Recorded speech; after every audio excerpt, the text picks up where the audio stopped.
I don't know what that's supposed to mean. 40 acres. I mean, there's no way. Yeah, 40 acres is.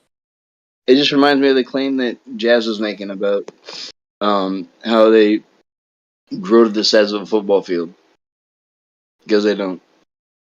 We've watched them pop, and he said you can see it with your naked eye. Okay, no, you're not going to see that with your naked eye. Hey, you know that thing with the slinkies and how the slinkies don't really fall, right? Yeah, how the bottom. But what if we had like a big container, like machine, like it's a machine that just drops slinkies, right? That's all it does. It just drops slinkies. Would it stay up in the air? Yeah, weird. Like,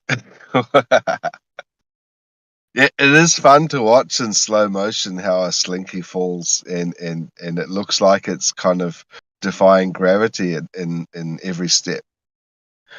It feels like, well, there's like some kind of, it's like we're watching some kind of law of kinetic order of operations that has to be fulfilled, you know, in the contract of gravity. It's like, was it like, why does it do that way then? Yeah, it's like it has to resolve some like internal body problem before it registers to actual gravity to actually drop. It's weird. It's a weird thing. There's some I weird heard shit. something. Have you seen that little device? It's a special shape, and if you spin it one way on a desk, it'll just turn around and start spinning the opposite direction. Oh, it's that weird shape thing, right? It's Yeah, I always forget the name. It's like some special weirdo name, but they designed it specifically for that purpose to actually do that. It's not just like they came across it. It was, you know, geometrically designed and weighted in such a way so that it would spin the opposite direction from what you wanted to do. And it did it really quickly as well. I remember it was on one of those documentary channels about some UFO research.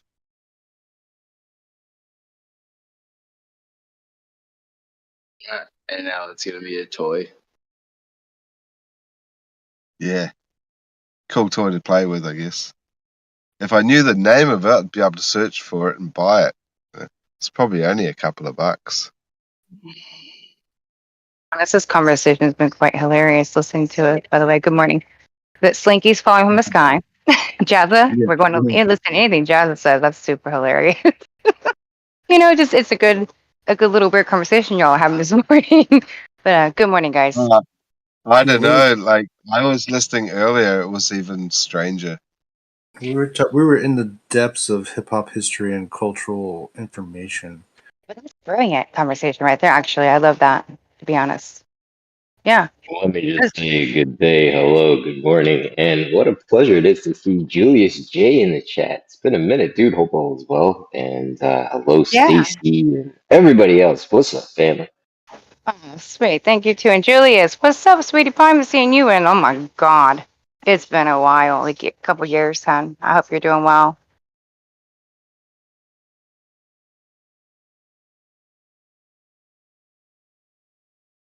Par for the course, he's probably sleeping.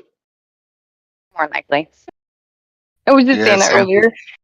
Because listen, we all know when we fall asleep and hear sometimes that sound actually is almost nostalgic. It makes you want to fall asleep like rain or something. So I got used to listening to you guys for years falling asleep. So I haven't been around for a while. So just when I turned it on, I was like, oh wow, you're gonna make me go back to sleep right now.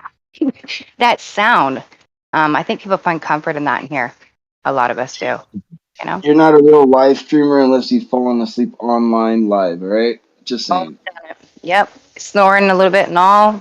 Someone unmuted me on purpose. Kosho. Just to see if I was making noises. That's why I try not to fall asleep in these places, because you never know who's going to unmute you. Be careful. No, I remember back in the day. Sorry. Take a look at your future. Back in the day, dude. Yeah, you just look at Japan. They have internet bars, and people actually live in them. They're like these capsules, and it's just like got a desk and a really small single bed, just like a bunk. Yeah, and they actually pay to go on the internet and use this room, but they actually use it like house and they just live there. Sometimes we'd have, I think, multiple people sleeping. Remember back in the day, Snack, when Poncho would be fucking snoring while he's live streaming and have 30 people in the chat watching him fucking snore? But we were sure that he was like hearing us on some kind of cognition level. Yeah. Weird. I don't know. Because we could mess with him in his sleep, dude. That's funny.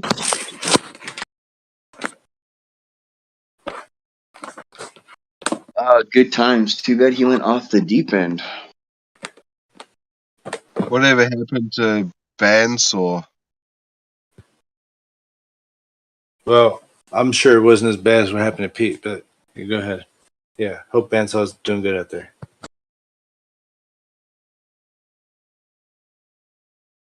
Or Brandon?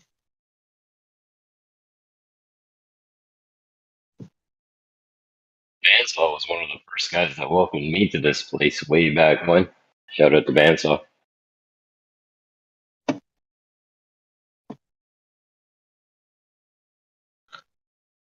Yeah.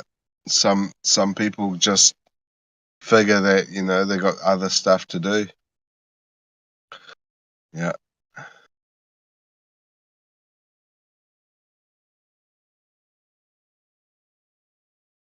Must have been taking up too much time of his beer brewing and his fishing.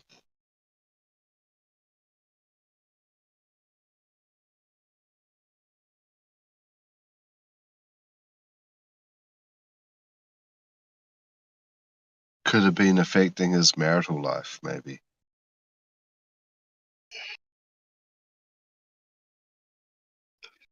Dude, I wonder about some of the people on here that are like married, but they're on here like 9 to 10 hours out of the day. I just wonder, like, how the fuck do you swing that? Well, you've definitely got to have a passive income.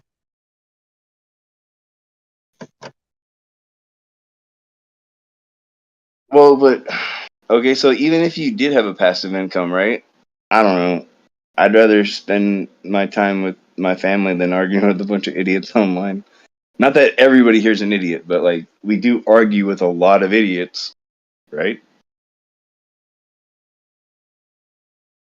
But, you know, since 2015 and the experience that the entire world went through just about with all these lockdowns, you know, that put a people's perspective in a totally different place, and they gave you time to sort of adjust and try and sort of think like, you know, think about your, you know, your priorities. And, you know, for me, like during the lockdowns, which lasted a year, you know, a good year, it's like, you know, you get time to really think that like some of these discussions are actually more important than just the rat race around you, you know, because at the end of the day, information is, you know, you get addicted to, you know, um, being able to, you know, get some of this information, because some of the information we get here is detrimental to your future.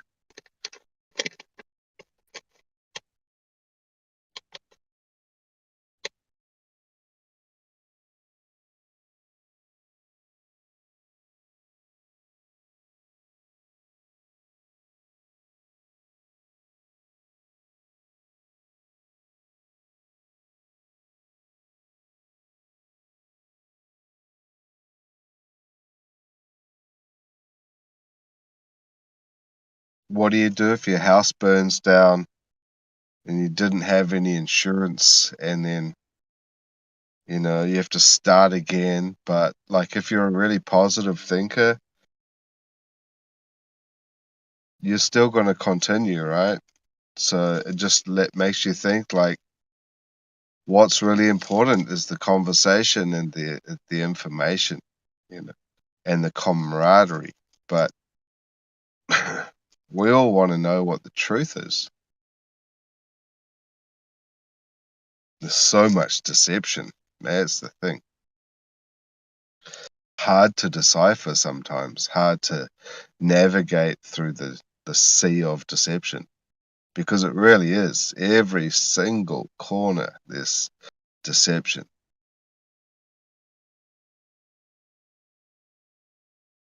Once you realize that, then you can have peace of mind knowing that you're not actually insane, because that's the concern, right?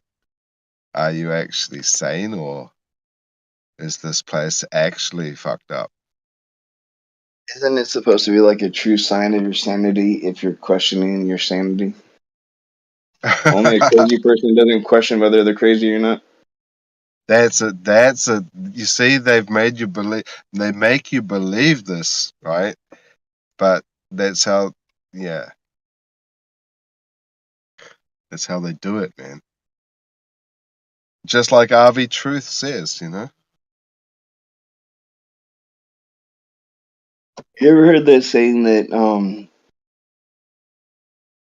when you have to deal with really stupid people, it's like kind of like dealing with like a death that's real close to you. Like when somebody dies, they don't know they died, but it affects everybody else around them because everybody else around them knows that they died, right? Same thing with stupid people. The stupid people don't know that they're stupid, but it affects everybody around them. wow. Yeah, yeah, yeah.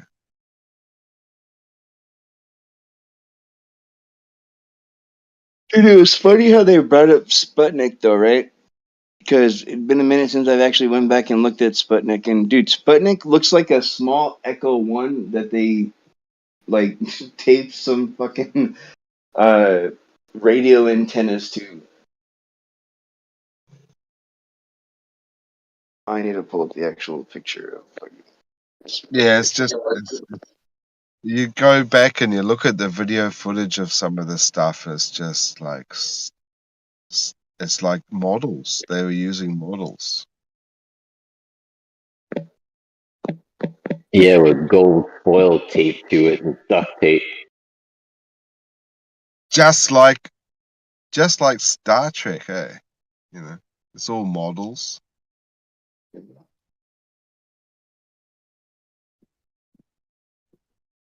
Yo, you know what is really cool though about Star Trek is there was a episode with not episode, but I think it was um the fourth one, the one where they had to go around looking for the whales because they had to get the whales to reproduce because somebody fucked up and right.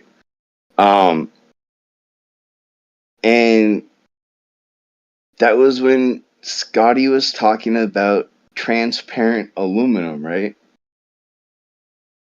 Did you know that that can actually be a thing? Like that's something that you can experience in real life. To the point where on a basic level, you can take a piece of aluminum foil, right? And you can hit it with a torch and you can actually see through it. Like you can make it invisible and see through it. Granted, when you do it with the torch like that, you kind of weaken the integrity of the tin foil or the aluminum foil as strong as it could really be. But you can see that there's not actually like a punctured hole. You can see a spot where you hit with the torch and it's clear all the way through. And if you touch it, there's something there. And if you push through it, you can actually push through the clear hole. So transparent aluminum is like actually a thing. Just stupid info about Star Trek. I don't know if you knew that. With the clear aluminum. You just reminded me of those those guys that have those really big bass speakers in their cars, and they can vibrate their car so that the whole structure of the vehicle will bend and warp, and like the windshield would like bend, like in normal circumstances without frequency, that it would just break. It would just, Yeah. it's not possible. Have you seen those videos of like the sill around the door, like the whole metal like structure just bending because of Yeah. bass frequency? I've seen that shit. Like a wave. Yeah.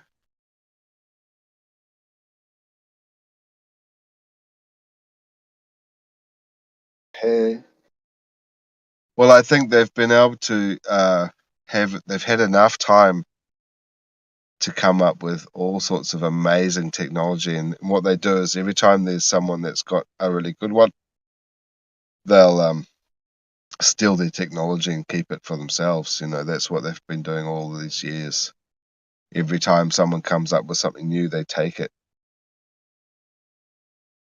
And so this cloaking technology called Camelio is probably a thing that that they're using, and being able to build put it into some type of a material that you can cover something with and just make it invisible.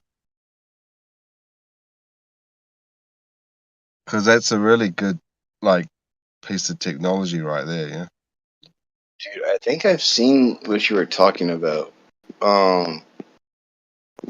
In the info that they were talking about that, did they mention, were they talking about the shapes that they can make disappear, and which shapes are easier and which shapes are harder? Was that part of the video? Part of the info that you heard off of that? Because I think I No, remember no, seeing something on that. I haven't seen that one. But that makes sense. Yeah, it's definitely got to be to do with the shape, because geometry just definitely has a play with the way that it's able to transfer the information in 3D. Hmm.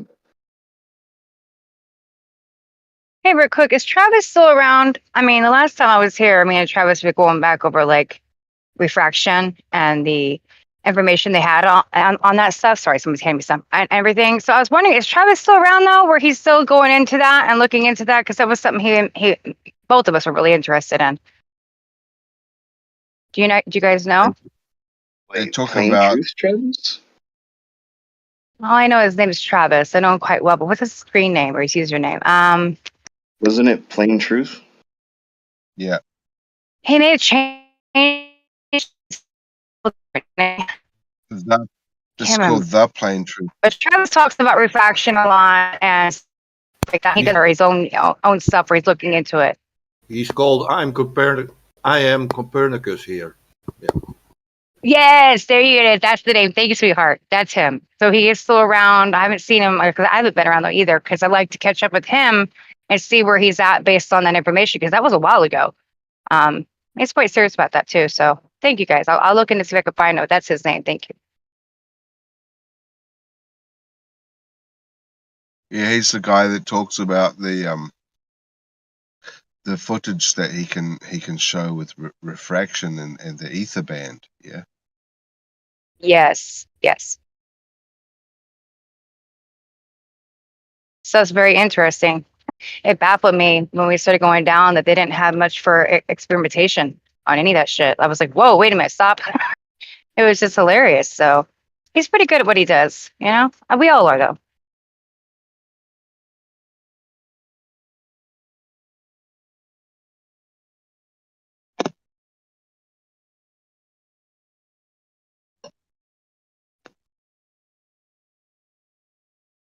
Yeah, I know what you mean about having to figure out who everybody is when you jump out for a minute. I've been gone for like 2 years. I came back, what, like a month and a half, not even 2 months ago? Having to figure out who everybody is because everybody's got different names.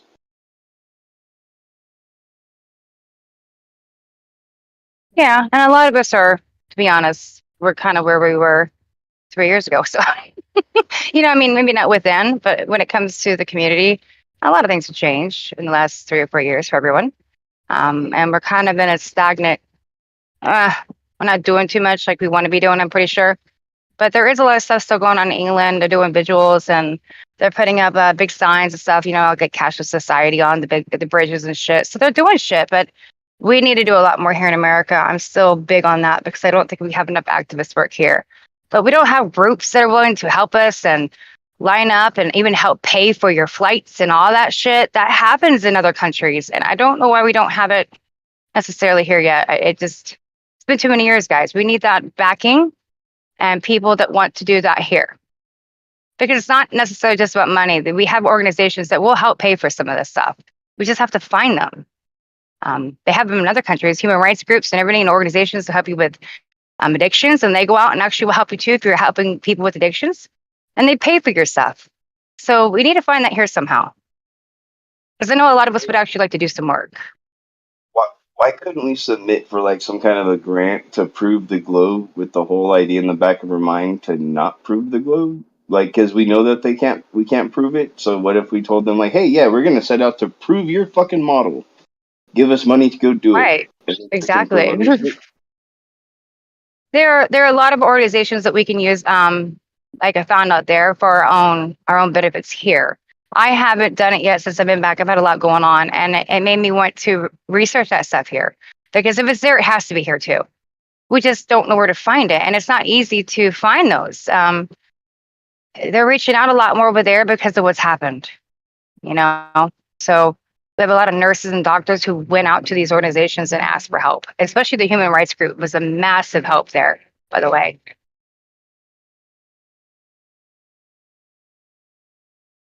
Also, they've been spitting out like a lot of like newer things that have kind of gathered our attention, right? I mean, flat Earth was like really hot topic, and then the election happened, right? There was a bunch of bullshit with that, and that kind of drew a lot of people's attention, even the flat Earth people. And then after the election, like, or not even after the election, before the election, almost simultaneous was like COVID rolling out, right? So COVID rolls out, Just the be lockdown's careful, guys. Real happening. quick, be careful because I know Gio's here too. Be careful, guys, and the words Oh, we my use. bad. It's okay. No, you're okay, honey. I know it's sometimes very hard, but be careful how we talk about it. Like, you know what I mean? Well, okay, so that happened, and then right after that, like that gets cleared up, right? Or not cleared up, but starts to fade off, right? Um, Another big thing that happened not that long ago was the East Palestine thing, right? With them blowing up the tanker cars, and I don't know. I just feel like they're pumping things out with what they're doing, like one right after the other, so that you don't have a break. You can't stop and take a breath. Absolutely. They haven't stopped it. It's even worse now. I mean, it's crazy. We have a whole new woke community that I don't even know what the hell that is. You know what I mean? It ain't the same as us. Let's be real. Not even close. So everything's, yeah, shining object upon understanding, guys. It's ridiculous. I mean, we have even people that think they're awake talking about Trump. I can't do it. None of it. Politics, I'm out. So we have different levels of where people are at. And I saw an acronym for woke. I think it was willingly overlooking known evil or something like that. Like,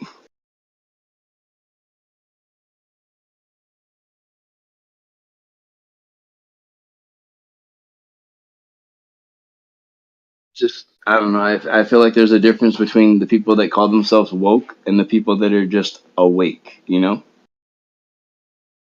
massive difference, son. And it made me understand that this year because I didn't watch alternative media or any media until recently. And especially like Newsmax and stuff, like the woke comments are not on our side. That those words are added to these people on purpose so that it all gets confused, So if we say awake and someone says woke, they think it's the same thing. It's the same thing with conspiracy. And they're just literally trying to throw everything at us and mix it and make it confused. But that's what everybody's been for a long time, not just the last 3 or 4 years. We've been confused for our whole lives. Let's just get real. Yeah. I remember some book telling me about wars and rumors of wars. I don't know. 'Cause that, like, some of the stuff, if it looks really fake, even with the, I don't know, some of the Maui stuff is still questionable. Um, the California fires definitely were questionable right when it was happening. Some of us were calling it out when it happened. I Everybody was saying how much of a conspiracy and tinfoil hat wearer you were if you mentioned that it was direct energy weapons or the smart meters, right? Either one of those situations. And turned out that they admitted, what, 6 months later, that it was the smart meters that set everything on fire. In California. You guys ever heard that joke? What's the difference between the truth and a conspiracy theory? About 6 months. Kind of accurate.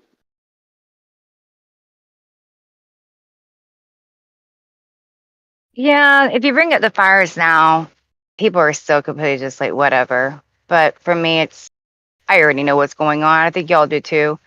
You saw it to California. You've seen it everywhere, and it's done by design. Come on, it's so obvious that I don't know how these other people don't see it, but at the same time, they can't even recognize what's going on in their politics. Let alone we're trying to say what maybe energy weapons and shit. Oh wow, they're not going there. They ain't gonna So ever go there. the smart city, right? The smart cities that they want to put in. There's a program attached to that called Blaze pulled this up the other day when I was talking to her. She pulled up. It's called U.S. Ignite. And what's interesting is that all of these fires that are randomly happening in like places are happening just so coincidentally happening in the spots that they wanted to put the smart cities in. So all the cities that they named that they wanted to put the smart cities in are now burning to the ground. And the program behind that is called US Ignite. I mean, there's nothing to see there, right? There's no coincidence or anything there. Right in your face. But that's the point. They can't put this stuff right in people's faces. They can tell you what it is, and still people are so blinded and brainwashed that they will not see it. You know, it's just like the curvature. They are so brainwashed to see the curvature that they actually think they see it. So it's all brainwashing that we've been put through. So I'm not mad at people. When I want to say they're stupid, they're just completely brainwashed. It's not their fault. It's ignorance that they don't understand. If you call them ignorant, though, they're going to get upset because people get offensive with that. But in reality, that's what it is. It's just lack of information. But it's not even just lack of information. It's a block that they've put on people and a frequency hold. I don't even know what it is, but it's a very deep foundational brainwashing for sure. Yeah, no, you're right. And on average, I don't think I really call like globe people that believe in the globe that I meet. A lot of them really, you're right. They're not stupid. They're actually too smart for their own good, kind of shit, right? they Yeah.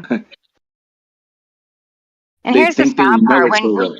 When you run into people on the street and you've talked about things, I try not to use big words because they start feeling like they're beneath you, and I'm sorry, I'm just a peon, I don't understand it, you know what I mean? And it's like, I don't want them to feel that way. We don't want them to feel that way. We want them to feel like they're intrigued and I want to hear more, and wow, I can understand it. So we have to kind of simplify. Don't forget that, guys, because our words kind of get a little bit out there for us. The more we start talking to each other and all this stuff, we become more intellectual.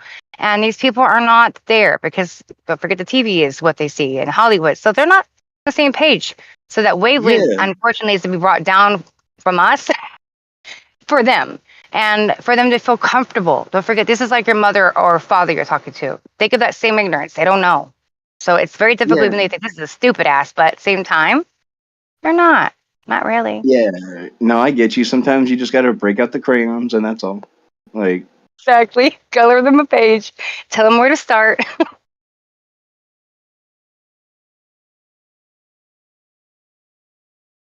well, that's like when you have to teach them their model on certain things. I have trouble even asking people because I like to use the fact that seeing Venus at night kind of disproves the globe, right? When you get into that debate, you have to ask them like, so what's the order of the planets, right? Um, like most of the people you ask that will look at you terrified that you asked them a question about like space. Like they look like they were 10 years old and you were the teacher and called on them in the middle of a busy classroom and they weren't paying attention. Absolutely, though, because we've talked about this in the very beginning. I mean, if you would ask me in the very, very beginning, because I hated science and stuff, I didn't know it either. I had to go back into it to figure it out and understand it and all again. So most of society that's walking around might defend it, but don't really know anything about it to defend it. They'll just defend it with what they've been told in the basics, right? That's why they follow the gravity. Then we have to do that. Then satellites, all those things, because that's all they can tend to argue. But that's not their fault or wasn't my fault either, right? Because we were just taught some bullshit in school and we went on, and now we're just trying to work. So yeah, you can't blame them. I had to relearn it all too. That's the truth. No, the only time I can blame them is when they react the way they do to the information given to them now. Because now they're an adult, they're not a child. There's no reason for them to act like a child and presented this information, Agree. I do understand that. I really do.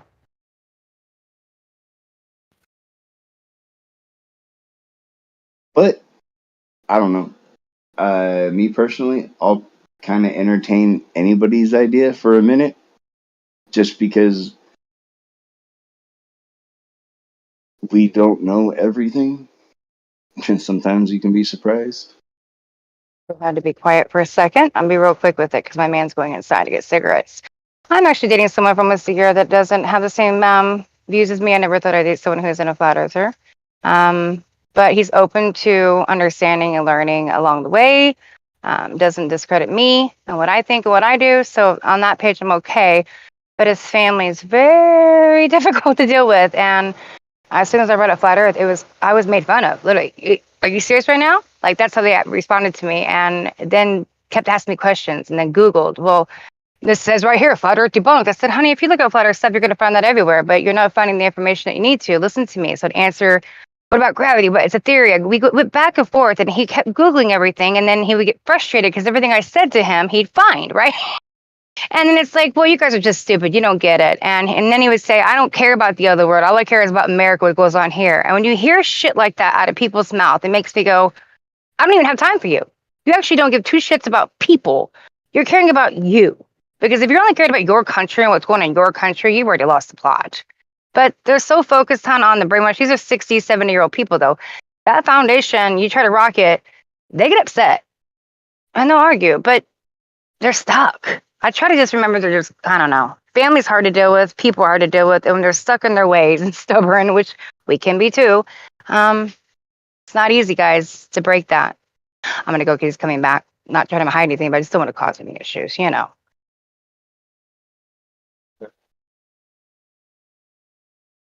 What's it called? Keep the peace, right? Amen. Self-preservation's key, y'all. Super key.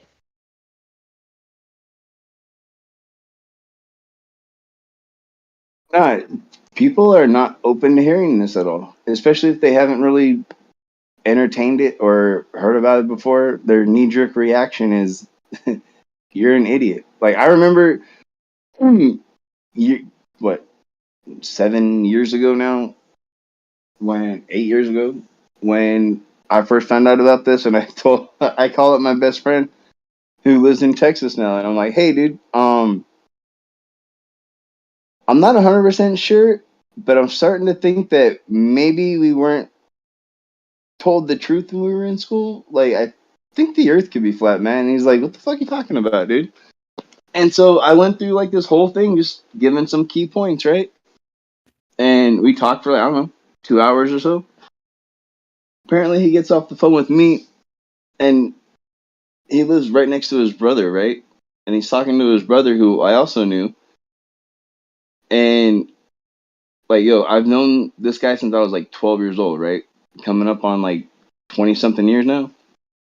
And tells his brother, he's like, hey, Josh thinks the earth is flat. And his brother, I guess, straight up just looks at him and goes, Josh doesn't know what the fuck he's talking about. He's a fucking idiot. And then he disappeared for 2 days straight. And then comes back and tells Robert, he goes, hey, I think Josh might be right. After like 2 days of like hardcore research, he fucking comes back and he's just like, yeah, no. And they're both like total flat earthers, complete conspiracy people. So it's just funny that like the people closest to you will still think you're an idiot at first, at least, right? I don't think I've met anybody that was just completely 100% just like, oh, I see where you're coming from, and then it was off to the races from there, you know? There's always been some kind of I don't want to say backlash because that sounds kind of negative, but always some kind of pushback with it, right? Always has been. Well, it's not as bad as we thought, though, because I just had to remember back to, I don't want to bring it back there, but it was what brought the insight to me in the first place. When that Globe Light Tour happened, right, in the very beginning, remember how many thousands of miles I did and everything, and the outreach that did happen back then. There was a Globe Light Discord and all the people that came on. There was a big, I don't know, there was a big pouring in of people at that time, and that was right before the big thing happened, right? So I thought we were at a point we might get somewhere, but then this bullshit happened instantly, and it's been taken away completely. It did its job in many ways, and now people can actually understand that this thing that's happened is not what they say, right? They'll agree to that, but you cannot go to speak about the shape of the earth. So that's a little bit baffling to me, because we already understand that we're being lied to, everything. So why can't I speak about the same thing, that this is also a lie? This is the hardest one to talk to people about, guys. And I think it will be from now on, because that just breaks everything. If you break this, guys, and we've said this before, if you break that foundation, you break it all. If you reach someone completely to that understanding that they've been lied to about what they're standing on and everything else is a lie too, and this is all a fucking theater, and there's something bigger here because we can't leave this place and we're here for a reason, then people are going to start feeling a little bit different about their lives. They might start going within and questioning what the hell they're doing every day instead of out here hurting people and not giving two shits, because their life has meaning, something after this. This is harder than religion, y'all.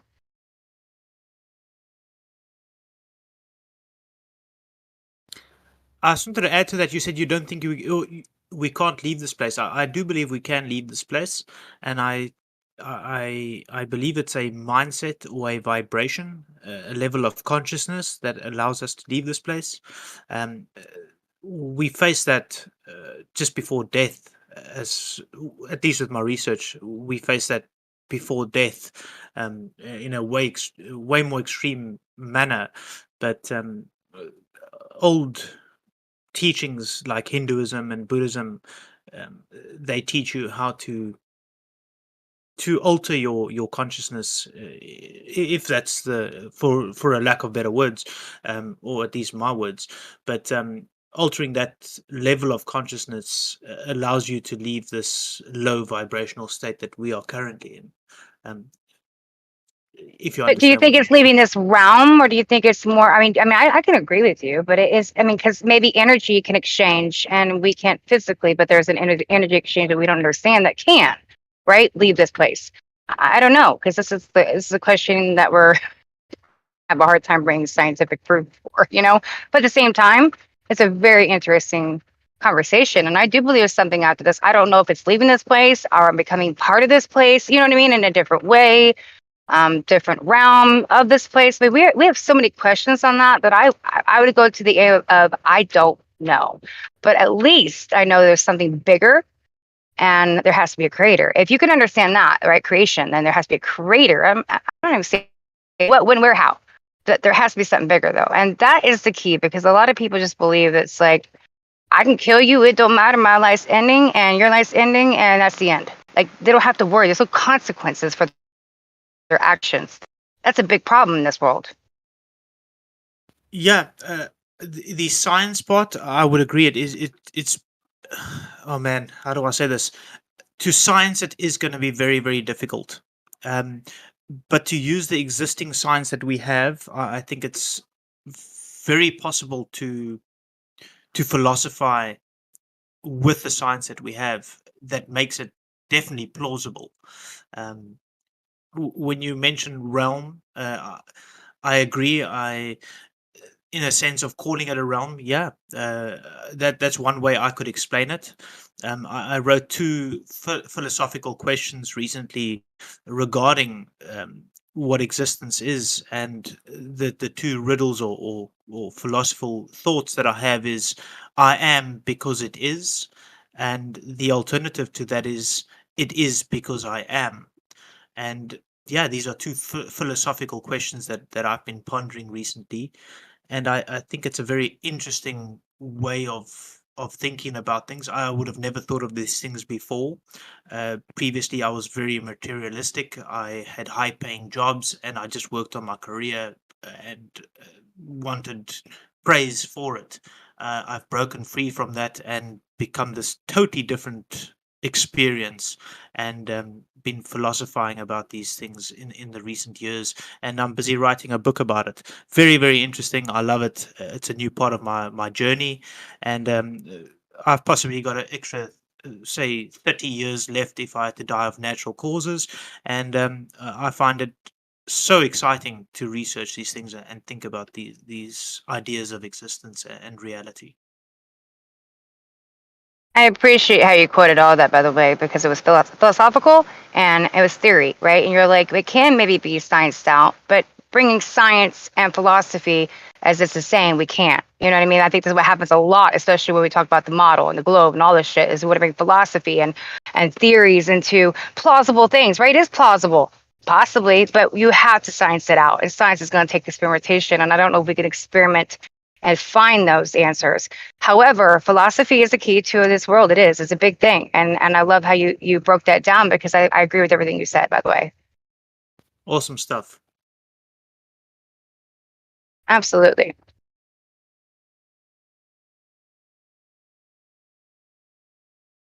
Yeah, my goal is to get my book out by the end of the year. I don't think I'm gonna get get it done by then.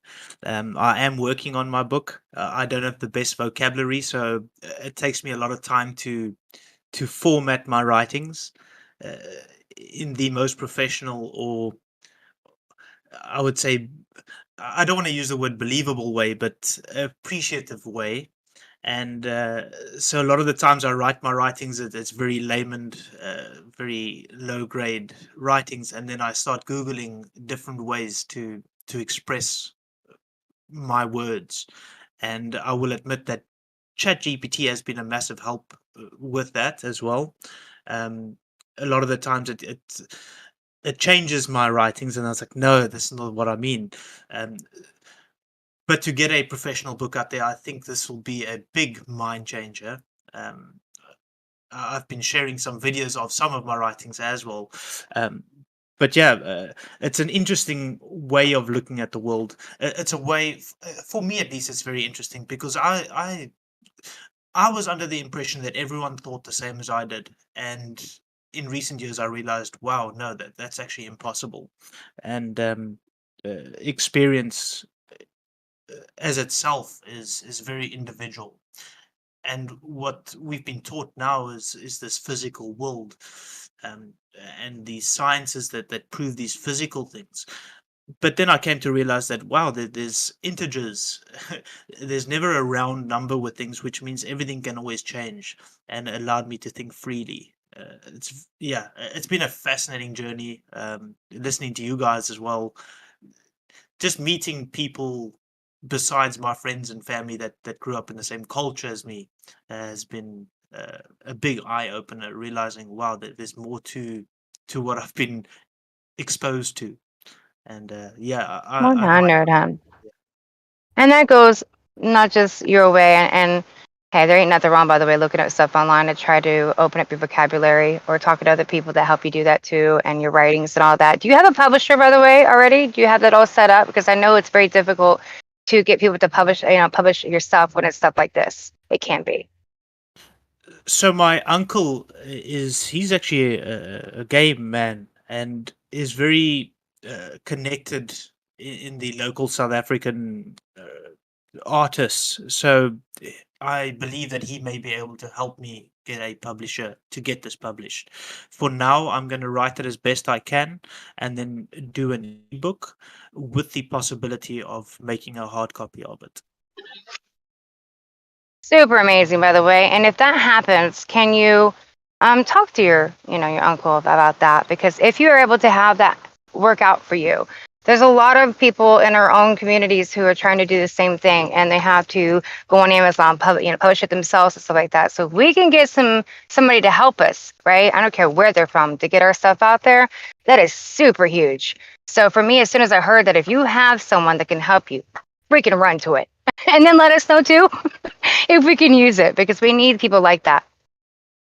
Yeah, this will be local South African. So, in the sense, the reason why I brought up the gay thing is there's a community that he's well connected to with famous people. It's artists and singers and things like that, which somehow get into the public eye for their sexuality. So, in that sense, he's connected to higher levels, I would say, to get publicized, and that's why I think he's able to get my stuff published. When it comes to the shape of the Earth, I how Not do so I sure say this? yet. Yeah, Yeah, I I'm in know. two minds. I know. I got my own thoughts on what this place is. In Yeah. recent years, I called myself a globe gnostic for the past week because, in the sense that I've been taught that it's a globe. Um, Mhm. it's been measured flat in this Mhm. community, which has made me question things. Um, and then there's alternatives that saying it's been measured incorrectly, etc., etc. I experience it as a rendered world, so Mhm. which made me think that this is possibly a bubble world. I look into a lot of refraction. I think we live in a refracted bubble of refracted light. I see Dodo Pete mentioned something here about barriers. I would agree with him. There's barriers here.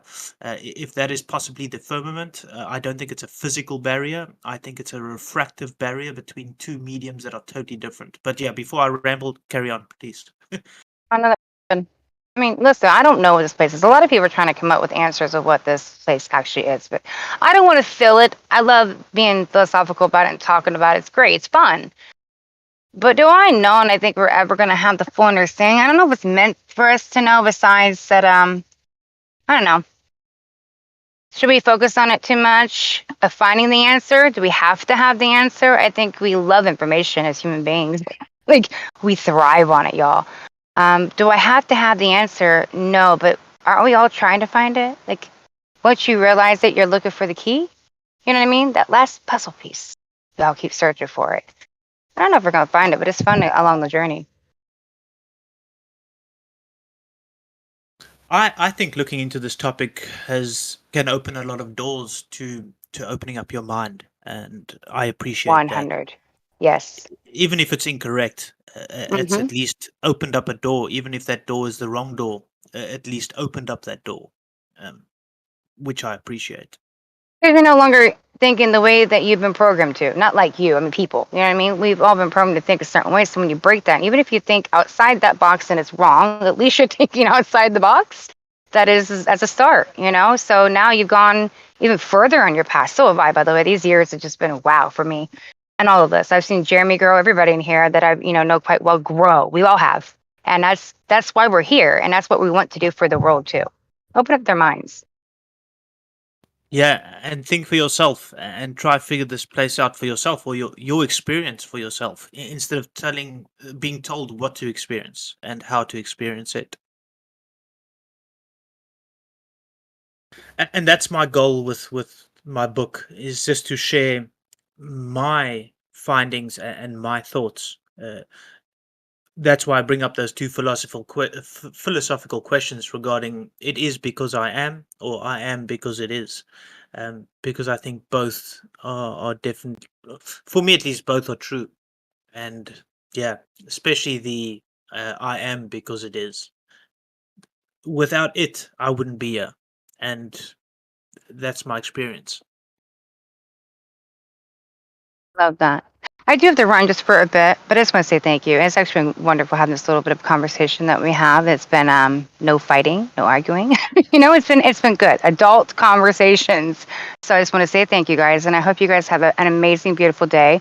And try to manifest that, because that does work, even if you're not. So I'm praying for y'all. Keep safe. It's crazy out here, but I will be back soon. Cheers.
Yo, what happened to the conversation? I left this place a garden of ideas and thoughts, and it is dried up.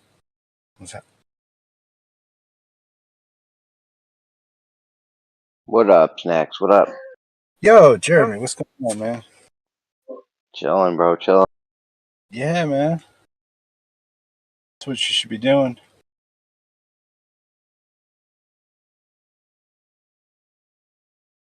Had a busy week. I've been started doing DoorDash again. Yeah, Trying to just make like taking 20. it easy. Hanging out at the pool, is it? What's up? No, I'm saying the opposite of what you're saying. But yeah, that's you're doing some door dashes. Cool. Nice. I just do like an hour a day or so. I just try to make like $20 a day real quick. Yeah, $20 a Helps. day adds up. Yeah. It only takes like an hour. Hour and some change, so it's nice and easy. Nice and easy. Got a little overtime at work. Just trying to get this money, man. Shit is so fucking expensive. It's crazy. Yeah.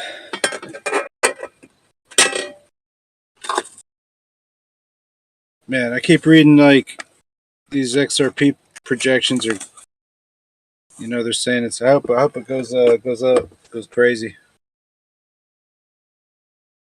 Yeah, I got a little XRP. Let's go. I hope it goes crazy.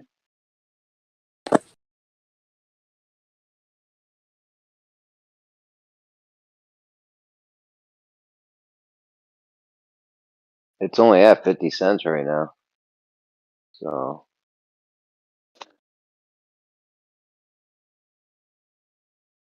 Yeah. I've been buying a lot of dividend stocks lately.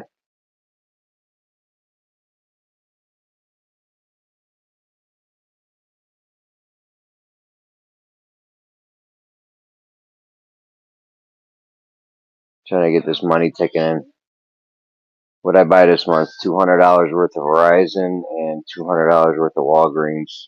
I keep thinking that like it's like a bad stock right now, I guess, is Intel. It's like very low. Or it's a good buy, depending on how you look at it. Have you checked that out?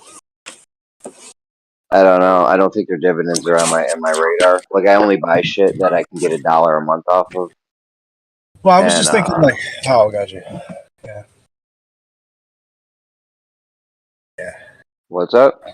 No, just because of the way that like chip manufacturing is going, like it's as if like Intel is yesterday's bullshit in a way. Everything else is like just getting out some kind of different chip architecture. If it's like the ARM processor, the Apple M chip, or just what AMD's doing, Intel isn't really. I mean that was like pretty much a blue chip stock for many years, But yeah, I think it's interesting. Like they're getting involved in like doing like large scale, like trillion data set, like AI design. So they're moving more into like infrastructure grade stuff, which that could mean that they're going to get like a lot of like black budget, fucking money's running up in their shit, and I guess I wonder if like that stock couldn't rebound, even though it's like kind of fucked for the private sector type utilization. Oh, just a thought.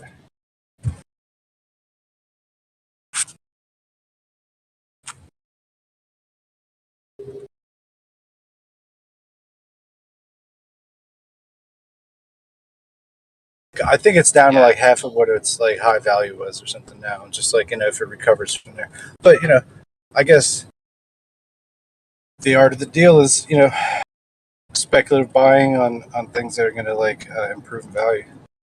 Or no, I just made that up. But that's what I think it is. It's a spot where something that has room to improve for value. Talking about crypto? Yeah, I think it just like says to any investments, but yeah, we were talking about crypto for just a hot second. But yeah, like some of these like projections of what XRP might be worth in the future could be like $100 per per token or 500 or something like that. I think more like $50 until we have the currency reset, and then we should see onwards up into the thousands, if not tens. Yeah. Yeah, it's just like at any point at which like a crypto would be as usable as a regular currency and as valuable or near parity of value. You know what I mean? Like when something comes out that is as usable and as strong as the peso or the rupee, or you know what I mean? Like when those sorts of mile markers start happening, then I guess you'll see more broad scale adoption. BlackRock's talking about utilizing XRP's ledger. I didn't watch the video yet, but it's popping up on all my little XRP channels that I watch. So that's kind of huge news right there. BlackRock or Blackstone?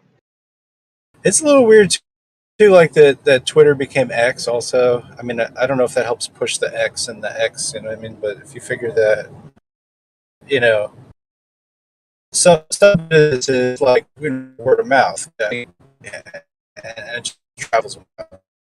Well, he had that idea long before he bought PayPal or whatever. So he wanted to create the X. Before he PayPal, was like, I'm going to make something called X. Yeah, oh, really? He said, yeah, he's going to make the X Everything app. So it's like, essentially, you go on this application, and it's like, you can do everything from this one particular application.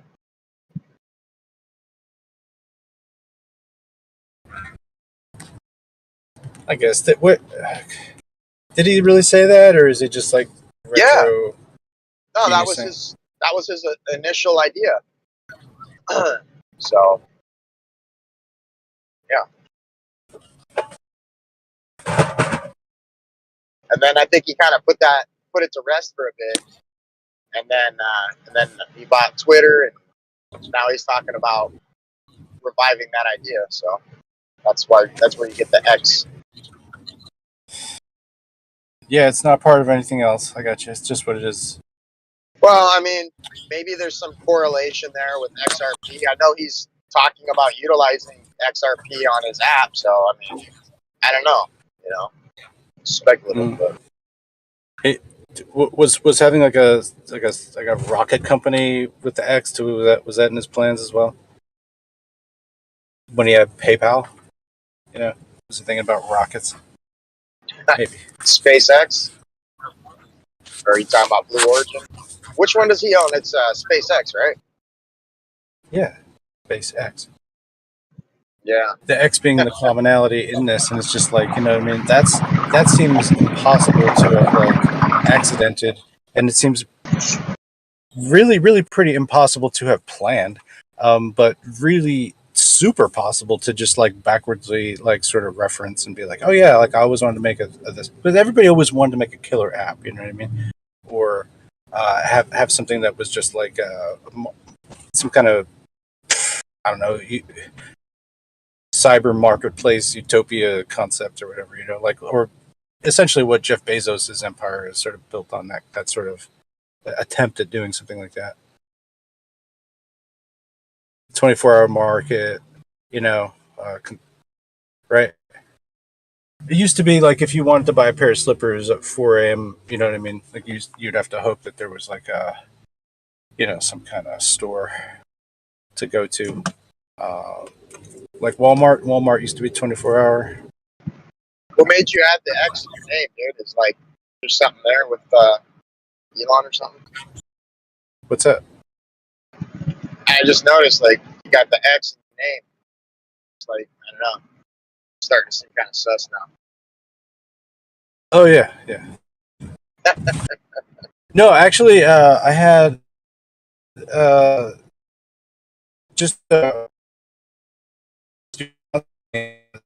brand Robot. Robot. Oh, Jesus.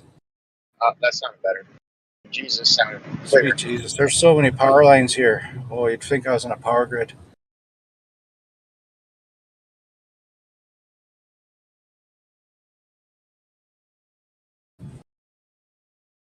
Yeah, that sounded good. Try it now. I think. Yeah, I was talking about something. Yeah. Have you heard of the connection between Saturn and X? Mhm.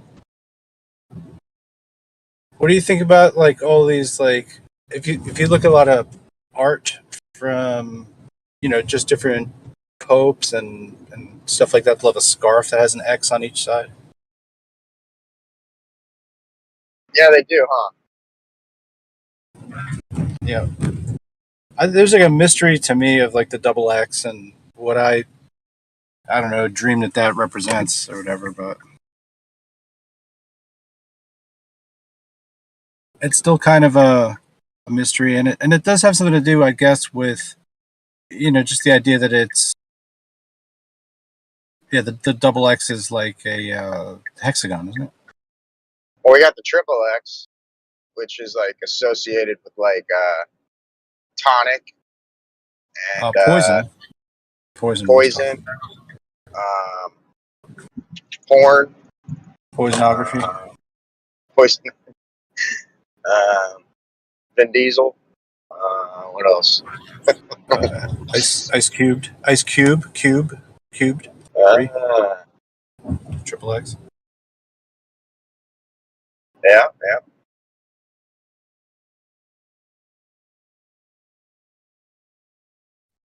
Isn't there like a wrestler named Triple X or something?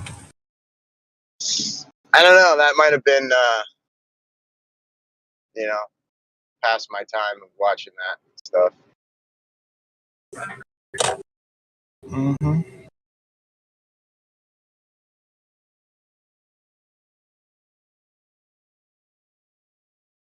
My WWF days were very short-lived.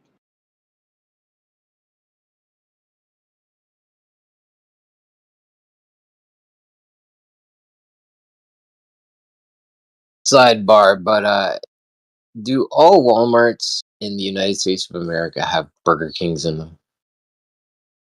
No, at least over here on the West Coast, we're like primarily McDonald's.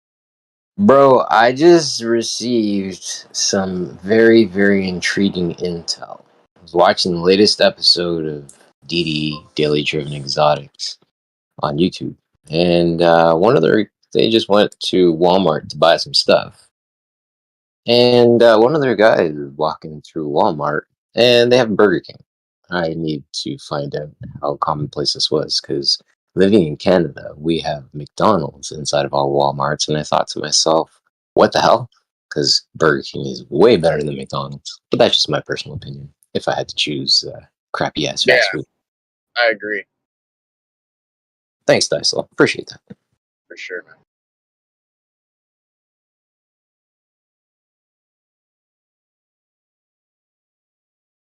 It's interesting. I'm like, why would it be that Walmart would have Burger King in some locations, McDonald's in others? You'd think that they would just pick one and just go with that selection. I wonder I what don't know. Maybe it's the their like involvement. slogan or their motto, like Do you have a Swiss? BK, have it your way, bro. Do you have Swiss Chalet up there? Yeah, we got Swiss Chalet. Some people think that that's the end all be all of Canadian burgers. What do you think? Swiss Chalet burgers? I can't comment on that. If I want chicken, I'm going to Swiss Chalet, but that's just me. Chicken or ribs for Swiss Chalet, in my opinion. Humbly, of course.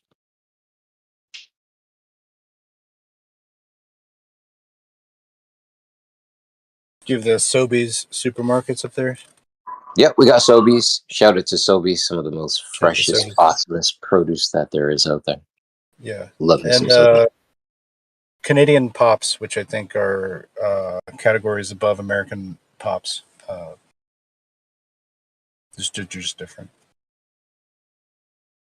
When you say pops, your soda, sugar laden, carbonated. I see where the confusion could arise there. No, I meant in the breakfast cereal department. Hey, okay, I got you. The good old Pops actual cereal. Kellogg's Corn Pops are different in the States than they are in Canada. In Canada, they are crunchy and like almost like a Reese's Pieces cereal type consistency, and in the States they're like inflated, weird situations of. Yeah, more of a Well, sugar base. It tends to be more of a sticky consistency versus a crunch consistency. I can see you're pointing out the difference in that for sure. well, at least we got like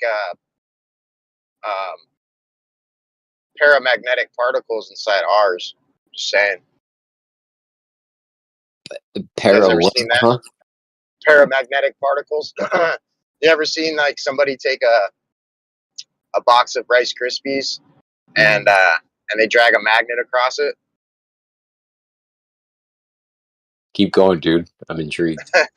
They're like pulling out all these fucking particles, bro, and it all like clings to the magnet and shit.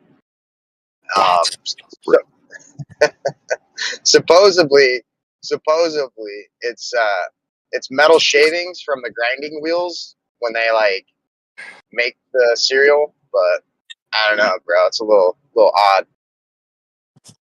Either way, dude, if I'm dragging a magnet across something that I'm consuming and stuff is sticking to it, this is a problem, especially when you have things like activated charcoal that state it pulls out the heavy metals within your body. People think to themselves, I'm not eating metal. Yeah, your magnet says different, my friend. Oh yeah, for sure. Supposedly we digest about a credit card size of plastic every year. I wonder how many metals we ingest, within our food. Oh, blood does have iron in it. I just don't think that we're supposed to have it sit in our bodies for a continual basis. This is why we have our heart that pumps the blood around through the veins and arteries so that the blood doesn't sit and we end up with something like blood poisoning, metal poisoning, Right. high levels of iron sitting in one part of our body for an extended period of time.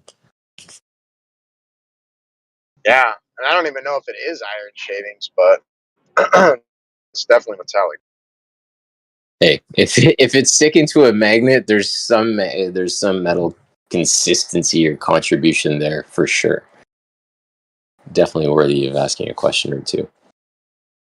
Right.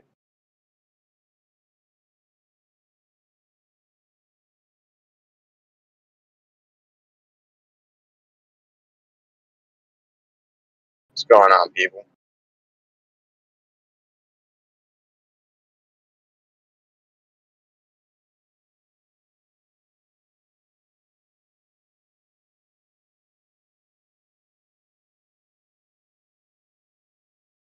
Pretty sure Biden declared a state of emergency for Maine because of that hurricane coming through.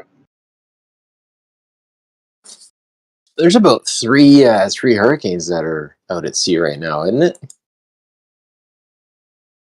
Well, one of them's hitting Canada and I think parts of America. I think it's going to touch down today or something. Yeah, dude. I heard the same shit. Eastern Canada about to get hammered with something.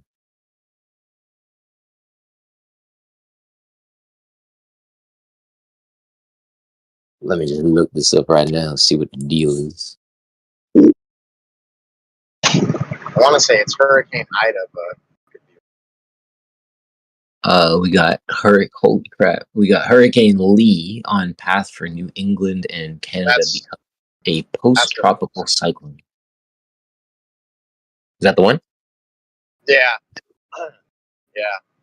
It's going to be kicking like Bruce Lee. Yeah, we got three out there, just as I suspected. In the Atlantic Ocean, we got Lee, which, as we just said, is off the eastern starboard of North America, New England. And then we got Hurricane Margot, which is hella out in the middle of nowhere in between the coast of UK, if you will, in Africa, if you follow the globe map. And then you got something called Hurricane 15, which appears to be off the coast of Caribbean, which is an interesting name, Hurricane 15. We were speaking about the rains in Africa yesterday. I wonder if the rains fall mainly on the plains in Africa. What do you think about that?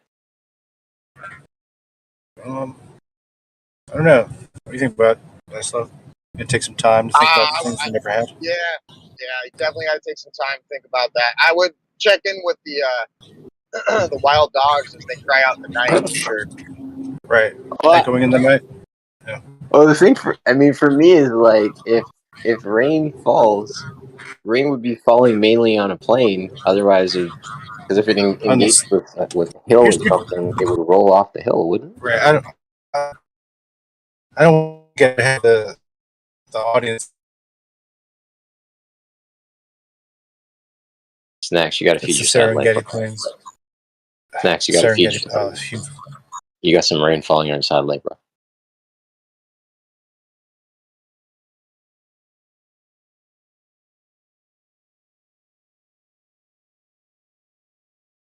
I believe that rain falls mainly on the plains due to the way that water works. Water seeks its level. It's the Serengeti Plain.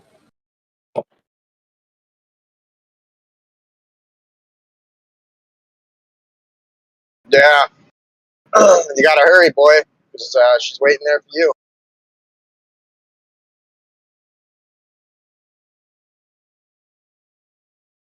At least that's how the old man looked at me. And I know he meant to say it.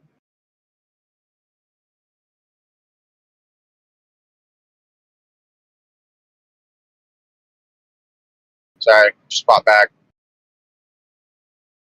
You there, Killian? Yeah, what up? I don't know if you know the song we're referencing at all, but I think it's by Toto. Yeah, I missed it. I missed the reference that you're making. Yeah. What happened? I don't know. I had to call a homeowner. I just popped back. Oh, I thought you were still on that. Homo what? Almost says what? Stop. Homeowner says what? Exactly. Homeowner says what? And those are the folks I deal with all week. Homeowners. Homeowner says what? Homeowner. Homeowner wants to build a deck. Okay, homeowner. How big is your deck that you'd like to build? Question is, will that deck be built level? I was just gonna say you might need a plumb bob and a level. Yeah. And then the other question is, if you're located in Canada, North America, you build your deck and it's level. And then somebody else in Australia calls me up, like, "Hey, listen, I know I don't live in the same country or even the same hemisphere. There's a new one for you. Hemisphere as you. However, when I build my deck, should I build it observing the principle of level as well? Plumb bob using a level? I would say yes, because your house was in fact built observing level. So if you're going to build a deck, which is probably going to be attached to the house, it should be also level. Because the worst thing is when you're walking and carrying something and the floor is crooked or not level, you may end up falling with that stuff that you're carrying into a wall perhaps or something like that. Level seems to work everywhere conveniently. Only locally. The second you go to universal level, it turns into a sphere. It's a really weird thing. That blows my mind.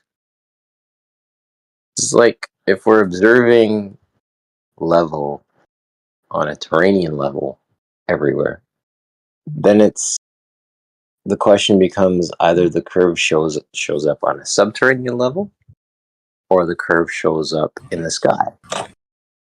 Which I We understand. live in a terranium. Exactly.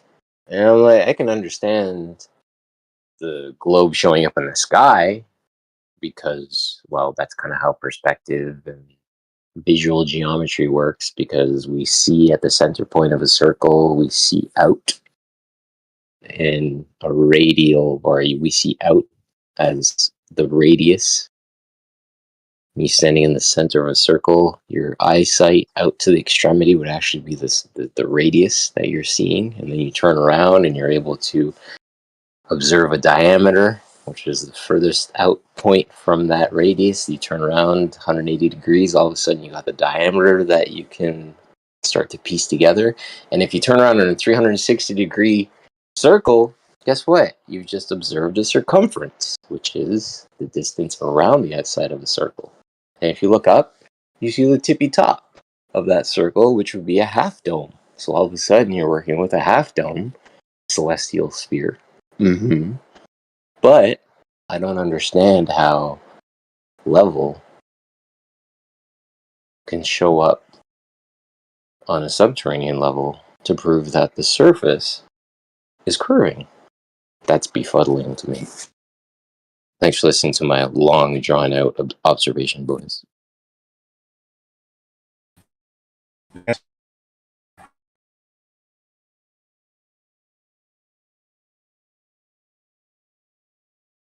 What'd you say, Snacks? You mean the overall surface isn't curving, right? I mean, we all know what you mean. There's some people that may not know what you mean when you say the surface is curving. Like, the surface is definitely curving. You mean the overall, like, the overall surface. Like curving into a ball, shit like that, Jeremy, right? did you just say the surface is curving? You got hills, valleys, Oh, potholes and shit. ain't potholes? Those are killer. Mountains, yep, definitely. You're talking about the overall surface, like curving into a ball, or is it planar with topography, shit like that, right? I mean, we all know what you mean. Just there's some people that don't understand maybe what you mean. I appreciate that. Yeah, the clarification which Jeremy has just provided, which I really appreciate, is the fact that, yeah, for sure, we have a planar surface that has topographical, what I like to call undulations, because saying undulations is fun. It rolls off the tongue well. But yeah, we definitely have elevations. I like peaks. that too. I like that. You got Mile High Stadium, which is off in Denver, Colorado. But like when they built Mile High Stadium, they built it observing level. When they laid the floor for the basketball court, they observed level when they constructed it. And when they built Boston Gardens for the Celtics to play in, which those two teams both play in each other's stadiums, they're both built observing level, right? Which is proves the idea of level occurring consistently, at least in one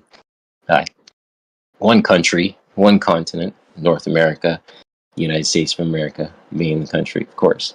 But overall, that there's actually like a 39-59 mile radius claim that's on the table for us to actually examine, look for, and unpack. That part, that seems to not show up on a consistent basis. I can't even say it shows up on an inconsistent basis. Because a 1.25 mile drop over 100 miles traveled, drop over distance, I don't see that anywhere. Unless you're going to introduce atmospheric refraction, which is obviously something that is atmospheric lensing, which occurs within a, let's say, a medium dense system. Semi-oven to a hot temperature. I open up the oven, I see the numbers on the back of the display start to dance. That's an example of refraction to me. But like we all know that the numbers are there. As soon as that temperature gradient goes back to a or it goes back to a level where it doesn't disturb the atmosphere or the air the way that it was disturbing initially when the numbers were dancing. When that temperature returns to normal, the numbers stop dancing. But those numbers, their location didn't change.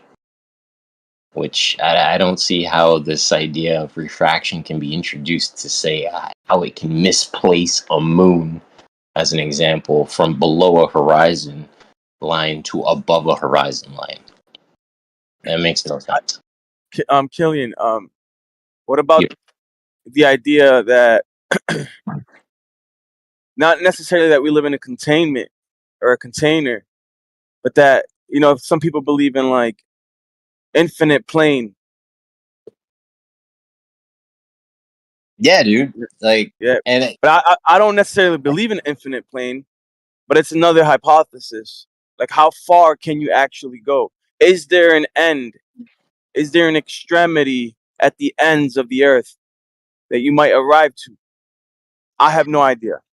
Okay, but we can walk on that question with a lot of observations in place. So the idea of infinite plane, and I'll say respectfully, I like the idea of infinite plane because that is exactly what we see visually. When we increase our altitude, all we see, if we're being intellectually honest with the observation, is that the higher we go, it's the further out we see, i.e. the horizon line gets further out from us.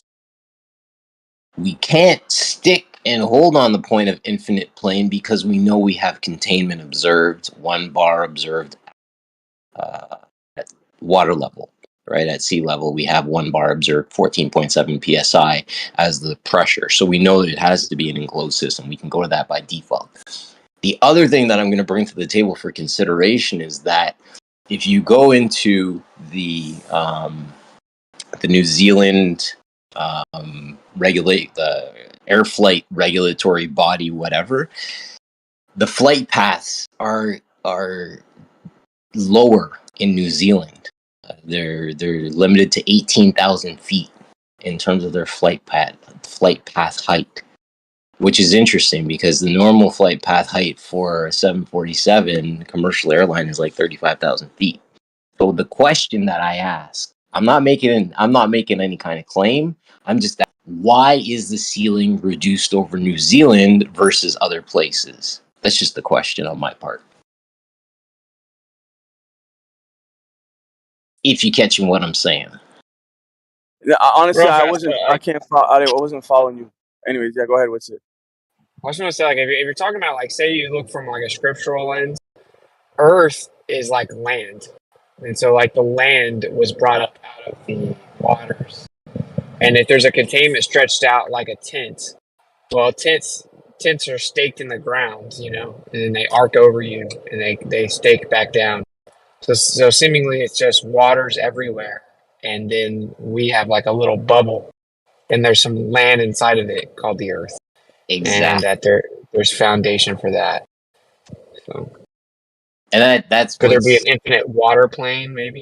Maybe, but like there's there is like a limit to where we reside. It seems as the antecedent to containment. And that's exactly it. If we follow the idea of creation, what's stated is that there was the original light, and then on the second day, which is important because on the second day, the firmament was created, which I believe is the restrictor, is what it was saying, the bubble. And then on the third day, the lands came into place. So in actual fact, it's like, yeah, the earth is the earth, yeah, for sure. But as XO Pillbox, he jumps in and talks about all the time, water, water, water. Yeah, 100%. It's that retention device, the firmament that holds the waters back so that we actually have an air bubble to live within and reside within, be safe and protected, and have that air pressure gradient that we observe. Yo, check this. I just found a video last night of like a well-revered physicist coming out and saying that he's almost positive that what people are calling dark matter is actually just superfluid. And so that the vast majority of quote unquote space is a superfluid, and that the requirements for fluidity is cold temperatures, which they call it cold dark matter. So he's putting forth a theory, obviously within that paradigm, though, but they're moving towards like space is a superfluid, which is funny. I gotta show Rakia because he's been saying it for 3 years. I think SE's been saying that, hasn't he? We've all been saying it individually. I've been saying that. I heard, a couple people saying that too. But that's crazy, man. Superfluid, like all of space, like that is the ether. They're really coming out and saying it. They're coming out saying dark matter is actually just a superfluid. But hold on. What do you believe that the ether is superfluid? No, I think I think that we're surrounded by something that acts like a superfluid. Yeah. Exactly. So on that point, right? And then I talk about it all the damn time. 7 noble gases, hydrogen being one of them. What's the difference between a gas and a fluid? They're just different types of mediums, right? They're different charges, if you will. And that's to me what drives and creates this entire system. Is like we have the the ground, the land that we reside upon, which is hard and strong, but then we have these mediums which seem to create what we are engaged within, which could be classed as the ether, as I see it anyways. Well, in Newton's Principia, he actually also talks about how space must be akin to a superfluid. He doesn't call it that, but because there's no viscosity or resistance, and this would allow the stuff in the sky to perpetually move at seemingly immense speeds. I mean, even if they're much more local, they're moving fast, right? Because they are somewhat far away. Like, they're obviously we call them local because they tried to say they were so far away, but they are decently far away, and they're moving around. And then if they're moving around the Earth, then things further away must be moving faster. So whatever medium in it isn't really causing resistance. That's what superfluidity is. So like if you take like their atoms, I believe is just a concept and it's not accurate, but so they basically the idea is that a normal fluid medium, it has like these atoms kind of moving everywhere individually, right? So all you need for superfluidity is high density and cold temperatures, right? And so that's where you get like helium's the most famous one. So anyway, the difference is so you have helium, it's just dance like the atoms are kind of vibrating individually and moving around. But superfluidity is once they become like a cohesive unit, where as opposed to these individual quote unquote atoms moving around, it all moves as a cohesive unit. It's together. It's coherent and cohesive. And then you have superfluidity. I just find it pretty hilarious that like we've been saying this for so many years, and now like at the top level of their paradigm, they're coming out saying that dark matter may just actually be superfluid, and space is a superfluid. So I just throwing that out there for you guys. So you increase pressure, increase the density within the system itself, and all of a sudden you have a system that works quicker, works faster. It can move things faster. And things can move through it without any resistance. Yeah, like it's also funny because this lines up with all the other evidence, which is that as it's basically above us is like the ocean flipped upside down. So like when you go down in the ocean, it gets more dense. There's more pressure. The further down you go, I flip that upside down. As you go up, we think, oh, the pressure goes down. The pressure goes down. But I think as you eventually go up, you actually have a transitional state of the gas into a plasma because plasma is just ionized gas. So I think that like basically the energy, the ionization of the gas increases as you go higher and higher. It becomes plasma, and then it becomes more and more and more dense plasma to the extent that you wouldn't eventually be able to go through it. So if you have like a certain frequency, you could go a little bit into it. Eventually, you couldn't go all the way through it, and then it's going to keep going to where it's like a superfluid or maybe heavenly water. Let me That's just my touch on understanding. that for a quick sec. Witsy, you said that the other day on the call.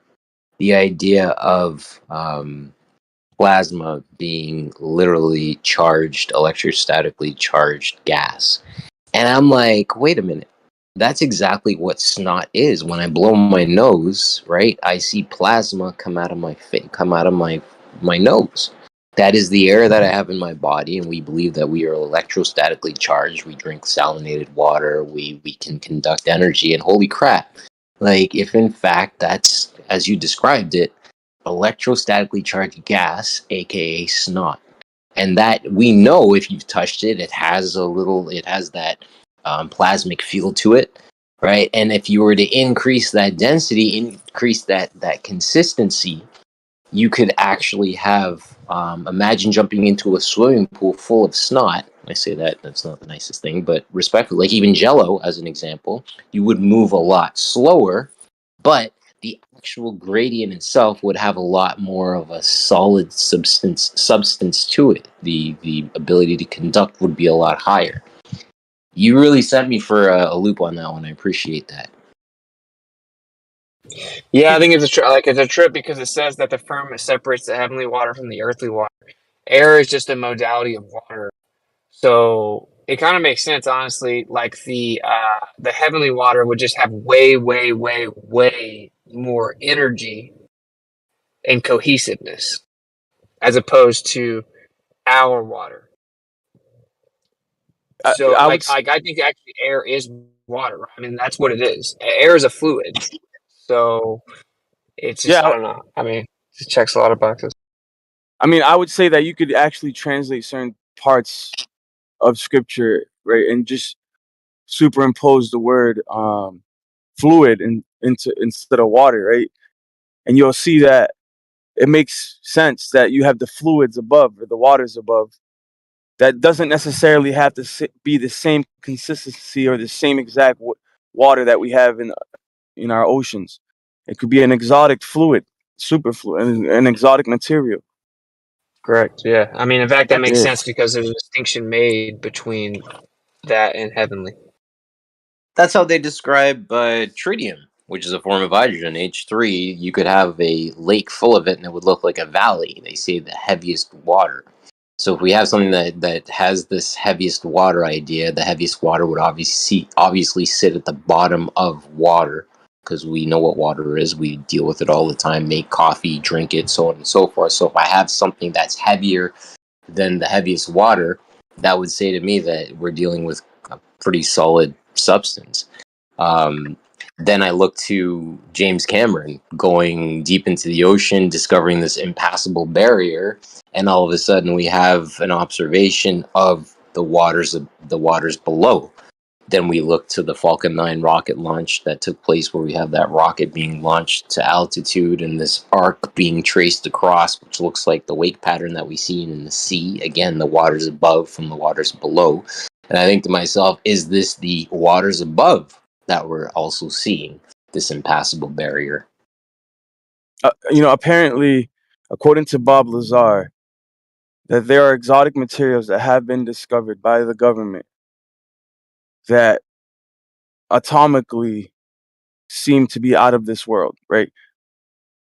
And that even, like, this is way before 3D printing was even a thing. Like, 3D printing didn't even exist, right? And then all of a sudden, Bob Lazar in the 80s, he was talking about like the way that the metals or the alloys, the way that the elements were atomically arranged, right? Like they were arranged in a certain way that we didn't have the technology to arrange molecules like that at that time. But now with like nanotechnology and 3D printing, now we can see how these things might be possible. How you can engineer something like a craft that looked like it's just one unit, seamless, no seams. It just integrated the whole thing, like it was printed from a little block outwards, right? And that they had that in the 80s, bro.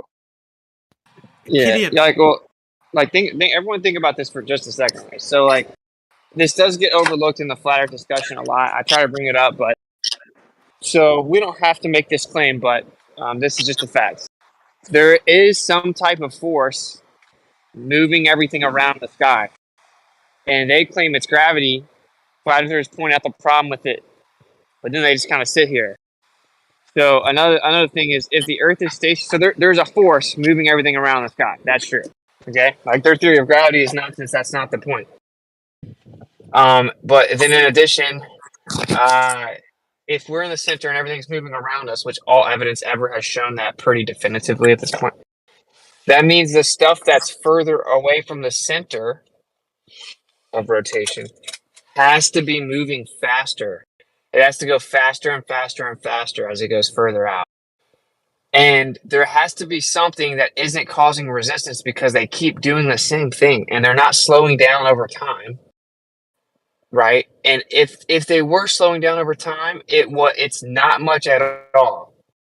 So that's where they say, oh, well, it's a vacuum. So it's nothingness. So a vacuum doesn't cause impedance, right? Because there's nothing there, quote unquote. But superfluidity would do the same thing. In fact, there would be something there. It would be much more dense, much more compact, much more conductive, much more electric, energetic.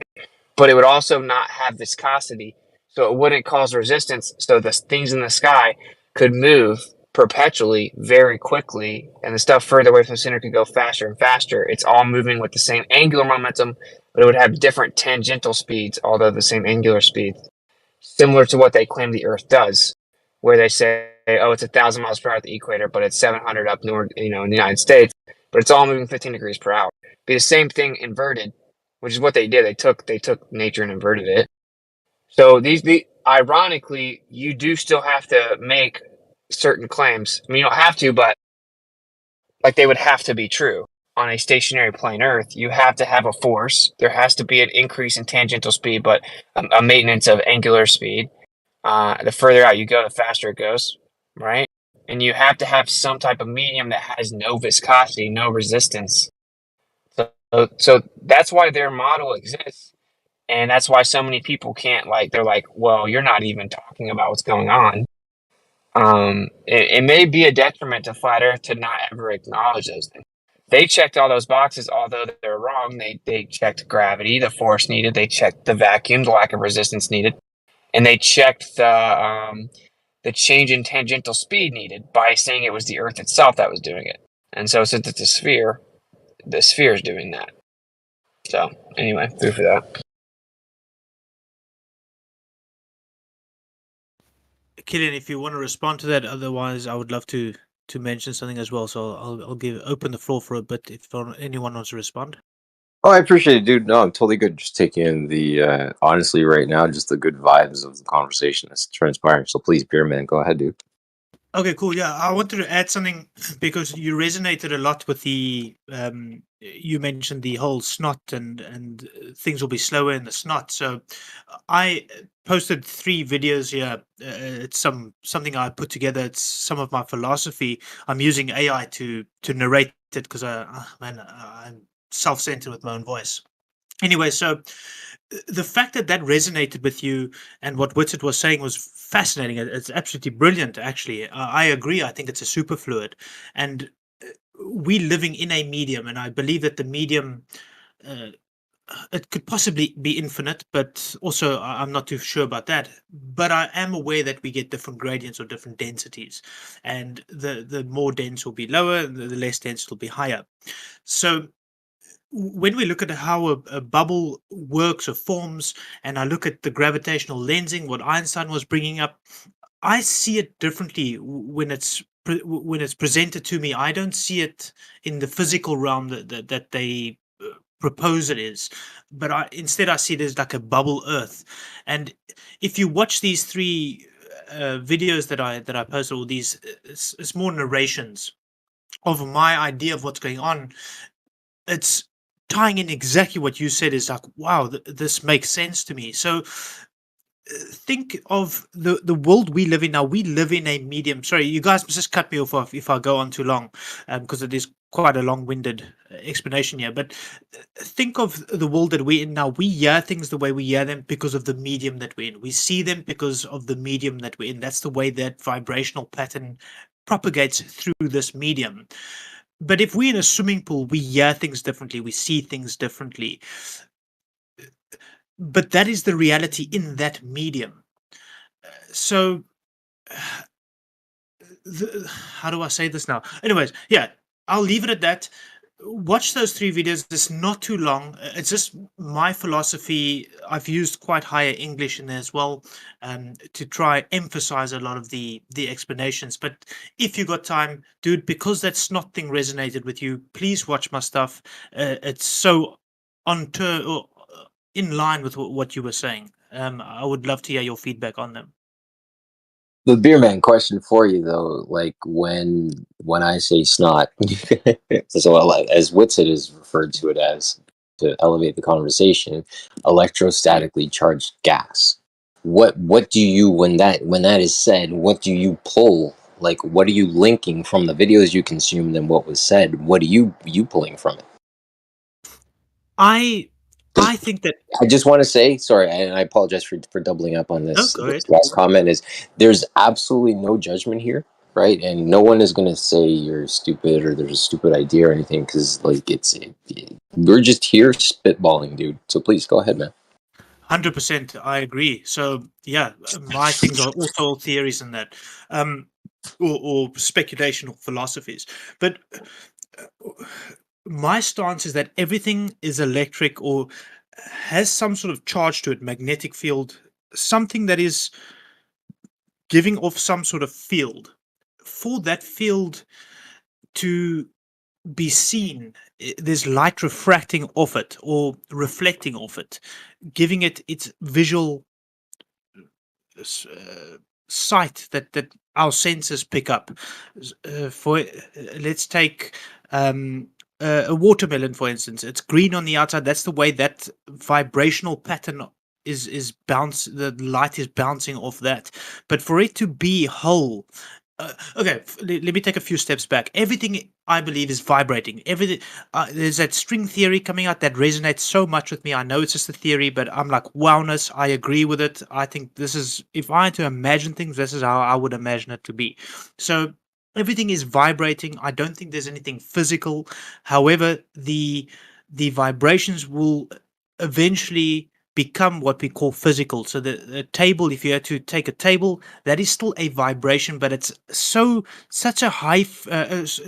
Would it be high? That will be a super low frequency of vibration, a vibrational state that we can't penetrate it. So it feels solid to us. But if you chop that thing down, eventually it's going to become this tiny little vibration, and not a physical thing that you can not push through it. It will still be this vibrational pattern that you can manipulate. But the bigger it is, it's going to become this very low vibrational state, and we can't penetrate it. Our vibrational level as a human being cannot penetrate that vibration. The two vibrations reflect off each other.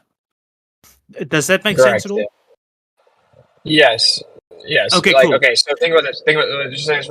So, like, as something transitions to like a plasma and then even towards a superfluid, okay, like the vibration gets more and more intense. It's super densely compact, and then eventually it reaches the state where it's all moving together cohesively.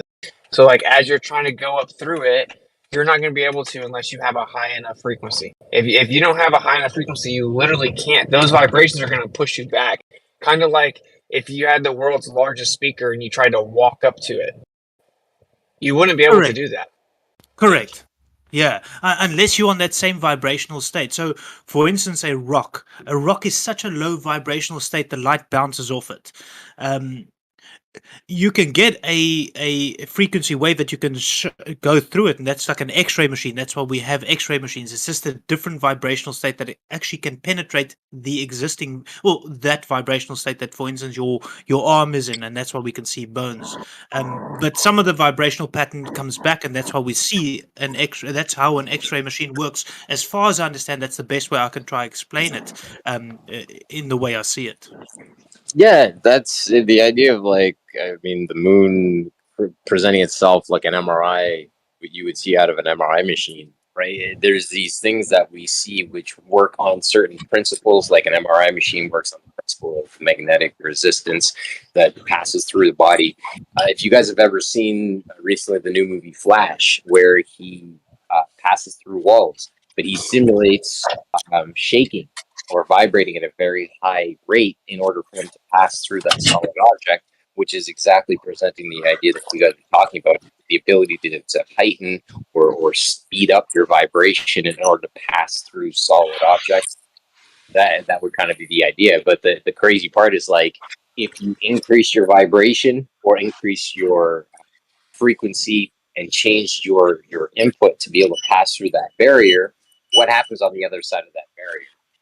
If it's a vibration that you can't maintain, as an example, do you then just get vanquished? I don't know, but we're getting into subjective theory at that point. I can't even comprehend that. No, it's amazing. So, for instance, say you were born in a swimming pool and you just lived in a swimming pool, or imagine a fish. That fish inside that water is experiencing sound different. It's experiencing light. Everything is, this whole experience is totally different to the way you would experience it outside of that water, because it's receiving different. Ooh. Is that me? That's a pretty good signal. Yeah, that's a hot mic if I've ever heard one. So that fish will be receiving different wave patterns or wavelengths just because it's going through a much more dense medium. I could be wrong, yeah. No, Beerman, and I want to jump in before, because it's a great point, right? And I didn't think about it until think about how your body is conditioned to carrying you in, let's say, the observed 14.7 psi, 14.7 or 1 bar pressure gradient, right? Think about how your body would have to adapt if you were constantly in water. Like you grew up and spent all your time in water. Obviously, you would have pruned fingers and all these things that we witness when we're in water for too long. However, think about how your muscles would have to evolve and adapt to a constant, an increased pressure where you're having to deal with that on a consistent level. It's a good observation, dude. Thank you. So that's pretty much on it. I personally don't think we would evolve. I don't think that our bodies are meant for that environment, and that's why humans do not live in swimming pools or in water. Um, our bodies aren't designed for that. Um, I do believe, however, that for instance, your lake observation, I think it's that Nat Geo Wild, where they found a lake within this in at the bottom of the ocean. Uh, I think that's the next barrier level, next density layer, medium, whatever we want to call it, where it transitions from one big medium to the next. So, for instance, if you take hot and cold water and you pour it into a cup, there's going to be a barrier layer between the two, but they slowly graduate into each other. But there's this what they call an interface layer between the two, and that's where the majority of refraction occurs, refraction or reflection. And what they found at the bottom of the the ocean, I think they found is it's on a macro scale now. I think they found the next interface layer, and I believe that the same thing's happening up in the sky, and that's where we're seeing sun star the stars we're seeing on one layer. We're seeing the sun and moon on a different density layer. If you watch the video that I did on the unveiling the departure of light, would complement that description that I'm giving. That's why I say watch the 3 videos that I posted. I would love to hear your feedback when you actually listen to these. I struggle to give myself verbal information. I struggle to give myself verbally like this out. I got a lot of time to write stuff down and express myself in written language, and that's why I did the videos and used the narrator as well. I just stumble less in that way, but yeah, it's such an awesome topic. And that's the model, what you described, that's the model that Vibes of Cosmos holds up. They say that there's 7 density layers. Each planet has one light segment representative of a planet within that layer. So the first layer would be Mars, second layer would be Venus, third layer, so on and so forth, all the way when you get up to Saturn, and Saturn being the last layer. And then you have the stars that are held in that upper layer. But as you described, the sun and the moon being captured in the first layer, and then as you go further and further up, each of those planets are captured in. This is where I'll introduce the idea of the planet being just literally like a hole in each of those layers. So imagine it not being an actual solid object, but simply a hole where you're able to see light shining through a density layer of water, or like a layer of snot, if you will, call it that, where you actually see the light interacting with it. And this is why when we look at the stars in the sky or the planets in the sky, they have that shimmery type of oscillating light imaging within it. It fits within what you're saying, what they've described as well. So you should definitely check out, if you haven't already, check out Vibes of Cosmos's 7-layer model. I'll post up a link to it. Yeah, post a link. I've heard of Vibes of Cosmos. Oh, sorry, go ahead, Snacks. But like the NASA documents talk about a 7-layer hermetically sealed atmosphere that we're living in. But so they're also saying the same. Non-rotating 7-layer ellipsoid. Yeah, they call it their last. I'm posting it up right now. Their last video, they call it the babushka of Cosmos, which is just, we know the babushka dolls, where you have one inside of the other all the way up. Yeah, Russian nesting doll. Yep. Yeah, the Russian nesting doll, exactly. So I've heard of Vibes of Cosmos. As far as I understand, he does the moon map. I personally haven't watched a lot of his videos. I do not watch a lot of videos on YouTube when it comes to learning a lot of this. Oh no, let me rephrase that. I learn a lot from YouTube videos, but I don't go get all my information from there. I get my ideas from it and try put it into my own visual experience. So I take mainstream and I try explain it the way I see it. I take the alternative and I try explain it the way I see it. Well, And yeah, I come up with my own idea at least, and that's so what I'm trying to share. But yeah, go ahead, Snacks. yeah, just like the different layers of it are caused by like different just temperature index and material index. I guess as far as like what is more dense gaseously might be nitrogen, and so you wouldn't find that at the upper levels, or if you did, maybe find it in some different form that you weren't familiar with. um, but um, but yeah, basically like each layer like kind of keeps the previous layer in check. So it's like that Russian nesting doll concept is to me a decent enough replacement for a dome and decent enough replacement for a firmament or for Could you please tell me what is the cause of gravity? Yeah, that's not what I was talking about. You want to talk about Would what I you was be able talking to tell about? me what the cause of gravity is? Oh, so you want to go to a different topic? What is the topic? There is no cause of gravity, but the cause of that sucks. Any type of firmament like that could be helium. So go look up superfluid, helium-3, helium-4, and then super solid. It's another state of the superfluid that is more solid but will allow certain things to go through it, but it's frictionless. But super solid could be what we call the dome or rakia or firmament. But there's different layers because of the temperature and pressure going up. And gravity is the emergent property. Gravity is the emergent property of the fluid background. It's just an emergent property. It's an effect.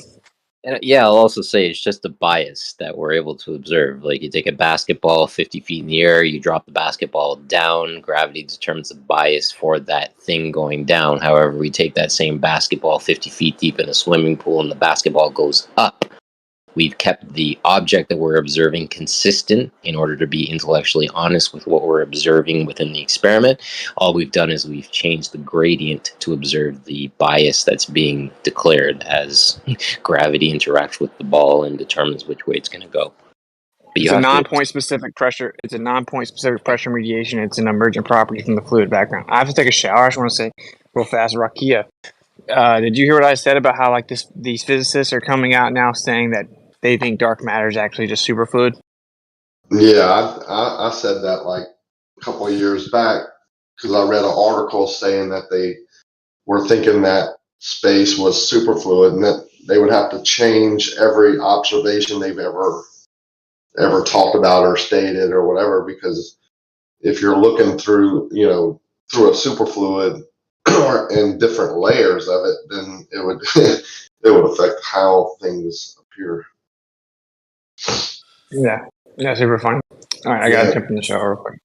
Dark matter, dark energy, dark fluid. They're saying it's just superfluid. I wanted to add to that gravity comment as well. So taking the whole concept of gravity out and looking at it from an experience point of view, if you look at the videos I posted early on, so the one on the hour, so that's 20 or 4 past the hour, so that's 20 minutes ago.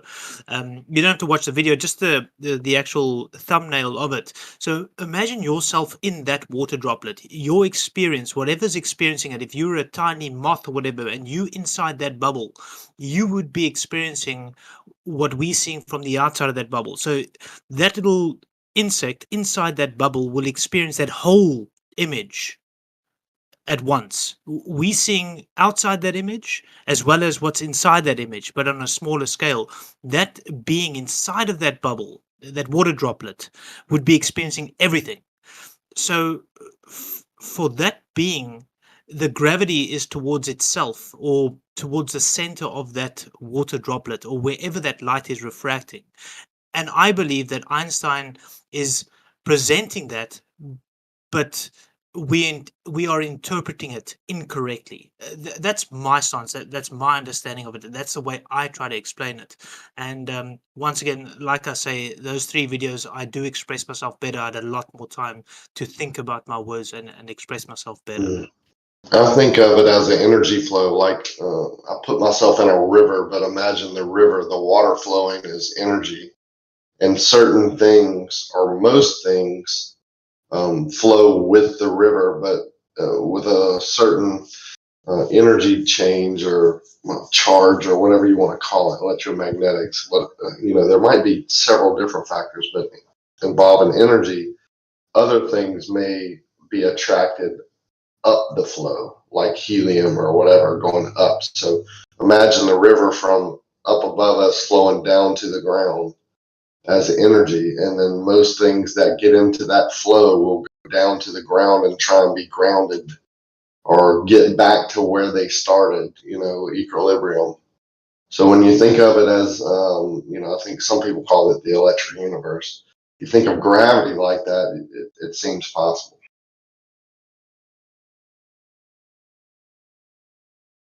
Yeah, it's very interesting. It's an interesting topic. I think there's a lot to do with the light, that energy, that wave pattern being refracted through the different mediums that we are in, be it a more dense medium where we're at now. So, for instance, if where I'm standing on Earth, and if I or the solid ground, that's a medium in and on its own, but I can walk into the ocean. That's a less dense medium than the Earth, but it is still a more dense medium than the air. I will move slower in the water than I'll move in air. I'll move extremely slow if I was in a rock, but I would still be moving. Just the same way that if you take a vibration in water and you freeze that water would still be vibrating, capture that vibration, and vibrate extremely slowly in ice. If you freeze that, if you freeze that water, More resistance. yeah, it's That's just a still way another more dense electric medium. term. Yeah. Yeah, still another term that has to do with energy or electricity. So you're walking on the ground. That's why I say the earth is the ground, the dirt, the rock only. The water on top of it is a different medium. Correct. So everything I would reacts agree. differently in water, electricity, So that's why you have salt water that conducts electricity more than fresh water. I think it all has to do with that electrical charge.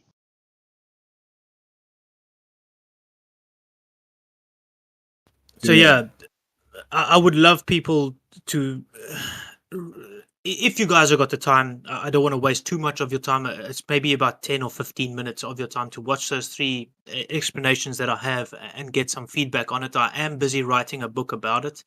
I'm very far from finishing my book. My plan is to finish it by the end of the year. But I touch on these topics, more philosophy, but these are in my book as well, subjects that I touch on in my book. But like I say, mostly it's more about existence and why we actually here and why we experience what we experience. I think they even tell us, hang on, this is my last comment, I'm getting off. So I think they even tell us with the salt water, how they tell us that buoyancy has a lot to do with gravity, and things are more buoyant in extreme salt water. You go float in fresh water, you have to use a lot more energy to float, but if you go get into a really salty ocean, you can float very easily. So gravity is overcome. Yeah, that's interesting. Like the Dead Sea. Yeah, there you just float. Mm-hmm. I don't even think. Yeah, the Dead Sea is float more. I mean, yeah, I would say the Salton Sea also, but you'd probably be only floating because you'd be dead by that time. Well, they would load but yeah, load cargo ships in one area and bring them to another to deliver the product, and they would sink because the salinity was different. You see what I'm saying?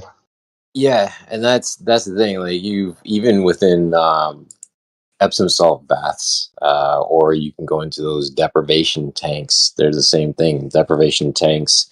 You go in, they have a water-filled tank that has Epsom salts in it, and that helps to hold your body up in like a zero quote gravity, zero G atmosphere, so that your body can start to heal itself within that chamber itself.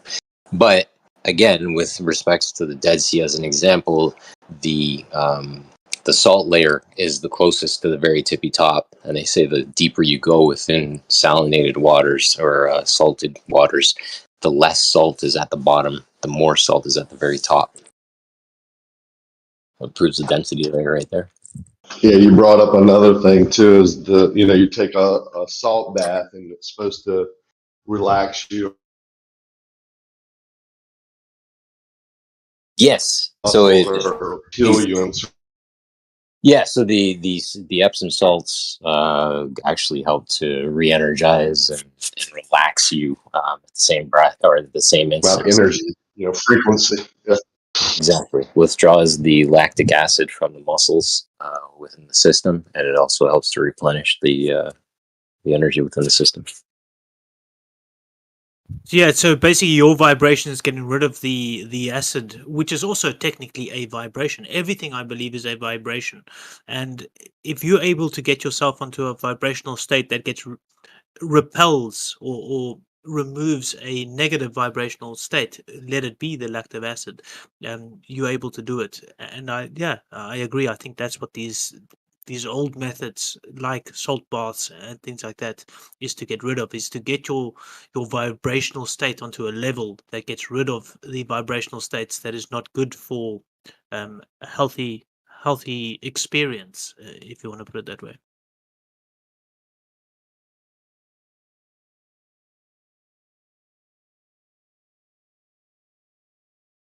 It will force itself out of your body, or out of your vibration, but we call it a body, but it's still actually a vibration.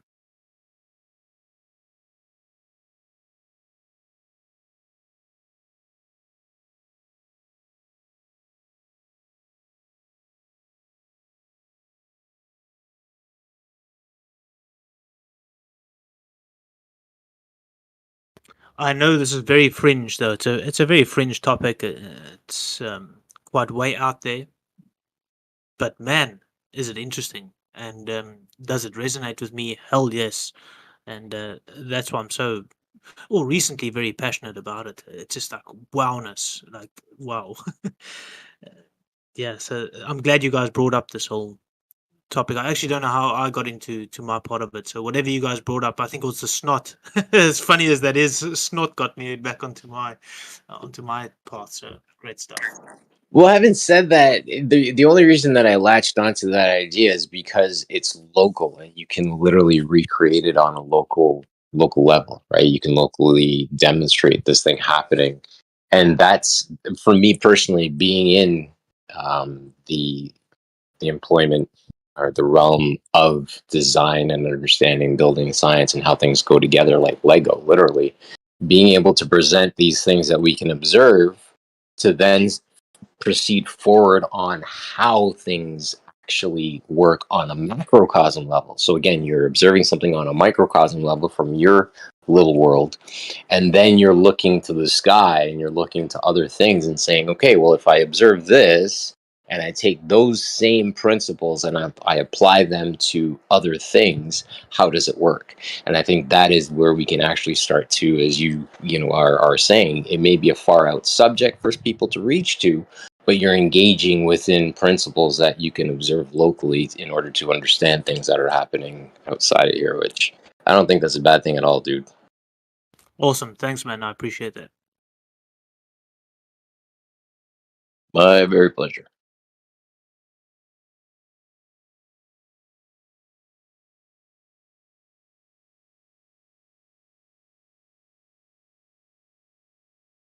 Like even the video that you've shown within the first part of the first minute of the video that you've uploaded, a unique perspective on space-time and gravitational lensing. EXO was in the other day. He presented a screen capture of motion capture, sorry, of a time lapse of star rotation. And you look at these things because you're so busy looking at the sky moving that you forget to look at the ground and realize that the ground's not moving. And you wouldn't be able to capture these things if the ground in fact was moving. It would turn into an absolute dog's breakfast of a motion capture if you actually tried capture the ground moving. Yeah. Firstly, I do apologize that I use an AI to narrate it. Travis actually said to me it would be better if I used my own voice, but I tried and I just stumbled upon my own words and I was like, no, fuck this. And I used AI to narrate it. You can there's like AI fixers for voice, you know what I mean, as well. So you could use more AI. You know, it's all. I'm proud use of. enough AI.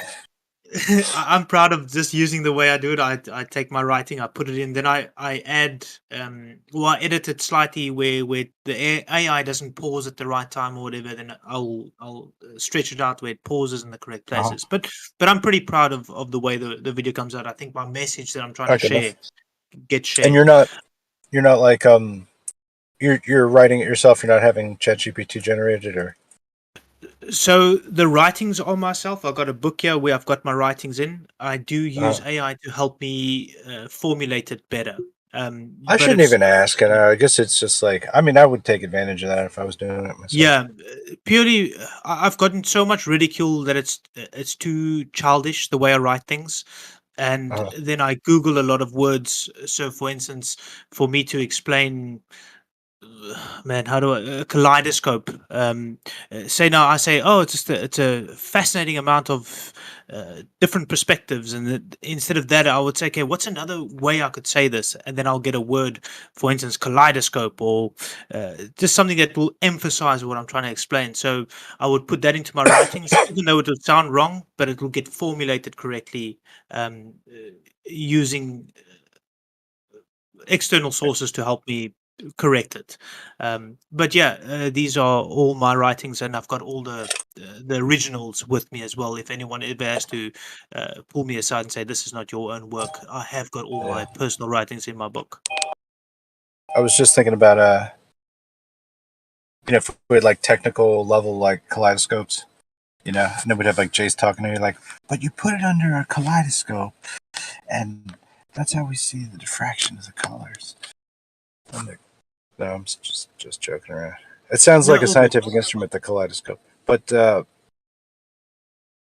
I don't know. It's kind of interesting because you can sort of use ChatGPT to generate, construct parts of an argument, or do stuff. I was talking about earlier, loading it up with different types of PDF information, and then being able to kind of peruse that as if you're just like doing a query, if just asking somebody a general question. So you just have a non-specific question, and it can kind of break into what could be many PDFs. You know what I mean? Is an information base. Yep.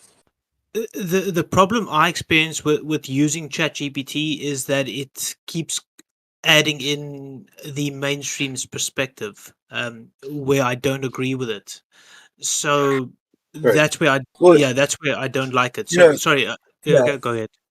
No, it's just 'cause that's like for the most part, it's just like vanilla flavors of GPT, but you can customize it to where, and there are some specific like platforms that just more or less cater to this and just like want you to I guess like load your information into there, and then it kind of like does a training on that data, and then it'll like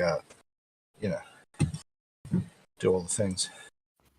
So what I do is I got a little notebook here that I write. I actually got it for my 35th birthday. I think it was from a friend of mine. She's now moved overseas, but she gave me a book, the thoughts of, and then my name and surname. And I never used this book before, and then recently I'd say in the past 3 years, I've been writing in my little book my thoughts. So I've been putting these writings into Word documents here locally on my PC, and decided I want to actually write a book about this book that I'm writing in.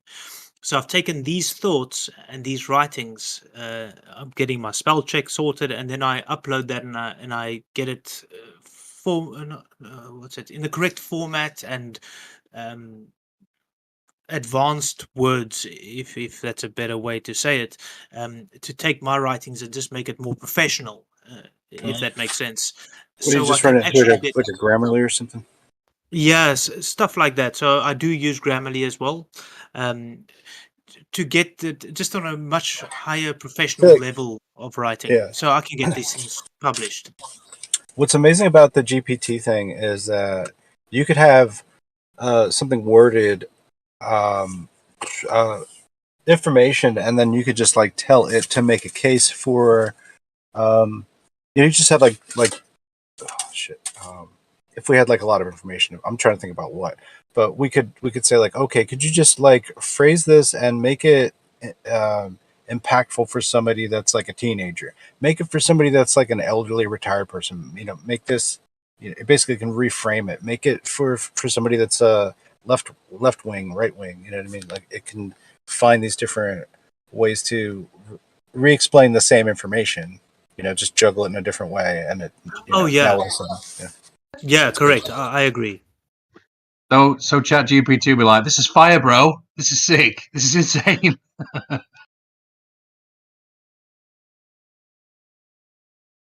So I would agree it's been useful in that sense, yes. And then Grammarly has been amazing. I'm South African English, so well, I think it also falls under British English, or it actually falls under British English.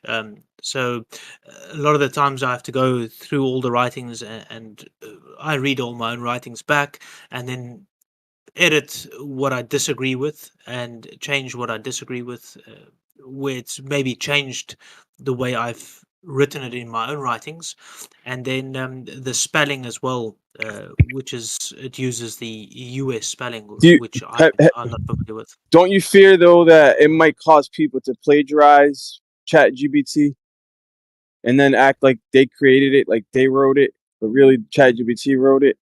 Like that's already happening in colleges all over America. Certain teachers are keen; they can tell the difference between like a ChatGPT and a student. They've been able to recognize it after experience. But what if it just over time gets less and Uh, less distinguishable? So I'm not too bothered about that because I've got it written in my book, handwriting in my book, beforehand with dates as well. So every time I get a thought, I put a date on, a date and time, an idea, thought, whatever, and so I'm not too bothered about that. And you can cross-reference whatever I've published, or presented versus my own layman term handwriting. So yeah, personally, I'm not afraid of that. No. I actually don't. Like at first, there was a novelty to AI art, and like I liked it at first, but quickly I was like, now I'm uninterested. Like I really now I don't like it. And the disgust, dislike is growing in me when I keep seeing AI art. It's taking over everywhere. I see AI art being used. A lot of YouTube accounts, people that I respect using AI art, and there's nothing wrong with it. But I think it's like taken away from so many people that have devoted their life to art, just being taken away by AI. So the one of the big reasons why I used AI to assist with my work is when I was chatting with Travis regarding refraction, and I wrote some writings, and I shared some of my work with Travis. He couldn't make sense of it, and even though we agreed on a lot of things, he couldn't make sense of anything, or he had so many questions. And that's when I realized, fuck, man, my writing is just not clear enough. As soon as I use higher English or better vocabulary, it made more sense. So that's when I realized, okay, I need some assistance in writing, and so I use it for that, to get my message across correctly. As for the narration, I stumble too much on my own words. I'm actually in the process of trying to get an online introduction video for teaching English online, as a foreign language, and I can't even get past the first couple of sentences, and I stumble upon my words. So, in that sense, I'm really struggling, and that I have to do in person. So, the AI assists me in that sense, at least, and the AI is for now narrating my writings for me, which I appreciate.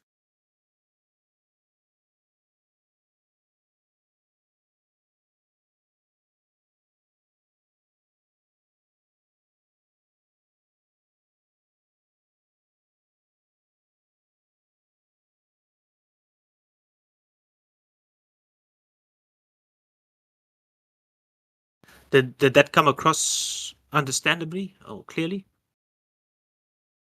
Yeah, Okay, cool. you're using it as a crutch.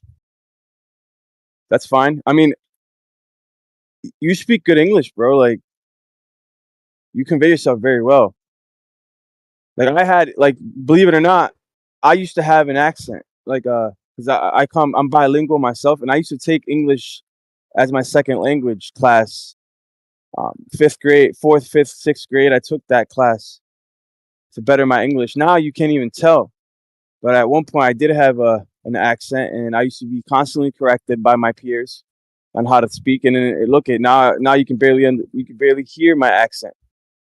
So but you have to be at a certain age. But like, English isn't that complex. Like, it is. But like the way you're talking right now, if you can just expand your vocabulary, you'll be all set, man. It's not public speaking. Public speaking is one thing. Like, I struggle with public speaking without saying right, and you got to sound eloquent when you're in front of an audience, in front of the podium or whatever. I don't have those skills, but in writing, I'm way better. I'm way better of a writer than I am of a speaker, because like English 101, I aced that class, and even when my placement test for college, I got like a 98 in my English, so they bumped me up to like 102, 101, 102. But anyways, like, yeah, like I like writing, man, and literature. I'm fond of that. But you sound Yeah, fine, bro. I think like you're like hard on yourself, because you sound fine to me, bro. I don't even know that you struggled with English. So you telling me you struggle with English? I'm like, what do you mean? Like, you sound fine, bro. no. So struggling, when I say struggling with English, it would be the vocab. So you actually made a valid point there. So I agree. I speak fine. It's my native language. That's how I was brought up, is English. However, when I say that I struggle with English, it would be the vocabulary side. So when I write, I can write a sentence, and I can then after I've written something, I can say, okay, cool. How can I express this more poetically, or uh, more impactfully? Then I would Google, Yeah. how can I say so and so differently, and then I would get a better word for it, and then I can form a sentence, which would come across as, wow, this doesn't sound like my brain thinking. This is how I can imagine it, but this is not how it comes out verbally. And so yeah, I prefer writing than actually talking. It just comes out more poetically when I write it than when I speak it. I don't know. I think a combination of both is necessary. I think you need to do rereads on your writing, so as to like, I guess, integrate them. Um, so that you're, I don't know, so you don't put on airs, I guess, in uh, your literature side, I guess, so you kind of speak how you, I don't know, just so you represent yourself, like, as best you can, consistently. Unlike what I'm doing. I got you. So I'll I try. no, I got you. I No, agree. I 100% agree with you. That's one of my biggest fears, is to come across that my writings are different to the way I convey myself in person. Something I do want to work on, Talk but for good, now, talk smart. yeah,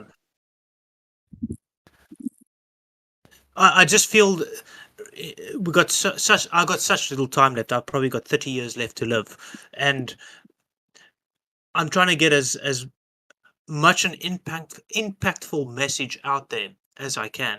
And if it requires me to provide higher vocabulary, then so be it. But I want to get the message out there. And yeah, it feels so important to me, and I'm scared that my lower vocab won't allow the message to get out there. And that's why I feel so obliged to provide such a higher vocabulary. Maybe it's just a standard that I'm making up in my head, but it's the way I feel. But you're right, it's probably incorrect. So just don't beat yourself up is all I'm saying, man. Because literacy is something that was very rare, bro, for most of history, humanity. And you have very good communication skills. And I would just expand your vocabulary and learn how to the body of an essay. Like, and when it comes to cursive, like nobody writes in cursive anymore. People don't care about it.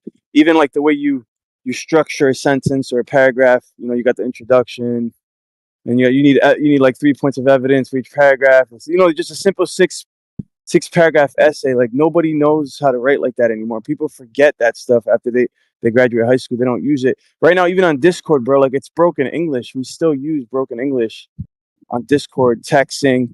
It's all evolving into like pictographs. You know what I'm saying, with emojis. Like language is evolving, but for the most part, you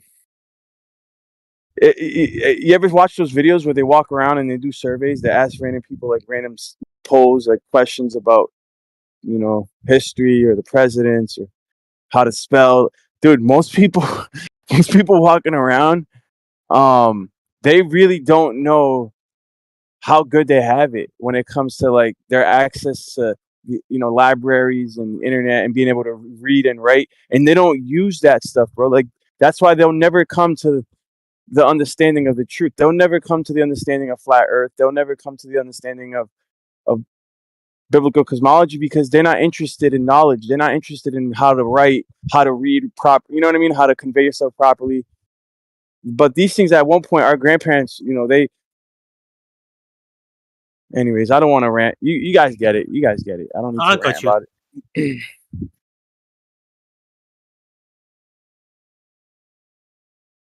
Do they still teach cursive, or is that now archaic? Like, I don't understand. I'm not keeping up. I'm not sure, but I remember in school we had to write in cursive, otherwise we wouldn't pass. We had to. That was like the rule, is you have to. I think in high school they dropped it though. This is late 90s, early 2000s, where they dropped the cursive. But I remember that we had to write in cursive as much as we hated it.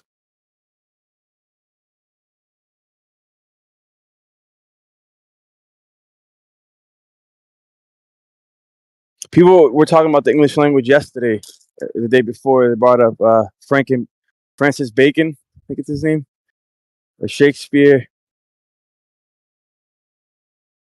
Man, the English language is crazy, man. Just look at its evolution within just 300 years. Insane. And then look at it in 600 years, 800 years, and compare it. Completely insane. 1300s English with Wycliffe. It wasn't even standardized. The language was not even standardized yet. It was still like, that's what I'm saying. Like English barely existed in the 1800s. I mean, in the 1300s. It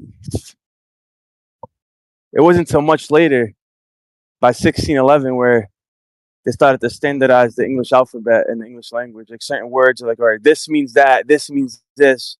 They started separating the theirs and the whens and the wheres, or whatever, the whos, thous and theys, or yeah, I don't even, you know what I mean? Like there's so many words.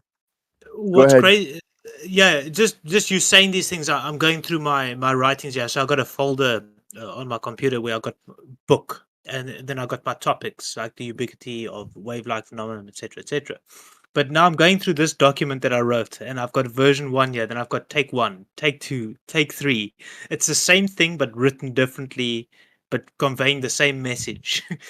So I've got various ways I've written it to and then I read it back to myself and I say, what will be the most impactful way I can get this message across?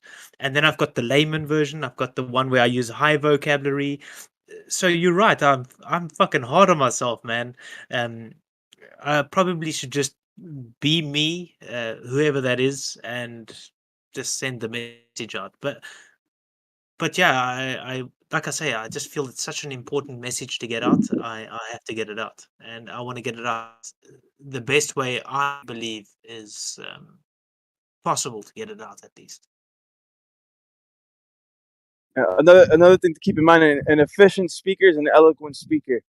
Sometimes, in school, you want to use like fancy words to express yourself, but really it just kind of makes your message convoluted. Are you trying to sound smart? Sometimes if you just use if you just write from your heart, make sure it's grammatically correct, bro, you're good, man. You know what I'm saying? You I don't have think Yeah, I think I'll take that advice. And the next one I do, there is another video I want to post with a narration. I will still use the AI narration, but the next one I'll do it in the language I feel comfortable with, and let's see how that goes. So, Lion, yeah, I'll take that advice, and let's see how that goes, without putting the fancy vocab in. So I appreciate that feedback. welcome, bro.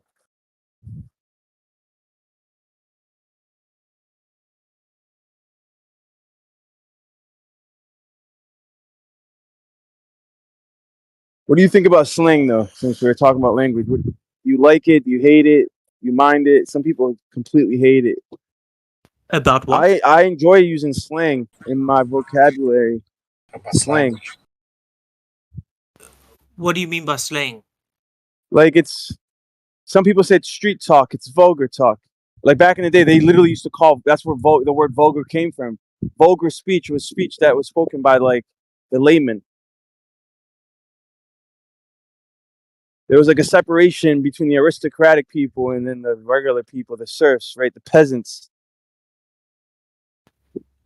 When I talk to my brother about these topics, then I don't mind doing it. When I speak to intellectuals, like my mother's other half, my mother and my father aren't together anymore. She's got someone else in her life. He's a lung physician. He specializes in lungs, and he's got a very high vocabulary, very high intellect, where I feel that I need to speak on a higher English, where the message comes across differently than when I speak in the way I speak to my brother. So I think a lot of the times it depends who you're speaking to, is the type of language you need to speak to convey a certain message. But yeah, when speaking to my brother, it's a lot easier for me than speaking to, for instance, my mother's whatever you want to call it, boyfriend, husband, my stepfather, whatever. Like saying, for example, that's mad gay. Like that's mad gay. What's Yeah, that? You know yeah, what I mean? What's that mean? yeah. That's just like, if I had to explain that, I'd say that oh man, that's fucked up, or it's wrong. It's yeah. Mad gay has got its own meaning for certain scenarios. Man, stop capping. You know that's funny. Yeah, I get what You you're know, saying, but also you're gonna have stop. a point for it. You know what I mean? You're not gonna use mad gay for every scenario that's similar. You use it in different instances where mad gay would fall in place, even though it's got nothing to do with the sexuality. um, but I think I get what you're saying. Things are gay sometimes, like asexually. They're gay. Um, I don't know why they are, but some things are sexually gay, and it's just like that's pretty gay. You know what I mean? But yeah, Correct. Are you trying to tell us something, Snacks? but like we never say that. Like, man, that's straight as hell, man. Or no, we go straight on, man. Straight up, straight up. Now tell me. That's what we all say, right? We all say that. It's a phrase. Anyway, Or the word? You know what? A word that I like, zooted. I had a black friend from New York. One time, he introduced me to that word, and he said to me, he said, I don't know how Actually, he just Jeremy said, I'm says straight up. zooted. Jeremy I'm says like, I'm straight up a lot. zooted. Oh, zooted? Yeah. Yeah, that's pretty Zooted. old. Yeah. We've got a colored community, so that's the brown people in South Africa. We call them coloreds here in South Africa, and they've got their own lingo. And I remember in the 90s there was a big word called GURT. So I think it was GURT, and GURT meant like it's befuck, it's awesome, it's cool, it's yeah. So for Oh, instance, man. oh, that That's car pretty is good. GURT. So yeah. I get what you're saying, but you can't speak to.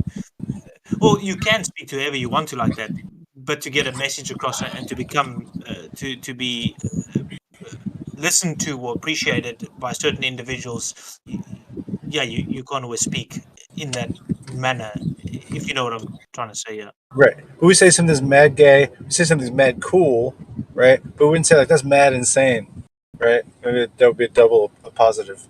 I don't know. Funny. Yeah. That's mad crazy. Are things mad crazy sometimes? I think maybe And sometimes. then what do you think about changing your vocabulary depending on your setting? Like if you're working Code at switching. customer service at Price Chopper, right, and you're talking to a customer, you're gonna have your customer voice, right? Your public speaking voice. But then you're at home or you're out, Shit, man. on Discord with your friends talking about flat Earth. You're gonna be talking a little bit different. But then you're like a chameleon. Then you're fake because now you're switching up your vocab. Man. Correct. Yeah, it's fucked Can't up, but never it's win. all. I think it's got a lot to do with ego, impressions, the way the world's been presented to us in the current situation that we're in.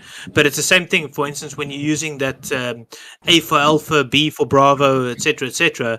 A lot of the times when you're talking with your friends, it's like F for fuck, C for cunt, etc., etc. You know what I'm getting at? But you can't do that over the phone when you're speaking to a customer. You got to use the whole C for Charlie, but with your friends you say C for cunt and You sound like things you like that. enjoyed that way too much, dude. Oh, dude, it's amazing. It's so much fun. But Oh, yeah, he we loves words. Liberated language. because there's humor to it, man. You know, life is fun. It's we only here for a bit of time to express ourselves.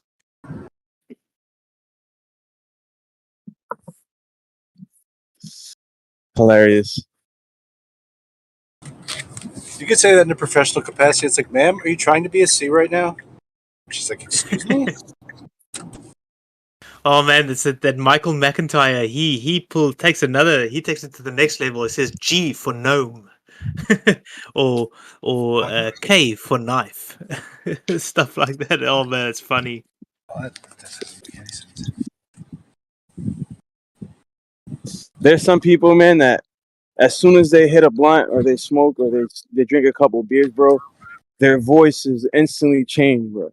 Some people I've witnessed, as soon as they drink alcohol, bro, their whole personality changes. It's like nuts. And then other people, they can drink and nothing. It's like they're the same person. They'll drink a whole pack, dude. And no, it's the same person.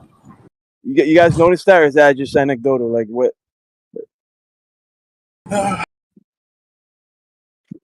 Yeah. I don't know. Maybe. I think that depends on the situation as well. There's people that can have a bottle of brandy and they become all aggressive. We call it karate water, yeah. Just become extremely aggressive. But yeah, there are times where people can drink as much as they want. If anything, they become quieter or calmer. But alcohol is it's also a conscious altering substance. If you are consciously stable, I think if anything, it'll just relax you, but you'll still be able to speak the same, uh, present yourself the same, just in a much relaxed state. But a lot of people that aren't consciously stable, it may put them into a totally different state, and that's why they react the way they react when they take the substance. I gotta hop in here because that is conjecture. If you look at it, alcohol, they found it metabolizes a couple different ways in different people. And I'm one of the people that drinks alcohol and gets a lot of energy, but also becomes a completely different person. Wherein like 85% of people, they metabolize alcohol. Like, so your friend gets really drunk, but he's still your friend. That other 15% of people, their liver metabolizes it, creates a different chemical that goes into the brain, and they just go fucking nuts. I just want to say, has but nothing it's to do still with the consciousness of the person. It's just their liver's doing something way different than everyone else's. Yeah, so Well- so I'm saying it changes the conscious perception. So you wouldn't do that without the chemical. So your No. reactions are different. Oh, so it doesn't do that? Oh, I thought the alcohol affects your brain, just the way you experience things, and that's why you react differently. So that was my understanding of it. So yeah, maybe I'm wrong then. No, sorry, that was my, like, I was just listening, hopping out of the shower.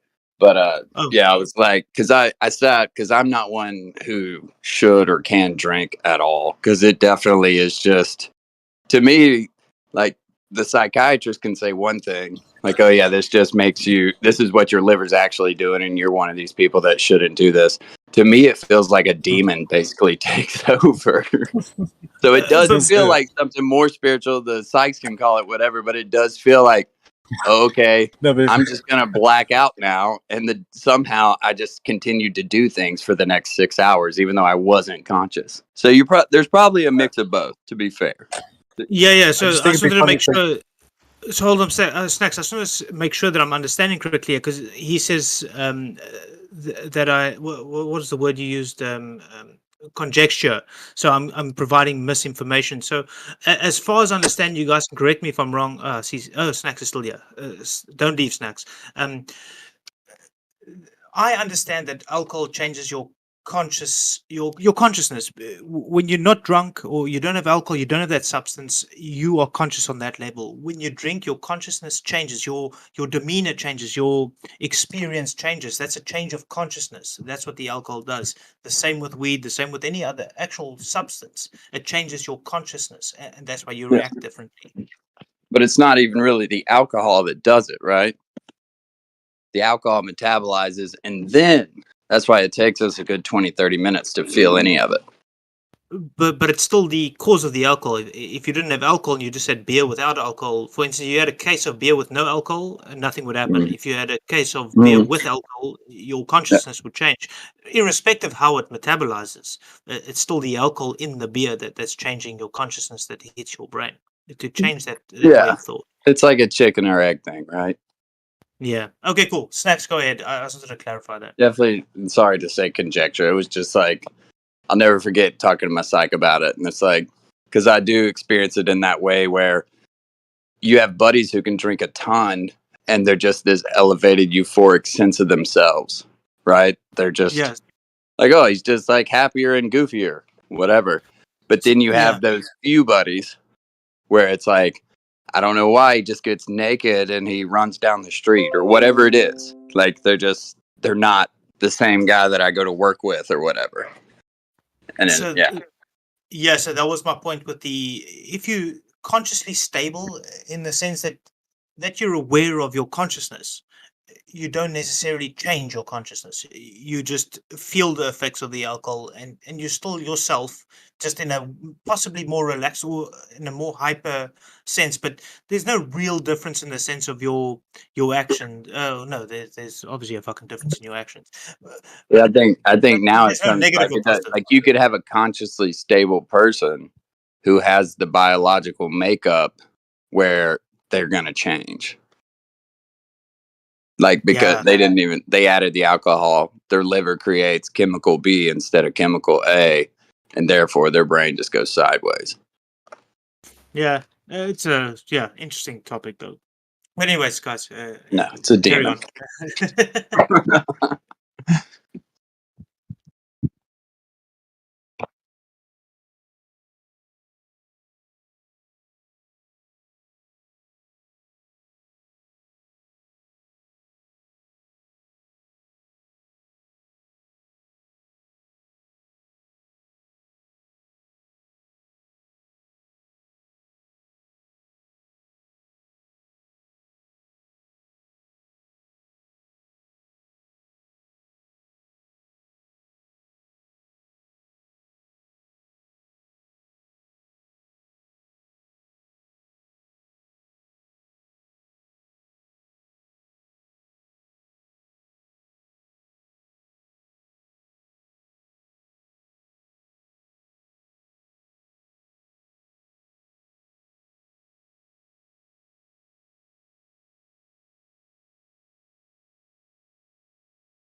Andy's hilarious.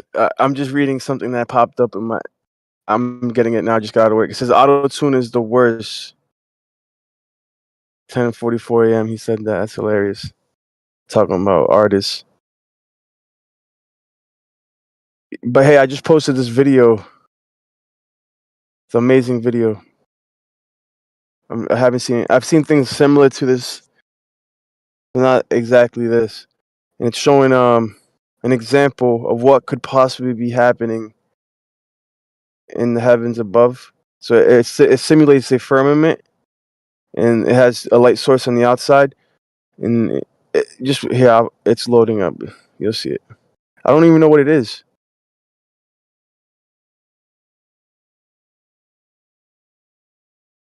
It looks like a water droplet, but it's not. Oh, it's resin.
Yeah. Anyway, like I was saying, it's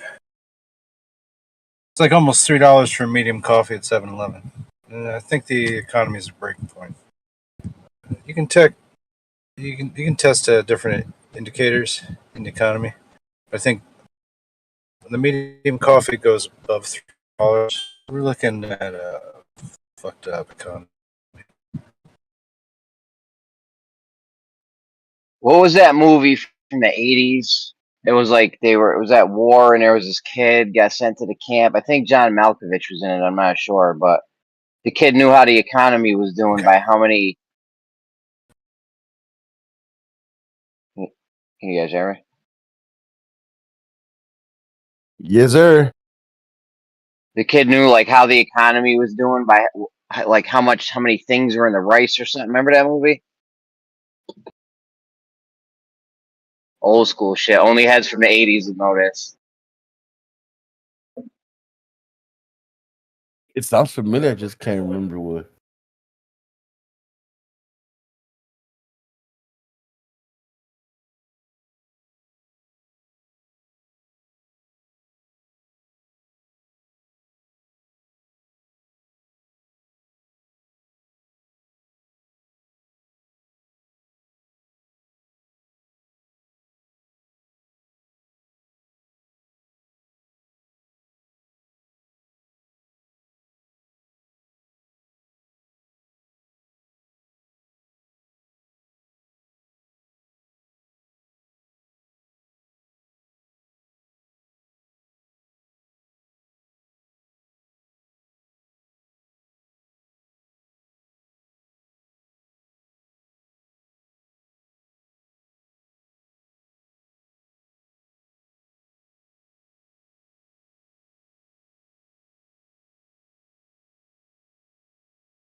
I mean, Jeremy, I'm just still blown away by that summation of plot. I had no idea. I don't know what you're talking about.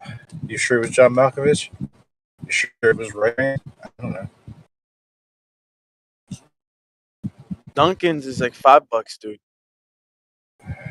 Duncan is like 3 and some change there. Oh, is it? In 7-Eleven, you're making your own coffee that you can already taste how not good it is. So, like, you can either not buy it, or you can buy coffee that's like a little bit burnt tasting.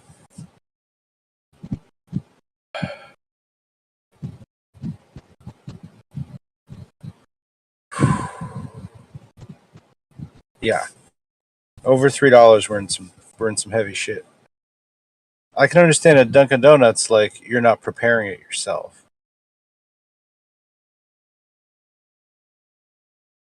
But what when ChatGPT takes over the job of what a Dunkin' Donuts person can do? Do you think it's possible? I don't know.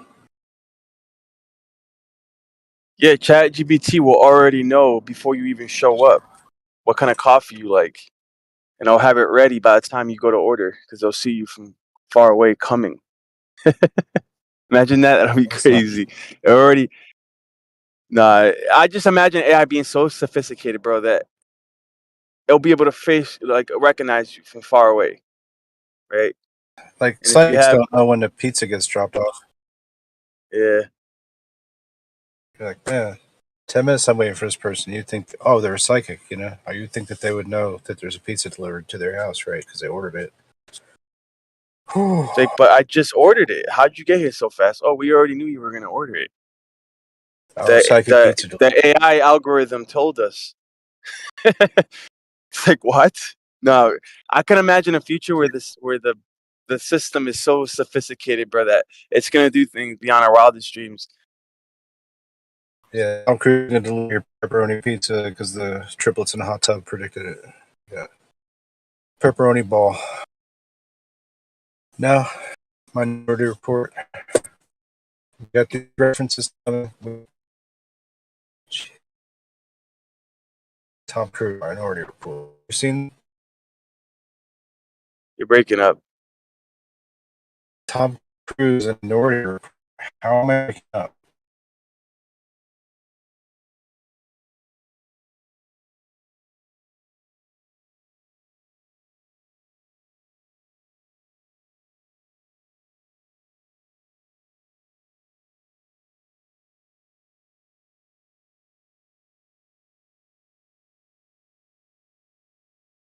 Yeah, it must be the satellites passing over. I don't know.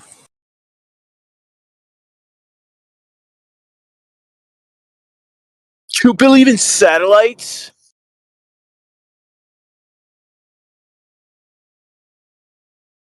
Yeah.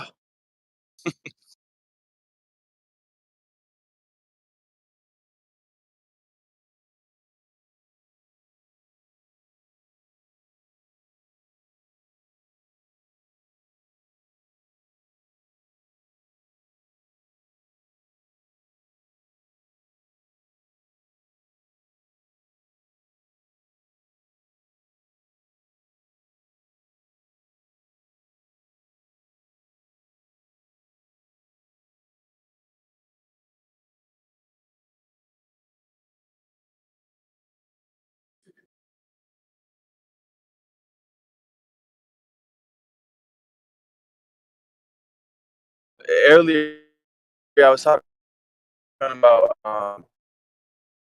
Hopefully, I'm not breaking up. I got 2 bars. 1 bar.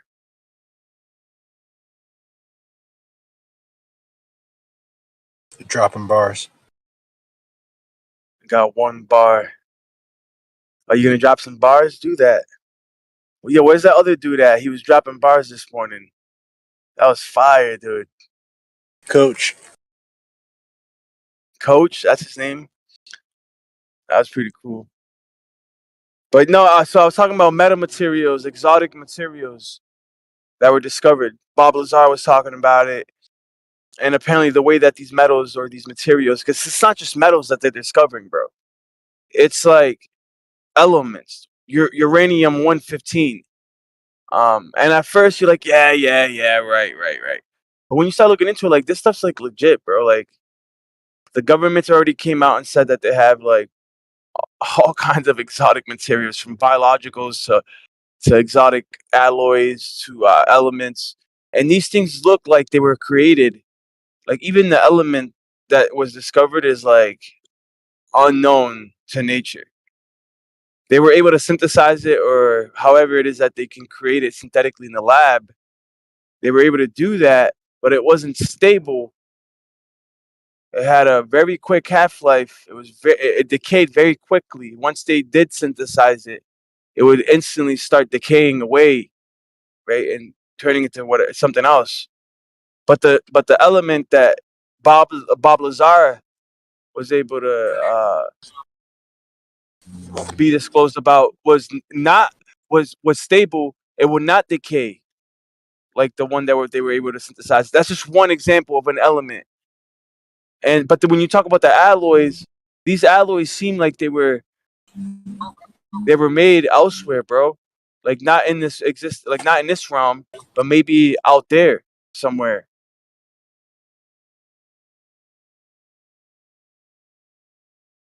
Wherever out there is. And I don't necessarily believe in 0 G's, right? But it's almost like some of these materials, they say that it seems like they would have been created in an environment they theorize would have been like 0 G's. It would be possibly the only way that they could manufacture these alloys. They're claiming that they're doing that tissue 3D printed stereolithography in space or whatever. Now that, like, it would make sense, because you're gonna get like this kind of, if there is such a thing as just like whatever micro gravitation or whatever, it's just like you get this like amorphous situation, which would be better for like cellular developments, things like that.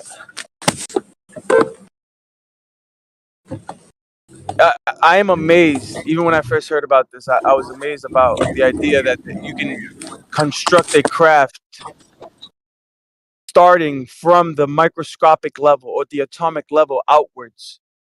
That you can engineer a craft that is completely integrated from the atom outwards. Like we already see this, like we're kind of like advancing in that direction with graphene. Ooh, I don't even know if I can say that word here. Or but anyway, so like where you It's can not organize a form of carbon. I mean, materials, but arrange the material in a way that you start at the atomic level to arrange the atoms in a certain way outwards to the point where you have like a craft. Like apparently that's what they had in their hands. Now that's not possible with any technology that we have today, but I can see it if we continue to evolve in that direction with nanotechnology, right?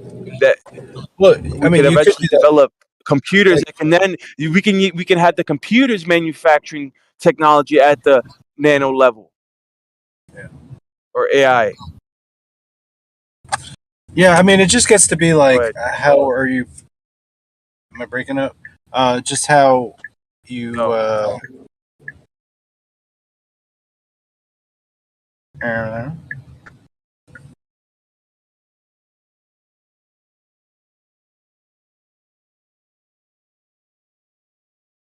what's up, man?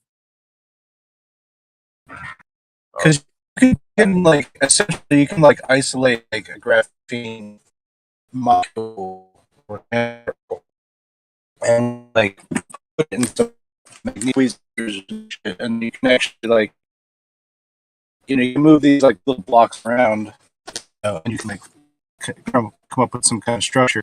But ultimately that's like so many operations to produce like if you want to do like a like to like take a piece at a time. That's some bullshit. Like don't do it that way. There's such a format, and there's other ways to deal with it afterwards. So it's an interesting material to look at.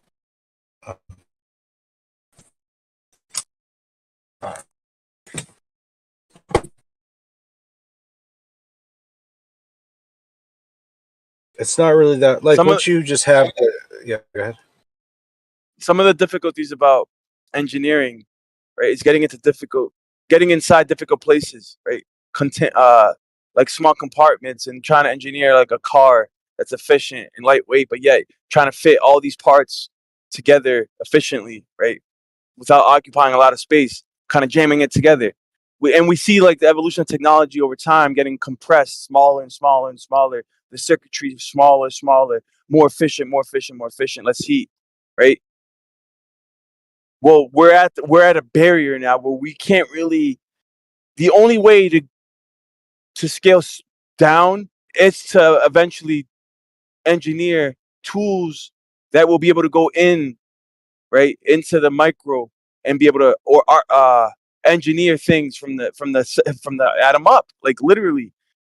And I didn't really want to get into the engineering too much, but it is interesting. But my main point that I was trying to make here is that apparently Bob Lazar, he was talking about that these crafts were somehow able to be maneuvered by these entities, almost like they could somehow integrate them. Like humans couldn't do it. Humans, they tried figuring out how to fly some of these crafts. They can't. They're trying to reverse engineer it. But the creators of that craft had created the craft in a way just like your fingerprint, right? Where you need a fingerprint. Well, they were able to create these crafts where you needed to be like somehow connected to it, but they were able to connect themselves to it, like in a way that the only word I can use is telekinesis. They could maneuver the craft with their minds, and they could somehow. Now this sounds like nuts. Like it sounds like Coast to Coast Am or some crazy stuff, like some sci-fi stuff. But apparently, there's a way to integrate with the machine, merge with the machine, and they've been doing it, possibly since before the flood. That these entities have been merging with machines and were able to maneuver machines with their minds through some technology that we're still trying to discover or engineer.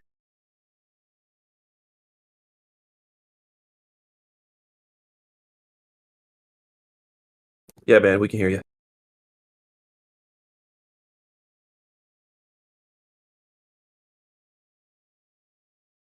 So,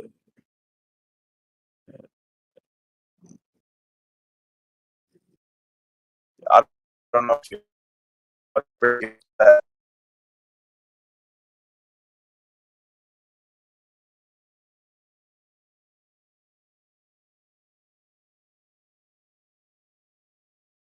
But think about, or even a car, right? Creating a car that you could somehow merge with. Just think about the possibilities of what that would look like and how you could achieve that. And maybe if we are guided, right? If these beings allow us to develop this technology, they give it to us. You know how much that could change the world. Just merging with technology as a human, right? It just so like sitting in your car and then somehow just by touching something on your car or even touching the steering wheel, just by grabbing the steering wheel, somehow things will start activating and things will like your mind will start connecting to it. That's pretty cool, man. But I wouldn't necessarily be with it, but I could see how it would be attractive if I could That if I could game. put a chip in me. Go ahead. Yeah, you never seen that game? They got it at like museums and shit, where two people sit opposite sides of each other, and they hook this thing up to your head, and you have to use like your mind power to make the ball move forward. It's crazy. Yeah, man. Like think about 20 years ago, we used to think about touch screens, right? And now it's here. Now it's like, oh, whatever. But now we're like just postulating about the future, and we're thinking about, well, what about telekinesis? Like we've always thought about telekinesis. It's always been something. It doesn't have to be like making things float, but just being able to control things with your mind. You know, that alone is a scary thought and an interesting thought provoking, to say the least. You know.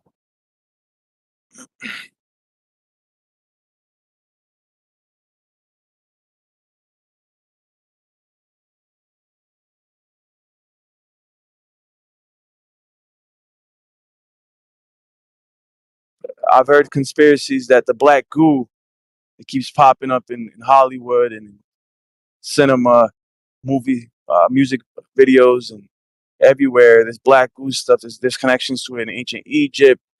They're finding like they're opening up these basalt cubes that they found in the pyramids, right? And in these basalt cubes, it's like, how the hell did they make this so perfect and so heavy and gigantic, and how they get it in there, and then all this, and then like the logistics behind that Yeah, you is, can see spots where they, bro. You can see spots where they fucked the cut up, dude. oh yeah, you probably know more about it than I I'm do. talking about on the what's up? You probably know more about it than I do. Cause I'm just talking about like they found black cubes or black basalt. I don't want to call them sarcophaguses because that's not what they are. But go ahead. Yeah, but they're called sarcophaguses, and they you can see where they fuck cuts up on them and shit sometimes.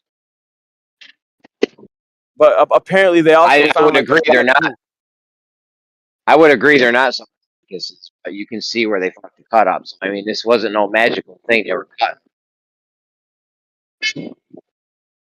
They got this black goo, right, that they found, and I don't know the consistency, what it was made out of. I don't remember, and I don't even know if the story's legit.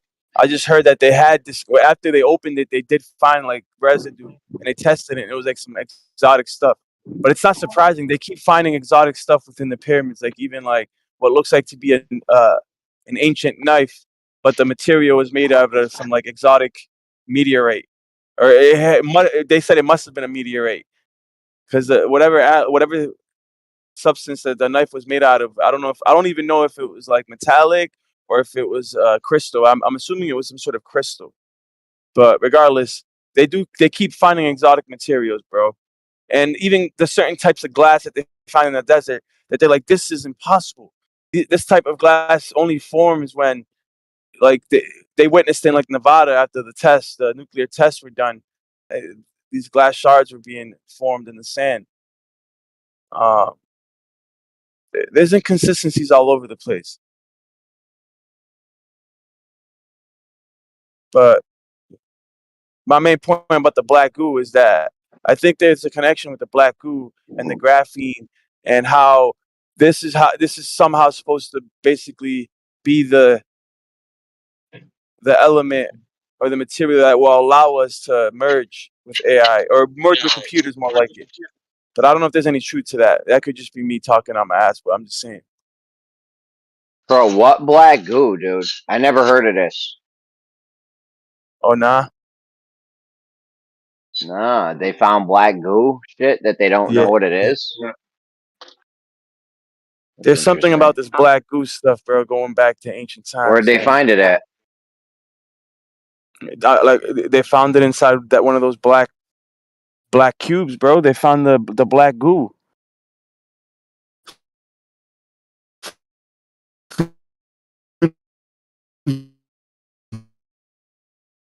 They found the black.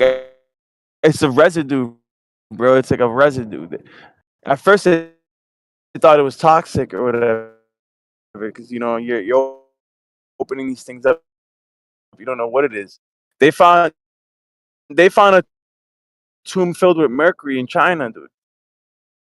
It's extremely toxic. I mean, apparently, you can't get close to it, but mercury, that's another topic. Is it mercury toxic? I don't know. But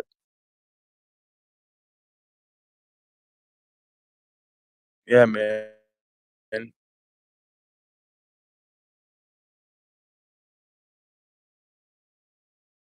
Found a whole pyramid full of mercury in China. Like a river, a mercury river or some shit.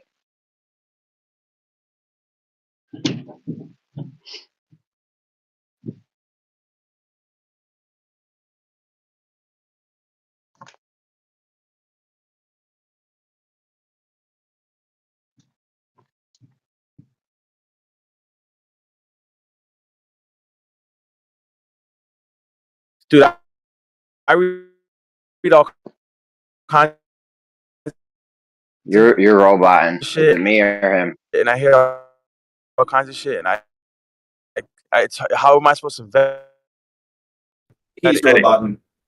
Toro, you're You know what I roboting. mean? But I Lion. heard Lion. You're Sorry, roboting. Lion, you're roboting.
Yeah, those giant black boxes. You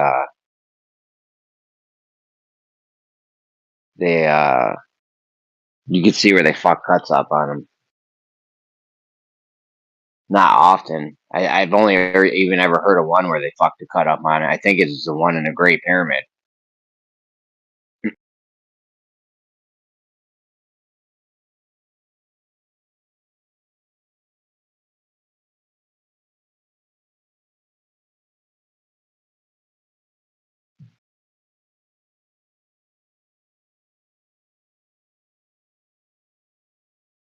I mean, I don't even know. I don't know. There's some crazy shit going on with archaeology, and they're scared to dig now. China won't dig their. China's got mad pyramids, bro. They terrorist them for farming. Egypt shut us down. Göbekli Tepe is a war zone, supposedly. They're scared to dig, dude. They don't want to dig, bro. Every time they dig, they start finding more and more shit that blows their whole paradigm apart.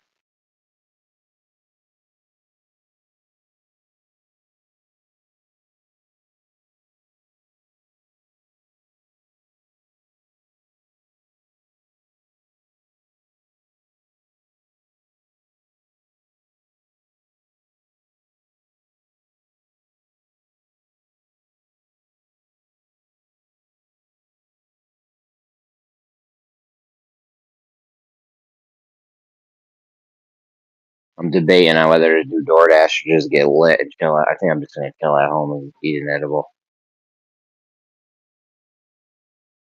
I've been grinding all week. I gotta do overtime tomorrow. I'm chilling.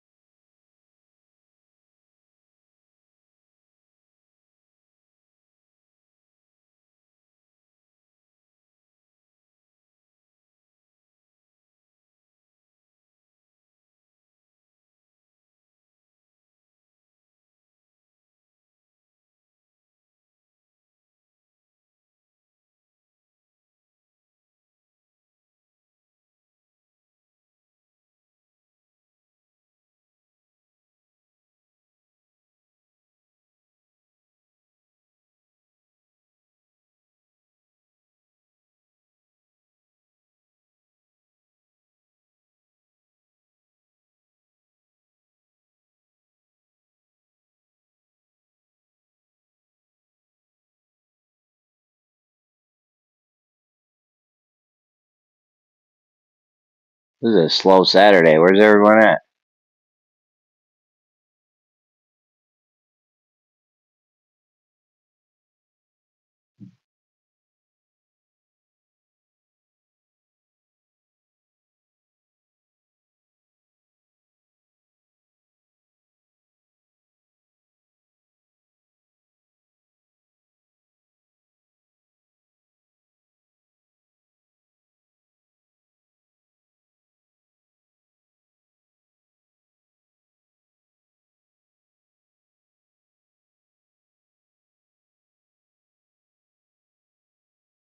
I don't think our people is really into politics that much.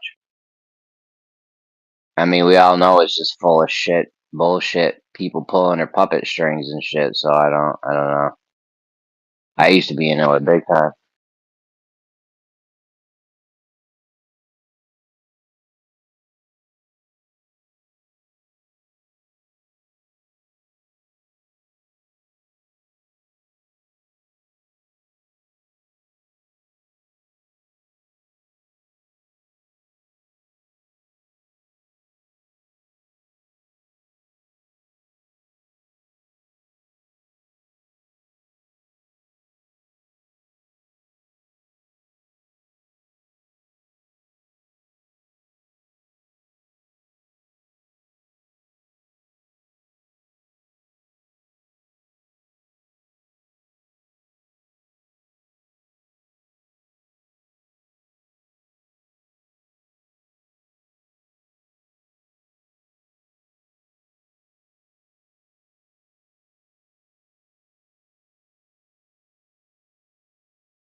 Dude, do $20 a day DoorDash.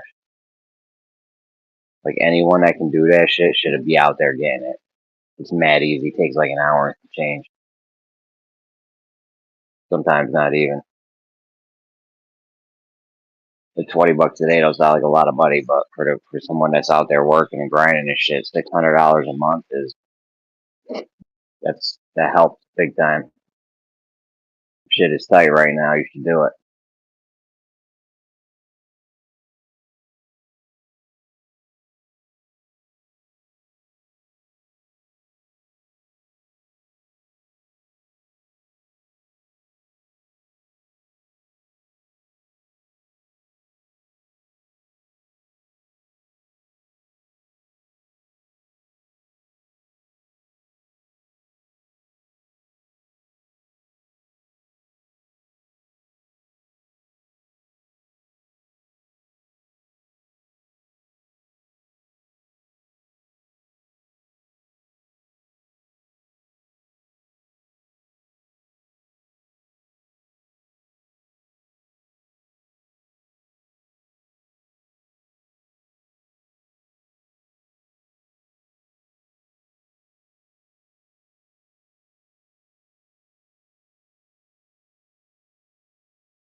Yeah, that's what I'm saying. Like an hour. It's like an hour and some change, maybe, depending on what your city is like. Sometimes you can do it in 40 minutes.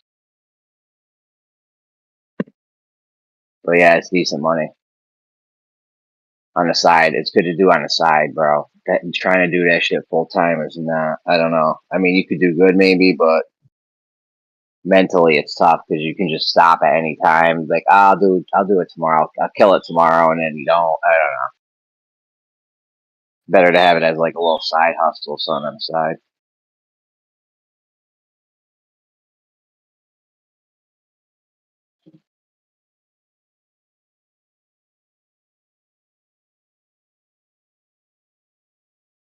My shit was mad tight with my monthly bills and shit before I started doing it. I was doing it a long time ago, a lot, and then I don't know why I stopped. I can't do it in the summertime. My hours change for my job.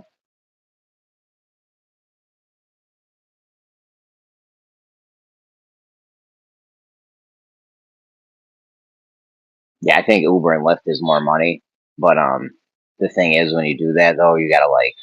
I feel like I gotta like entertain people and shit, and you gotta keep your car super clean. You know what I'm saying? When I was doing Uber and Lyft, where I spent so many hours a week cleaning my car, I can't even tell you.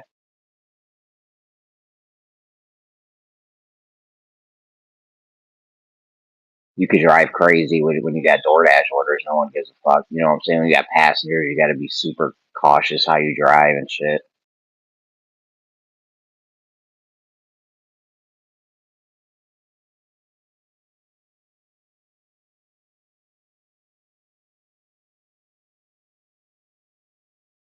Yeah, DoorDash is just easier. Kinda. Uber and Lyft, you don't have to get out of the car. Whereas, DoorDash, you gotta get out of the car, obviously, but it's a small price to pay to not have to like deal with people and keep the car super clean. Have to be constantly worried about how you're driving.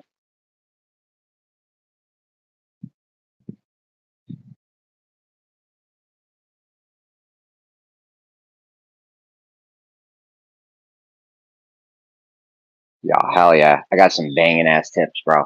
I brought someone to the racetrack.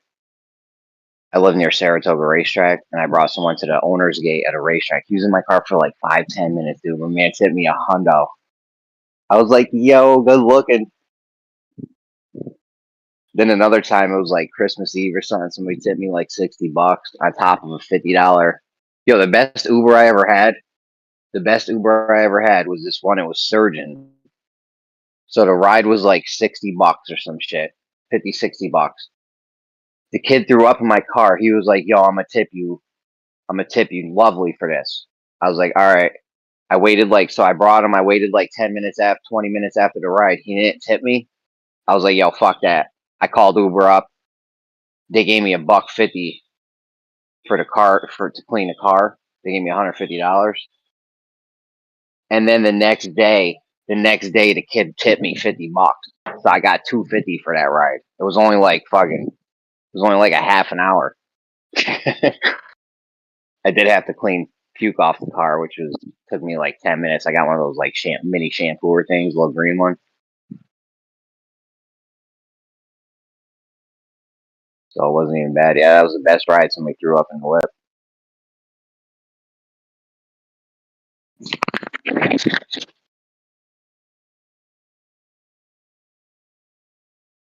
As far as dollars per minute, though, it was probably that fucking $100 tip one. That was huge. That guy made my day right there.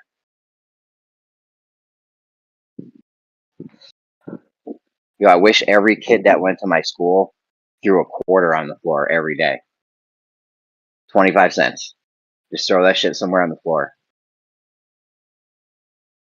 And I'll sweep them shits up later. That'd be fucking big bucks right there.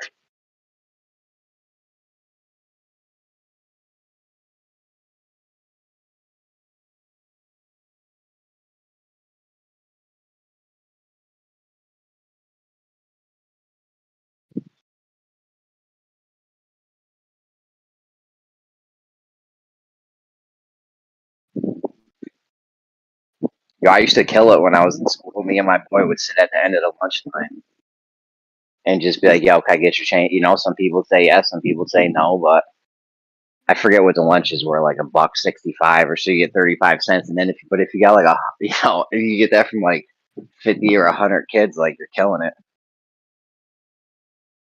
As far as like a kid in school.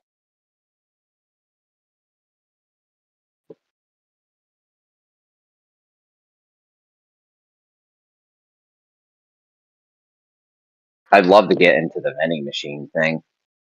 That's got to be good money.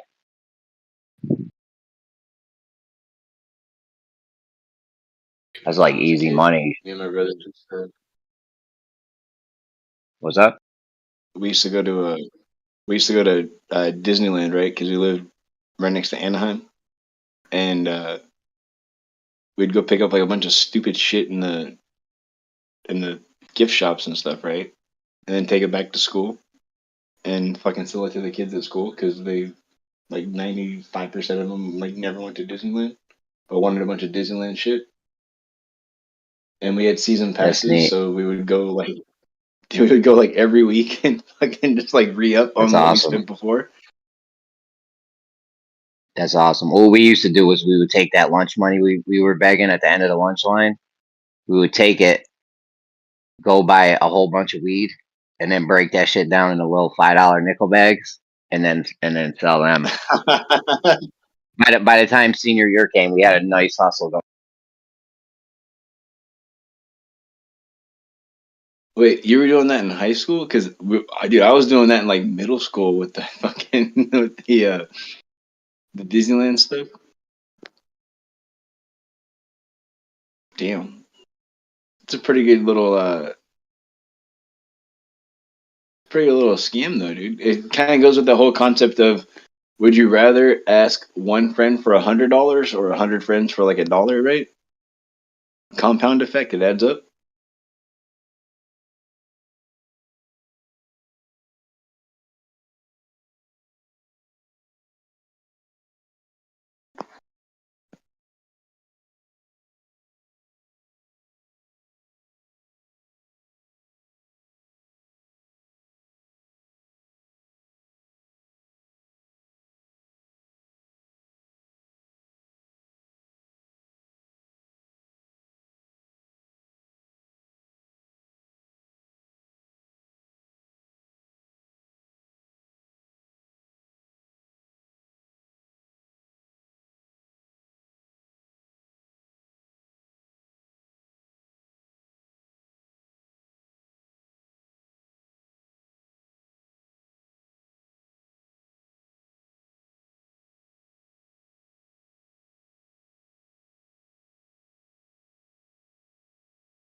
What's up? I had to take a phone call. Yeah, we were all just listening to your phone call, dude. No, I know that don't happen. My mic automatically mutes. If you have an iPhone, even if I'm unmuted in Discord on an iPhone, it will just automatically like not do that. We heard like half of your conversation. You roboted out. I'm sure whatever you were gonna say was very funny.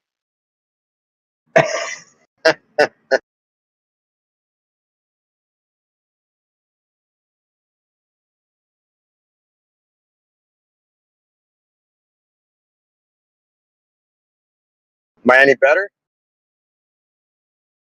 Yeah, you're good now. It is Saturday, right? Absolutely not. That's correct. It's Sabbath, actually. He means shit show Saturday. Saturday. It's awesome because it starts with the word chat. I don't know. It's like perfect. It couldn't be better. I know, right? Fucking works, so we need to make it a thing. It's never gonna be a thing. One day it will. One day. Once that Ripley rocket takes off, bro. Let's go. I got like $50 worth of XRP. Let's fucking go. Bro, I can't To the believe you're still sitting on moon. $50. Sorry, I walked on you, die slow, but I just wanted to say Jeremy said let's go, and I wanted to say to the moon. Okay, I'm done. It's the only rocket that's ever gonna make it to the moon, man. Why we had Xana going on that shit one day. It was hilarious. Yeah, it was. It was great.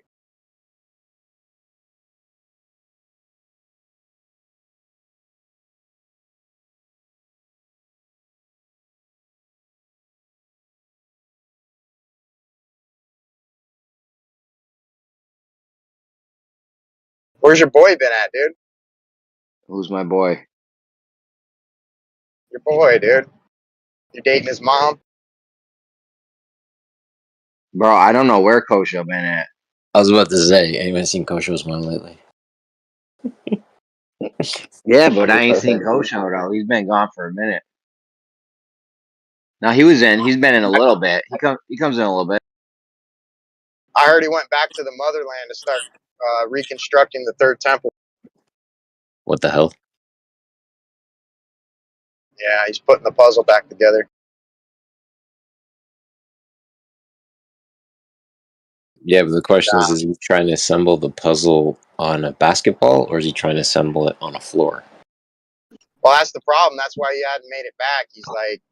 He's stuck. Nah, his girlfriend told him he loves the flat Earth more than her.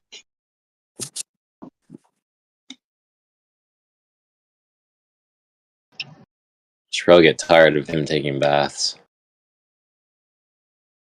Yo, anytime Kosho dates a girl, it's considered a lesbian relationship. Holy shit.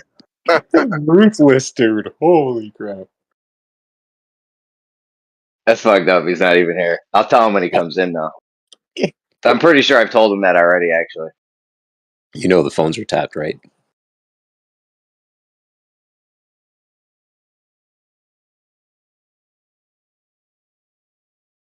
You know what I mean when I say the phones are tapped, right? Trying to think.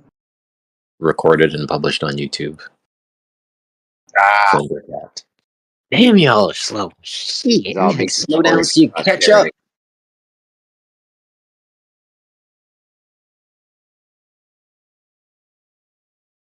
I'm gonna give you a warning, Jeremy. Guys, please, one at a time. I should have had so many warnings by now. It's too bad you write the warnings. What are you talking about? Next time D-Mock's in here, I'm throwing you guys both in the hot mic room together. At the same damn time. Only one man can make it out alive. Guys, crazy sidebar, but I'm flipping through a online cannabis order site. They have a strain called Pinky Smalls. That's funny. That's awesome. That's a good name. And it's a quadruple A, like top shelf. We're talking 130 for That's kind of 130. coincidental, because that's what Jeremy calls his little man. You said 130 for an eighth? Nah, dude, 130 for an OZ. Oh, that's your top shelf shit? Bro, that's what they're throwing for the pricing. I'm like, that's kind of, they're stating 26%.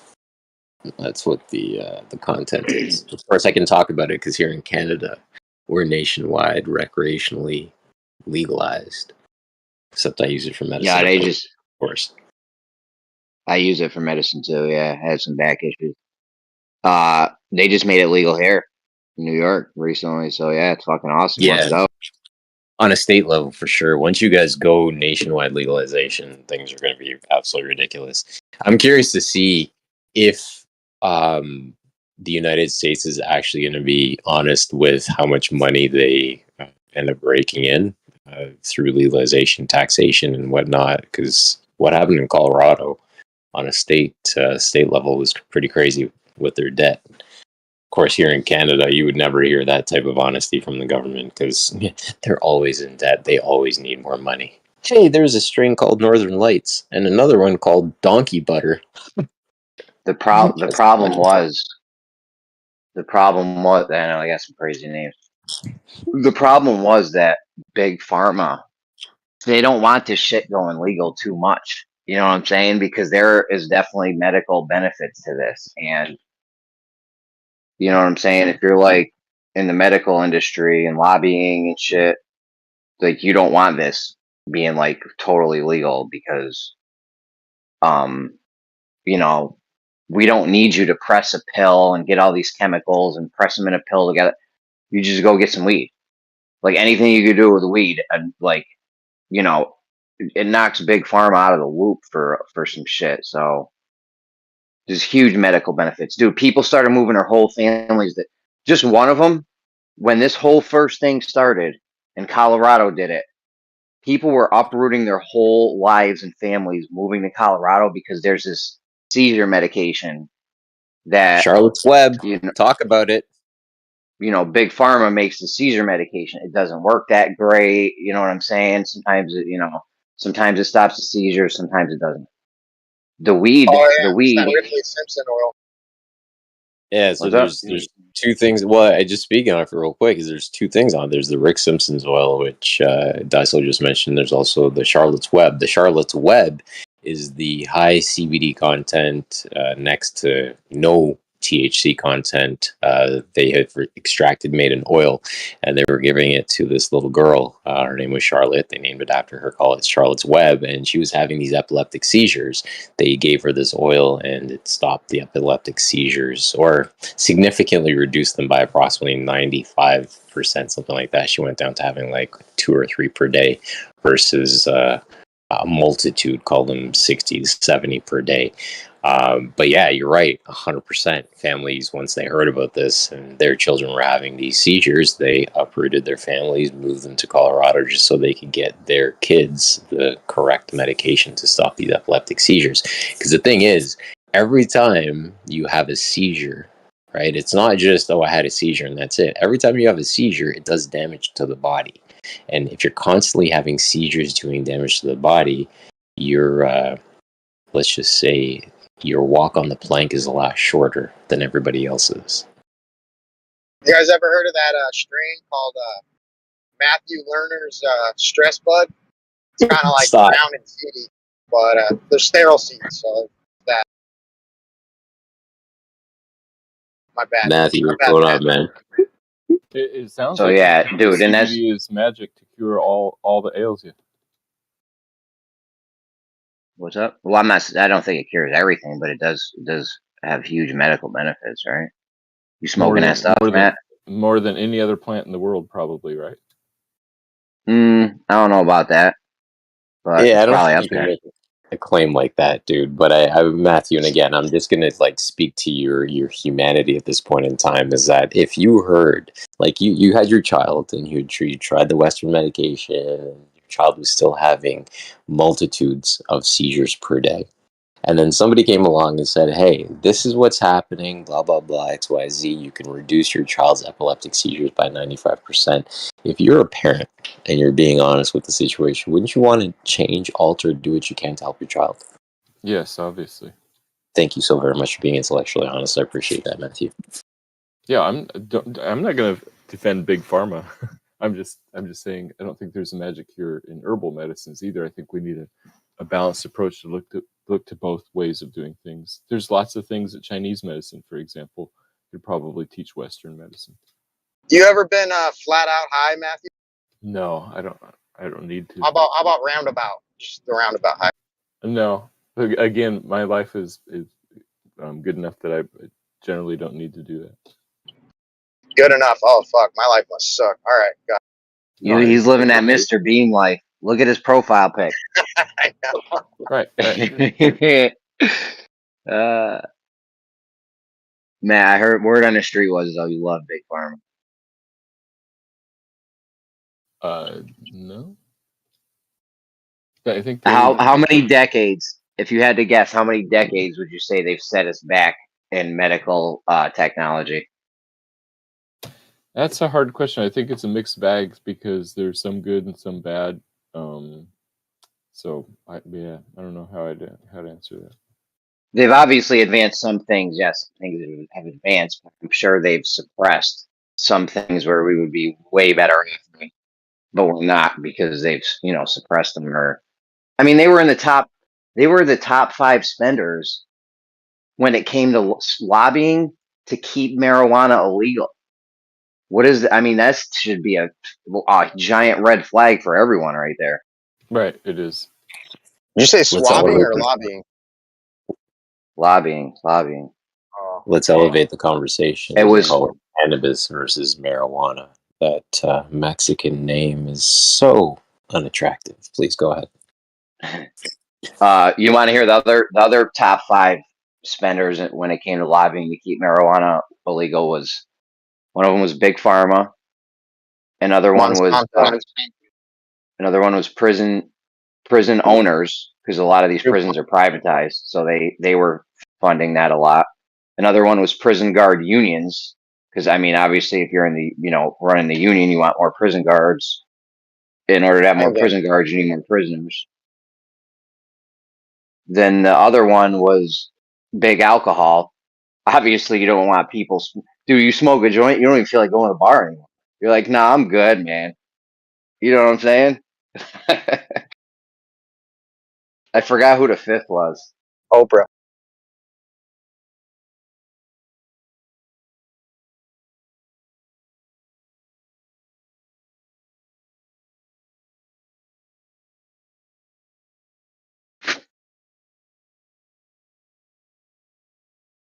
It's pretty much a crime against humanity. I mean, I don't want to call names or anything, but they're fucking assholes. Yeah, rich people like being rich. She don't like the weed. She likes the rock.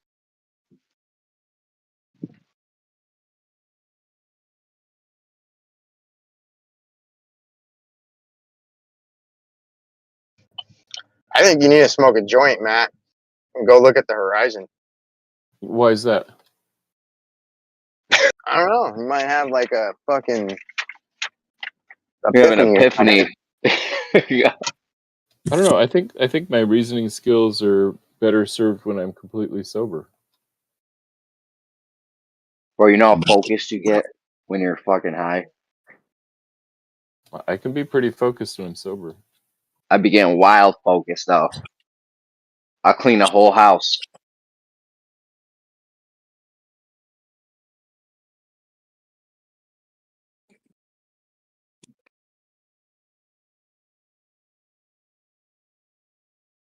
I'm about to weed whack my lawn right now and trim that shit up better than your last haircut.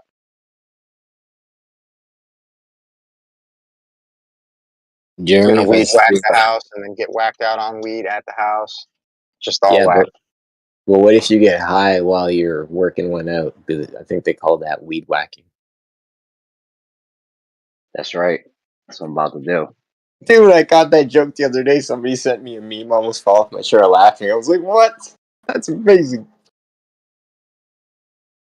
It's play on words, right? Weed whacking. Get it?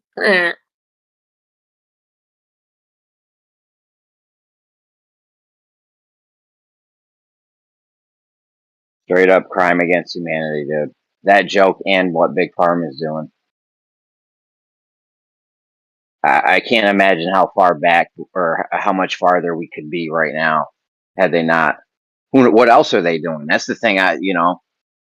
That's the shit that's out there. We know they were lobbying to keep weed illegal, and we know that weed has huge medical benefits. And I'm like, what else? They don't give a fuck about keeping us healthy. This is a no-brainer. If you're in the business and your business is giving medication to sick people, you don't want less sick people. Duh. You want more sick people. If there's something that's going to make people less sick, you want to shut that shit down right away. Same thing with big oil. Do you think big oil never suppressed any kind of battery or electric, whatever, any kind of technology like that? Highly unlikely.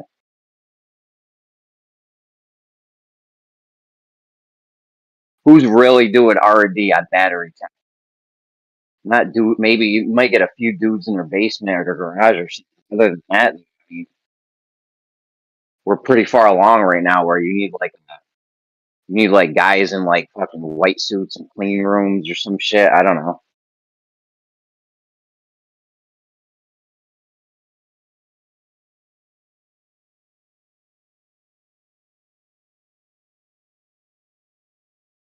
I heard they came out with a hydrogen car.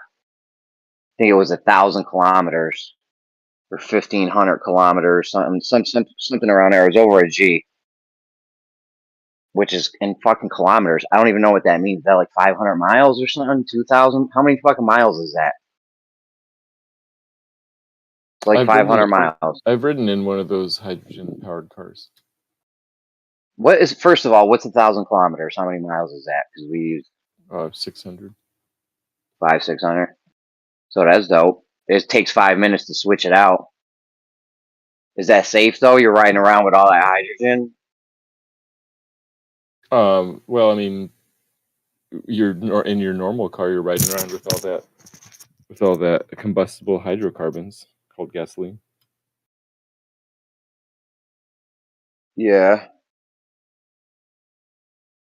All right. So no, but That's a good point. they engineer it so that it doesn't combust. Hopefully.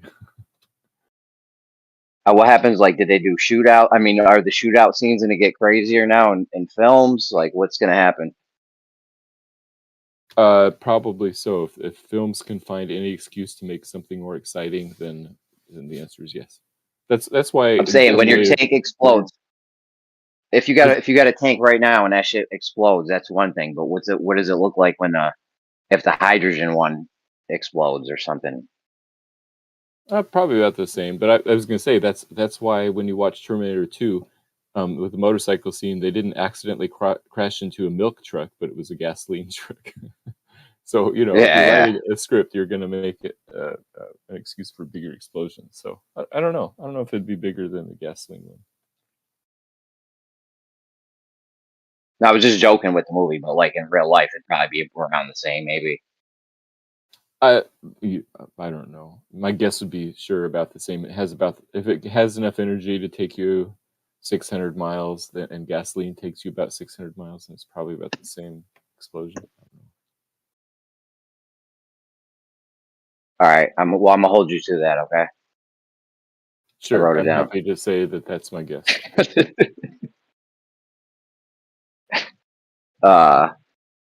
So yeah, that could be the move right there. That could be the move. That's unlimited. We can make unlimited hydrogen, right? That's actually how we lose fucking That's how we lose gas. That's how we get rid of gas or water. My bad, water. That was the argument I was in that one time with water. The guy was saying we have a save for like comets and shit hitting, we have like X amount of water and that doesn't change.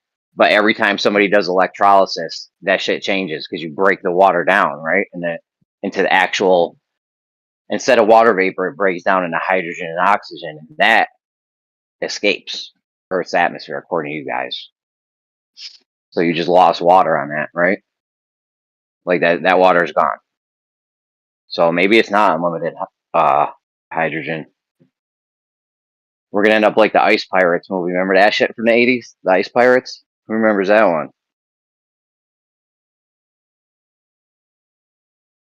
Sounds familiar. I don't remember the plot. Water was like this rarest thing in the universe, and there were like pirates that would go try to get it and shit. It was pretty neat movie.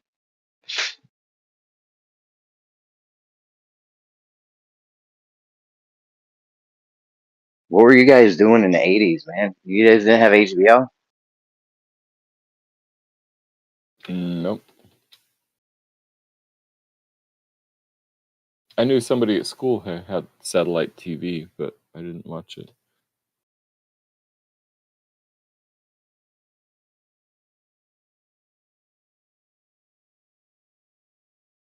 Matthew, what if you caught, just hypothetically, what if you had something where you had to get high medically to and you knew it would cure it? Would you do it? Sure, of course. I mean, Wait, Matthew's not high all the time, dude. I thought that you sound super stoned, bro. I'm just fucking with you. No doubt, no doubt. Well, there's some people that would just never do drugs. Well, where I live, it's still illegal. I mean, it's against the law. So in this jurisdiction, no doubt. Like you're in America. You're say it's a gateway drug, right? Yeah, there's still a few states hanging on. What's the one state? Was it Oregon? Oregon? They decriminalized everything. Yeah. And I mean, look at Portland. It's an absolute dream.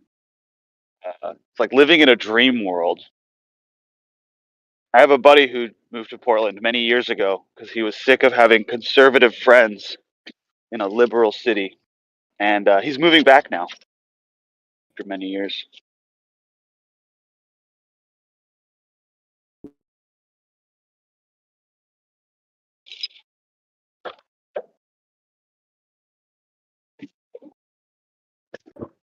Oh. Yeah, people are fleeing that area, right? Like Portland, Washington, that area. They're fleeing into Idaho pretty quickly. I heard they're doing the Whiteaho thing. That's fine. I'm okay with that. I really I think that there is like a psyop to get people out of California because it rocks so much here. And I don't know. Dude, if all the base conservative people just moved to California, we would literally just all get jobs, and then all the liberals would have to leave because they weren't going to work anyways. There'd be nothing for them to do. I just out-employ them.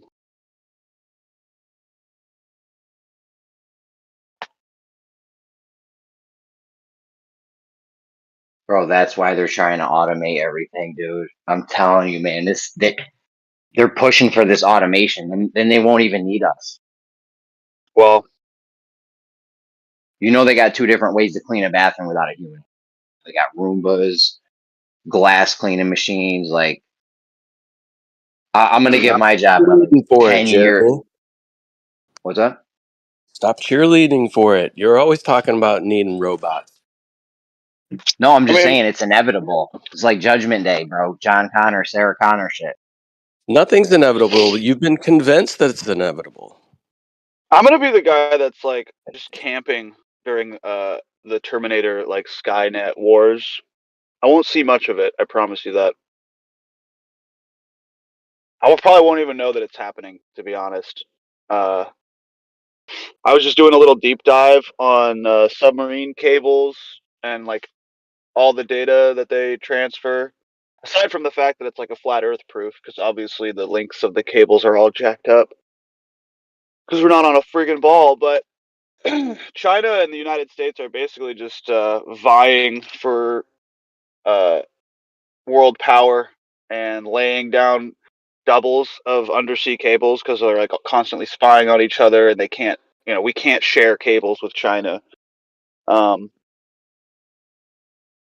also, everything we do right now is being monitored and stored, and it's just really lame. Like, I don't want to live another day knowing that there's some robot like scanning all my data all the time because I'm a goofball and I just carry this phone around with me everywhere. Like, enough is enough. I'm ready. I'm ready for it. I'm ready to get rid of all of it. I think it'll feel good. But we can't just get rid of our phones. How are you gonna Google stuff while you're driving? I don't know, dude. It's just we got on great without them for a very long time.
Oh, very nice quad.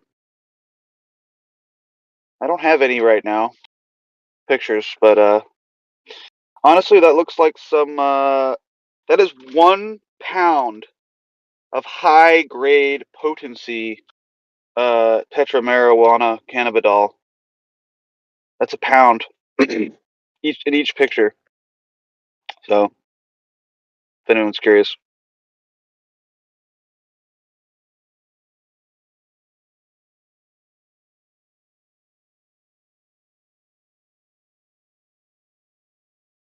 Bro, that's a pound? Holy crap. Oh, dude, and the beer man's photos up there, those jars, those are kilos. Yeah, that's what that is. Dude can support an entire country with his grow up. Kilos. Oh, I know, bro. I know, dude. Oh, it just started raining. Hell yeah. I have like a perfectly good, nice, spacious apartment with a balcony. But every morning I get up and I go and sit in my my rust bucket car from 1997. And that's where I do my morning ritual now. It's so nice.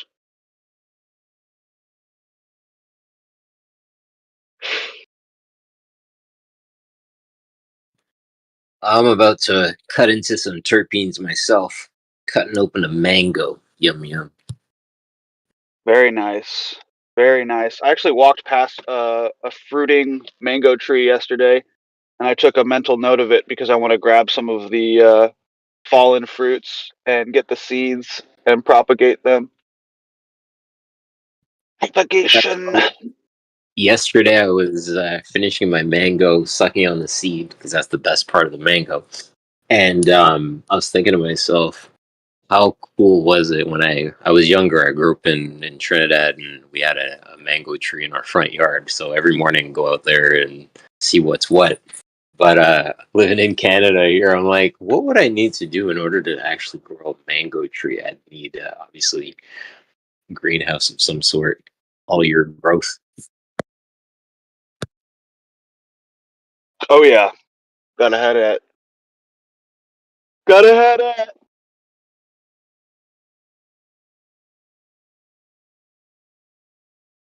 Does anyone here know about cars? I'm car-tarded, and Cartaria. yeah, I'm from Cartaria, and in Cartaria, we actually do have floor mat fluid and blinker calibration tests, things of this nature. Steering wheel wax.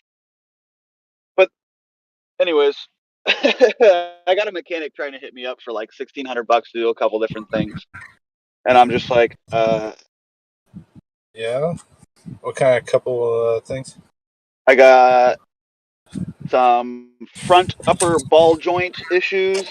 I want to get my transmission serviced, which is going to be a real bitch without a lift. So I kind of understand that being expensive. I'm like paying for the lift and their time, not so much for what it like takes to actually do the fluid swap. Swapping vital fluids. Yeah, that came out of my. Those two words came out of my mouth, and I'm like, why didn't that sound right? Anyways, We're exchanging them. I don't think. I think it's just old for the new. I would hope. I hope there's only one kind going in. You're gonna use it like with some other older car or something of similar age, obviously. You know, Yeah. Go crazy. I have some gaskets and stuff that are like leaking. There is an oil leak somewhere. I don't know where. How's the engine? Dude, the engine is like really nice. Idles, starts up every time. I idle in my car for like 10 minutes before I go anywhere. I'm one of those people. I'll sit in my car for 10 minutes before I leave to go anywhere. And then I'll do that when I get there. I'll just sit there for 10 minutes and people are like, what are you doing? Oh yeah, I'll come in a minute. I got stuff to do. Yeah. That besides belts, you know, what level Colorado belt does it have? I don't know. I don't know anything about its belts. It might be a black belt.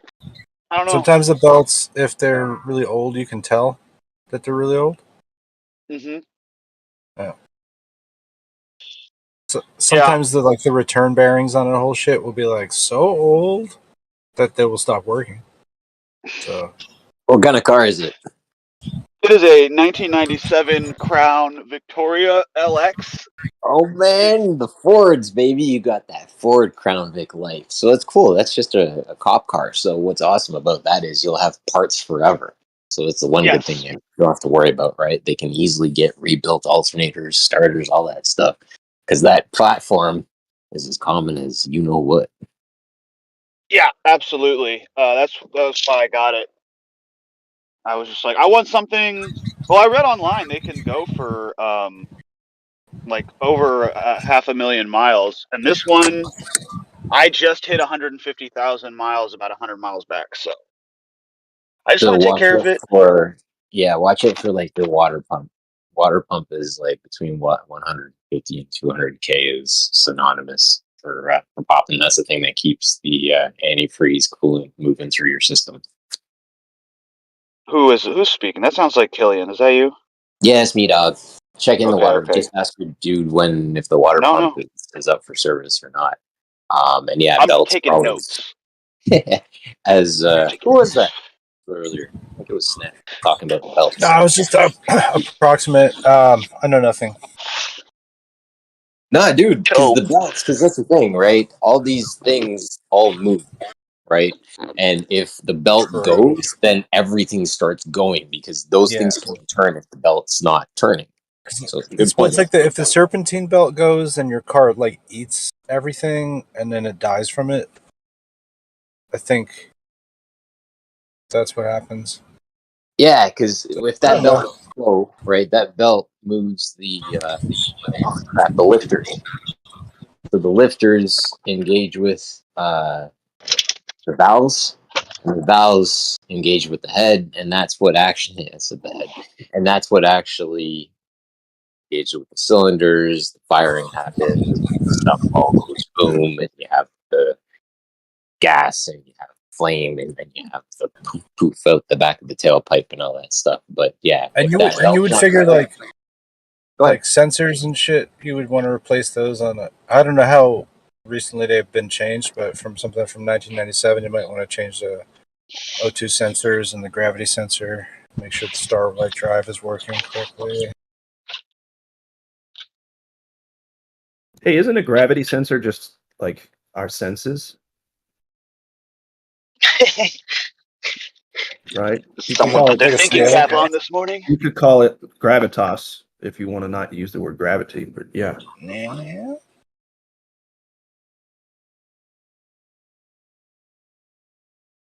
Although I think like the other thing too is like if you ever want to really replace bullshit on a car, it's like what beats the stock stuff, like stock sensors and stock like little ends and odds and bullshit. You know what I mean? Like especially for an older car, I think it's well worth it to go to the junkyard, do a little Mad Max bullshit. You know what I mean? Bring a backpack and a sandwich.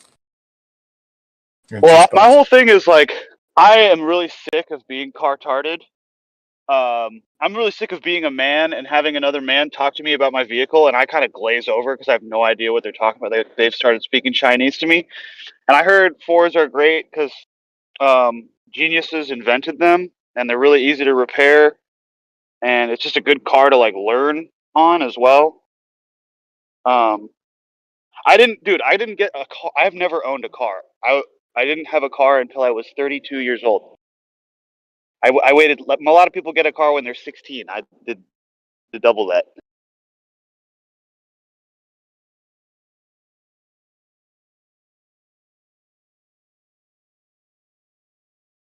That's like a Brazilian thing, though, right? Oh Okay. no, definitely not. No. Definitely No, not. That's I just a made that me up. thing. I hate cars and like no, sorry. It's not that I hate cars. I hate being an adult.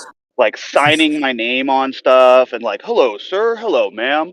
I don't want to do any of that. I was like, I dropped out of high school. I like drove illegally for 10 years for Hollywood with like fake documentation. Like I've never paid taxes. I don't know. I'm just starting to do normal stuff now. I'm dabbling in All right. adulthood. All right. So anyway, yeah, you're dealing with a vehicle. Like, I mean, basically, that's as long as like I've been out of high school. So, you know, it's going to be a little bit antiquated, but probably more comfortable. What do you think? How's the comfort factor? It's not this like styrofoam bullshit seats, right? Like they got some real stuff in there. No, dude, I got a three person front seat. I've like almost fallen asleep just sitting in the car. It's a very comfortable car. You can have like a menage a trois right from the front seat, right? And that's an advantage of these earlier vehicle designs. Yeah, like the people in the back seat have their own ashtrays and like little places to hold their cigarettes. Oh, you know what? Actually, worth every fucking penny. I pull out of my parking spot and drive away without my seatbelt on. The car doesn't make a peep. Not a beep, not a chirp. It doesn't care. It's like, you'll be fine. I love it.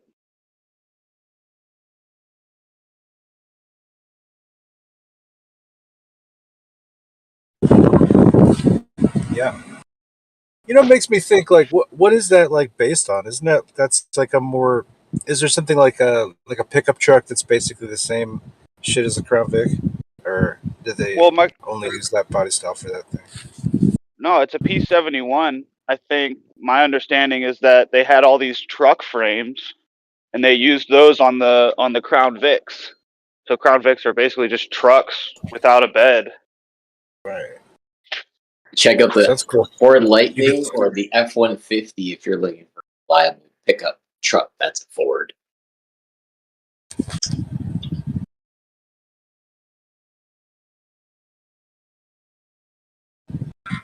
Oh yeah, it's just like, what do you do with these old? Like, everything's moving towards electric vehicles, and I'm all for keeping, like, these like pre-2000 vehicles on the road, but they're dated as fuck looking, and I don't know. I just think it's interesting because you know we have like 3D printers and all that kinds of fabrication bullshit. It's like couldn't you just take like the Crown Vic and, like, if your ass wanted to like put crazy amount of blood, sweat, and tears into it, like you could actually just like do whatever, like rebuild the fucking body like off the off the frame if you were so crazy as that. But I just think it's interesting, you know, or maybe other people might like make body kits for retrofits, and then drumroll also possible to just like junk all the gas engine out of it. Like if you had a vehicle with like a blown engine or blown other things, you could just like make it electric from a fucking forklift engine with a damn whatchamacallit, and just tie it to the transmission. So I don't know. Those are some interesting options. You know what I mean, for old vehicles. Yeah. How many years does it, or how old does the car have to be before it's considered a classic? 20 years or QQ plates. Okay, yeah. So it's a classic car already. That's kind of tight. But then also like the emissions and stuff like that don't have to like if you had like an old car that just like, I don't know, let's say it just whatever, it was so raw, it just like has like the emission standards, like that they just like deal with it for that year. So that's kind of cool. It's like in California, you can grandfather in like these other things, and I guess that goes to deal with also like if you were to buy like a big like truck, like a 1 ton, like those crazy fuckers like from the 70s, like something you'd fix like telephone poles and that junk with, you know what I mean? If you bought something like that, you could actually build it out as an RV if you wanted to, and then be able to do kind of both things. Aha. Oh, that's cool. I mean, this car does have a 2,000-pound towing capacity. I thought it would be kind of tight to just like have a little, not quite a tiny house, but dude, maybe even just like a barbecue or something, or like a barbecue with like a hammock attachment or something. That's really all I need, dude. If I could I was gonna say grill and lay in coffin, a but hammock. you're like, yeah, you had it with the hammock's a better idea. Yeah, like a little tow along trailer. Yeah, hibachi. Yeah. Well, I want to travel and I kind of want to travel the United States and do some like farming journalism. Like, look what these people are doing. Look how they're living. Look at the techniques. Look how they're getting off of, fucking slave food, goy slop. It can be done, guys. Look at that. They went from eating Mickey D's every night to, doing this. I don't know. I want to show people a better way, and I want Diners, to get drives, out. and Goy Slop. Living off the land, man. The tiny movement, that's what it's all about. I've been researching tiny houses for the last like 3-4 years, and it's a big thing. It's happening. I'm proud to say here in my municipality where I live, we just legalized. It's just like smaller. Hold on one sec. Let me just say, we just authorized legalized accessory dwelling units, which is literally you can have your single family dwelling up front, and then you can have like a carriage house, granny suite, individual 400 or 500 square foot unit out back, which like may look like a garage, obviously windows, doors, whatever, but you can have this unit in your backyard and have, rent it out, have people come and live there on an extended period of time, which is great. We're right now in a huge downfall for living accommodations for rentals because ownership is jumping up crazy in Canada right now. Sorry, please, whoever was walking in, please go ahead. I'd like to jump in for no reason. No, but yeah, the tiny house thing is interesting because you can have like kind of like a main property which has most of the features, and then you can have like all these little satellite breakaway things. I think in New Mexico they have something called like a casita, which is sort of just like a little. It's like a bedroom with like a fireplace to sleep, but it's not gonna have like a bathroom and but it's not gonna have its own kitchenette. You know what I mean? That'd be like a whole deal. You know what I mean? So it's just like for these one things, you want like a little privacy when you're sleeping. you could build separate structures out like that or whatever. Exactly. There's a company called Boxable. If anybody wants to check it out, Boxable. They're in Las Vegas, and the owner of the company, I believe he's Spanish, and their first model is called the Casita, and it's a 500 square foot studio. So you have your living room, your kitchen, everything, literally your sleeping quarters, all built into one room. Obviously, you have your bathroom off that, but the main living area is all room. And this thing is shipped out to a site. A Tesla could tow it, and it just unfolds. And you set it up on concrete blocks, and you've got your accessory dwelling unit. It's pretty dope. Yeah. Greetings, friends. Can I ask something here on topic? How long can this go on? That's my question, actually. As we come on the topic We're of talking tiny about houses. tiny homes. We're talking about tiny Yeah. homes. Pete, Yeah, what's tiny up? homes could be going for hundreds of years. Tiny homes. I think could tiny be homes could go for 1,000,000 years. Well, I'm not even Maybe. talking about that. I'm talking about our flat Earth. You think of No, your no, place where you live in How long can the Ireland, you system? could How have long can the system go tiny on? homes because wait, let me finish. Because leprechauns living in Ireland could have smaller, tiny homes, tiny homes, and you understand what I'm saying here. And that's the essence of what we have here today. But you're sure to be sure. This is the greater story of the tiny homes is that they're smaller. You just let me finish. Guys, what just happened? I think the embodiment of Pete literally hit me pretty hard and then like bounced, kind of reflected or refracted or diffracted over to Snacks. Just because I think we both sensed psychically that the conversation that we were so pleasantly having was about to be completely fucking derailed. Very And, well said. That's the way you talk to somebody. That's the way. Okay, man. That's the way you talk Pete, to do you have any somebody. thoughts on tiny homes? Seriously, Pete, what do you bring into the conversation topic of tiny houses? We're Please talking go about ahead. tiny homes.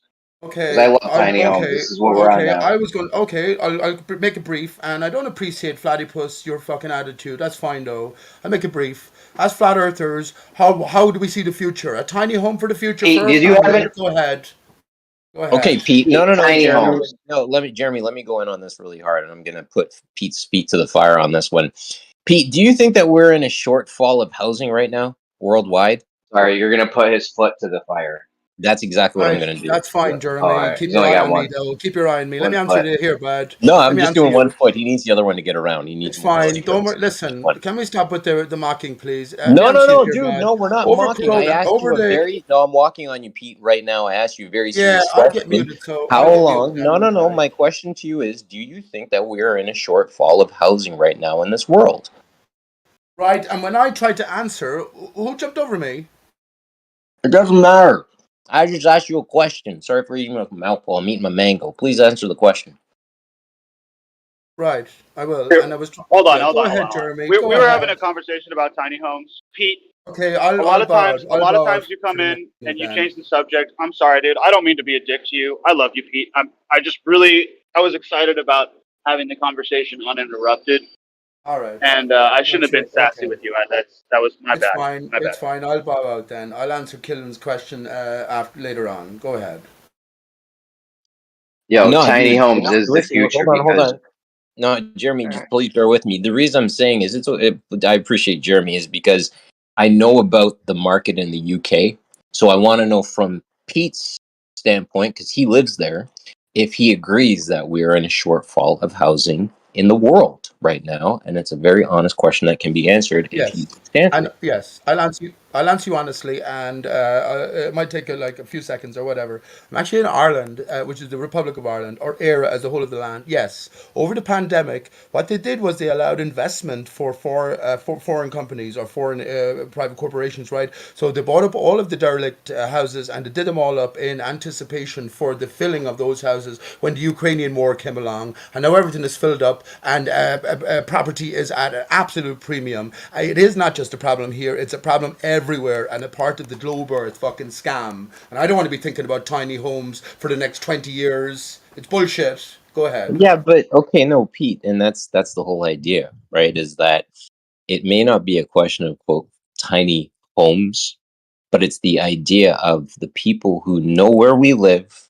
how we live, what's happening in this world, and the fact that going back to tiny living is the way that we actually start to retake what we once loved and owned outright, because they're taking the majority. So if we can find a little small piece of the cake that we can take for ourselves, wait out the storm, and then come back when things get set, this is the thought that is ahead for me personally when I look at the idea of going tiny.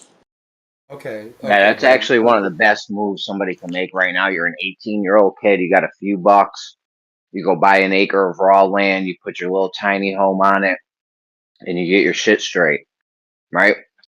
That way you're not just paying $1,000 in rent every month. That's right. And Because- having nothing to show for it in the end.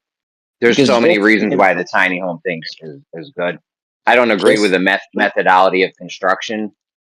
However, still a good idea. Yeah, but just as Platypus was putting up for consideration is the idea of towing these things. Now, you really only need, and people don't realize, you only need a steel frame trailer that's 8.5 feet wide. You can get whatever length you choose to, 10 feet, 15 feet, 20 feet, whatever. But once you have that trailer, you then start framing with your bottom plate, which made of studs, 2x6s, whatever. You put your bottom stud in, creates your nailing surface. Then you start putting up your wall studs, and all of a sudden you have walls. Then you connect the walls with more studs, and you've got a roof. So to carry out that simple wood constructing, you're literally just making a garage that you're towing around. It doesn't cost more than, and obviously I'm going to say this respectfully, 50 grand max if you're doing all the work yourself. Then you're just worrying about buying. I was thinking 10 G's, bro. You can get it done for 10 if you're really honest with yourself and honest with what you're buying. I'm just putting a number of 50K out there to be real, with the idea that there may be some people out there that have to buy a vehicle. They may have to do other things as well. So, but yeah. No doubt. Killen, then you sort of escape on your own. Of course it is. Listen, it's a dire situation. So what is left for the man to do, or listen, think in terms of, it is a dire situation, and it's almost in a sense that you're running away from what is ours already. You know what I mean? I'm not saying that, but how hard would it be to get the community going, or even your wife, or meet a partner who's willing to do all of this? It's very difficult, and of course as well, if the property goes up, then the land prices will go up as well. So it seems like it's a very difficult what to do from here. And see, that's where the person steps in. I'll say this real quick and withdraw, Jeremy. That's the naysayer in you coming to bat. Go ahead, Jeremy, please. That was Piche here, not Jeremy. He won't let me. No, but Jeremy was trying to get in. I want He don't care. You don't care. You're a naysayer. Go ahead, Jeremy. Go ahead, Jeremy. Pete don't care. All right, so that is a step back to reclaiming what's ours, because, like I said, it's better. It's better you buy. All these rich people are just buying up land. Why? Because they think there's a limited resource of just buying up all the land. Let's get our little piece. You set your shit up so that you can have food and you're safe. You know, you get your electric production, your water, all on site. That way, like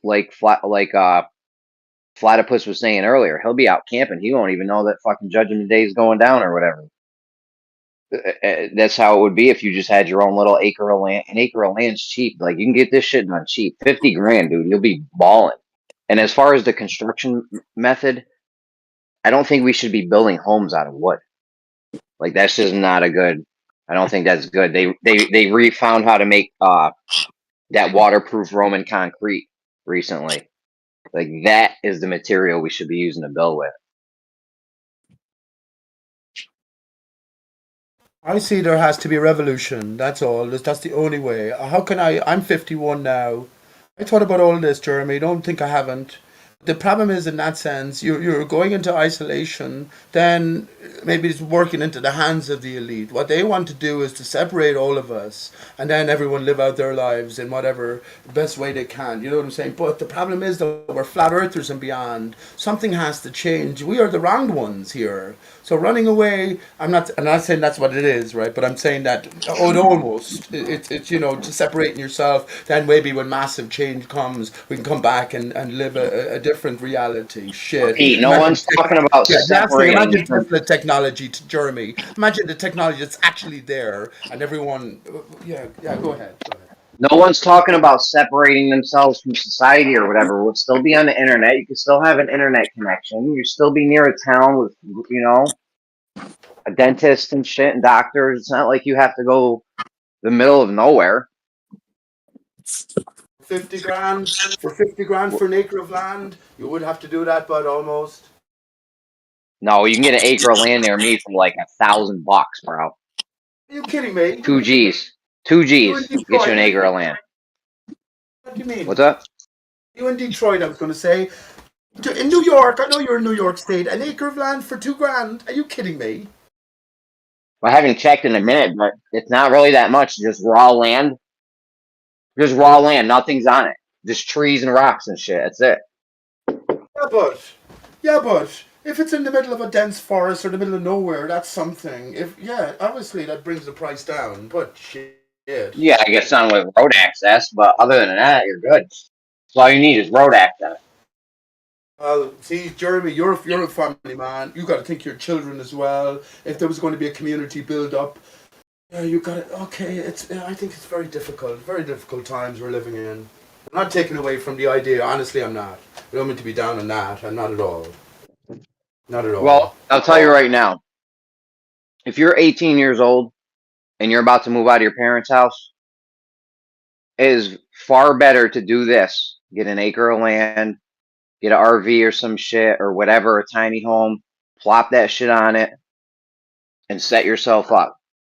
As opposed to spending $12,000 to $20,000 a year in rent for the next rest of your life. I don't know. There's a statistic, Jeremy, in Ireland here. Ireland is some sort of fucking test nation. I'm telling you. Anyway, and what I meant about that, yes, there is foreign investment. Jesus, man. Real If I quick, was to get Pete. into it, I'd be talking for ages. But Jeremy, the statistic is that now I think 30% of people are adults are living with their homes or with their parents are choosing not to leave home because of all of these difficulties. So yeah, it's mad. What the fuck is going on? Yo, It's say mad. your rent's $1,000 a month, and that's cheap. That's probably about average. That's nice. Whatever, $1,000 a month. Yeah. 24 G's, $24,000 in 2 years you're gonna spend. That will buy you the land and some piece of shit RV to at least get started. You could actually get something decent. But don't then you forget, own your Jeremy. thing and you don't have to pay rent after that. It's like getting solar panels put up.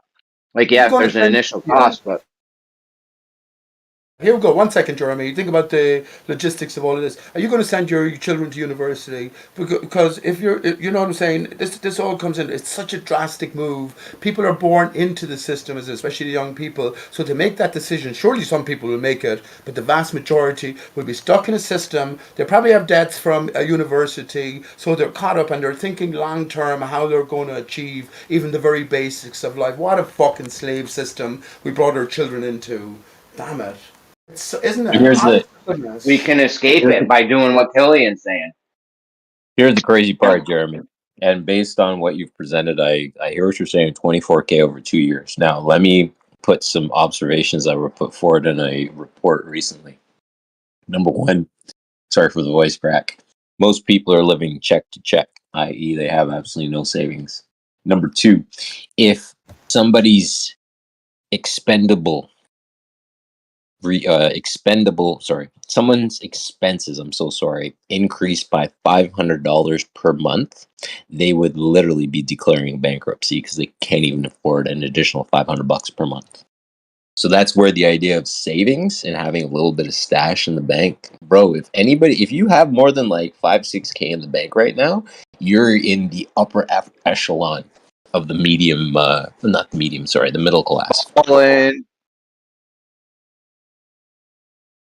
No, I hear you, and I do got a few G's in the bank, but I still live check to check though. Like if I start chipping away at that money, that shit's gone. It doesn't get replaced. Yep. Kinda. I don't know. I try to put a few bucks away a month, but not the point. The point is that 24 G's that kid's gonna spend in those first 2 years of rent. That's a huge ROI you're getting on. Like you go buy a I don't know how much land is. Let's say it's like 5 G's for an acre of raw land. And then you get the RV for 15 G's. That's probably not a bad RV. I don't know. Anyways, the point is, even if it's 3 or 4 years to pay that shit back. Once that happens, you're not paying rent anymore. That $1,000 a month bill is fucking gone. That's huge. That's so huge. It is huge. Sorry, but why not be smarter though and just get a loan out? People in America, if I'm incorrect now, let me know. But in America, as you finish You're incorrect. university, you're in debt to the tune of 100 grand. Would that be so for the majority of people go to university? Dude, credit and debt is one of the worst systems ever taught. Desperate, isn't Ever. it? Desperate. Right? Like, that's not, if you're gonna go, like, literally follow the letter that Jeremy is spelling out by getting a chunk of land and just doing your thing, you're going against that entire idea. So by even suggesting that, you're defeating the purpose, right? You're trying to Well, do let me something respond. by its full letter so that you can actually figure out your law. Go ahead. Killian, you see that guy on TikTok? He's got like a mullet. He's got a little tiny home. He does like DoorDash or Uber or some shit. No, I've never, but please tell me. Yeah, I follow that guy. He did exactly that. He bought a little bit of land, got a little tiny home, setting up his water collection systems. I love following people like that do shit like that on TikTok. For me, think about this, right? Imagine this for a scenario. I'm just 21 or something, just finished university, and I'm listening to you now, right? And okay, fuck it, that's a brilliant idea, man. I'm fucking sick of this world. I can pretend now to the bank that I need a loan because I'm into the workplace. I need a loan now to get myself established. I want to buy a car. Also, I'll just extend my student loan a little bit and I'll get that 25 grand that you said I need or something around there. I'm not putting it on you. But then why not just do that as opposed to having to work a year, pay the rent and still with the intention of collecting the money to start off like that. I think that would be the cleverer way to go about it. Genuinely, you got to fucking play the system. I don't know what you just said, but the clever way to do it is just get a job, stay home for a few years. So you're 18, boom, you get a job, stay at your parents' house, throw them a few bucks, but stack some chips up, and then in a couple of years you just have that money. Like it wouldn't take long to save that amount of money up. My son does it right now. He's got loot saved up. Every time he gets paid, that shit, almost all of it goes in the bank. So I mean, a kid staying home like that. You can't put an old head on. You got to be clever, and I'm sure you have loads of money now after all your crypto investments. I told you to invest in Ethereum at the time, but my point remains though: if you're going to make that drastic cut from established society, well, you got to be thinking at an accelerated rate. I should think. That's all I'm saying. That would have been a better move than this Jesus coin some dickhead told me to buy once. Shit, man. Shit. Well, when the internet goes down, nothing. Did Jesus coin tank? Yeah, I bought like $50 worth. It's at like $8 now or something. You know why that happened, Jeremy? Because you were promoting it. It's because you got no faith, bro. Jesus had to die before he rises again. But listen, that is the move, and kids are picking up on this idea of not jumping into this whole debt system where they keep your bills so high you're struggling and scraping from week to week. Like they're getting smarter. So what I was going to say, I'm asking all the people here, flat earthers and beyond. I'm a flat earther for 10 years, for fuck's sake, goodness sake. Here's the thing. Do you think for a second that after all the wars, 9/11, you remember, there's only 6 countries now that we need to, there's no central banks. Do you think for a second all the amalgamated central banks throughout the nations of the world have not had some plan in play behind the scenes? They were just letting arbitrary Jesus coins and Bitcoins and other Ethereum coins come into play without them all having a collective plan up their sleeve. Get the heck out of here. That's a question, but yeah, that's my answer. Get the heck out of here. I mean, they're in it on Front Street and in the back alley, I'm sure. These major funds and shit, hedge funds started getting into crypto, and yeah, they probably have made their own coins and shit, I'm guessing, shit like that. I mean, if you're running the whole monetary system for decades and decades, so you control all the money, and then someone comes out with a new kind of money, like you're going to be all over that shit, right? Unless they're idiots, Exactly. which I doubt they're Exactly. idiots. And Jeremy, who is the owner of Bitcoin? What do you know about him, or the originator? What do we know about him? Not me, I don't pay attention, but you, who? Yeah, give I it don't my know. What do you thought. know about the guy that invented the dollar But or the euro? What do you guys use over there? that's back Zelda in the rupees? ancient history. The Bitcoin is only around for the last few years. He's a Japanese guy, right? I'm saying, what do you know? What currency do you use over there? Probably some shit In I never Ireland, even heard oh, of. the What do you know? euro, Scotland or in something? Ireland. Oh, use the Hey, euro. bud, I'm in Ireland. I'm the king of Eire, the land of Ireland. You know Patrick's Day when you piss in the river and turn it green? That's Ireland, that country. Okay. Settle Okay, down, that Pete. would be that would be Guinness by the pint. That's their currency. Yeah, well, that's most So you use the offensive. euro. What do you know about the guy who started the euro? It's the European. I know a bit about it actually. It went from the EC, the European Community, European EEC, the European Economic Community. Now it's the the EU, which is the European Union. So yes, it Yeah, who all was the started out, and guy? I know What's for a the fact. guy's name? The euro was in plan for years. Go ahead. Pete, what was the guy's name? Ah, fuck the guy's name. It's nothing to do I with think it that. was The I think it devil, was if you Lucky want. Charms. Well, the The Bitcoin devil, guy, if you want, bud. at least we know the Bitcoin guy's name. You don't even know your guy's name. So we got Yeah, that. but hang on. Let me tell you something. I don't know why you think you have a one on Bitcoin's me or not magically something. delicious though. Ask Just about the saying. countries. Hey, Flatypus, ask about the countries who didn't join up for the euro. I figured that, you know, against all the odds, that Britain would be Brexit. They would engage in Brexit. Because I thought about it and I said, well, they're one of the only fucking EU countries who held on to their own currency. Think about the other countries that did as well. Everyone else succumbed because there's a greater plan in play. You don't need to know Mr. A or Mr. B. That's irrelevant. What, bits or Bitcoin? Now you need to know it because you're dealing in the currency and he is, 10 times, is acting alone, seemingly. He's a straw man. That's what he is. And the Bitcoin will fall to bits. Of course it will.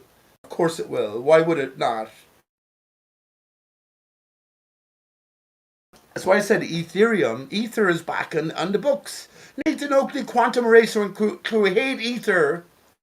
Ether is the essence or essential of our living, of our vibration. So yeah, got to follow the clues to make the money if you want. Go ahead though. By the way, Jeremy, did you see the guy who zoomed in on the $100 bill? And so all of these fucking weird demonic, I wouldn't say demonic, I won't say that, but hidden symbols. One is an alien face, another is a sort of a contorted demon or something like that. Did you see that video on TikTok or whatever? It's like you're brand new to conspiracies. Okay, that's fine. No, I'm not it's like you're brand new to conspiracies. I don't know where you're at. Tell me about 9/11. This is your first day and shit. I mean, you just heard of conspiracies when 9/11 happened. You're like brand new to this whole thing. Well, my story is my story. I didn't come to considering 9/11 conspiracy to 2010 when I was in a place called York, Jeremy. But up until then, I was off the internet and I was a believer in the official story 100%. 100%. I'd seen so many fucking programs about it. I've read so much about it. But I didn't agree with the war. It was all bullshit after that. But I was absolutely 100% not conspiracy story man. Official story man up to 2010 regarding 9/11. But I will say this to you: within 3 months or less after hearing that there was any conspiracy in York, in England, right, I landed pretty much where I am right now. That 9/11 was a media and a victim symbolic hoax. Symbolic hoax. The deeper meaning is in the symbolic nature of what has been represented. I didn't get there at that stage, but that it was a hoax. Yeah, no problem. 3 months. In 2010. And there's still people, especially flat earthers, who haven't dealt with that. How are they going to deal with anything beyond that? The two becoming one again. Do you know what I mean? You know what I mean? We all know 9/11 Yeah. was false, bro. Well, you act like we don't know about 9/11. What the Blacked fuck? out. Blacked out. We were talking about tiny homes, and I just came back. But I've been listening. Oh, I've been listening the whole time, but I didn't hear anything. Let me say something then, Platypus, to connect everything together. If you're going to make such a venture, forget about what other people might do. If you're going to make such a venture, I would suggest you go and look for a venture, a passageway to the north. I would suggest you do that with your family. Yeah, I would no, suggest that tiny homes. honestly. Good. Tiny homes are the tiny homes are very good. They're economical. They're efficient. But that is terrible to build things like. I mean, think of the little pig story with the big bad wolf. You go blow your house down. We're building this shit out of the second material. Like we need to be building homes out of some shit that's gonna last. Like pass that shit down to your kids. Not No, like I hear wood. you. It's hard to get land. That's all. My whole thing with wanting to do the tiny home is like I don't think I don't see myself ever owning land, and I'm fine with that because I don't even Where really do you live? live in California. Get How an much is acre like for an acre? $2 grand up in New York State. How much is an acre of land? Just like raw land. It just depends where you're looking, really. I mean, I could go out into the desert, probably get an acre pretty cheap, but 50 what's up. cents. That's what you do. You go out in the desert, get yourself a little acre, and set up shop. well, what I would rather do is I'd rather find good people that are similarly oriented to my goals and aspirations that have land already, but do not have the time or skill set to do some of the things I want to do. And when land goes unused, it's a problem. It's a fire hazard. You know, it's just out of control. And so, Hey, Platypus, doing are actually. no, geez, Louise, please let me just finish my sentence. Go ahead. Just leasing land is good enough for me. If I could do a 5-year perennial lease and have some kind of agreement that I can like use their land to start my business, yeah, that'd be fine. I could probably fit a yurt in the trunk of my car and like set it up wherever I end up going. Or you got the whip now. You can be out there doing DoorDash and shit, bro. Totally. Make like $20 a day doing DoorDash, dude. That shit'll pay for the car. There actually is a community. There is actually a community. It's super You've heard of easy, Martin bro. Kenny. You've heard of Martin Kenny. He made it on. He had his egg sort of universe effort, right? He went away from that, but he set up a community, and there actually is a community that maybe you might be interested in. Platypus. I'm not sure where they're located, but it's a grouping of a gathering of flat earthers. They have land. They live by a sort of a communal setting. I'm not sure. Yeah, that was a while I looked into that, but that's where Martin Kenny went after sort of post flat Earth. So maybe that's, if you haven't heard of that, it's an option for all of us as well. Well, the whole blood over intent, and they were going to go to the North Pole and all that, and then they had to kind of split off and do their own thing. But yeah, I remember Martin.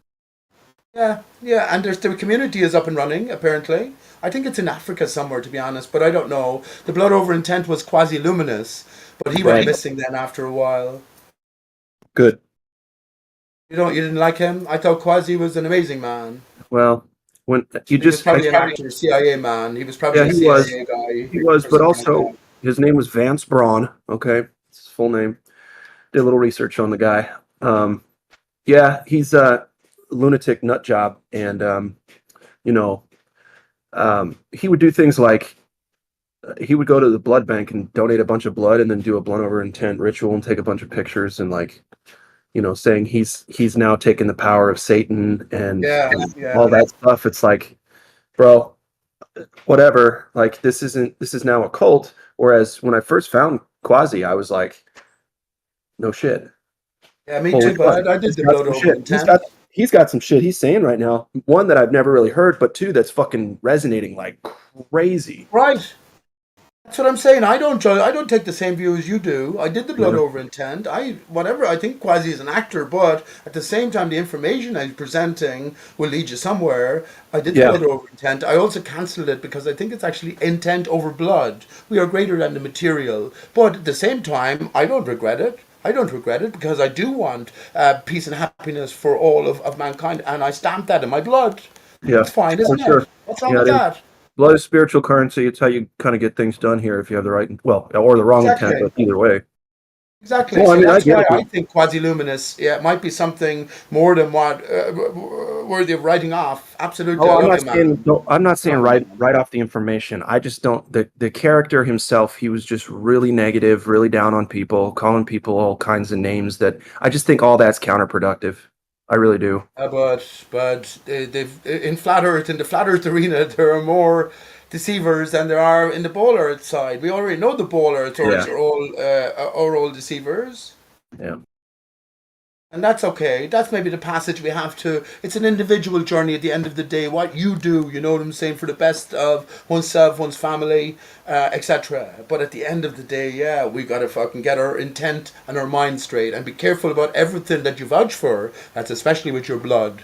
But I don't regret doing that. I didn't post it online. I just did it in my own sense here, and I Yeah. wrote something simple along similar lines, and just pricked my finger and put it in blood. No problem. No Why problem. not? I did a little more. I was sun gazing and did a ritual that I said, healthy, healing, happy, safe, forgiven, protected, and free. Amen. And that means that I want to give all of that to everyone, not just myself. In fact, I don't care if I get health and all that. I want it for everybody else instead. So I was sun gazing and bleeding into the ground when I was doing that. So That's hopefully that wonderful, worked. bud. That's wonderful. And do you stand by that? Do you still Absolutely. Every day. My life has improved only because of this journey here. excellent? You overstand that. That's excellent. Yeah. Would you do the same again with your blood? Well, I think I'm good with all of that. I think that what I did was enough and is accomplishing out there in the dare I say ether what I intended. So I think I'm good for that. I don't need to do anymore. And my wife's about to have a child. There's going to be a lot of blood involved, and I'm just going to be thinking happiness No and health way. Are you for kidding me, everybody. man? What's your Yeah. name? I'll call you your screen name here, but I'm sure that's not what you were baptized with. But it's Yeah. okay. Congratulations, my friend. That's Thanks, brother. wonderful. Yeah, man. So there will be a lot of blood involved that day, and I'll just be giving good intention to everybody in the room, everybody I can think of in my family and other people's families, the homeless guy on the street, and that way everybody will have a little bit better life because I was just in the right mood when there was a bunch of blood around. You know what I'm saying? Yes, I do indeed. And don't forget that quasi-luminous. This is a bit unsavory, but it's no more unsavory to me. I'm a vegetarian than eating pieces of meat or something like I that. think Where I know there's what blood you're about to involved. say. Yeah, quasi-luminous talked about the menstrual blood, of course. Yeah. The reason I mentioned that is, well, in terms of the value attached to the placenta, right? Yeah. And if the placenta is valuable, when then the blood as well. So maybe everything is worth collecting. I don't know, bud. I don't Oh know. yeah, so the placenta thing is weird. I'm not sure what we're gonna do with it because I recognize the value, but my wife's really grossed out about the all of that kind of stuff. So I don't know. We'll see. Just some placenta sandwiches or something. The one thing, of course, you have to recognize: don't sign Fried anything. placenta. Don't sign. It's like Yes, you couldn't get her to placenta listen. tacos. That's like bologna. It's cool. She Cool. anyway. Go ahead. That's hilarious. That was I fucking was just gonna hilarious. say. I was just going to say, of course, don't sign anything. If but listen, if I was Right. to have a child, if I was to be blessed to having a child again, yeah, I wouldn't be signing anything. I wouldn't be going through their official system. And if I had to, I certainly wouldn't be signing anything or letting them have free reign with all of the procedures that they go through, especially the pricking of the heel, the signing of the child's name on departure, all that sort of stuff, right? So you know about all that. Yeah, I do, and it's tricky because we're gonna live in the world and try to function in Right. society at least while it lasts. And I don't want my child to miss out on opportunities to be the person that they want to be. Sure. And if they want to live in America, cool. If they don't, well, then we do. Tell We the move. tell the hospital that you haven't thought of a name for your child yet. So No, and we're on gonna. your I and think we're your gonna do yeah. the whole deal, dude. I think we're gonna do the birth certificate and all that because it just. I Oh know no, it's a that's straw man. fine. I know it's a straw That's man, but fine, like, there's bud. not much I can do. Yeah. We're not gonna home, No, or but we okay, are. one second. Hear me out Hold on on, this. hold on, dude. Yeah, We hear me out on are. this, bud. Hold on. We Didn't are sign gonna my homeschool. child's Pete, birth. Pete, Yeah. Pete, Go ahead. stop. Thank you. Go We ahead, are gonna. finish. Thanks. We are gonna homeschool her, but we don't want to limit her from the world that's out there, society. So, and when she's old enough to decide what she wants to do after that, like 18, then she can do whatever she wants to do. We'll prepare her for all of the options that are out there. Yeah. You already know that it's a girl, okay? But oh, okay, my friend. I'm not saying anything along those lines. Just because I didn't, when the hospital asked me about my own son, we hadn't decided on a name. I said, "Well, no, we haven't got a name yet, and you're not going to rush me on that." Yeah. I didn't sign my son's birth certificate. I thought at the time, and I was a ball earther into the system and all that. Well, I thought at the time, but I mean, what did he doesn't need it for? I know. I don't need to Yeah. register Jonathan. I know who he is. He's mine. Anyway, when I signed the birth certificate, when he had to go to school. Remember, that's their legal system. So as long Right. as you educate your daughter in terms of the separation between the corporate entity and well her beautiful wonderful self from Yeah. the creator, that'll do. That'll do. That's fine. Don't let Yeah. them prick her I heel don't though. wanna, Don't let them prick her heel. Yeah. yeah. Yeah. So that's going to be an interesting moment when it happens because I'm not going to let them stab my child with anything or take her out of our sight at all. There's a lot of things. So if they do try to, oh, we're going to take the baby, clean it off, I'm going to say, no, you're not. You know what I mean? Like we're going to stay here with our child. Excellent. We're going to let the umbilical cord empty out into the baby, and then we're going to get going on all that stuff. But you know what? Why don't you guys go take 5? I know. Oh, my mic is on. Oh no, let's fix that. Anyway, go ahead. I got to do some stuff. I love talking to you guys.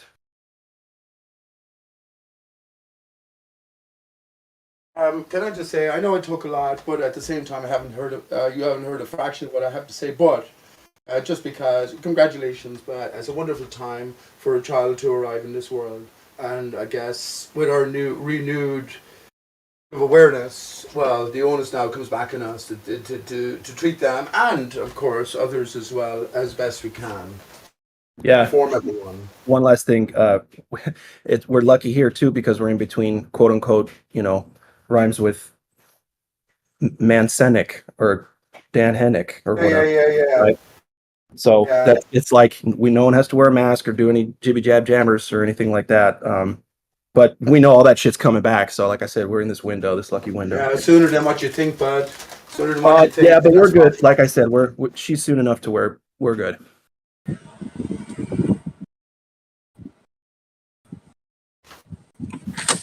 It's funny that you have to say that too.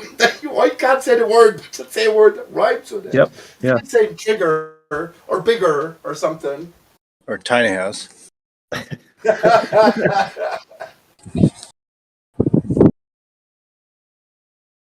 Someone say tiny house. You have summoned Platypus, the tiny house talker. What a wicked world, Snacks. But where would the goodness be without the wickedness? What do you reckon? You gotta have the rain with the sunshine, dude. Gotta have the joy with the pain. You gotta The have sweet, you gotta sweet here's and the one. sour, dude. You gotta have the brain and the gut, but that's why the heart is the combination lock. So getting the heart straight, middle earth, the middle ether, well then the bridge is reestablished between the above and below, and the heart almost disappears. There you go, and then you become the D vine, as opposed to the B vine.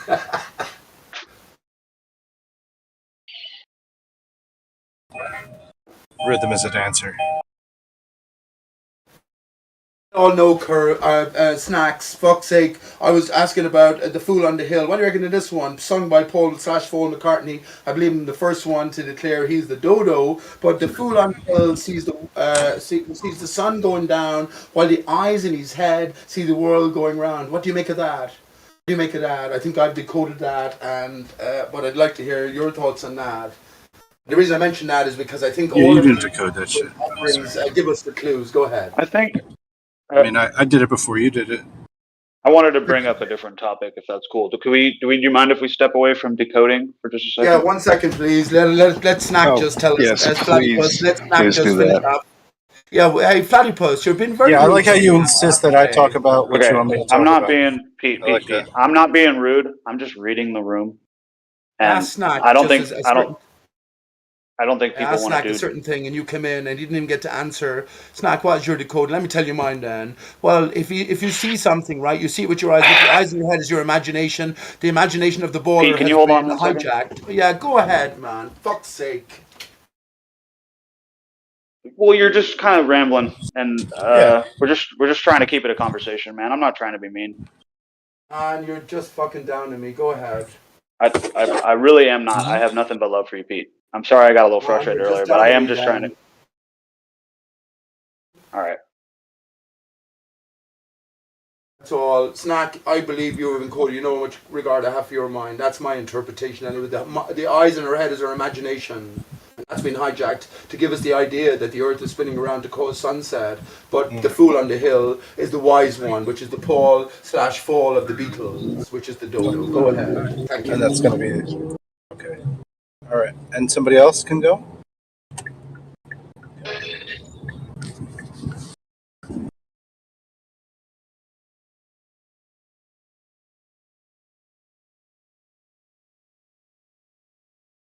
No, I was just gonna say, I think there's a lot of talk about revolution, and we got to get our own land, and we got to do all. I think the real first move is to just build the community. Like, don't focus on material stuff.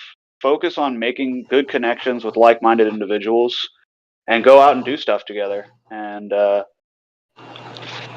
think the idea that there's going to be like a flat Earth community one day, while as much as I love it, I love that idea, and I would like to be a part of that. I feel like I am kind of already a part of that. I'm pretty sure it's not there yet, and we have to go out there and build the community, and yeah, we just got to do the work. It's not going to be flat Earth people that build a community because they're flat Earth people. It's going to be community builders that may build a community, but could build even flat Earth. It's just it's a whole it's a whole craft. I think trying to build something, but it's not like that fucking difficult to just build like a big fucking main house and a bunch of like little like satellite bedrooms that are just freestanding kind of structures. You know what I mean? Like that in itself, I think is more approachable. But I was going to get to that before Pete came in here and made the conversation so interesting. But yeah, that's what I was going to say. You know. No, I hear you. I think it's more important to set up a functioning, healthy community and be a part of one than it is to try and form a community that's just like only about flat Earth.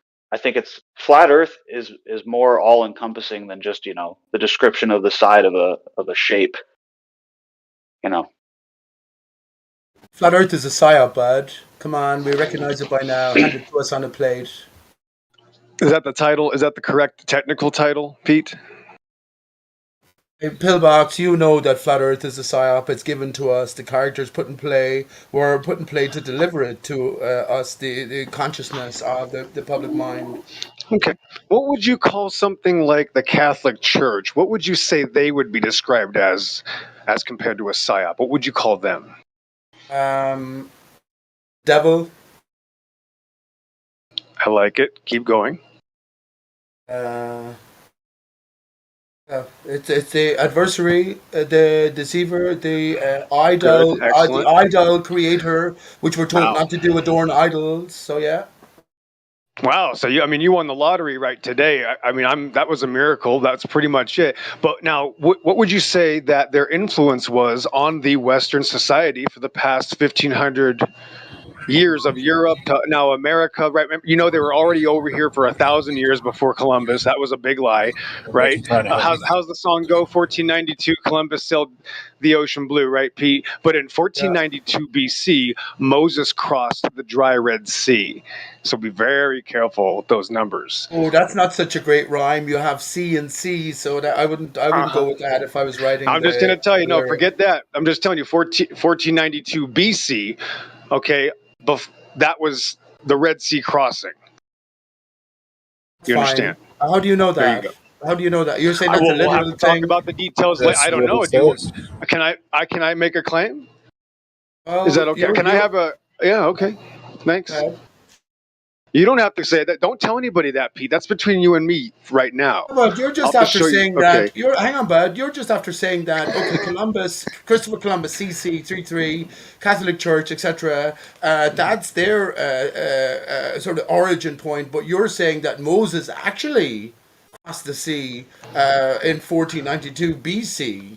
So you're saying that is an So this is a actuality, small whereas the C. This latter, is a right. That's a small C, though, right? That's just one part in between, the two sections. Like, what is that continent big right now? C. Is Syria, Iraq area? Yeah. So that's just a small area. That's why a tribe was able to cross it maybe in a few hours or a day or whatever it was, right? No problem. That's not a big deal. I'm just saying that it always goes back to the Bible. I'm probably lagging. It always goes back to the Bible. There's some sort of slandering of the Bible that always occurs. You got to realize those biblical stories are, of course, 3,000 years old. And we know that they were over here but see, I don't even believe Christopher Columbus is a real person. I believe that's all fiction, to be honest with you. That would be I'm waiting for you to call that a psyop, is my point. Can you call that a me psyop? too, yeah, Right. me too. So they're very good at what they do. I know Go ahead. that. Sure. Yeah. Okay. Christopher You Columbus. guys, have either of you ever played Skyrim? Let me respond. I would call Moses as well. So he's just as fabricated character as Christopher Columbus is. Okay, that's fine. I understand. That's good. I'm glad that someone like you isn't going to represent the Bible. So thank you, Pete. No, the Bible is Continue. true, Brad. All the characters are sort of He's a Wonderland symbolic creations, but literalist. how do you vouch for the life of Moses and not for the life of Christopher Columbus? I'm interested. I'd have to have miracles, right? I'd have to maybe have a relationship with God. That would be very personal. If God gave me some of that wisdom, just a fraction of that wisdom would be all I need, Pete, to be honest with you. So every one of us has our own individual walk with the Creator. Would you agree with that? I would absolutely. All right, so I've recorded a couple things, Pete. If you want to look on my channel, you can go fish around for some things. But I can't tell you what to look at. I can't waste your time. I don't want you to think like me anyway. I'm just telling you that, oh yeah, guess what? The flat earth is a lie, just like everything that's part of this world. Just like when the Catholic Church tells the truth, the entire organization is still a deception, right? Even though people can come to your door and say, hey, neighbor, we love you and we want you to know the truth about how good God is and how Satan's bad in the Bible school, all of that was true. Well, I would say to you that the Catholic Church influence is universal, and Catholic is preaching universal as a whole. MG, take it easy. The universal association with the word Catholic, I think, is all sort of scripted as well, right? So the vast majority of people on earth believe the Catholic doctrine now that the earth is a spinning ball, right? It's not Catholic, but it's stemming from there ultimately, right? Now, so yeah, that's the universal lie. You can mix the truth. Grand. Yeah, you can mix them. It's okay to mix them because you've already named them. As long as you names, I would say that you're good to go. I'm just saying that anything of the world is going to come with a little bit of truth, but actually be a lie in the grand scheme. And becoming a Republican, leaving the Democrats, doesn't mean you're still in the truth. Yeah, you got a little bit better or whatever. Now you can own a firearm and you can actually be a half decent person, but you're still in a deception that fuels the other side. And that's how actually you mentioned him, the God of this world. You gave them many names earlier, Pete, so perfect timing. The God of this world actually has his hand in those things, and but he can't hide himself, and it goes back to the Bible, so that's the significance, Pete. So thanks for at least saying you believe the Bible. Yeah, you're welcome, Bad. I do. The Bible is true.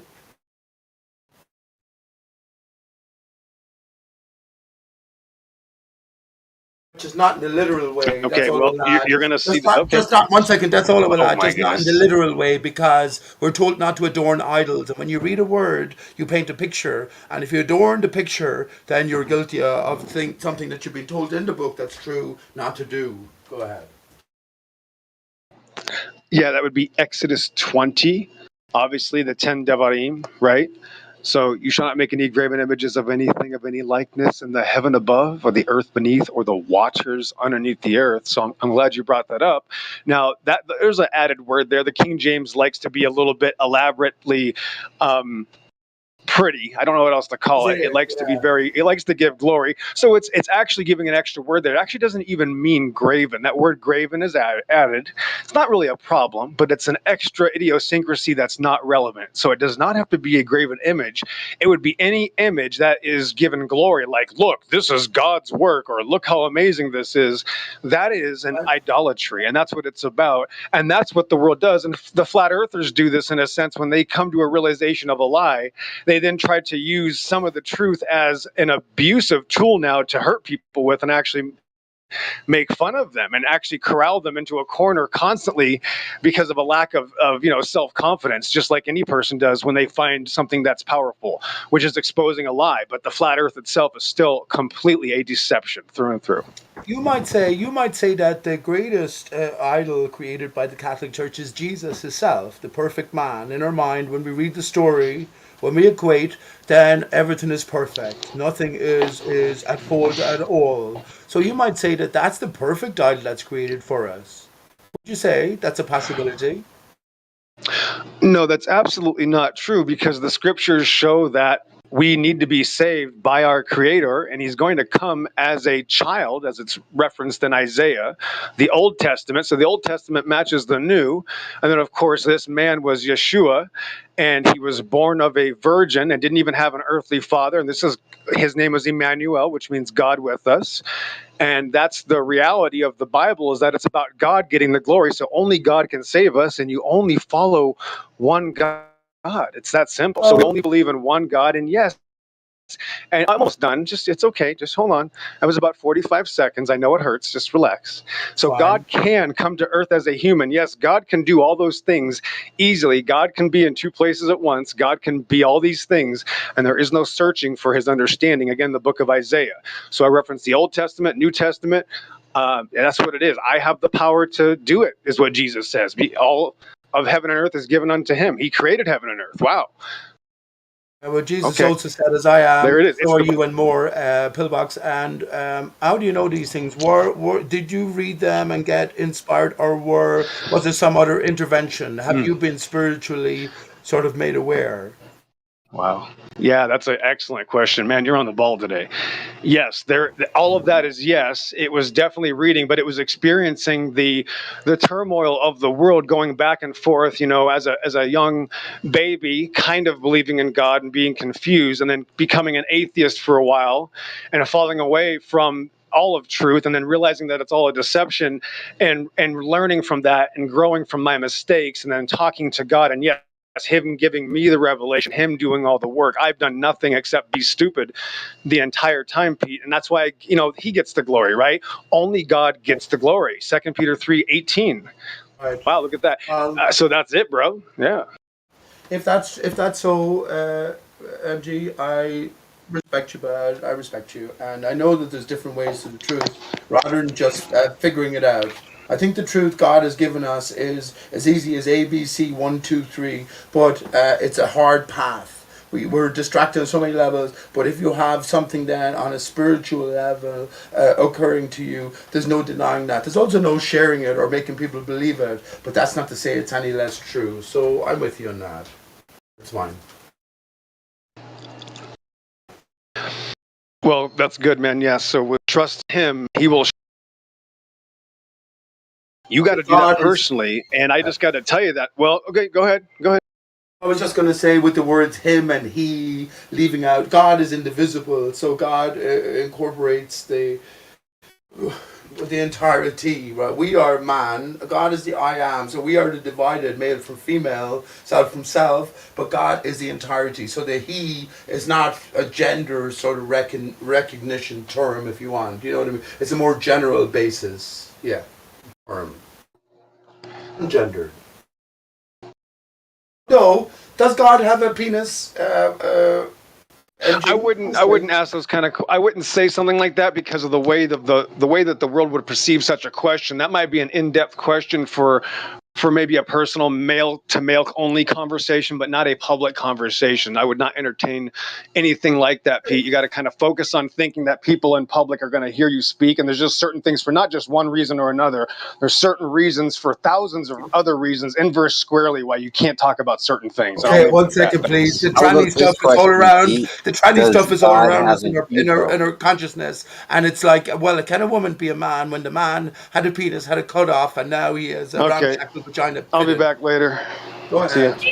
How'd you go there? I thought maybe you had like a more serious question, Pete. Like, It's, just not I like, guess it's not like sensitive. even with Go that ahead. line of question, I thought you were gonna like maybe like say, hey, a woman is more nurturing, therefore, but maybe God's a woman, but you went somewhere Yeah. else. Or ask something intelligent like, do you think maybe God has an ego? But I was associating with the male terms, the he and the him, and all of that, the angry him, etc. But I was asking Pillbox, especially, who I go back a good few years with, and I don't think it was an unreasonable question. I think God has neither. I think if we think about ourselves and our female or male counterpart, then we're all sort of one. The male genitalia is pulled out. That's why everything is so sensitive, because it belongs inside. So there's a greater story told. So I think actually, if God is anything, God is androgynous. God is All both. right. Hold on a Go ahead. second, Pete. Let me ask you an honest question. Do you actually think that the meat suit exists in heaven? No, not in the carbon So form, anyway. how can God possibly even remotely you can entertain that idea of him having a penis when you know that a penis is synonymous with the meat suit? Right, exactly. But why then is God represented as a he? Because a he is synonymous with a I don't penis. give a poop. Penis. I don't give a poop, but you have to be in the place, and that's right, I said poop. I don't give a poop because of the fact that we Watch your have to be language. intellectually honest. That we should be intellectually honest with the question that we're asking, right, before I we am actually always publicly ask the intellectually question. honest, lad. I'm always intellectually honest. I don't make any Then you assumptions should about be people. able to tip your hat to the idea of the meat suit and withdraw your Yes, I question do. with I do respects to indeed. a penis I and a do meat indeed. suit of God. Thanks. Yes, I do indeed. I do Now I'll indeed. ask I you, do was you think asking. that God Hang on, has an bud. I was ego? asking MG Pillbox specifically, who is Mr. Maestro, as I call him. So yeah, not. Yeah, okay. Go ahead. Yeah, but he left you holding a wet noodle, so I picked up the noodle. I'm asking you the question, do you think God has an ego? If you okay, that's a question now to ask. Let me think about this. Yes, because otherwise the devil wouldn't exist. That's my answer. Make what you will of that, bud. Devil backwards is lived. What's So God you, backwards? in God order to backwards, bud. identify the ego with God, you have to then introduce the idea of the devil? That's because ego. So you put the D at the end, then you get God. God and the devil are. Book of Job. The Book of Job tells us this. So I look at it as sort of a series of clues. But that's my answer. At least you can respect my answer as opposed to, I don't know, diminishing it straight away. Because I'd like to hear No, it's your not a answer. Do you think question God is of an ego? diminishing Do it. you think It's a God is an question ego? of me trying to understand how you came up with the thought. So my rebuttal to you is, if the ego is something that is identified as a defense mechanism to what you know in your brain, right? Whenever your heart is challenged, your brain will step in and try to defend it by any means necessary. So if we think that the ego is defense of your brain, what you know, and God himself is not of this realm, if you will. He created the realm, but he's not actually here. He sent his son to experience this realm. And I can say that I think that Jesus, because he had a brain, had an ego. I don't know how that worked. Perhaps it was based on righteousness as a virtue. But when it comes to God himself, I don't know. I don't even think that God can have an ego, because I think he is the ultimate arbiter. And when you know all truth, you don't need to have an ego. Well, hang on. Okay, good reasoning. But the problem is, are you saying God and Jesus have left this realm now that we find ourselves within at this very moment, which, as far as I'm concerned, is all there is? What about you? Are you saying there's no Jesus or no God here? They've sort of left us alone with their words, and you've got to make what you will of it to make it to heaven. Otherwise, kid, if you don't do it, you're burning in hell. Is that what you're saying? that what you're saying? There's no God here in this No, world? it's not a chance to reverse the questioning.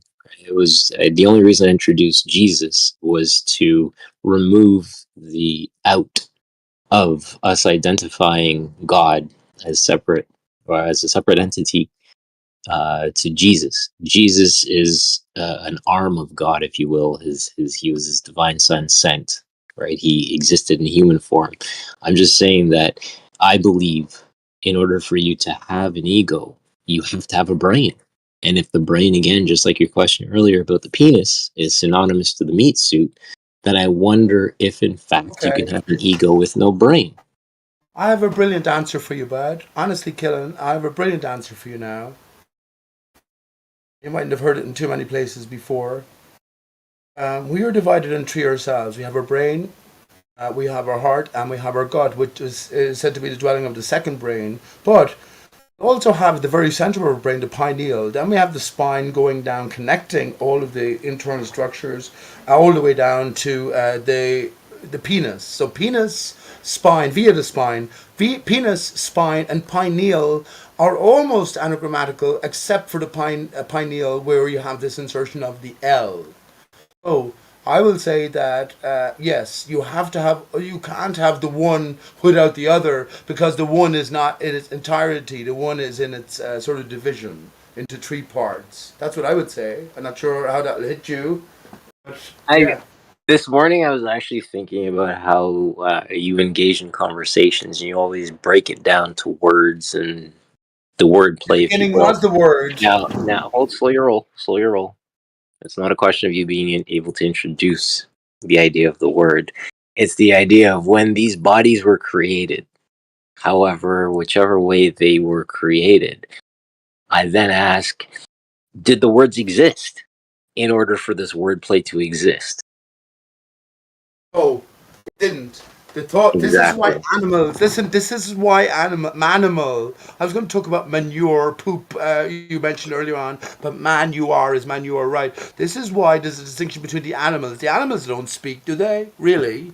Look at the quiet lives most animals live, right? But that's not to say they know nothing. The language, the English we're giving, is the devil's language. It's an artificial representation of our greater thought processes, but even beyond the thought process of the greater nature, which we're trying to find out via our thought process connected to the material processes, right? So understanding your own makeup. This is why Jesus says, as I am, so are you and more. Why did he say and more? I think he said and more because I don't know my destination. Jesus knew his destination from the start. Imagine I did that, how I'd live my life. Maybe differently. Maybe I'd live it the same. You reckon? Maybe I'd live it the same. So is it a That's subjective? just something. I'm after getting the shivers almost. That's almost profound.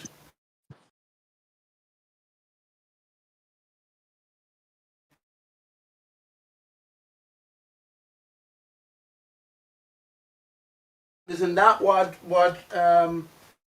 Swan Song was talking about earlier on?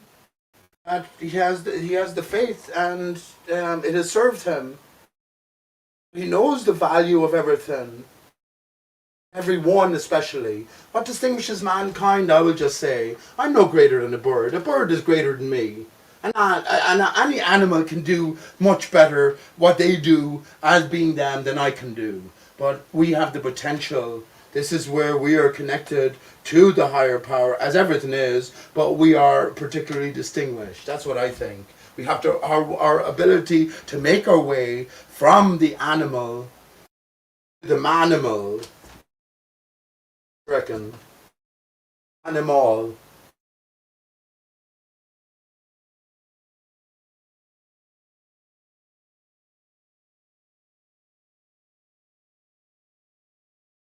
I think everything is. It is what it is. It's just waiting for you to find out, or one to find out, us to find out.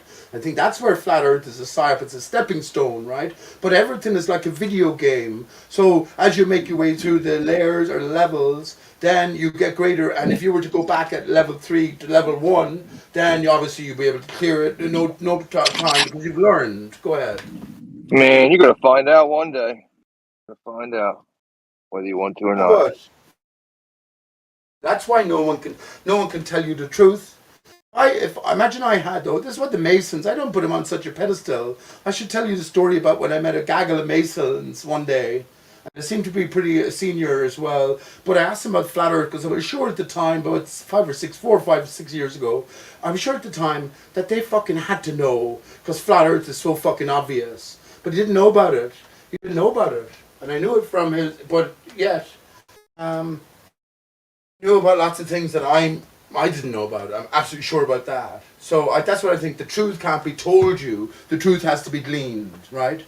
The truth has to be gleaned. For instance, if you joined a Masonic lodge and you're led into different fucking levels of information, okay, fine enough, but you haven't lived it. Someone's just told you it. So it could be true. Most of the other people believe it's true, but how are you going to know it's true? That's where I think the 33rd degree Mason right comes into it. Because actually, friends, we've been looking at things in the wrong way. Remember I said it's as easy as 1, 2, 3, ABC. Michael Jackson sang that, who actually faked his death and came back as the 5 Live Dodo. Well, 3 and 3 is actually 8. Just take 1 3 and take the other 3 in both hands and put them together. You get the 8. 8 is the H letter, which is the very center of your QWERTY keyboard. Very center, staring you in the face all along. H-U man. 8-U man. There you go. Twist the 8, you get 0. If you keep twisting the 8, you get the 1. So we have the relationship between the 0, the 1, and the infinity. You just got to establish the order.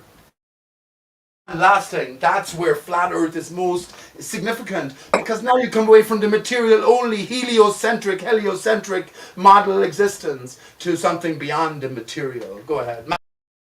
Yeah, but I mean, we're given a material world, right? Whether you say it's from God or wherever you want to say it's from, we're given this material world, right? So we're supposed to understand, I believe, things in the material world. I don't see a problem with it. In some ways, manipulated, things in the material world, they give you a certain perception that's not that doesn't really define it. But everything's material, for a reason, or not. Maybe no reason.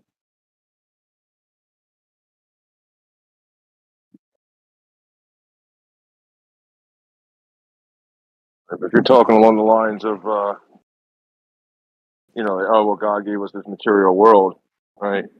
Or God or whatever. Well, He gave you a material world. I mean, because that's how you're supposed to perceive reality. You'll get to death one day. You'll find out. Right. Let me just say to him, it's Mr. Maestro, what he calls himself. He was MG Pillbox 42, right? But he said Emmanuel. Do you know the first thing that occurred to me was E-man, UL. I thought about motion and emotion. Emotion is connected with the heart, right? And the brain then reacts accordingly. But can we unravel everything? Can we untwist everything and get back to the greater encompassment? I think we can. This is what it's all about, isn't it? What else would it be about? Coming to terms with yourself and one's own existence and the relationship between you, Moses, if you like. He was selling Moses and he was dogging Christopher Columbus. Fair enough, but that doesn't leave me anywhere. But it's you, yourself, Moses, Jesus, or God, or Mary. It doesn't matter. Your understanding of your relationship between you and the greater story. Isn't that what it's all about? What the heck else?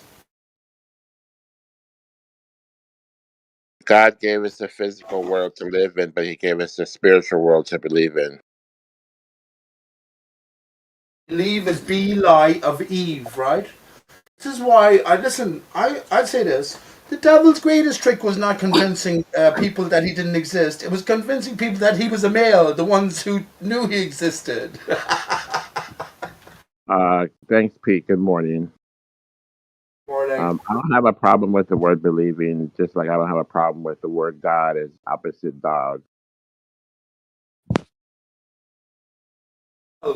Please let us know if you wish. There's lots of people listening. Everybody's attacked believing and attacked religion and spiritual things, but I don't agree. Yeah, same thing. I mean, I was kind of making a statement on people attacking the material as evil, right? Like atomism and materialism. Well, we're given this material world, or we're born into it, whatever. Right, but Yeah. what I get from that is that the material, right? If we live our life by these material things, right, then we only have that, you know. These other things, ethics, morals, honesty, trust, integrity, faith. These are the immaterial things which Yeah. I consider valuable. Well, it's all That's why. connected. Yeah, I believe it. Yeah. I agree. It's connected. Yeah, like you put it, you believe that material thing has a worth according to his belief, etc. So then it can get you can make something material good or bad depending on your Yeah. good or Now what you consider this. yeah. Yeah, consider this, right? That Jesus, in most representations, he's pointing at his heart, and the heart is chained.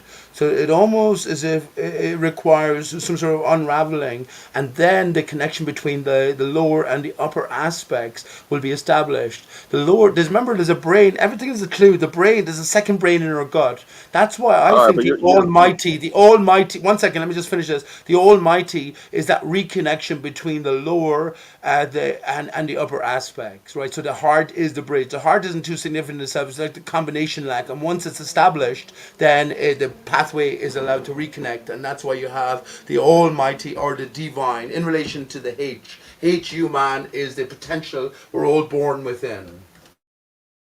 yeah, but I don't think Jesus drew a picture of himself with a chain heart. But I mean, I don't hold that Jesus existed in the story term. I think I have a greater connection with Jesus. Jesus is my best friend, but it's within. Jesus lives now within all of us. The story, the struggle is within all of us, and we got to make our way upwards. That's why I was going to say Emmanuel. Man, there's L again, the L. So yeah, well, we got to work out the L. The Jew or the Jewish. Remember, the Jew is circumcised. So the Jew is cut off from the greater circle. So the Jew can never go beyond the heart in that sense, right? Because that's why God abandons the Jews in the last book of the Old Testament and goes on then to the New Testament. I think it's all symbolic of our greater story here. And God has more faith in us than we do in he, she.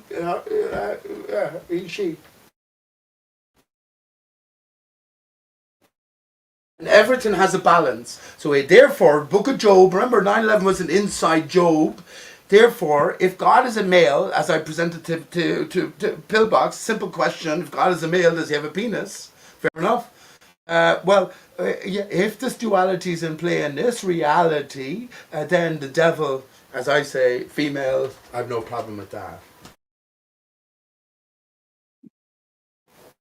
One is the lacking and one is the excess.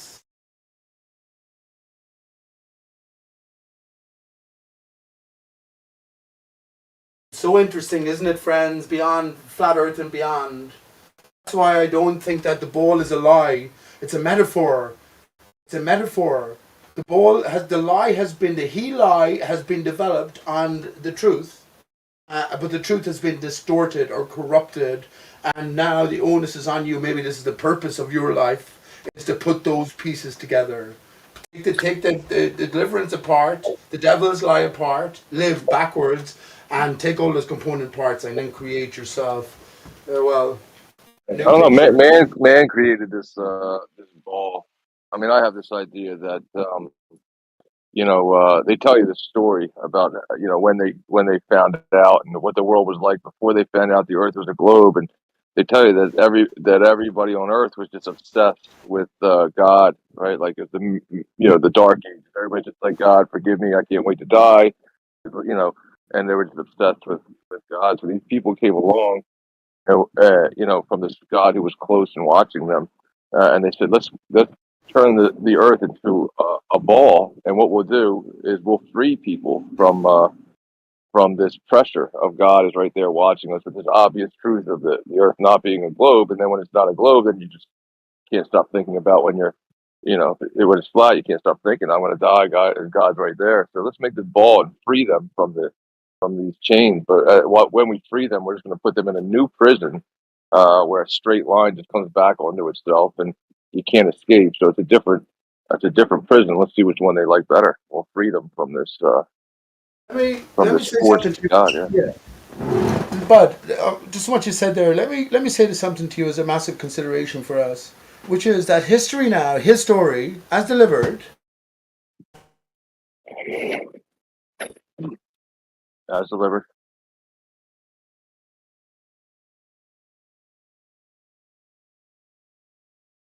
Yeah, I mean, and then I don't Doesn't know. go Are you there, or you cut out? back as fucking far as they have determined, and it's still deep inside our psyche, right? Oh, sorry about that. My connection sort of went red for a second. All I was trying to say is we're still trying to leave the vestiges of the heliocentric and beyond teachings behind, and one of those teachings incorporated is the evolutionary theory of man.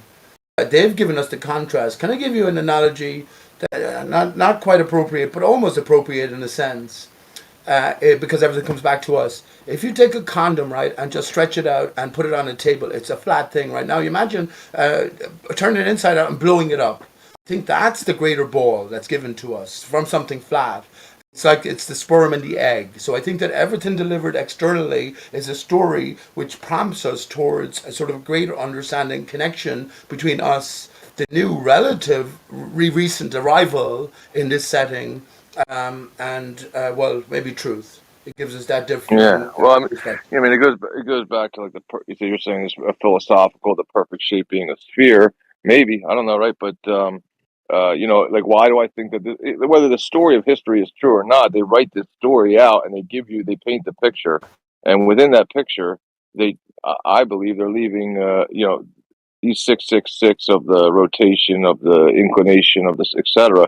They're just telling you this is why we're lying to you, to Right. free you, to help you, to save you from living your life so stressed out and obsessed with God. You're going to get to God no matter what. Just free yourself from God for now. You'll get there when you die, and let's see what happens. I don't know. Well, Maybe. think about You know, this, Bad. Think about this, honestly now. Think about this in terms of your own setting.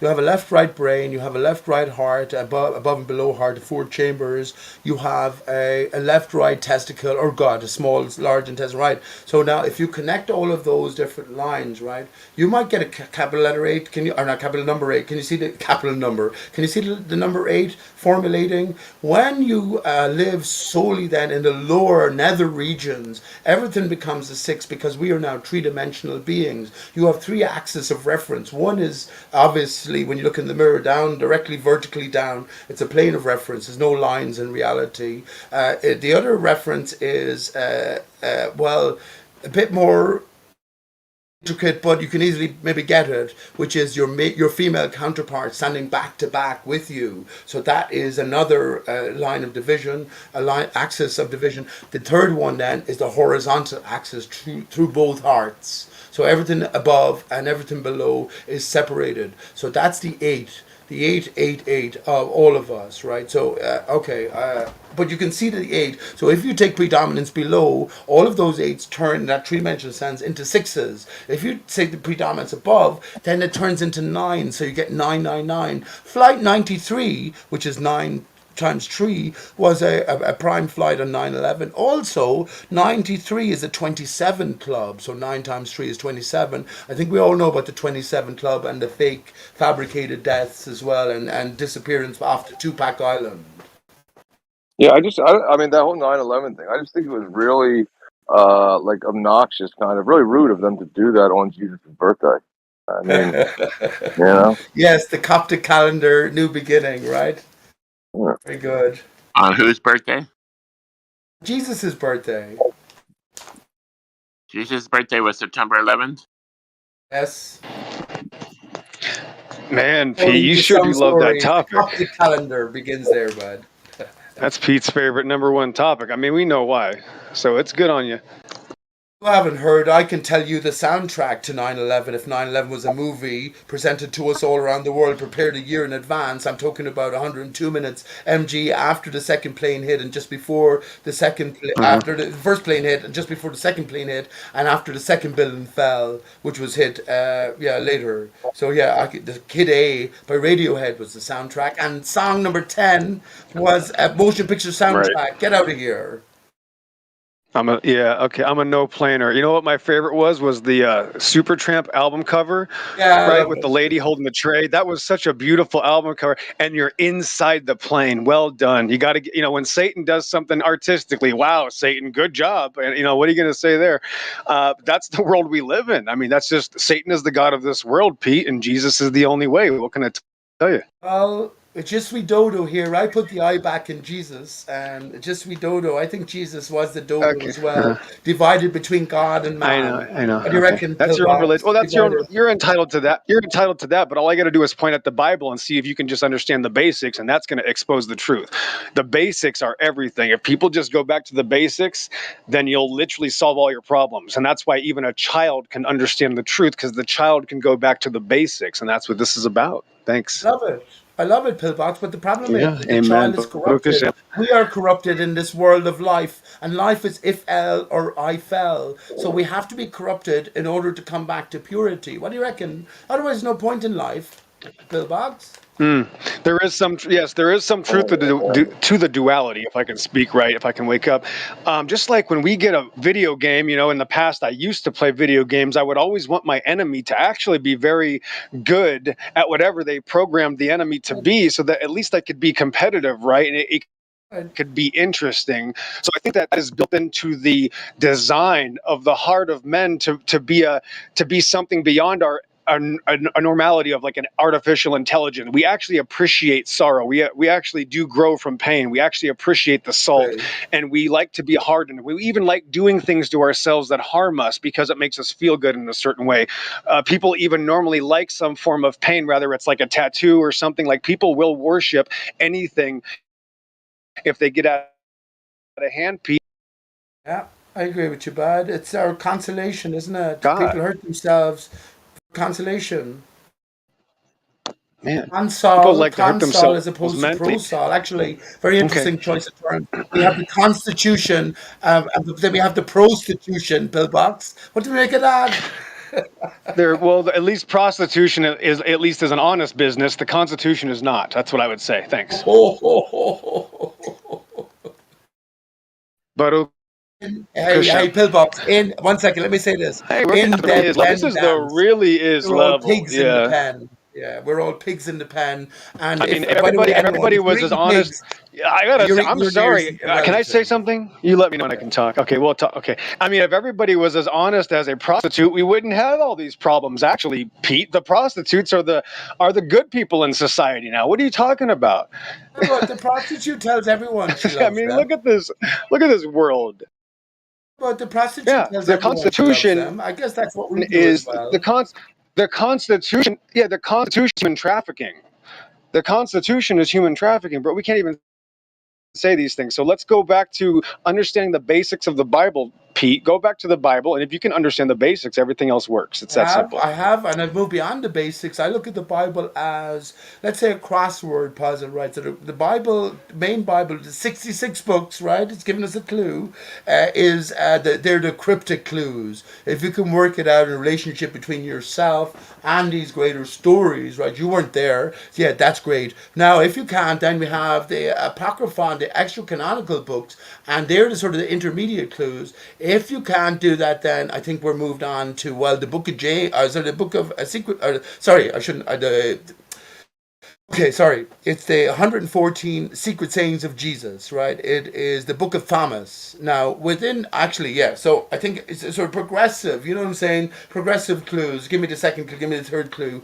I've actually ruled it down, all of those clues, and the simplest clue, most simplest clue possible. I'm trying to rush myself now, so I'm sort of coming across as rushed. But anyway, I've looked at the book of Thomas, and one of those clues stood out to me. And it was a mention about when the disciples asked Jesus, "Where should we go when you're gone?" And he said, "For whatever you do, follow James, because for his sake, the heavens and the earth were brought into being." That led me to the secret book of James, which is only about 17, 18 minutes long or something like that. And I think that's the ultimate simplex clue of the whole Bible and all its entourage that Jesus left us. If you can't work it out from there, well, you're on your own.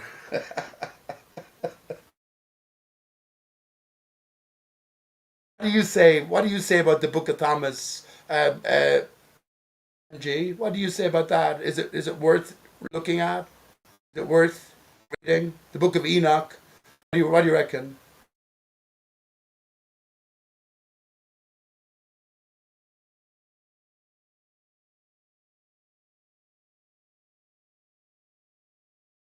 My connection is bad. I'm not sure. Definitely so.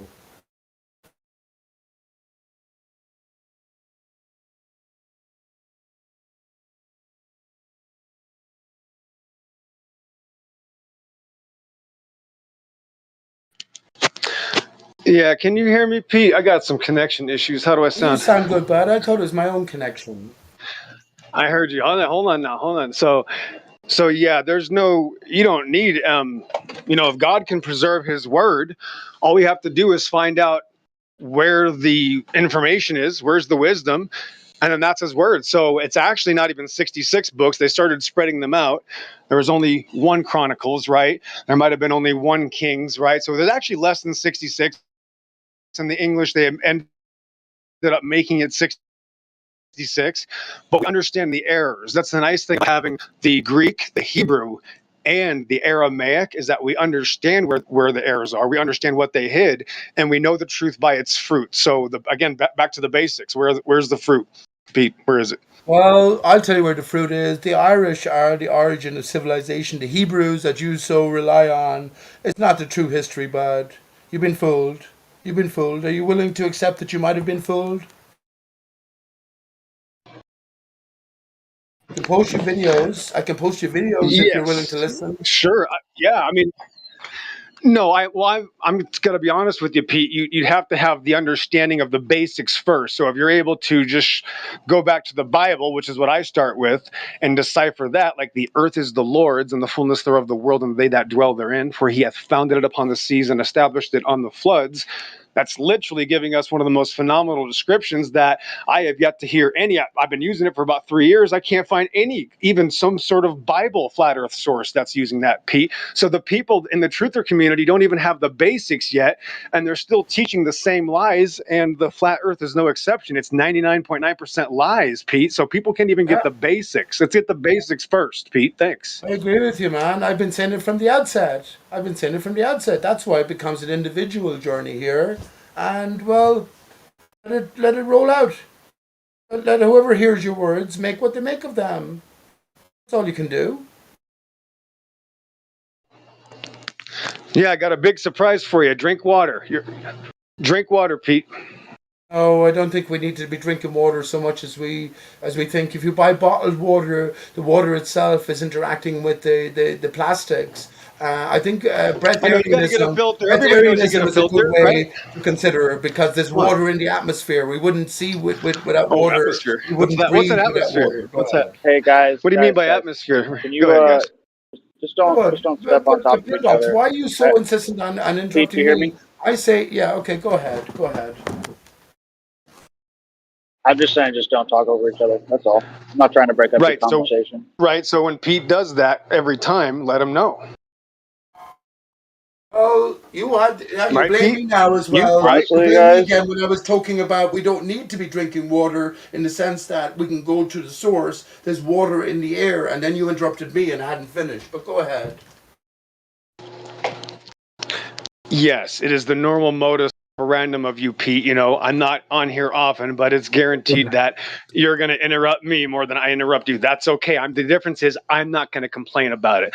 Just like on the playground when I was 5 years old, they always had to ask the other kid, why is he crying and not Mr. Masta?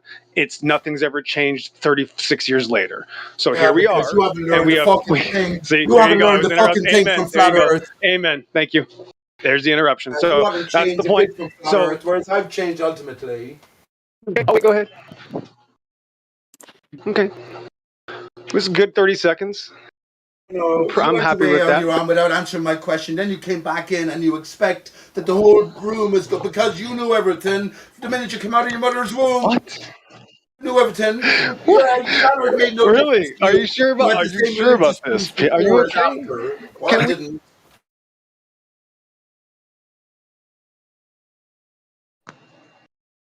Okay, Pete, I'm just going to ignore the personal information. That's fine. Let's move on. It's called a water world. If you need a secular definition without having to use the Bible, which is what people seem to need, the term is water world. And then you can tell them, yeah, it's not about Earth. It's about the fact that Earth is coming out of the water. And that is the deception that has been hidden still for a couple thousand years, Pete. Why was light? Let me ask you a question, Dan. Why was light created before the sun? How can you have the sun without light? We associated light with the sun. I have Normally an I would. answer. Okay. What's your answer? Mhm. Well, normally I would take my meek questions to God, but I'm not going to take that one. I'm not going to ask him why he does things the way he does them, especially in Genesis 1. I'm never going to question God about that. You're on your own with that one, Pete. Sorry. That's fine then, because Never. God is in my life. I believe Mhm. that because this experience here, 70 short years, I'd ask God, what the fuck is wrong with you, man? You gave Adam 900 years. You're giving me 70 years. Oh, boy. Just when I think that I've learned how to use it, it's gone. So, what? Yeah, I'll ask him Okay. that, or her that. No. I'm doing that. No, well, Baruch God Hashem, will say blessed to be me the name then, of the Lord I God. thought, didn't I give you all the answers from the very start? That's what God will say to me. What? I don't know if that has. Is that. Are you claiming that I made a claim? Did you want to clarify that, Pete? You claiming Quick, that I'm claiming that you made a claim. Pete, can you hold on? Anybody that is not Pete or Pillbox, are you guys? Is anybody trying to have a conversation or anything? Go ahead. Go ahead. I'll happily go on mute. I'm You guys curious have as been to the size going of at the it. bubble in the water that the water world resides in. Wow, you think I'm a god just like Globers think you're a god. I rest my case. Flat Earth is a complete deception. There's zero wisdom from any flat earther that I can find at all. That is, I absolutely hate that, EXO, and I absolutely hate that you can't. And I say no, I don't want to say you because I don't want to point this directly at you, right? Sad. But the idea that we can't take the words that were written in Genesis and attempt through the 7-day creation to unpack what's written. I'm the one believing it and using it, and it's not flat Earth. That's the difference. I'm actually using the Bible, not perverting it and lying about it. That's the difference. How do Hello? you? Yeah, The How Psalm would problem you? is, 24, hold up. Psalm 21, Yeah, Exodus the problem 24. is, None of you are even talking about it. We're just talking about the basics. No, no, no, You no, want the no. I Bible? problem was is, Let's go to the Exo. Bible. The problem is, Exo, you paint with such a large brush that you can utilize the term flat Earth and just try to interject that onto every single person within the A bit community insulting as as if we well. all share the What's same wrong with you, man? beliefs, Where's which the is quite. love? Where's the Pete, love? do you not hear me talking, bud? Nope. Nope. Claim to know Yeah, everything, but yet you it's a won't defense question mechanism, God. right? Because instead of actually addressing an individual and what their claim may or may not be, or their ideas, or their conceptions, or their beliefs, you have such a large brush that you can attack these windmills, Don Quixote. Well, No, it's just more projection from somebody that's continued to slander me and mute me and try to funny mute me and get upset when you don't like the answers, because when you ask questions, we actually give you the real answers. So then you lie about us. You'll claim that we don't, just like that interruption. You'll lie about us when we leave and claim that we said things we didn't say, because that's what all flat earthers do. I don't have to paint a brush. What were Every the single, three names? exactly, What were the every three? single flat earther I meet What were turns the into a three names? psychopath. What were the three Every names that single you flat called earther me just last loses time their you were mind. here? It's amazing. What were They the just lose their three mind. names that you called me last time you were here when you rage quit Yeah, you and were went lying. Yeah, you were lying demonic about. I wasn't on even me? in the room. I know, that's the point. I wasn't even in the room, and you're perversely talking about me because that's what you do. You have nothing to Yeah, you show were for. So when listening I'm not in. in the room, you're talking about me. That's what flurfs do. Flurfs are the drudges of the internet. They're elitist weirdos that just talk shit about people to make Up themselves all feel your crew better. listening in and It's Oh telling wow! you. Are disgusting. you looking It's in the sad. It's mirror while pathetic. having this? Are you Just look looking at in the you. mirror while That's having why this you're talking. revelation? No, nobody was talking about you. That's the difference. When you leave the room, nobody talks about you. When I leave the room, Box, the you're not haters coming keep talking. particularly across as I So the God said proof you're is in the here. pudding. So painting. let's compare my I evidence. said Let's you're compare reality. painting Yeah, with a large brush. you You're were painting talking with a about. Yeah, large brush, exactly. You and were thus talking about me trying yesterday when to. I wasn't even in the room, You are and you're still you harassing me. And that's why nobody you. can advocate for you at all. You have Oh, nothing to you're so show for. sensitive. There's no wisdom. There's no information. It's just religious hatred. That's what flat earthers Are do. you It's looking in religious the mirror hatred. while I'm are no you That's looking wisdom. in all the you I do. have mirror no while you That's wisdom. why the project no up. fruit. Shut The the fuck up, reason you got pillbox. so They're just triggered last psychotic. time, It's just they're nuts, bro. I don't know what to say about flirts. They're just the insane. reason It's just the normal. reason you got so triggered last time is because I asked you a simple question about a solution I and your wasn't even idea in the or room. conception of truth, and now you're talking over me See, again. he's still lying. Yeah, Yeah, you're still lying exactly. You about don't me as have if I self have to have these control. questions. Yeah, You you're lack asking so me much Take self it questions. easy, man. So Let's control. you're guys the ruler of You the lack world. take All so much. hail napalm. You lack so Welcome to much flat self Earth. control that you There's no way can't people. even This is allow so pathetic. somebody to get a full Just attacks, statement out just personal before attacks. you It's nothing but strawman them, personal attacks. categorize them, That's paint them all with a it is. big brush, and Nothing then but him out start of to it, personal attack them Napalm. attacks. verbally with That's all it name is. calling, Nothing but Let's personal go to right? attacks. That's all Napalm. it is. And It's that then easy. try to claim some sort of higher spiritual ground as if you're doing God's work and It's just espousing the personal truth attacks. when you, See, my you friend, are being the personal deception. attacks. It's just And it perverse comes out in deception and you. lies. And people And see I it. don't even They have see to the try it. rage That's why that you exactly. Pillbox. come with Let's and the Show name some talk. respect calling. to God's fellow Let's man talk and let the him good finish It's shit. his of no sentence. Let's Shut the talk to fuck the importance up, big here man. flat Earth and panels. does Let's talk to nothing what's but it about degrade the this. conversation. Yep, You have just more no slander and value attacks. to I'll put input my life at on it. all I'll put my life on it. whatsoever. If Well, anybody let him even say wants to it. have an Let intelligent Napalm say what conversation he has to without say, constantly Mr. insulting me, Maestro. I guarantee they will learn more from Pete, what you me don't than the understand is entire flat Earth he cult Shut over the fuck talked up, combined. I the whole Napalm. guarantee entire it. time like Guarantee. I'll yourself, put and my you're life doing on it. now, I'll be which back in you're 1 hour. just Thanks. perfectly illustrating. Go But ahead, some people Napalm. have For to fuck's be. sake. So What hey, is wrong bringing with the you guys? conversation back to a cool, calm, collected state. My question being, the thing that was created on the second day being the firmament. What do we theorize is actually the retention device that holds back the waters above and below? Or is it in fact the firmament? Can you let Napalm just say what he has to say before MG Pills kept interrupting? Napalm, please go ahead, and then we can get back to that question. Please, honestly, bud, please go ahead and say what you had to say. Honestly. Say, Pillbox. Hey, at least Call you Mr. Maestro recognize that I Pillbox had a anyways. legitimate question that was not answered and was just an Yeah. attack back onto me for asking a legitimate question, right? Did you notice that, I did a Pete? course. I did a Okay. course. I think we all did napalm. It's just a question of trying to get past the aggression being displayed. That's all it was, dude. No Yeah, disrespect. I know that somebody runs away but then also listens, right?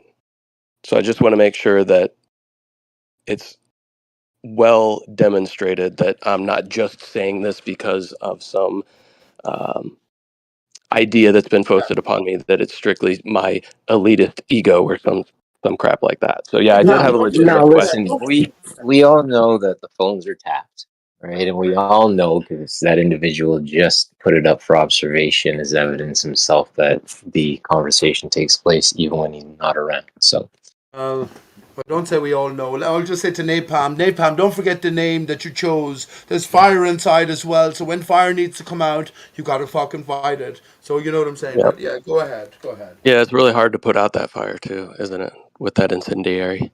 So But Pillbox has been around for years selling the same story, and it's not that he's wrong. Flat Earth is a psyop because no one has said what Earth is. I say that Earth is everything. It's the stars, it's the sun. He fundamentally disagrees and said that everything is created separately according to the Bible. That's why I asked the question about light and the sun, but he dashes off. So yeah, we got the general gist, I think, in yeah, my general. question was to him regarding the if he had any conception as to the size of the bubble in which we reside that's in the waters, right? The waters being separated, the waters above and the waters below, thus effectively, in my mind, creating some sort of what could only be described as Me like a too, man. bubble.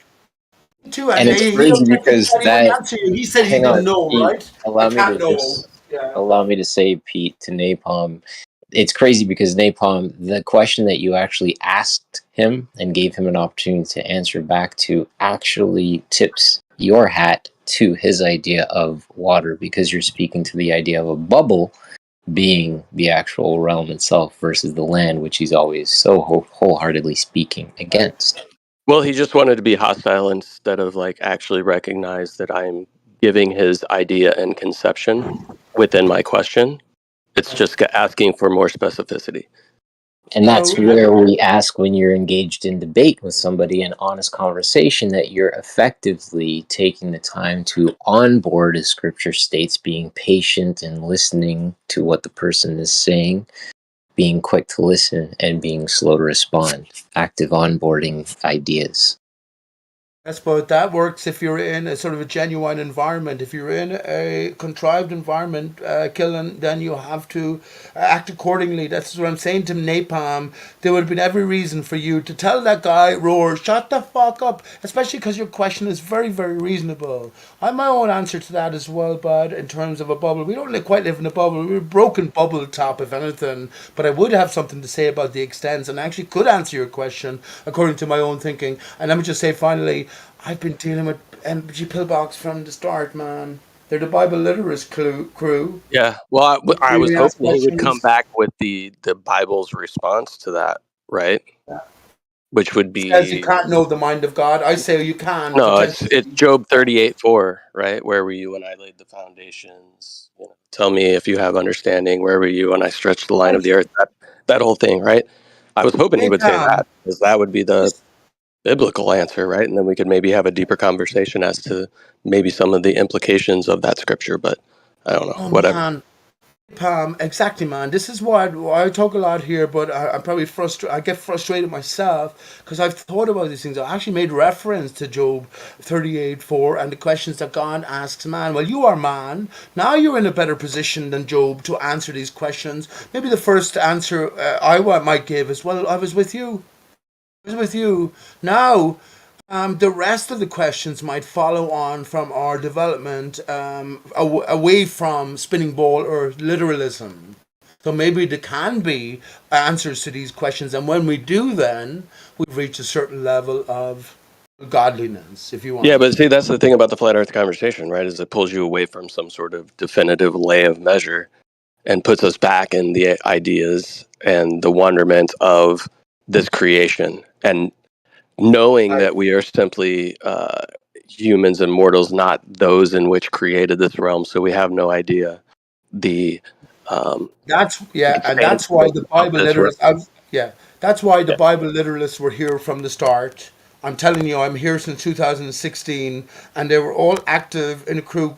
Pillbox said himself, or Mr. Maestro said himself, "Oh, I wasn't here, but you can be sure he got the fucking information from someone who was listening in and telling him. Then he'll come back in, he'll dip into another forum, in the evolution forum somewhere else for an hour. He said he'd be back tomorrow, grand. But I don't hate the man. I love the man actually, but yet he's defending this literal, this dichotomous thinking, right? So everything now is pre-established via the Bible, but we have no hope of making any progress in terms of these greater questions from Genesis 1, the extents of the earth, or maybe Job as well. Remember, actually, this is a great one. This is a great one, especially for my own thinking, because it's all a series of clues. We're told that the authorship of the book of Job predates, or is unknown, but predates Moses. So I think that that's what we're brought back to now. So now we got to pay special attention to the questions that the God poses to the man, the I am to the I man, right? And I think now, as a flat Earth setting, maybe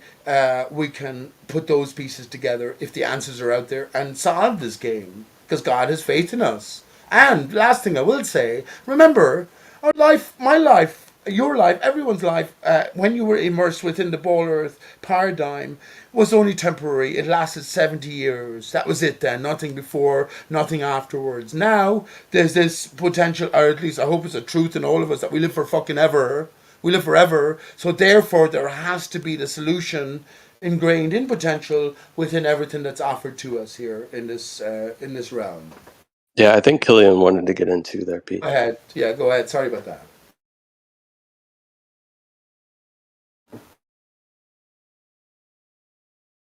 Or maybe not. I don't know. It's fine. I was just saying Sorry, follow the dude. clue. I It was a was different away from reckoning. That's my what I phone. would say. Go ahead. Apologies. Delayed getting back to the mute button. No, Yeah. that was actually a question for EXO. I've really, wanted to have an opportunity to ask him what his thoughts are of the firmament, but he doesn't engage in intellectually honest conversations to actually start theorizing for the flow of the conversation. I've just found that he tends to be a stick in the mud when it comes to the progress. So I didn't realize when the break took place that he actually dipped. But thanks for that space, dude. It's about, I think, Yeah, ultimately. that's the issue I have sometimes. Like we just need to have the ability to have the conversation. Otherwise, we're just throwing out accusations. Like, let's just have the conversation about specifics. If you don't have an opinion or a definitive answer and you don't know, just say that and withdraw from the conversation or something. I don't know. But yeah. Napalm, let me ask you a question, bud. You ever notice on us, I'll say us as well, all these difficult terms, you notice on me, when I see dishonesty, call it out, to be vocal about it. Is there it's just God-given, God is such a difficult word, creator-given onus on me to call it out, no matter where I am, in reality, in the internet here. Would you say yes or no? Cool. Yeah, I mean, do you feel that I'm being dishonest? Is that what you're implying? Oh, I'm asking you. No, well, let me get to where I'm going. But would you say there is an onus on me to make that call?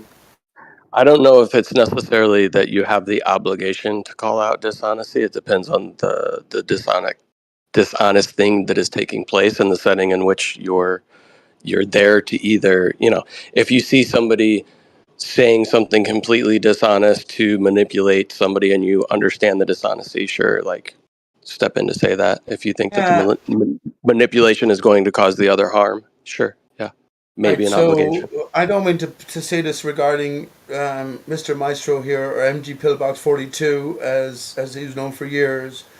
I'm not doing it, but at the same time, it's so pertinent now. It's flat Earth and beyond. His behavior tonight was terrible, absolutely terrible. And I didn't know that that's a simple question. That's the beef he has against you. That you just simply asked him from your point of view that simple question: what are the extents of the Earth? Can we gain any sort of insights into what Earth maybe actually is, as opposed to knowing exactly what it isn't? I didn't know that was the case, but he definitely misrepresented God to me, or my idea of God, or the Creator, if you want. Absolutely. Total impatience, total lack of awareness, total lack of appreciation that everyone is coming from their own accepted, admitted, limited view. But here's the reason I asked you that. It wasn't towards you, bud. Not at all. Not at all. As far as I can see, my interactions with you and what I've heard from you are honest. But I would say to you, Nate, he's part of the Nathan Oakley crew. Nathan Oakley crew are all Bible literates. They were all also anti-ether people. That's peculiar, and because they are such a predominant voice, is there an onus on me to constantly call out actors in this play and maybe what I've come to realize as their limitations? I think there is, but at the same time then, where the fuck are we? We're in Discord, aren't we? It wasn't called cordance or accordance, it was called discordance. So yeah, but yeah, it wasn't towards you, bud. It wasn't towards you. It was just a recognition, an advanced awareness that there are hurdles placed in our pathway all the way along. All the way along. And necessarily, maybe we have to go to the ultimate level alone. Maybe then by going there, we bring everyone together. That's what I'm saying about that. I hope that wasn't too clear about an ultimate point, but I hope you got the major point I was making anyway. Yeah, I get it. By the way, bud, I have I may come up with a new word, napalm, metaphoric. So the ball earth, in all of its intricacy, with all great minds, accepting that there's a greater mind in play, yeah, they already know the truth. There's no doubt about it, right? We can't but think that, because even according to sort of official history, because there's greater minds presenting us the deception that is the ball. We've debunked it in every way possible. So I think it's one thing to throw it out and then trying to figure out what the true nature of our life is. That's what Nathan Oakley does, if you notice. He says, oh, I just realized what isn't, and now I look at the greater world with childlike wonder. Well, fault, but because the lie is built on the truth. The only way the lie can exist, he lie as well. It's not she lie centric system, is because the truth is already aware and in play, and we are coming to awareness then as these maybe greater beings. Okay, lots more to say about that, but I would take up too much time, piss too many people off. Pete, can I ask you something about Nathan Oakley? Go ahead, bud. I'll answer you honestly. Good. Do you understand that he's also telling some lies, right? Yes. Sorry, was there a question Right. in there, Pete? There wasn't really a question, Napalm. It was just more a sort of a declaration of my position more than anything else. You know what I'm saying? So yeah, go ahead, Pillbox. Stop being so fucking disrespectful, bud. Oakley's Oh, telling you some must be lies heard too, when you right? come in. You must be heard when you come in, right, Pillbox? Oh, he's back. No, Okay. I'm Yeah. trying to be Yeah. quiet. I'm Yeah. gone Yeah. most of the Chill. time. Chill. Go I'm ahead. gone You said 99% you would of be Bro. the back time, for but an weirdos hour. can't let me talk. So You said you that's would be okay. back I'll for an just hour leave again. ago. It's I'd fine. be take Chill, that I Pete. know. right. I'm Chill. not They allowing you even to come talk as soon because as you I said you come would get back. back for They an just get hour. triggered, bro. That's what Pete. flirts do. Chill Go out. Flirts ahead, are Yo, Rose. nuts. You are part yo, of I the just Nathan came in. Oakley They What's crew. just go going on stupid. here? So It's a no, I ratio. can't Go talk. ahead. Yeah, I Ending can't talk over. It's round okay. I'll just go on 4. mute. It's fine. I'll wait. Yeah, go on mute, Well, bro. Pete's been in No, here go. Let talking him go, about Essie. Go ahead. Pete. Go ahead. pillbox. Pete. Pete's been in Chill. here Pete, if talking you don't about chill pillbox out, for I'm the gonna last have to 20 mute you. minutes. Okay. Point I've of been Okay, moderation. listening to Pillbox. Pete, Pete if talk about do you pillbox for the hear me last 20 talking? minutes.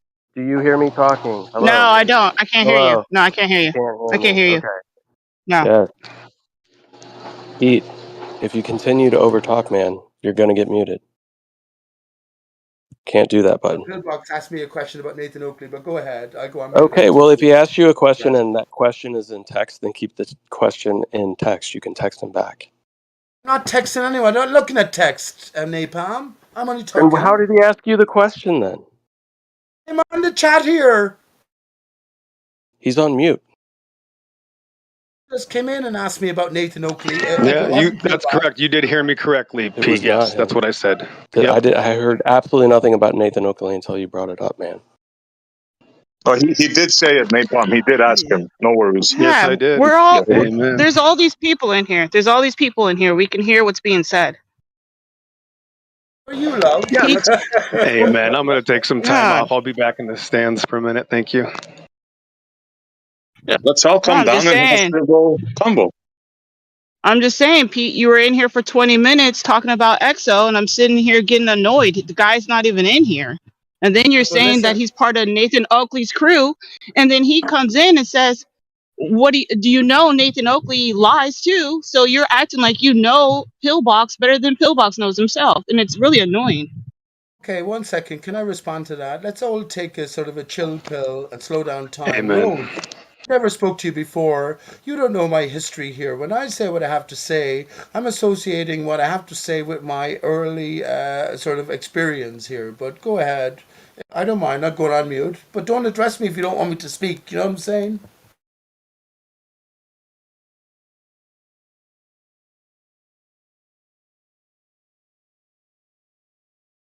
What Okay, I'm so what saying do you is, do? I've sat here for 20 minutes listening to you talk about Pillbox like you know him so well.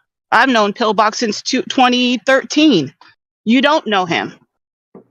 Okay. It's just annoying. It's annoying. I don't know you Just, either. I've never spoken to you okay. before, I believe.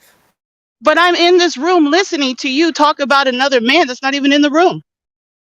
I wasn't talking about Good him. Lord. I wasn't You reading was. him I was around. right Rose, here. I have ears. Rose. I have ears. I have ears. Okay, Rose. Okay. But you It's might annoying. understand where I'm Rose. You might understand where I'm coming from. Napalm, I'm gonna cut this short. You might understand where I'm coming from, but I've been in this arena for many years, and I was given my So own have I. impressions as well. Okay. Well, the dude wasn't even in here though. It's annoying. Nathan Oakley, Nathan Oakley He and was. crew around So Bible here's the deal. literalists. Let's Okay, go move ahead. on from Go ahead. Pillbox, Yeah, right? let's move on. Because he was in here earlier. Okay, came in and stirred the pot. Okay, we're just gonna move on from that. Moving forward, Rose, do you have a conversation that you would like to bring up? Do you have a Napalm topic that you also would like to talks speak behind my about? back when I'm not here as well, so it's normal. It's okay, but at least Pete's upfront about it. But yeah, they don't Rose, want the truth. They get is there a upset. topic you would like to speak about? Is there something you They want to get bring very up? upset. I guess he must have muted me. I guess that's what happened. Okay. Oh, No, we can hear you, I'm lad. just in here. I'm just in here to listen to a good conversation instead of talking about other people. I like when you guys are talking about the topic Introduce at yourself, hand or Rose. whatever, not other Rose, people. It's Yeah, annoying. we were having that conversation. Unfortunately, what transpired maybe before you got here is that somebody else came in and moved the conversation along into one of talking about other people and degrading other people and name calling, which is why they got Yeah. muted. But then you come into White Okay. Knight for them, and Yeah, you have that's actually I'm what not no white that's what they knighting. do topic of all I've the been time. in conversation that you here. want to. That's what they do. Okay, Introduce do yourself, you What? have Rose. something you would Hold like to on. speak That's about what they then? do. White knight? I don't fucking white knight. Everybody in here Do you has have ears. something you would Everyone like heard to what I speak heard. about? Never Is there a heard from you conversation before. you want No, to bring up? No, You absolutely not. okay? I have one. I have one. You got a big ego, though. Check this out, guys. Let's Actually, chill. Have you guys ever heard Listen, of the Naquan. upside down room in the White House? Ah, have you? Go ahead, SE. Wait a What's that minute. about? Is this where the people in This blew my Australia mind. sleep upside down, contrary to people in the northern hemisphere, i.e., the White House? Yeah, click on the thing. It's a short video. Oh It blew boy. my mind. I never knew this. So when you walk into this room, it says "Meanwhile in Australia" before you walk into it. Is that right? Yeah, something like that. Yeah. But what's the significance of an upside down room in the White House? What the heck, man? Well, SE Montreal, my initial response is, what's the opposite? Up. The opposite of up is down. What's the opposite of white? Black, right?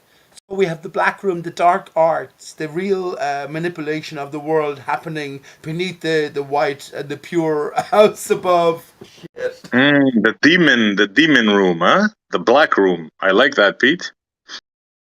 D-man, the not anti-man, the D-man, that's man. Is that true though? What's this? Is there a video of the room, SE Montreal? I never heard of this. So neither have I until a couple of days ago, Pete. Yeah, dude. Click the link. You know, Essie, I think this is where the people in the White House, when they lie all day, this is where they go to be intellectually honest with themselves and regroup after a day of lies. Is that crazy or what, man? Like, what? Why? How? And how we not heard of this before? Detoxify after a day of lies. Shit, it has to have a burden on her soul. If you lie, make a living from it. Has anybody heard of this before? Not me. First time. I literally found out like yesterday or the day before, and I'm like, what? A room upside down in the White House? That's like Alice in Wonderland shit. You're kidding me, Jesse. I was just about to say Alice in Wonderland stuff, and there's no better man to come to but Alice in Wonderland and the decoding than PJ. But yes, it's Alice in Wonderland stuff. Shit, man.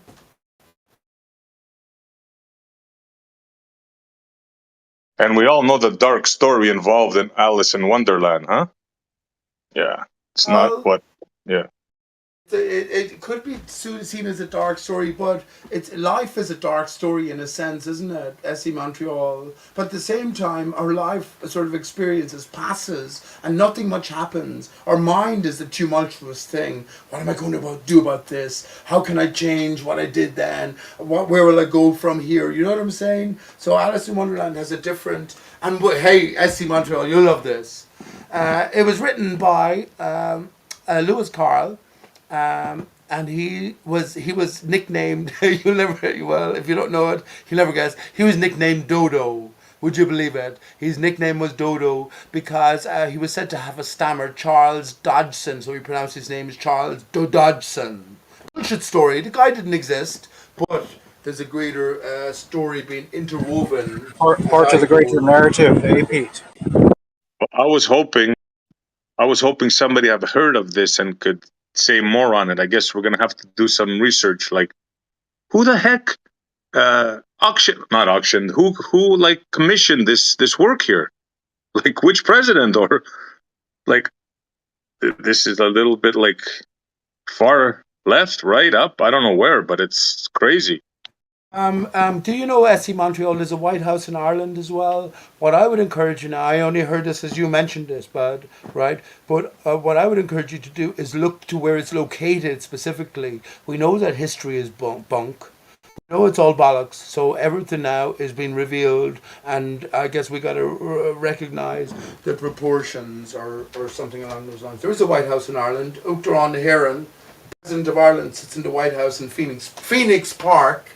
Honestly, funny enough, let me just say this as a brief thing. It might mean nothing to no one, but I declare myself the king of era for the last good for you number of years. What I mean by that is we are all the highest authority. When you're king or you're of your estate, it's over the land itself. We are the highest authority on the land. That's not to say that I'm a greater being than you, because you're also a fellow king. But funny enough, yeah, the White House is in Ireland. Maybe that's the true White House. Looked around here and.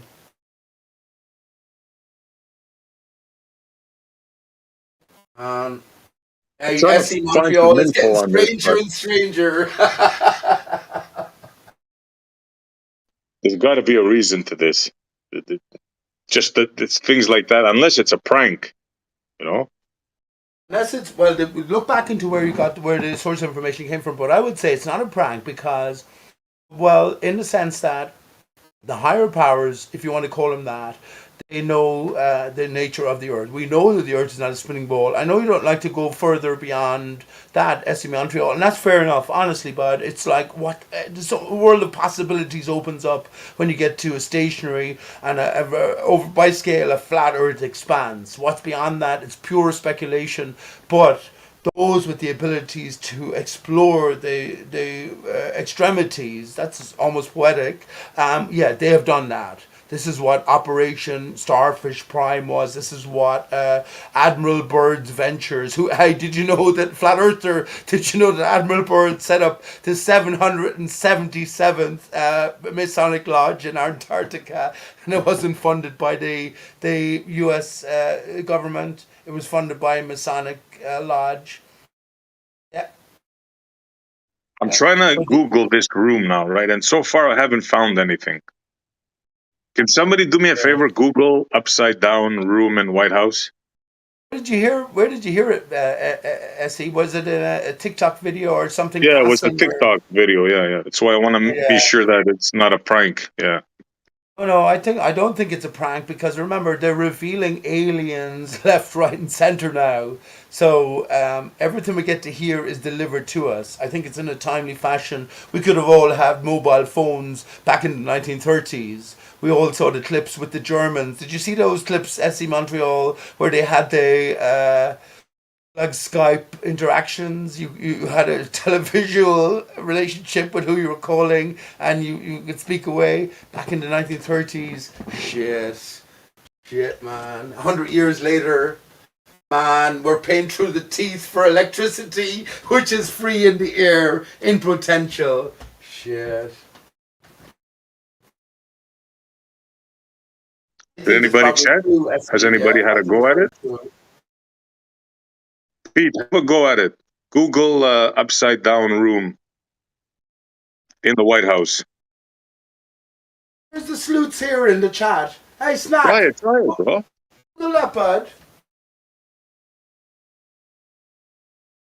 Alice in Wonderland stuff is excellent as well. Do you know that? See, here's where there's a greater script. Remember, Essie, or anyone listening, all that's happening is within your mind, and your mind's collection and recollection. So everything that this is why memories are so important, right? But you carry things forward with you, because this is the nature of our sort of avatar here. But everything is happening right now, so you're accumulating all the information past and present, and you may be applying new information like SC Montreal just delivered as a potential tonight to all previous thoughts. You know what I'm saying?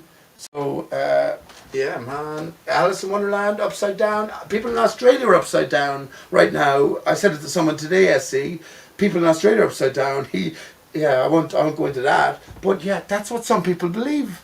That's what some people believe. Some people believe that Joe Biden is the president of the United States with the White House on the top. But if there's another president, which some people say it's Trump still, because everywhere Trump goes, he still has a motorcade. I saw that on TikTok as well, and I half believe it. But yes, there's a different world going on. What I meant to bring it back to Alice in Wonderland, Lewis Carroll, or the Dodo, Charles Dodo Dodgson, was the first mathematician to calculate that if you should drill a hole, listen to this, SC Montreal, if you should drill a hole through the earth, the ball earth, at any point, you can go through the center or otherwise just create an arc through it.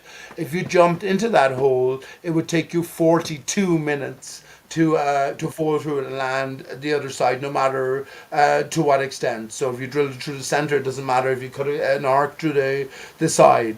And funny enough, MG Pillbox 42 was in creating havoc tonight, and Rose came in. Let's not, Pete. Let's not. Come on. Let's. He's not here, so. Just saying. I don't like to attack anyone, but at the same time, I'm upset that Napalm asked such a simple question. I didn't even know that he got attacked and shouted down. I didn't know that. Oh, what was the simple question, Pete? It was, can we get any sort of grasp on the greater extents or boundaries of the Earth, according to what we know or what we've come to sort of view beyond, I guess. That's how I took it. When was that question asked? I can't wait to see evidence of that question asked. But we were talking about the bubble Earth. What are the dimensions of the bubble Earth? Yeah, if somebody asked a question like that, they have a mental problem, because I don't think anybody claimed that I know of a bubble Earth, so they got a mental problem. I can't help it. Let Napalm come in then and ask the question again, and maybe you'll answer him respectfully. I don't know what to tell you. Why somebody would claim that anything to do with who claimed a bubble Earth? That already is a lie. That's slander. Pretending that I claim that is what I'm talking about. That's what flat earthers Sorry, do. I'm busy. I have actually zero desire That's what flat to earthers engage do. in conversation. That's what flirts do. They just with, make stuff up. Certain people anymore. They're schizo. They literally just make stuff up.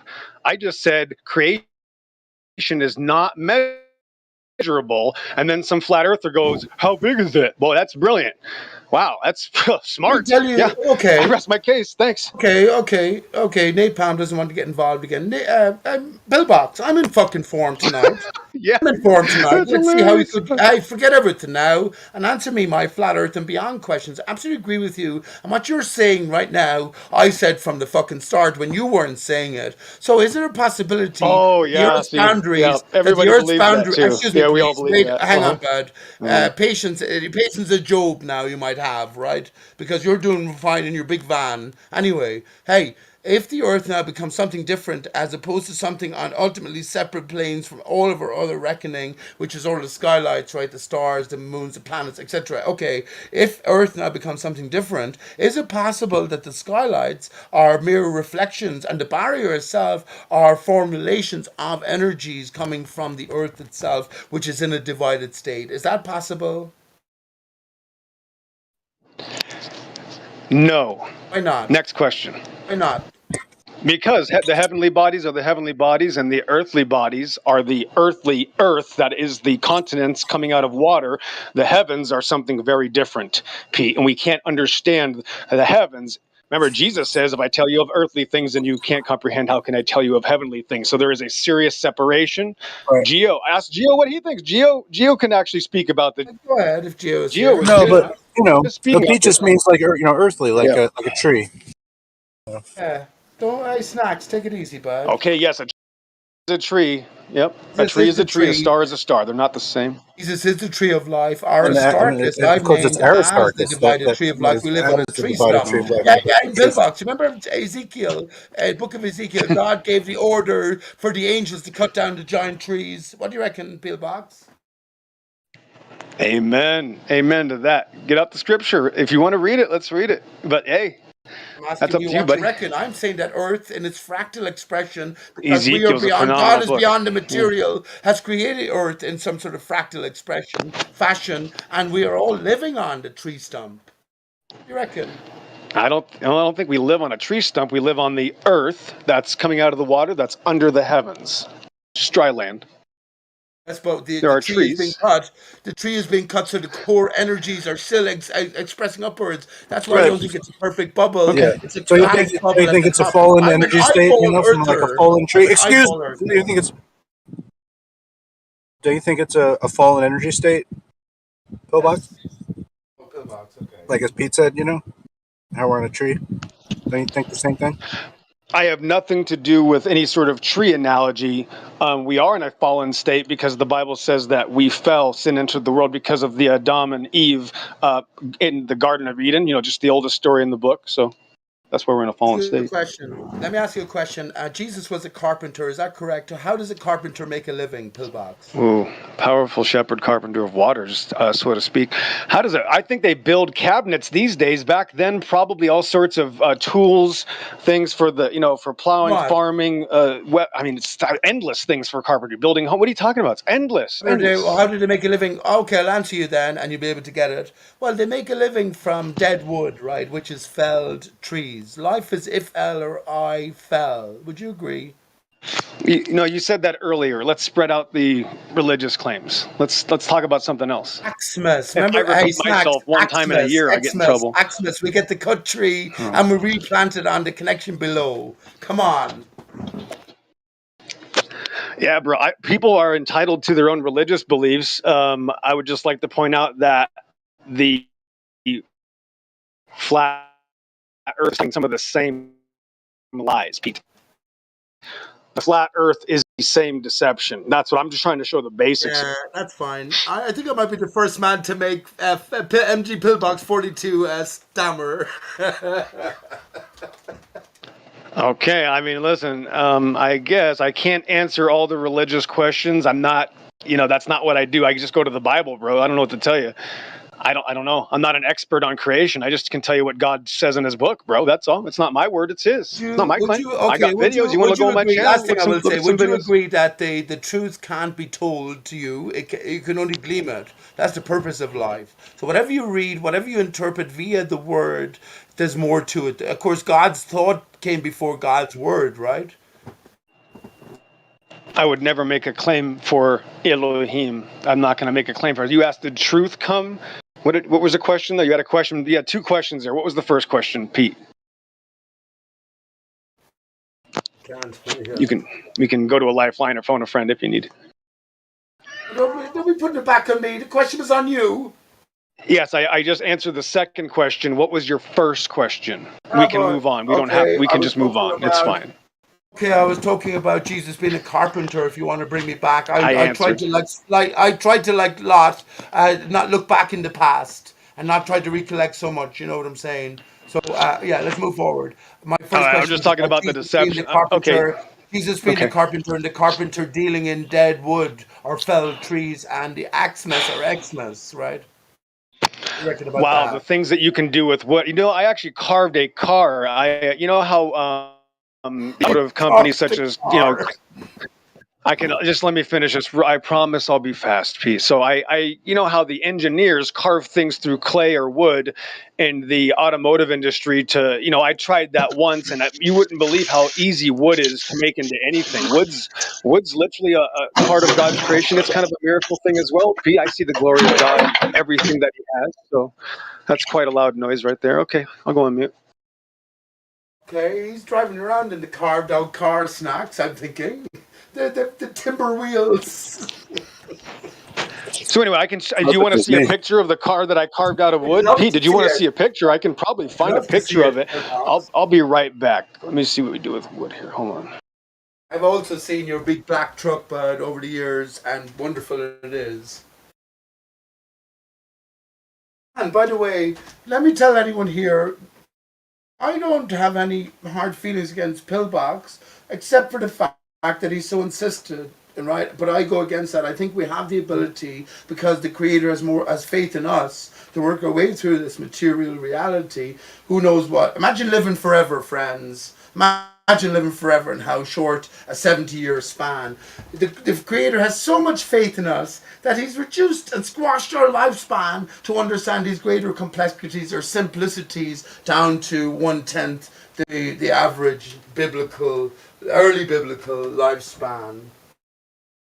Pick yourself up. That's what I say. And don't believe any man. Let God be true and every man a liar. The man makes statement after statement after statement, and we are trying to make conversations with him. It's undoable. He says we are making it personal, but he calls all FEers stupid and wrong and deceived, and we are not to take that personal. Fuck him. Yes, but Lightwater, I'm not the. I would have if I was Pillbox. I would have been muted decades ago.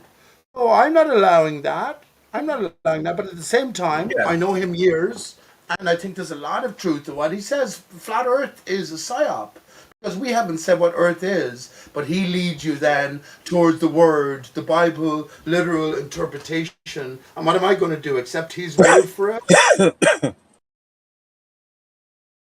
And what I want to say, a man of wisdom inspires and doesn't make statement after statement. Yes, but Yeah. I would say to you, trying to be an island of truth, and then we should feel little and to him and follow him, and no way. I would say That's the at this point. late stage in the game, Lightwater, that the man who constantly threatens you. So imagine I had a knife and I was constantly challenging you. You have to be on your guard at all times and avoid the stabs. I think that's what Pillbox is about. So you recognize via his adversary that there's more to God's story. That's what I would say about that. So without that adversary at this advanced, this is flat Earth and beyond, my friend. This flat Earth and beyond. You know what I'm saying? So now you're on your own in this one, and God has faith in us. I think. Recognize.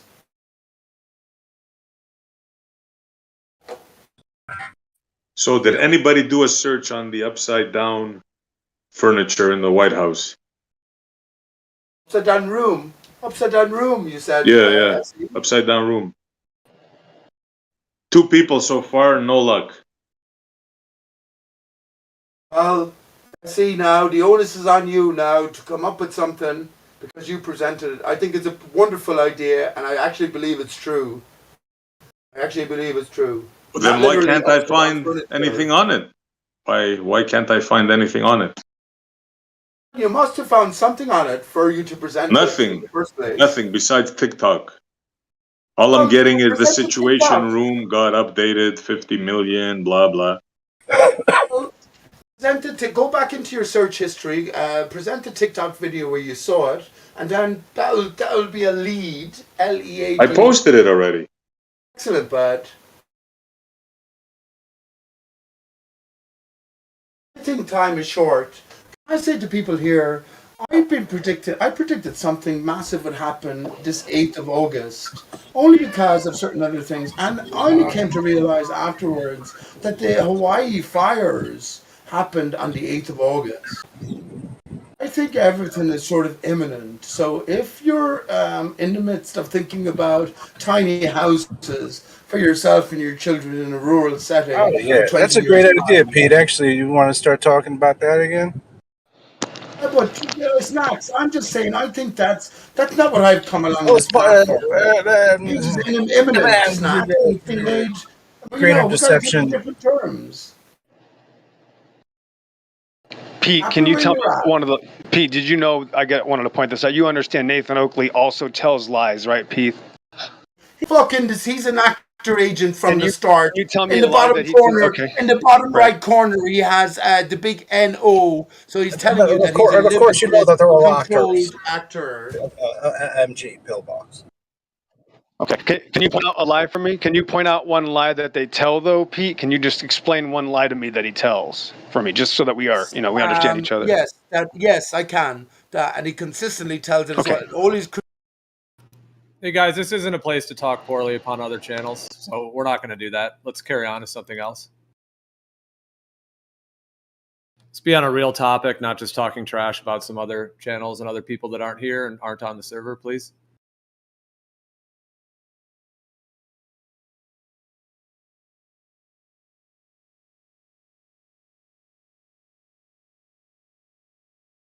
So we uncovered the mystery of the upside down White House. Thanks to Geo. It's a tourist attraction in Wisconsin.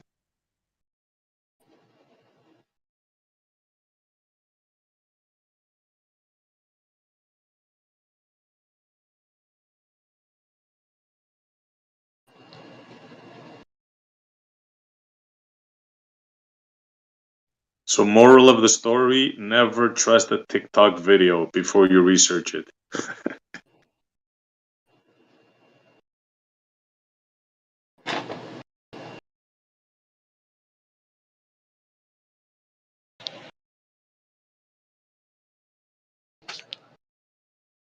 Yeah, so Pete, I'm my own person. I'm guilty of me only, and that's enough to be guilty for just by myself. So nobody else has anything to do with me, Pete. That's it. I'm my own person. Listen, can I just say, with all the muting and all the directives, I'm just trying to be myself. I'm trying to have a conversation with my fellow advanced mind thinking man and try to work out maybe what the fuck is going on with my life, or our lives. That's all I'm trying to do. Ask me these questions, I can only give you a straight up answer. If I offend someone, well, I guess you can't ask me the question then, you know what I'm saying? Because I have my established views on Nathan Oakley. I told the man himself, I'm not speaking behind backs. Oh boy. Okay. Well, I'm just me though. I'm not anything to do with anybody else, Pete. That's all. Nothing to do with me. That's all. Yeah, and the only reason I stepped in to moderate is because this live stream is for actually discussing topics and research and information. It's not about, even though like these other channels you're mentioning, some of them are like public figures, and so one could argue like, well, just giving a commentary on those figures or whatever. But it's just like when it gets into that, it's like just Gio, well, one second, Okay. Gio, you'll be on my side here then. Because a much respected character, a loved character called Austin, and Witsit gets it, is treated like shit.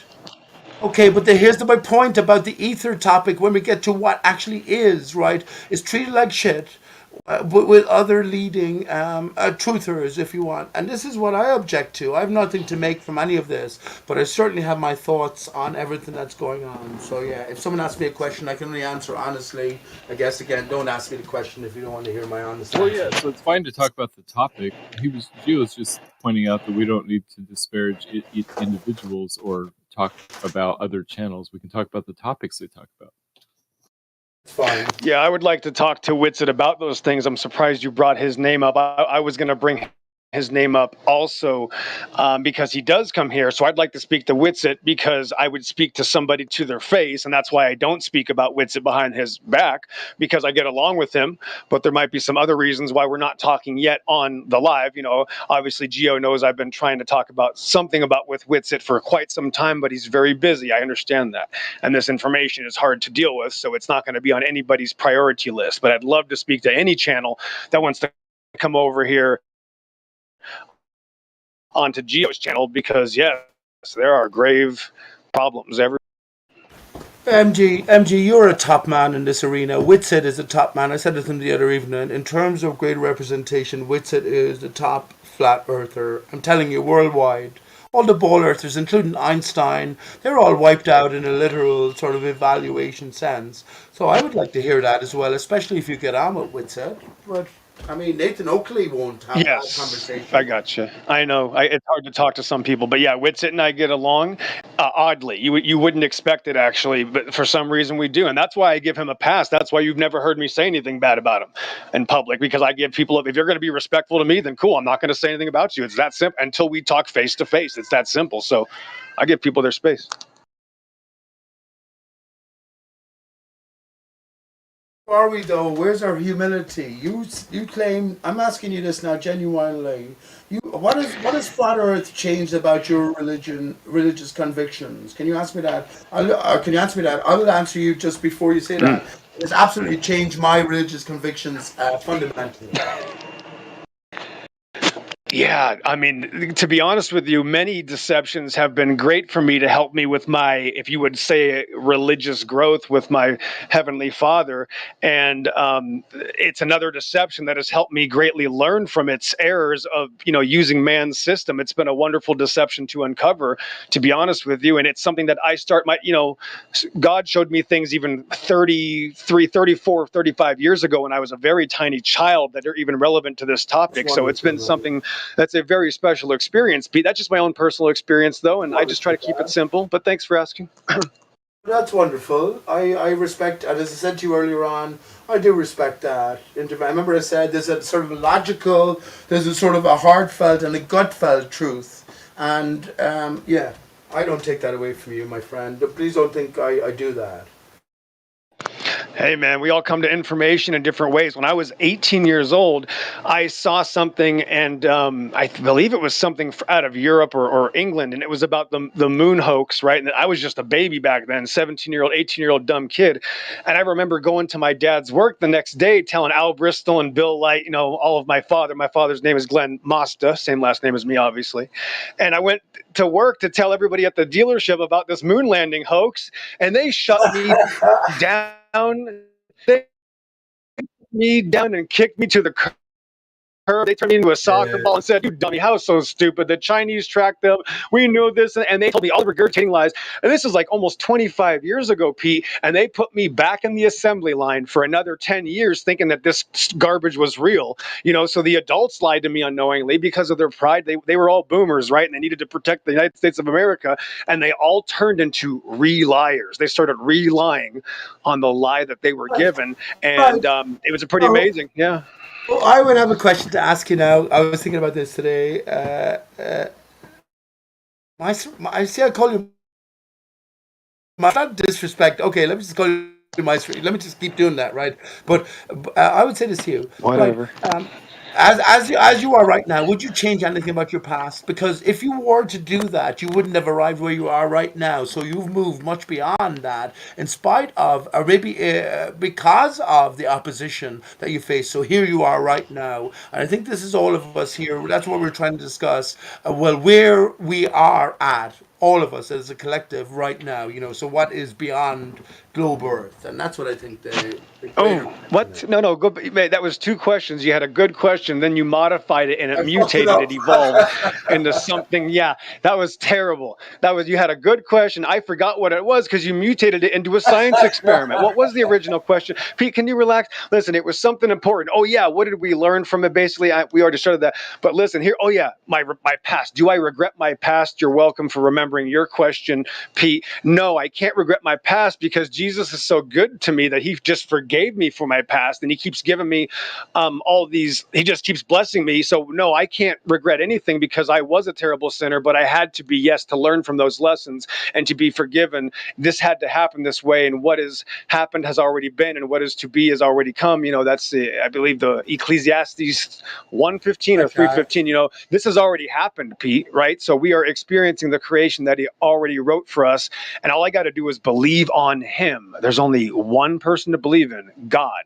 Duh. Yes, Thanks. and I wasn't. In case you took it in a negative way, I wasn't talking about that more generally. I don't know your past. I was talking about that moment when you realized the Earth, or sort of the moon landings were faked or They whatever, lied, right? They and you lied, were right? ostracized. You were ostracized. You know what I mean? Yes. That only with that sort of Amen. opposition did you go on to come to realize further. Something that you would already been ingrained in from an early age. So I'm not criticizing at Yeah. all. I'm actually bigging you up, man. Bigging you up Yeah, for where well, you it's are almost now. sure, it's almost a traumatic experience, you know, me thinking this world event is a complete lie. I'm 18 years old, my heart's coming out of my chest, and I go to talk to my dad's friend, and they rolled me down the street like a bowling ball. So that can be something that I had to pack that away somehow and deal with it. Like I had to leave town mentally for 10 years. You know what I mean? I had to come back to that later to wait, wow, I was right. I was a child and I was shown these things, and I guess I wasn't ready. You know, I wasn't that much of a little soldier yet. You know, I was still put back in the system, Pete. So I needed to grow more. Why? Because I'm not good enough. I have to get better. So it's a good thing that happened to me. Did you talk to exactly, but and you accept everything has been necessary along your path of growth towards what the greater Amen. understanding, the greater mind of God. But did you talk to your dad about this? You said you talked to your dad's friend. Did you talk to your dad about it? Yeah, I was such a renegade, though. I was in competition with my own dad as a kid. You know, I was such a brat.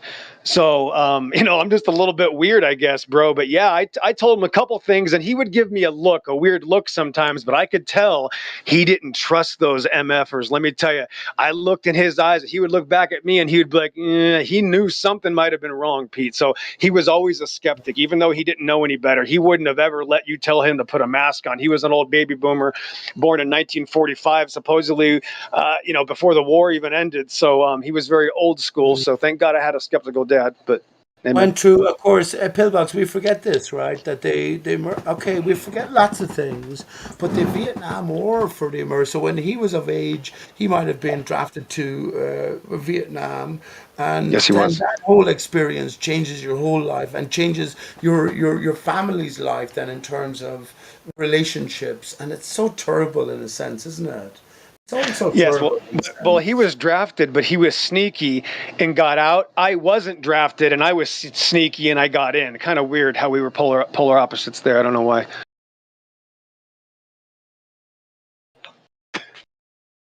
So anyway, Pete, Shit. it's a Did you ever wonderful kill thing. anyone, man? Yeah. No. That's why so many Okay, people are no, Pete, objecting listen. to 9/11 being a hoax, because there's so many consequences for it. The Okay. elite rule, the devil rules by persuasion. So if the devil can persuade you to kill somebody on the back of an ideological grounds or something like that, ultimately it's still on oneself. You know what I'm saying? I think that's the onus of being Say go and I can talk. connected to God, that we make our own developed decisions, but it's not so easy as well, is it? Damn it. Can I talk now? Nobody Okay. said Since it you was brought up going 9/11, to so be pop quiz. easy. Can you hear me? I can't. Okay, I tried.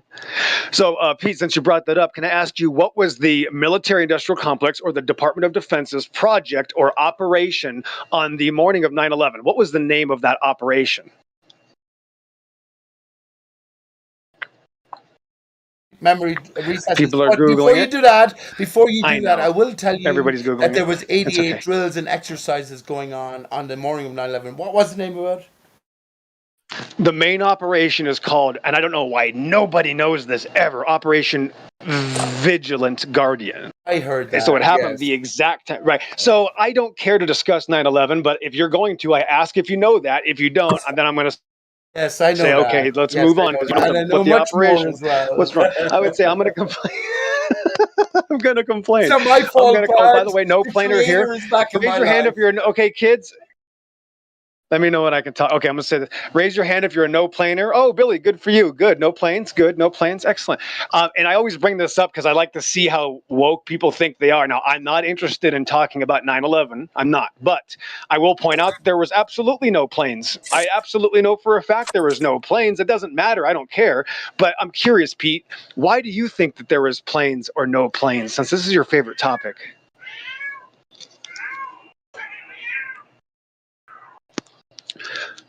Or You start anybody. with eyewitness testimony. Hundreds of people saw a plane go in the second building. Good I am. Why do I think there was no planes? Well, first of all, we're always meant to figure there's no planes. There's a greater, deeper story. That's my. If I was to sum it up in one sentence, greater, deeper, symbolic story. Planes or no planes. This is exactly what we're immersed in right now with globe Earth or flat Earth. Plane or no plane. Plane or fucking ball. So everything is interconnected. Why do I think there was no planes? Fuck me, man. Don't get me started on Judy Wood and how she admits that there's no planes, but she analyzes the collapse footage as if it was genuine when she admits there's no planes, and all of the plane footage then showing that there was planes crashing has to be fabricated, so it doesn't make Let me know sense. when I You can know, talk, Judy Pete. Wood's Okay. position was revealed. Why there was no Yeah, Pete. planes? Remember, Because short okay, and one sweet, second. bro. Well, let me answer Okay. finally. I get 1 minute. Okay, 1 minute. finish I up. said right. 1 minute. I'm probably about 45 seconds now, so 15 seconds to go. It was no place. Ultimately, I will say to you, because it was a symbolic affair rather than a literal affair, like the Bible. Go ahead.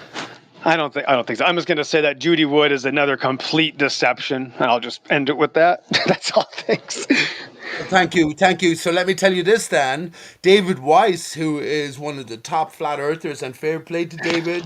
He's well able for everything, perfectly qualified as well as a solar sort of engineer in a sense. Yeah, he is the one who sold us not no floors on flat Earth. Where did the towers go by Dr. Judy Wood? and not towards Simon Shack, where there was no All right. planes, and all of it was a fabricated hoax. No one. What do you reckon, MG? No one died in 9/11. That sounds a little extreme, Pete. I'm not going to make a claim, but I think probably people died. I don't know about Who that. I did? think Geo explained Died. that already, so I would just probably Yeah, but defer to hang that. on, Simon Geo Jack, also, I was very it's the surprised hidden to hear gem. about Geo's Potato. position on JFK, that JFK never died. I was back that way about 8 years ago. Yes, and we even convinced Ed Sheerini, which is Dallas Goldbug, who had spent his life investigating JFK and conspiracies with Robert Groden, came to the conclusion that JFK was all a hoax affair. So yes, if they have all Oh these hell affairs yeah, Dallas planned, Goldbug. if they That's last solid, thing dude. please, if they have all these affairs That's planned, just solid. okay, go ahead, go ahead. No, I love it. You're talking about Dallas Goldbug and you're using it as proofs. That's awesome. Well, come on, Snacks. Come on, Hoy. Nothing says Easy, bud. like authentic, like Dallas Goldbug. He was on Fakeologist years ago, and actually, Fakeologist is good too, right? listen, bud. Let's Roll Forums. A man called Kulto, and I'm sure you've all heard of this. Fuck off out of it. AFK being beyond a literal assassination. Yeah, that's definite. That was dealt with in fucking the early pages of the thread. So much more to that, interconnecting everything. Ultimately, I think everything, if you were to ask me my conclusion on everything, it comes back, well, I'm going to say ISIS. It comes back to our divided state, to be or not to be. The external earth and its division reflecting our internal division. And this is our challenge to the video I game that love is it. life. Go ahead. Can't be wrong. Sounds But good. it seems so impatient, Snacks. Seems so impatient somehow.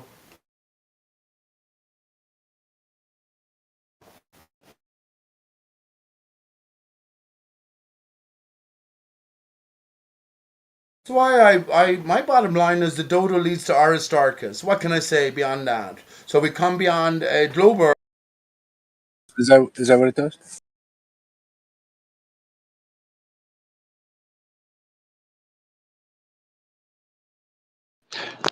Hey, Pete, I don't think you need to mention these idolatristic, whatever, satanic idols of Earth and globe Earth and flat Earth. I don't think you need to even say those ever again. I would say that's the problem, just continuing to mention them and saying those words. Yeah.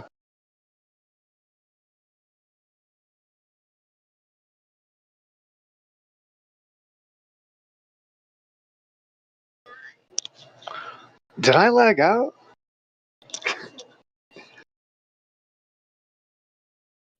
Now you're good. I mean, we know there's a problem. If we stop hearing Pete, though, we know something went wrong. So I just figured my system shut down. All right. Well, welcome to Waterworld. Snacks are already right in front of you, and the bathroom's at the door. Is that the terminology that you prefer, or that you use? You know what? It's an interesting set of words, Gio. A couple of years ago, I was getting this vision of this term, and I was in the water, right? I was getting this vision of when I was a child because my father had a pool, and I spent many hundreds of hours, if not many more, thousands, when I had a pool for the first 20 years of my life.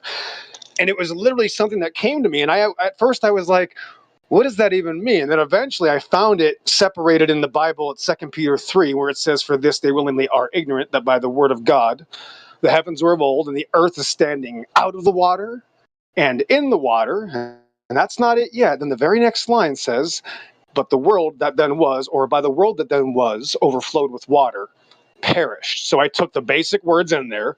Just what was it? It was a water world. Now, this is not necessarily a biblical term, even though it is out of the Bible, because they're separated, but it is a replacement for people that need some sort of secular title that can't stop saying the word earth, because it's not about earth anyway. And yes, as your title states, Earth Awakenings is a great title because you're awakening. Earth has obviously a meaning behind that. It's not a shape. That's the point. It's not about shapes.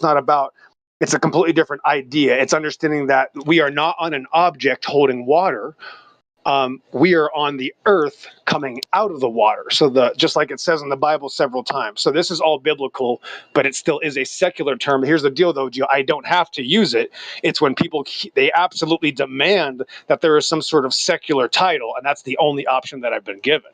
So, yeah. I like that title. Did it come to you in 1995? Because basically the world is mostly water, more water than dry land. When they bastardized the title, right? When they made a movie, the movie flopped, right? The movie didn't do good. And the most amazing scene, right? When Costner goes down there in his little bubble, what's he going down there for? He's going for the most priceless commodity in existence. And what is it?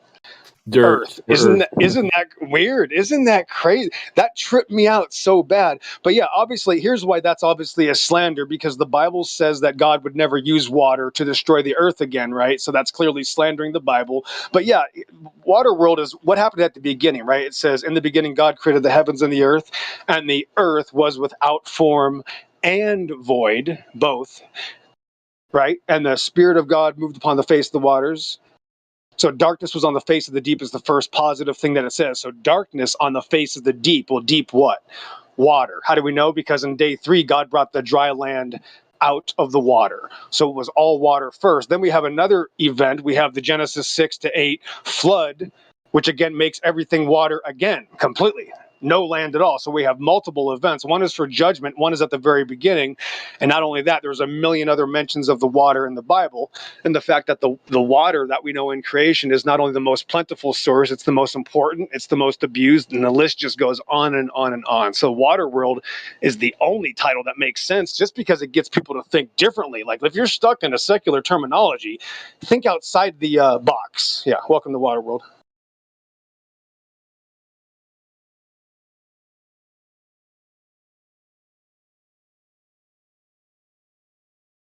Yeah, no, I mean, it's a cool way to see it because like the idea of the waters above, waters below, and then the land coming up out of it. At the same time, the land is rooted in something as well. So what is it rooted in? Amen. That would be a biblical question. Real quick, just Pete, I'm just going to say, because that's a phenomenal question. That is the most common question that's our childhood right there, Gio. And we hear that all the time when we in the past have listened to conversations of, this topic or getting away from, the mainstream religious television, psyops, is what is underneath the earth. And that's the point, is that, first of all, is there an under the earth? And the question is yes. Number 2, what's underneath it? You would have to go biblically, but you would have to look, what does reality show? Well, everywhere we dig on earth, what do we eventually almost always hit? It's water. It's really weird. And that's not even the lower halves, right? What is it in? Could it be ice? That would be answered in Job, right? That would be answered in Exodus 20. It seems that there might be the foundations of the earth, which means that's not the earth, right? Like we make a building, right? And we have foundations under the building or whatever. This is different. This is on water, which is amazing because everything that God appoints for us, we have to build things on solid ground. Isn't that amazing? God does something that we can't even fathom. He says that he built the earth, and this is Psalms 24. Can't state it enough. Says the earth is the Lord's, and the fullness thereof the world, and they that dwell therein. Talking about the earth, he says, for he hath founded it upon the seas. That's scary. And established it on the floods. So founded on the seas and established on the floods. Wow. Okay, MG. Let's try to figure this out, bud. Let's try to figure this out in a sense. So the landlord. So we have a distinction between the land and the greater surround. Now we're after coming away from bold earth thinking, right? So everything as we look up, forget about what we look down. Look down, we see the land, we see the water. Obviously, it's a stationary, a flat earth surface. But as we look up now, we've been told that everything is on a differential or differing perspective frame, right? Could everything be part of the same thing? So if there's a god of the land or the earth, or I say the tree exemplifies the material, right? But could there be a god of the sky as well? Mother Earth, Father Sky? Well, this would be religious sort of speculation. So go refer to the Bible everywhere. It would be all about what the Bible says for all of those questions outside of what we can demonstrate right here, Pete. I'm going to refer to the Bible. So Genesis 1 is actually the most powerful. People don't know this, but half the answers are on the first half page of the Bible. The very first page has all these answers. Yeah. It's unbelievable. Yeah. So darkness, think of this. Ready? Darkness is the first positive mention. After stating the general understanding, right, like a thesis statement, the heavens and the earth created by God in the beginning, you now have the order, right? Well, the word heaven already has water in it, but he didn't say he created water. So this even goes beyond, again, the things Geo has mentioned about water, the things maybe you've heard Witsit mention about water. Well, I've been talking to Witsit for some time now, so he's starting to catch on.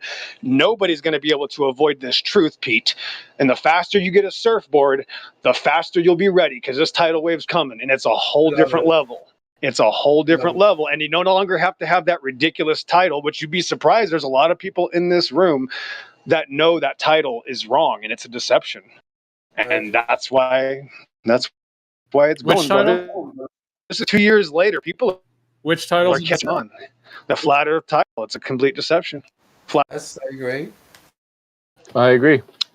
Let me say this before, just a response to Maestro. Well, I mean, let me just say this. Hold on, Pete. The term flat means horizontally level. So for someone to say Earth is flat, they're referring to a horizontally level surface, which connects to the term planar as well, because that's what a planar surface is. I would agree that the term flat Earth there's a certain way that I think some of these the sort of CIA type groups have wanted to plant that term as being the thing that, because when we're told about the globe, we're also told this other thing. Oh, well, people used to think it was a flat Earth, flat world, ha ha ha. They were so foolish and wrong, and then we figured out that it was a globe through all these advances. So the term flat Earth has been kind of tainted in that sense. But in another sense, the term flat, meaning horizontally level, in terms of a geometrical claim, if you have horizontally level water and then land coming up out of that water, the term flat Earth would still apply. I would say that there is just a different way of looking at it. I would point the fact that it's not all level and that it goes up and down drastically, not only, of course, on the surface areas, but, of course, the areas that are underneath the bodies of water, and they are separated by their gaps of space, which is the oceans, right? So they're filled with water in between, and those terms are a speculative term talking about the overall, which is not no one can make a claim about the overall anyway. It would be impossible to make an overall claim, and that's what it is. So it's objectifying it, and it's claiming that it's the centerpiece, and that's why so many people are having this trouble getting away from this idea that Earth is the centerpiece holding everything together. That is clearly not the case. Earth is part of the creation. I'll give you an example. If I were to ask you what type of system is the Earth, does anybody want to tell me what the answer is? I'll give you a hint. Well, Nobody's going to give me the right answer. So if I ask you what I type have of a system is, question go for ahead. you though, XO. Before you go and change off things, I have a question for you, I'm and just this ties waiting. into what Go ahead. Gio's asking as well. Right? Is that what is the mainstream narrative for the model that they claim? That's the point, is that there is no mainstream model. So right away, I would cut that off, show the people there is no model, and I'm already 10 steps ahead. There's a completely different way of discussing these things. I was actually hoping that you could just be intellectually honest with that question that I asked you, to say that what is the mainstream narrative of the model that they attempt to prop up? It's an oblate Well, skill. you mean idol? Right. Idol? Right. See, that's your claim. I'm not sure that I understand that, because there is no consensus. There is none. This is a fictional thing anyway. People don't believe what they're supposed to believe in it. That's irrelevant. What they teach to the masses, the flat earther teaches half the same lies anyway. They're still objectifying everything. It's very deep. Yeah. I was hoping that we could be honest within that question, but I'm going to go ahead and illustrate the point of the flat Earth. I'm being honest. Well, no, you cannot cut me off, because I've listened to you talk for the last few You're just hours, slandering me like and now all you Earths can do. cut me That's what off Earth, again. they just slander. No, it's Slander, not that normal. question at all. What I'm attempting to say is that the globe is the model that they attempt to sell us with their ideas of gravity and all these different things. And I like to think of it as flat, because it's the most polarizing position to hold, as opposed to the globe that they claim. This is the point of flat. You mean to be as Right. an oppositional structure to a globe? You mean like that term, using it? Exactly, the most polarizing position to hold because it attracts attention. It makes the claim of a globe dramatic. Therefore, you can then steelman what they say and take it apart with simple observations. Yeah, I would claim something very different, that I polarize both topics, both options, and they look at me confused because it's so shocking to figure out that both sides are wrong. Yeah, but I mean, this is like people every time. I know, but you're doing a similar thing. Sorry to kind of have to mention someone who isn't here, but you're doing a similar thing that Bev does, going around saying the Earth isn't flat, the Earth isn't flat, trying to get attention or whatever that's all about. You're kind of doing a similar thing, just saying flat Earth is a deception. I mean, I'm not a big fan of the term flat Earth. I have my thoughts on it. I'm not just saying that. I'm not just saying that, though. I don't call myself a flat earther for various reasons. I'm not a big fan of the term in some ways, but I still may use it at times. It still makes sense to use, and there's a geometric part of it. So I'm not a fan of in whatever's moving forward that I'm involved in, I'm not interested in leading with the term flat earth. I'll say that. However, it's part of our history. It's part of the world. It's part of this current day. And many of us have used it in many different contexts. So just to call the whole thing a deception or say the earth isn't flat, I think are dramatic claims that I don't know if you're trying to get attention or just be different than everyone else or something. I don't know what the roots of all that is. I mean, the Bev thing may be different than your claim on it, but I don't know how you're hoping to be in community and with others. And I'm not saying that everyone is the term flat earth. While just saying the whole thing's a deception and lumping everyone into that and calling everyone some huge, you know what I mean? Because, dude, I've been involved in flat Earth, as it were, and I don't think there's part of it that are deceptive, but I don't think the whole thing is just some big blanket deception. Well, that's what I'd like to explain something. That's the thing, is that nobody can even understand my claim, is that nobody can even begin to steelman this point of view. I've been talking to Whitsitt about it for about 2 years, and you would be surprised what he knows as well. That's the thing, is that nobody even understands what I'm claiming. This is completely, Bev does the exact same thing. Bev gets upset that he doesn't have the information either, and he starts getting mad, and he starts doing the exact same thing that all normal flat earthers do.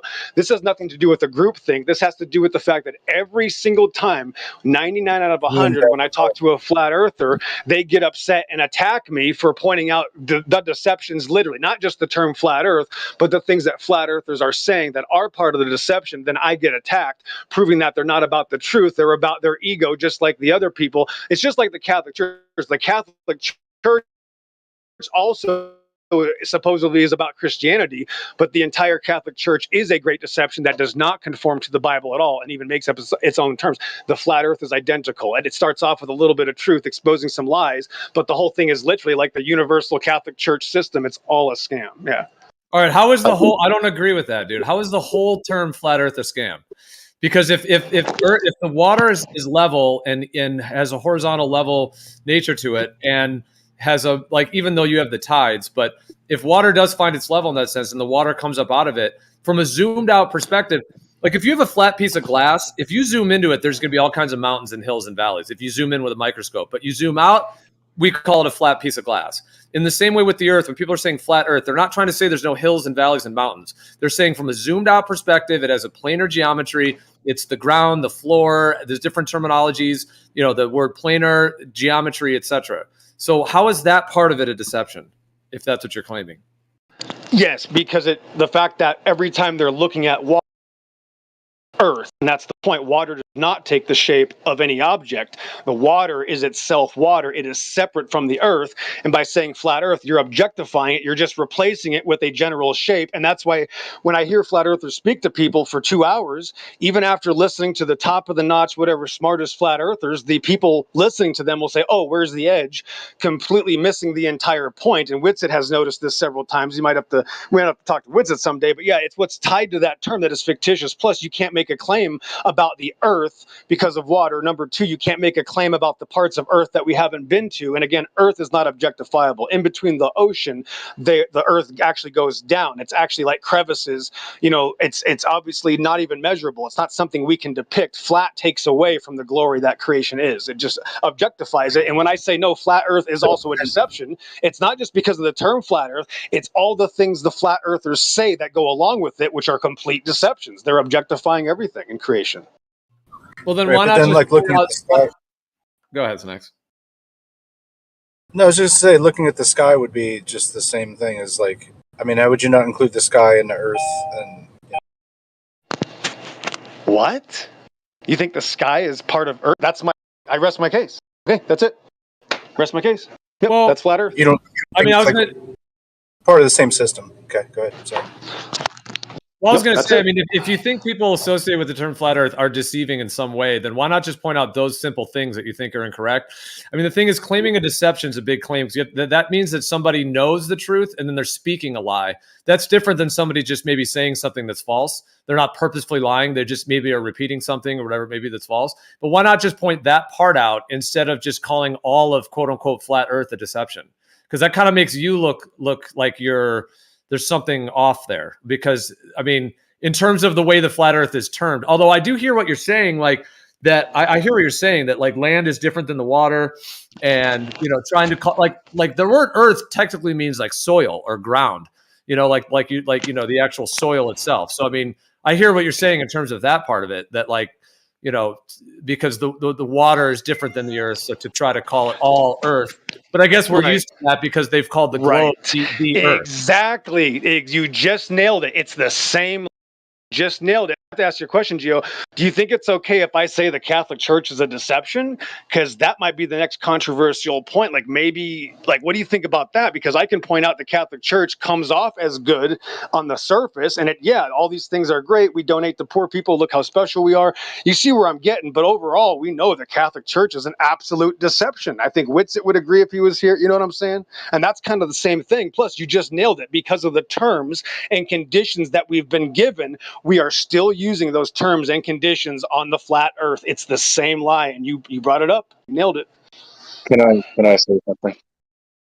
Yeah, go ahead. When I came into flat earth, I'm just going to use that term colloquially for the room. It didn't take me 2 hours to figure everything out and to learn everything, because ultimately the deception is great among many things in this world. So even someone who comes into this conversation new, they're going to have questions, just like if you talk to them about Christianity or whatever other belief you hold to someone new. It's not going to be just 2 hours. It's not going to be a day, and it's not going to be a week. It's going to take a long time. But I think what Gio ultimately is saying is you're coming in here divisive, causing dissension a little bit, because this is a flat Earth channel, Discord group. Oh, it It's is? not. It's not though. This is not a Oh, flat okay. Earth. The And term we- flat. People use the term a lot, flat Earth, for sure. So on the live stream and in the chat, people have certainly said that term at a tremendous amount. However, the term flat Earth is anywhere listed on the server and the welcome page or anything. And I personally would not define this as a flat Earth server, but I know people will make that link or whatever. But yeah, go ahead. Colloquially. Yeah, it is. Right. It's ancillary associated with the generalized community Like associated strong- with flat Earth and etc. I mean, the planar stationary nature of Earth, which I would say even goes back to more our ancient ancestors and going back, deep. Does anyone besides XO say Waterworld or use a different term? Oh, I don't say well- Waterworld, actually. I bring it up very rarely. That's something. Go look back and look at my video. Every Never time- say. It's just a secular term. Yeah. Here we go. Every time. Yep. There's a guy Another named lie. Jim Waterworld. There is Jim Waterworld. Yes. Hey, Gio, I'm glad you brought that up. Guess where he got that idea from 2 years ago? You want to take a guess? The movie The Waterworld? 2 years ago. I'm gonna see if Gio can guess. You want to take a guess where Jim got that from? You. He must have stole from you. That is correct. So 2 years ago, I told this guy about this stuff, and I didn't even want to give him this term. Like, listen, No, Jim, if you need to say something to get people to think differently, say this. And then he mocked it and said, "What is it again?" I said, "Just forget it. Don't tell anybody, Jim." The next day, he makes his name, and I'm being slandered still to this day. So people are nuts, even when they find the truth. It's okay. That's like when you. That's like Grizz finished. Grizz, were you finished? Were you finished? Well, I'm just saying, there's nothing wrong with using the term Waterworld, and I wasn't bashing it. I was just saying, in this room, I haven't really heard anyone else use that term, and you're coming in saying, kind of not denigrating, but criticizing people who are using the term, and you're not really defining like what specifically is wrong with it. You're just generally saying like, oh, well, I prefer if you don't use it, basically, or it's a deception, or all the like. It just doesn't really make sense, like what you're saying. It sounds like you're just babbling, man. I don't know what to tell you.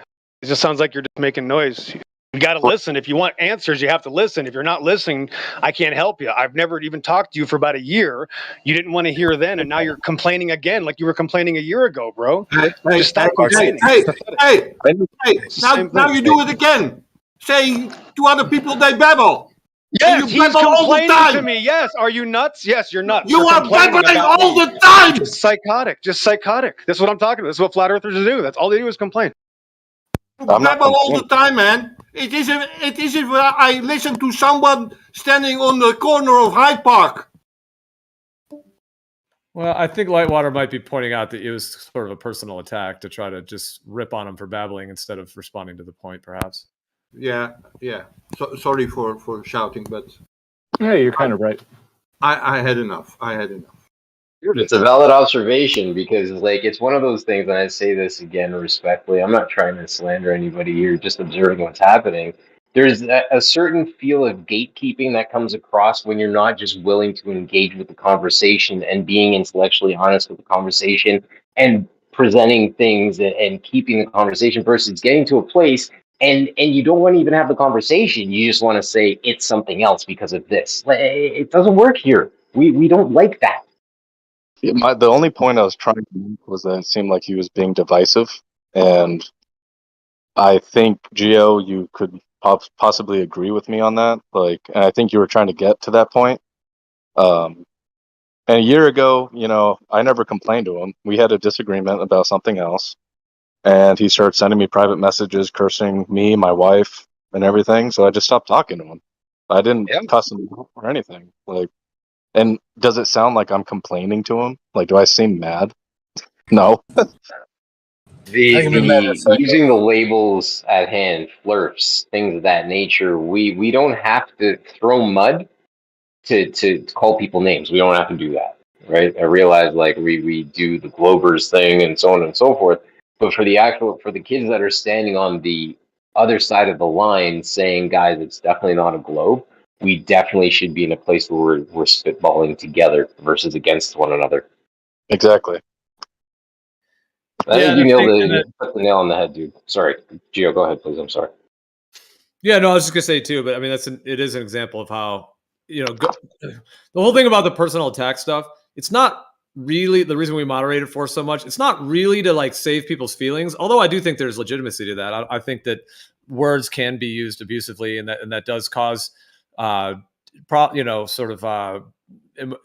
can cause emotional disharmony in different ways. But really the reason to moderate for it is because it takes it out of the actual intellectual productive discussion and right into, so that was kind of an example of it where Grizz said his thing. And then, Exo's not here, so I don't really want to talk about it, but he just instantly said, well, you're just babbling. So it's like that type of, it's not even like a major personal attack, but it's kind of writing off what he said.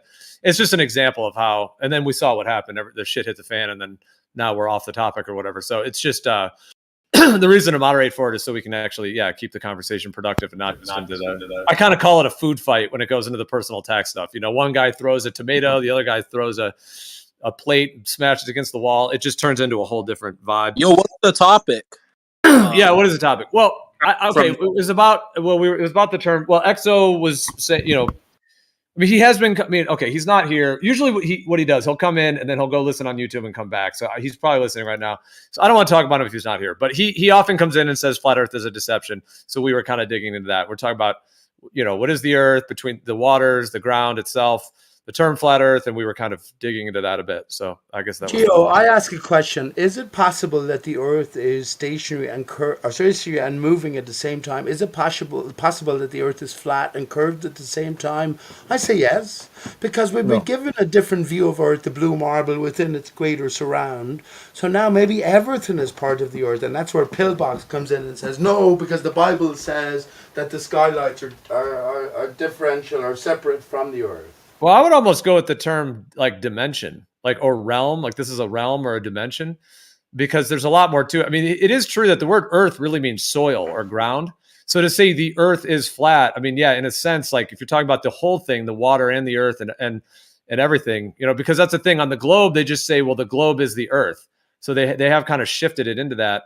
But I mean, it is true that the word earth is sort of limited because it really just means soil. But I mean, I almost think of this more as a dimension. I even think of this as a spirit world.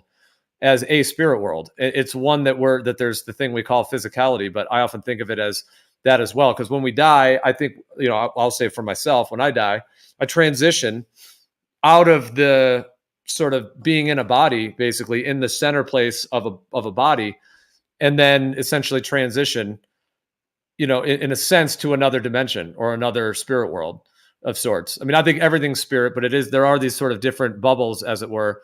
And this is one that for myself, I came from sort of, if I want to delineate it this way, like another spirit world into this one. And then I'm here and then we'll go back. So in that sense, like I almost think of this whole place as like a dimension. It's an actual, like I guess you could use the term bubble, like a bubble of consciousness. So I think it's a toroidal field, a magnetic field, but like we're in an actual field of consciousness that has all the parts to it: the sky, the ground, the water, whatever's beneath. But even with that all being said, I think the flat earth term can still apply because it has to do with horizontally level. And as a total, water and ground being horizontally level versus a globe, you know, is still has a certain validity to it. But I don't use the term for a lot of reasons. I don't think it's descriptive enough and different things. But yeah, it's still. I don't think you can't. I don't think it's valid to say the whole thing's a deception. It's not. That doesn't. Well, it's true. I think. Let me say this. It's true. It's like Panama's position. Yeah. What happened to the debates? Yeah, can I respond to Gio, please? Well, hold on, is the Catholic Church? But hold on, I got a question. I still haven't got an answer though, Gio. Is the Catholic Church a deception? Yes. Is the Catholic Church a deception, Gio? Because that would be the first example. Like, can we say that's a deception? You see, we have a hard time answering that. You see, so. Asked that back 7 years ago, 8 years ago. This is your fucking spiel, MG. My spiel? I'm asking a question, Pete. Do you want to answer the question? Can anybody answer the question? You say there is a God, but it's not the Catholic God. I'm asking a question, and nobody can answer it. Okay, I'm just asking the most basic question and see if anybody can answer. I listened to Gio, and I was trying to respond to Gio. Okay. Sick man. Well, let's just go one at a time. I don't know. We were talking about the earth, and then he brought up the Catholic Church. That's a big question. I mean, to call something a deception is just such a broad. It's just a broad statement. So, I mean, there's a lot. Correct. There's probably many components to the Catholic Church. I mean, right. You got it. Right. And we know sometimes they tell the truth, right? Like when they come to your door and say good stuff, like "Hi, God is good, Satan's bad," whatever they say, right? I don't know what they do, Gio. I'm just saying they have to tell the truth sometimes. My point is that's how a deception works. A deception starts with a little bit of truth, but everything behind it coming, like the Catholic Church, is probably a great lie. There's probably all sorts of problems we don't even need to talk about. I'm just saying that's how deceptions work. Does anyone here want to argue with EXO about the Catholic Church or not? See, now he's complaining again. It's another personal I do attack. not. It's just another personal attack, as usual. No, it was a question. It was a question to the room. It wasn't a personal attack. Yes, right. Do you want to talk about the XA? You're just bringing me up, and this is what flirfs do. They just bring people up constantly. No. It was a question about topics. We discussed topics here, and he was asking. Yeah, it's always negative. It's always just speaking out of the side of your mouth about people. That's what heroes on the internet. People on the internet are very brave, and that's how flirfs act. It's normal. I think you might be taking it too personally. You know, it's the constant attacks, it's constant slandering, it's the false accusations about people bringing their wives up in the conversations now because they're so desperate for someone to care about them. They're so desperate. It's so sad how pathetic these people are. I'll just have to take some more time off, I guess, and wait for some people with brain cells to talk to. But thanks for the time, Gio. I can't speak about my own wife.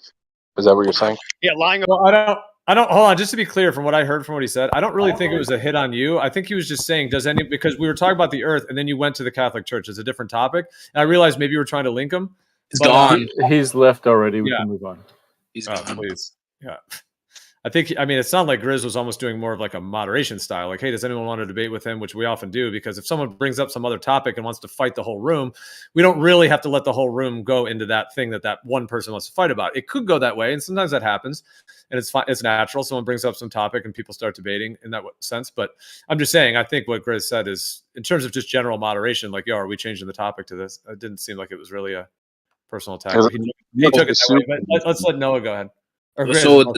So the topic is still about the Earth. I don't know. Maybe someone can bring something ridiculous up, like a ridiculous claim, and ridiculous. Well, let me just say this: I think it's fine for there to be multiple definitions of the same word. So the word Earth can refer to soil.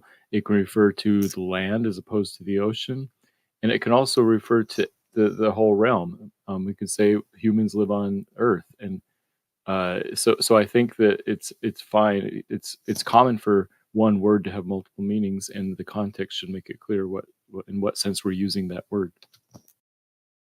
Yeah, I mean, I'm on the page for the etymology of the word Earth. Ground, soil, dirt, dry land, country, district is also used for the material world, the abode of man, as opposed to the heavens or the underworld. So that's interesting. The material world, the abode of man, as opposed to the heavens or the underworld. See, it's interesting. In like virtually all the ancient cosmologies that we have records of going back since the dawn of time, the one universal thing, they seem to have the three layers. There's like the upper world or the heavens. There's the middle world, that we're on, the physical plane. That's why it's referred to as a plane of existence, the physical plane. And then there's the underworld. So it is very interesting that that's how like all of them are structured. And that definition of Earth is interesting because it's like the material world. That would be the middle world, the physical plane. The Middle Earth. Middle Earth. Yeah, because that's where we live. Midgard. Yep. Exactly. As opposed to the heavens or the underworld, which, as far as any human has ever experienced in human form, we don't. That's why, like, the abode of man, like, we exist on this middle plane. Yeah. Gio, I was going to ask you, have you a fear of death now? Do you know where you're going?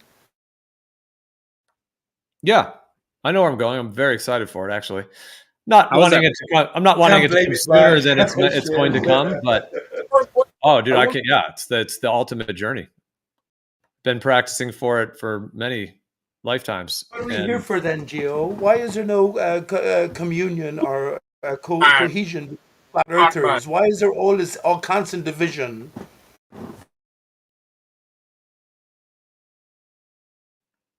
What's the question? I think Noah was trying to get into, so I didn't quite hear the part what you said. Said, why is there in this beyond globe Earth? Why is there no sort of communion or cohesion? It's always constant division.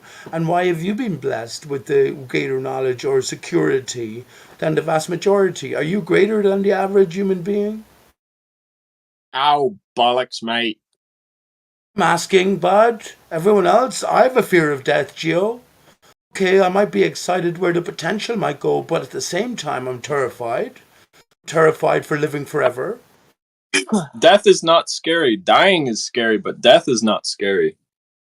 Yes, but what about the uncertainty? Listen, bud, I don't think I haven't thought about this. And let me bring you back to Edgar Allan Poe and the Raven. The Raven, actually, can I give you an answer to a great Hold on, puzzle? Pete. So you've already brought up like 10 points, dude. That's okay, go ahead. You've already brought up so many points. You first brought up the division.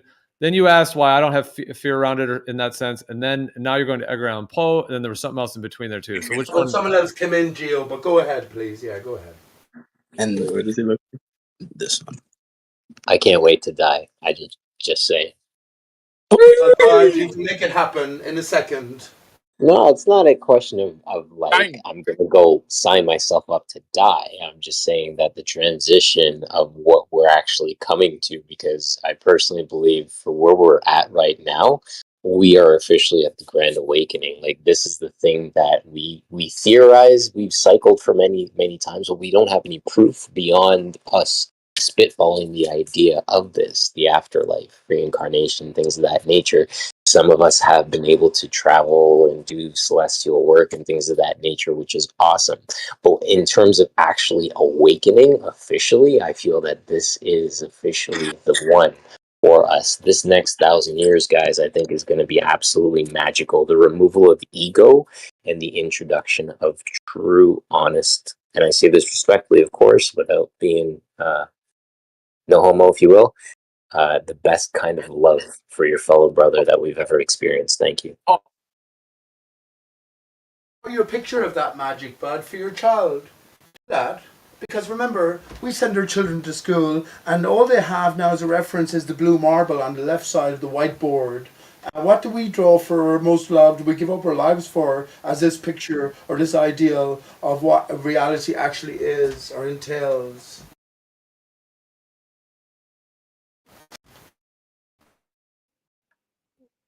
What were you It's a saying good about the Raven? question. It's a good question. What was Pete saying about the Raven? Life is just about Edgar Allan Poe and the Raven. Yeah, do you want to? I did probably interrupt you. Okay, let me say that because it's very important. Say that one. Second, Gio, let me say this because it's very important. I've answered some riddles throughout the ages.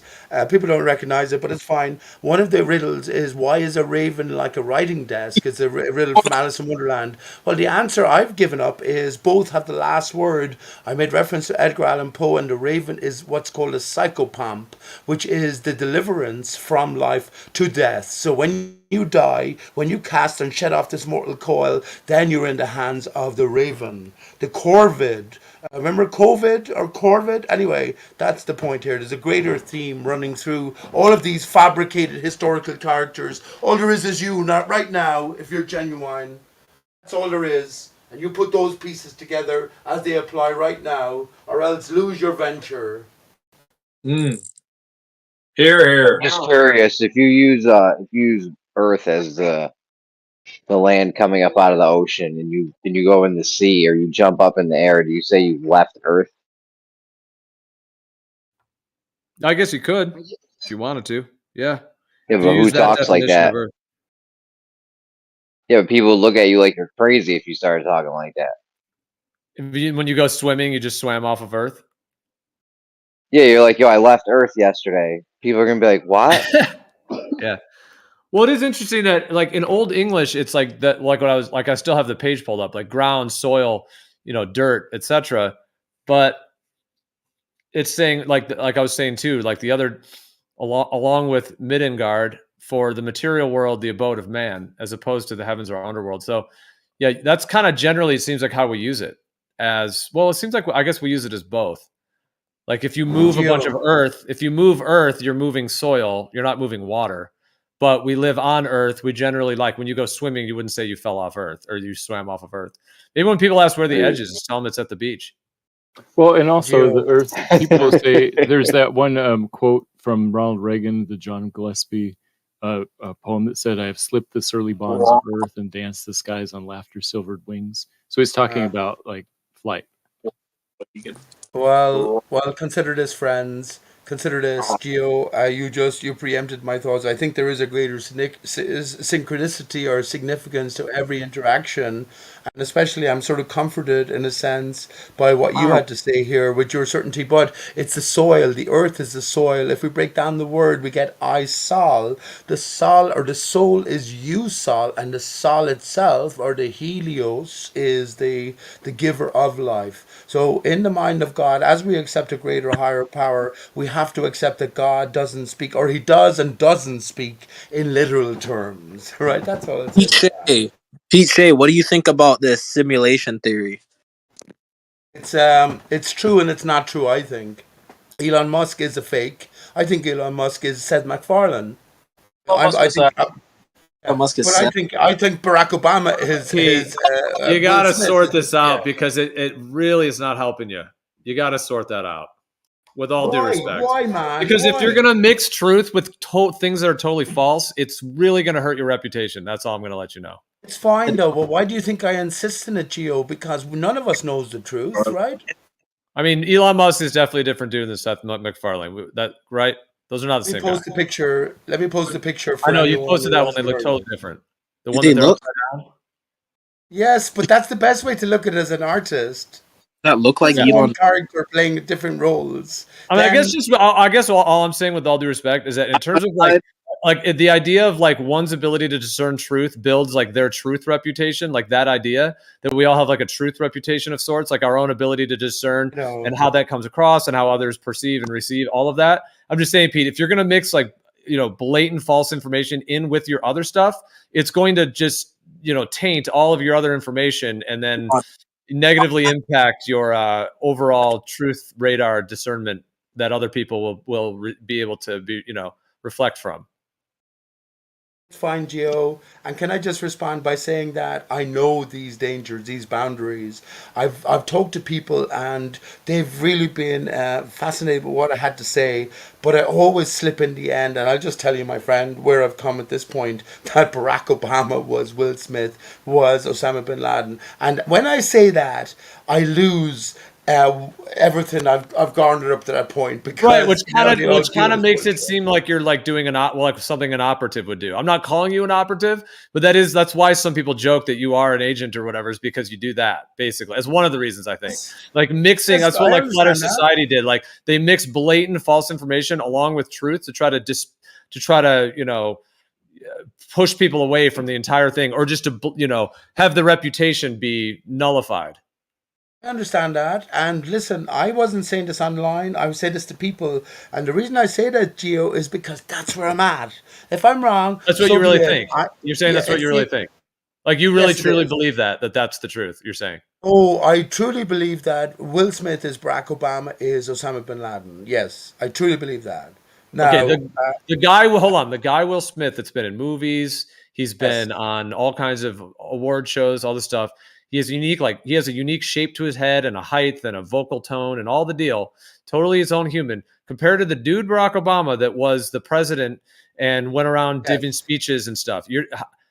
Okay. So I guess if you really think it's true, then I guess the thing I said about the truth reputation thing, I guess wouldn't apply, because you truly think it's true. So you're thinking that you're holding for a higher truth that actually somehow is true, and then now you'll be like the ultimate truther. Is that the goal? No. Don't be talking like that, man. As if I'm just. I'm just speculating possible motives. I'm not even saying it's you. I'm just asking and seeing what your response is. Fair enough. My response that I insist on saying this to people. In reality, my mother takes the piss out of me so often. But I'm just telling you. Okay, if everything else I've been saying to you, you've been tuned into as a possibility, I'm just telling you where I've come, because everything I've told you, I've realized maybe years ago. I'm just saying that's the end of your journey. Go there if you want to, or don't. But what can I do? And by the way, Gio, Will Smith was presented to us as a character on the greater theatrical stage as the Fresh Prince. I could go further and talk about Aristarchus' crater on the moon and its righteous crater, the Prince crater, and its leftmost crater, the crater Herodotus. Yeah. What else am I supposed to say? Speak the truth of what am I trying to do? Gain fucking fans? Gain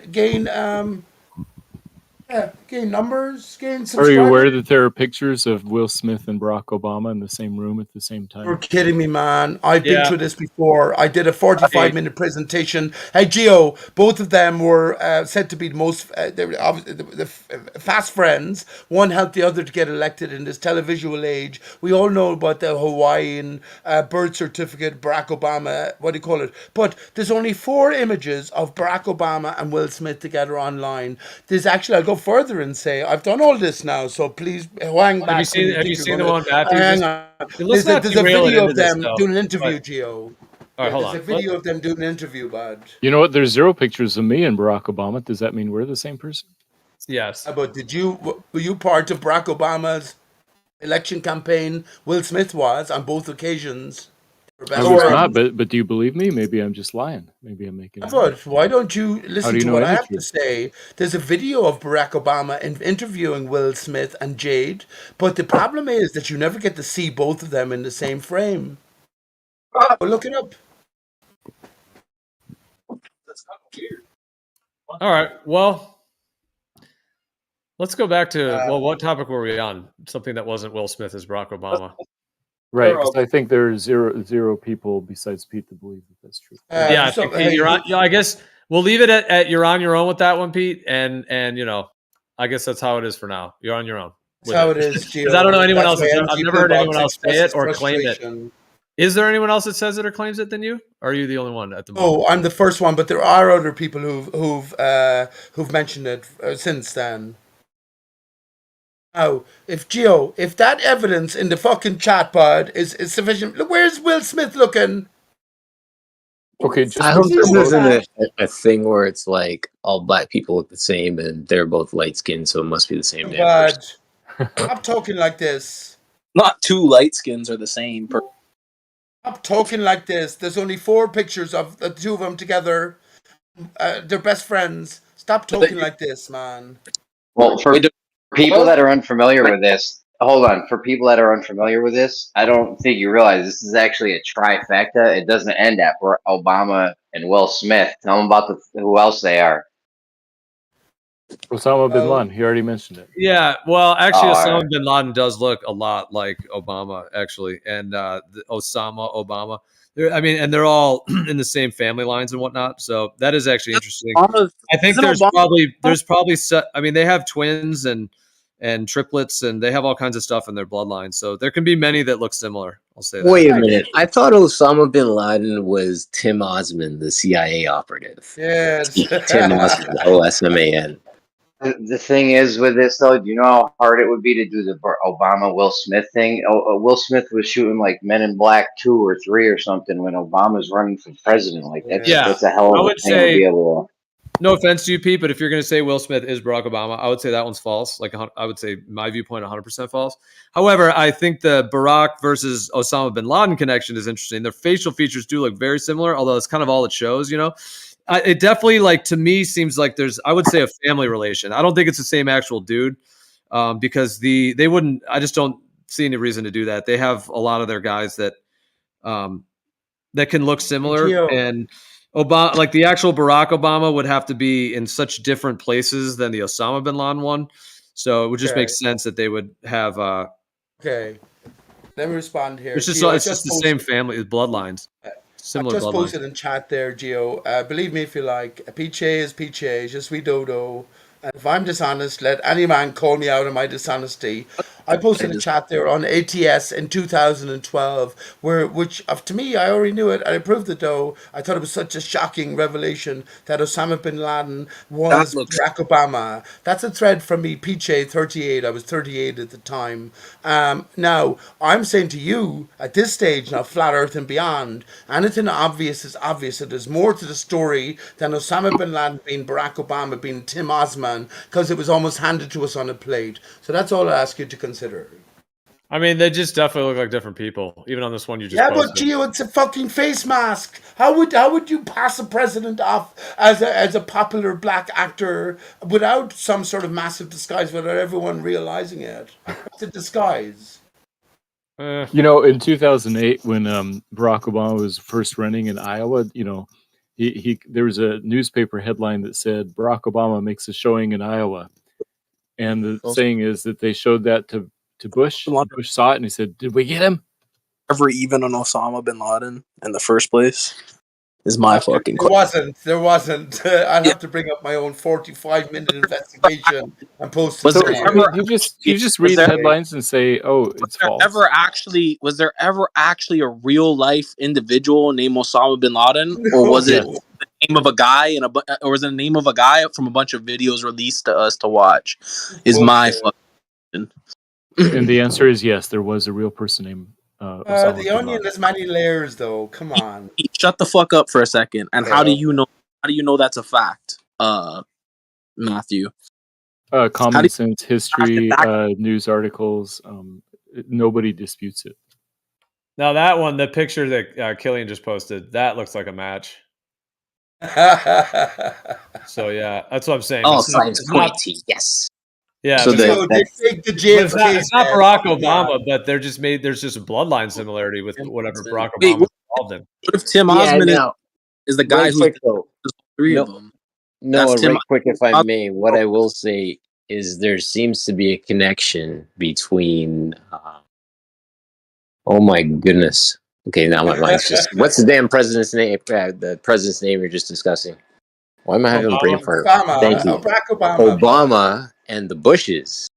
If you guys have looked into that, apparently those guys are all cousins.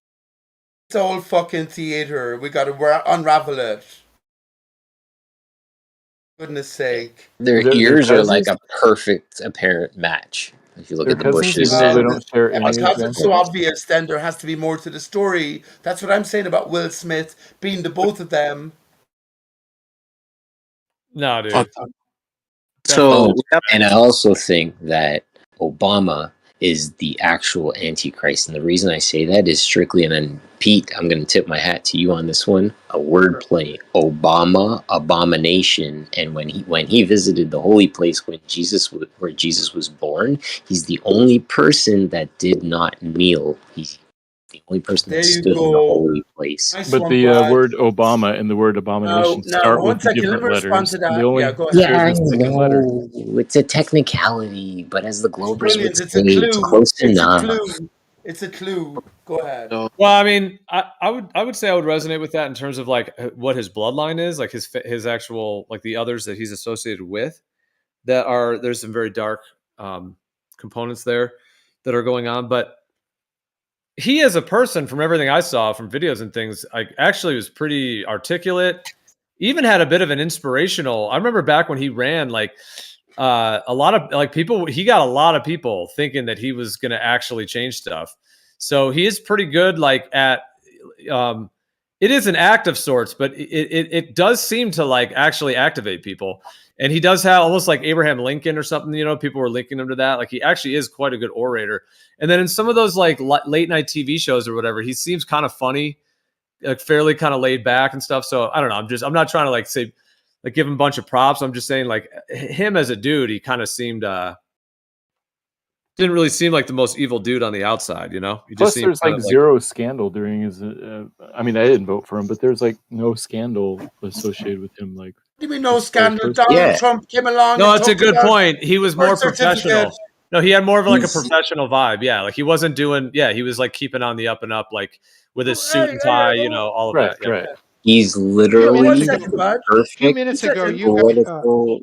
few He's minutes literally. ago, You guys, let's go one at a time. I think Killian was first Let and me then Barrel respond. Rider. Let me respond Yeah, I briefly just want to here. say, Pete, you got to right take a quick, break. Pete. I'm going to take this for a quick sec. Take a breather, Yeah. Pete. I Go, will Pete. say, right, that he plays the role perfectly.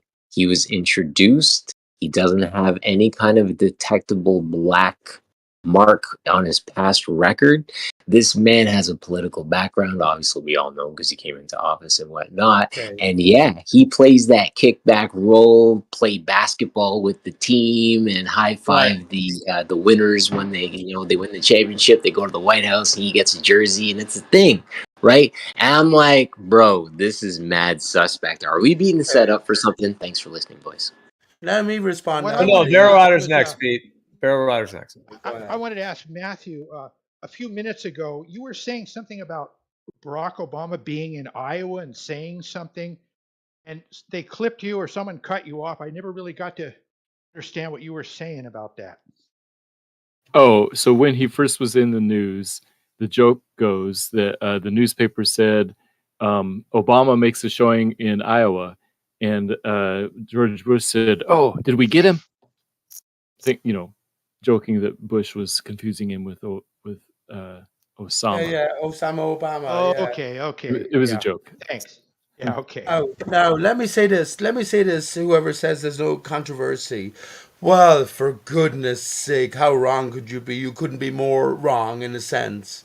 First of all, the whole Barack Obama birth story. Was he from Kenya? Was he from Hawaii? Second of all, no one in his university school can remember him. He's sort of this ghost character. Third Yeah, of he was all, planted in. 1 second, unfinished. Third of all, now for you to deal with is Donald Trump himself was the biggest advocator about the fucking fake birth certificate. So what are you talking about?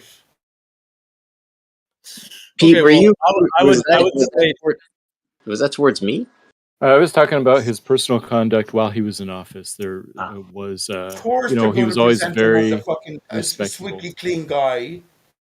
Yeah, but I mean, I think there's truth to what Pete was saying that he was inserted in. Yeah, like I don't think like for example, like I was born in a hospital, and then I went to my parents' house, lived in my parents' house, went to school, preschool, the whole thing.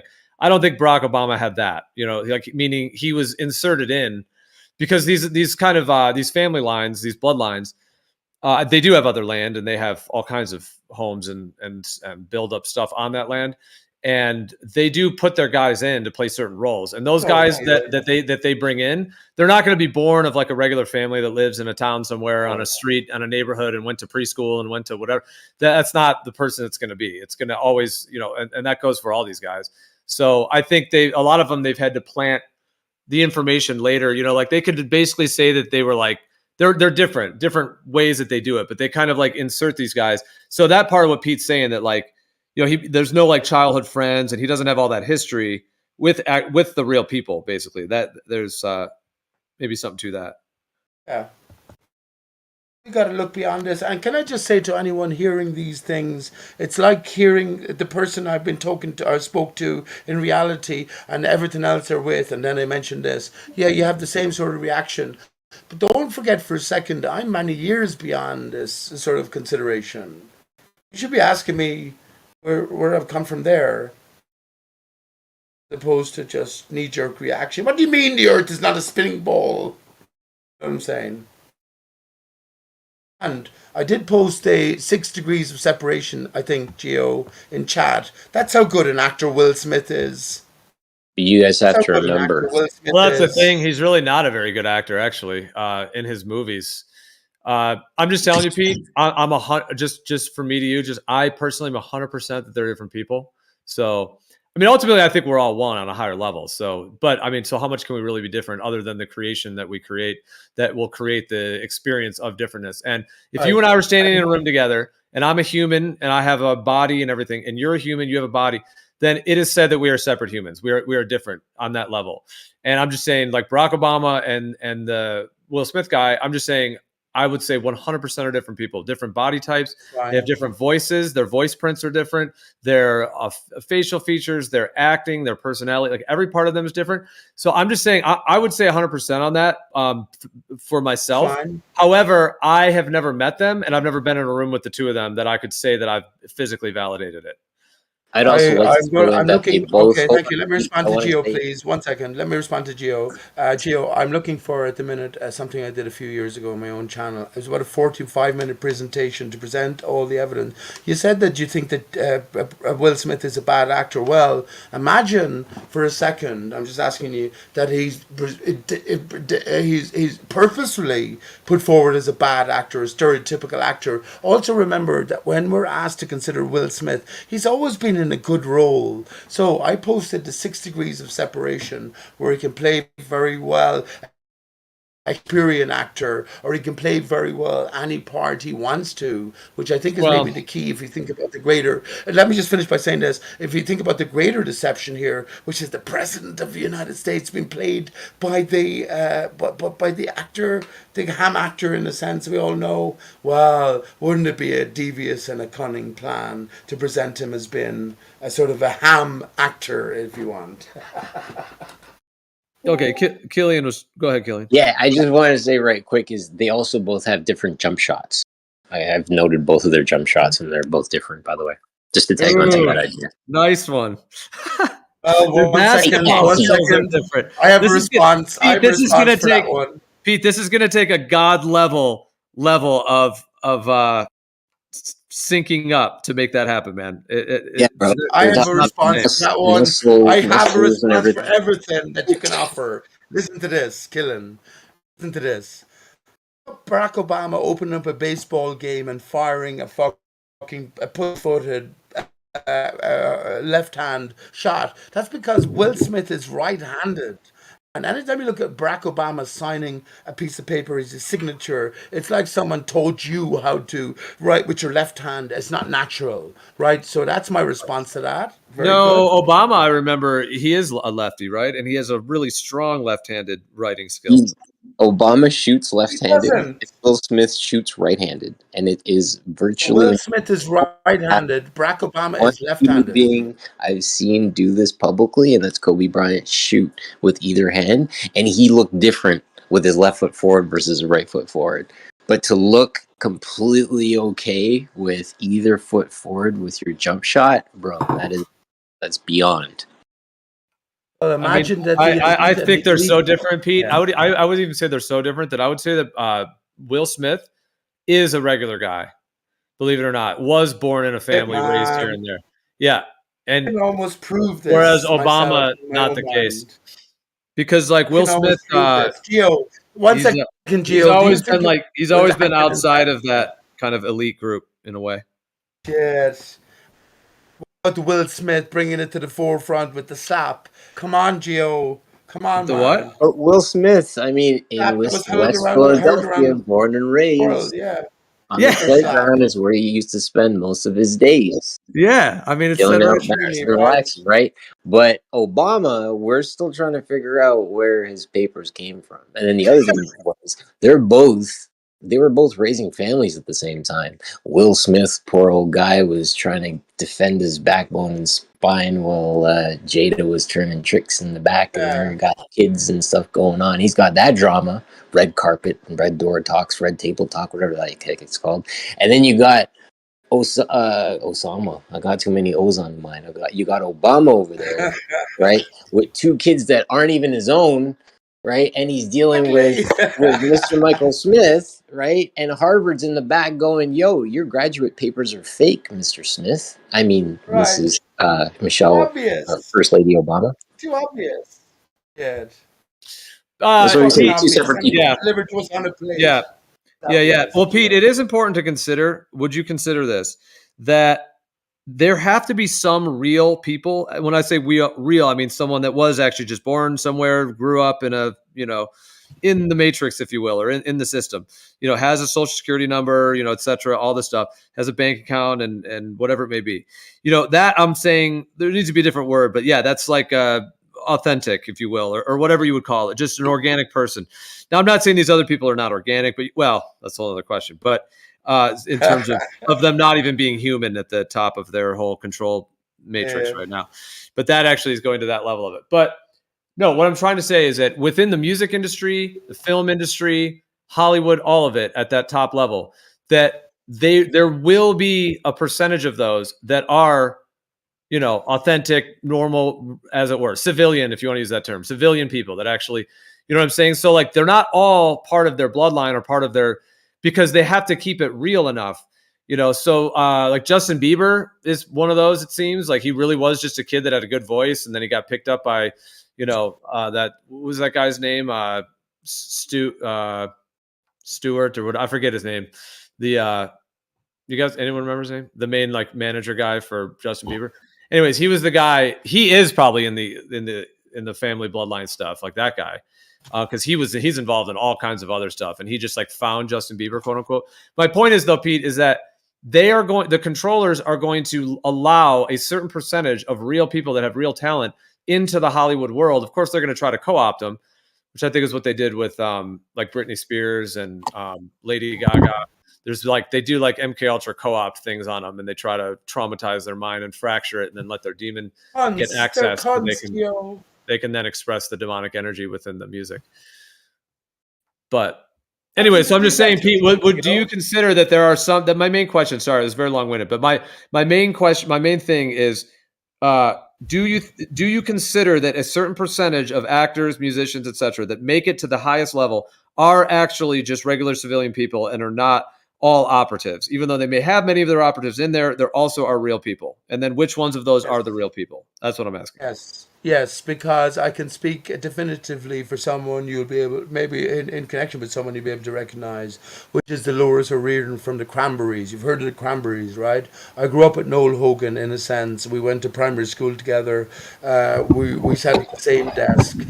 So he was part of the greater Cranberries. I actually think Dolores O'Riordan faked her death, right? But I think once you get to a certain level, you're inculcated within the greater system, and you can go on, or you can exit stage left, Tupac Island sort of destination. So yes, I do think that there are real people that can make their way into the greater sort of boundaries, the inner castle, if you want, of the greater knowledge, or the knowledge base, I guess. Knowledge, that's a good one. Inner castle knowledge base that is running this world.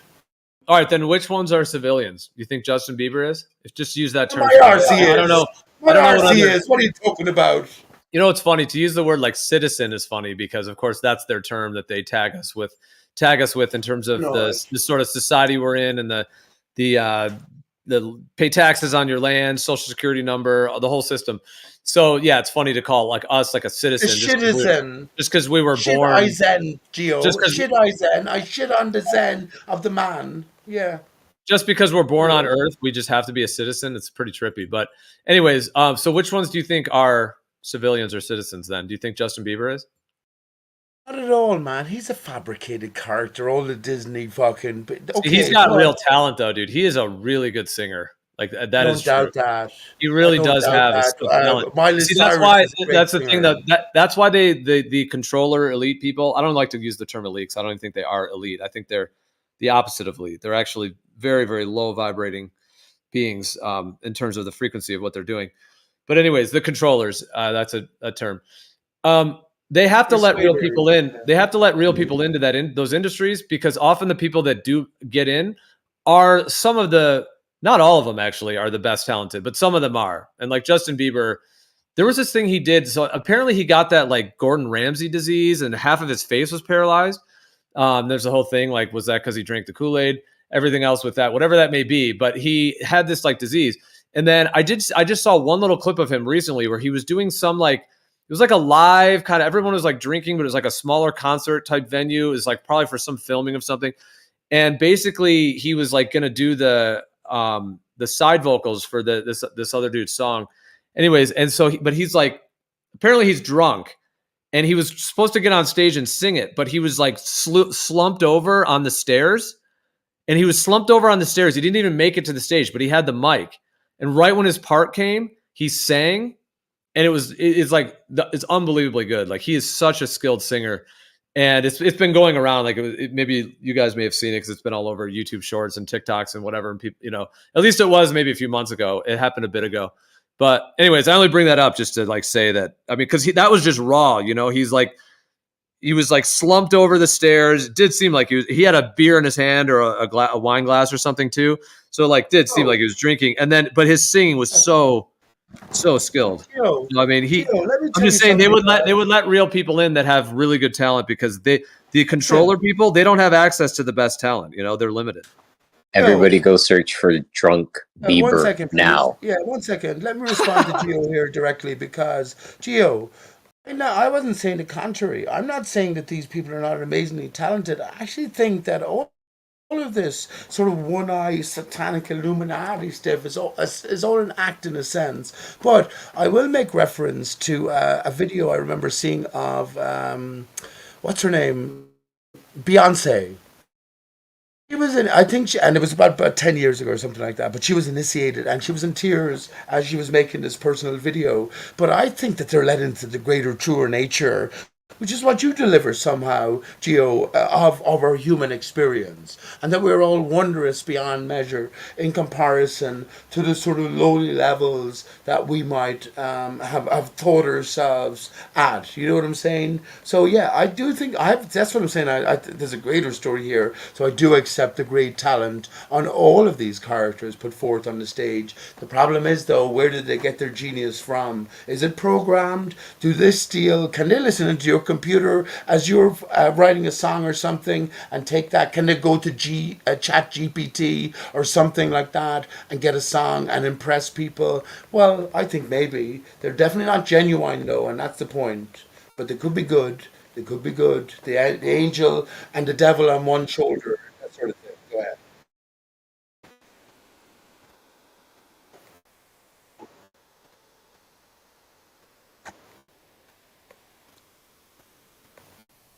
Sorry, I'm still looking. I just posted it, by the way. I just posted it. Yeah, that second one. It's with Kid Laroi and this song called "Stay." And I'm not even saying it's like the best vocal thing ever or anything like that. I was actually just typing there that I mean I wouldn't be surprised if Bieber is in like the top 50 of all like singers that have existed through time. Like at times he really like his tone is pretty much as good as it gets, and it seems, in terms of a human. Okay, Gio, here's what I would say. By the way, I'm not even. By the way, hold on. Wait, let me just caveat that by saying I'm not a Justin Bieber fan, actually, so I just want to say that too.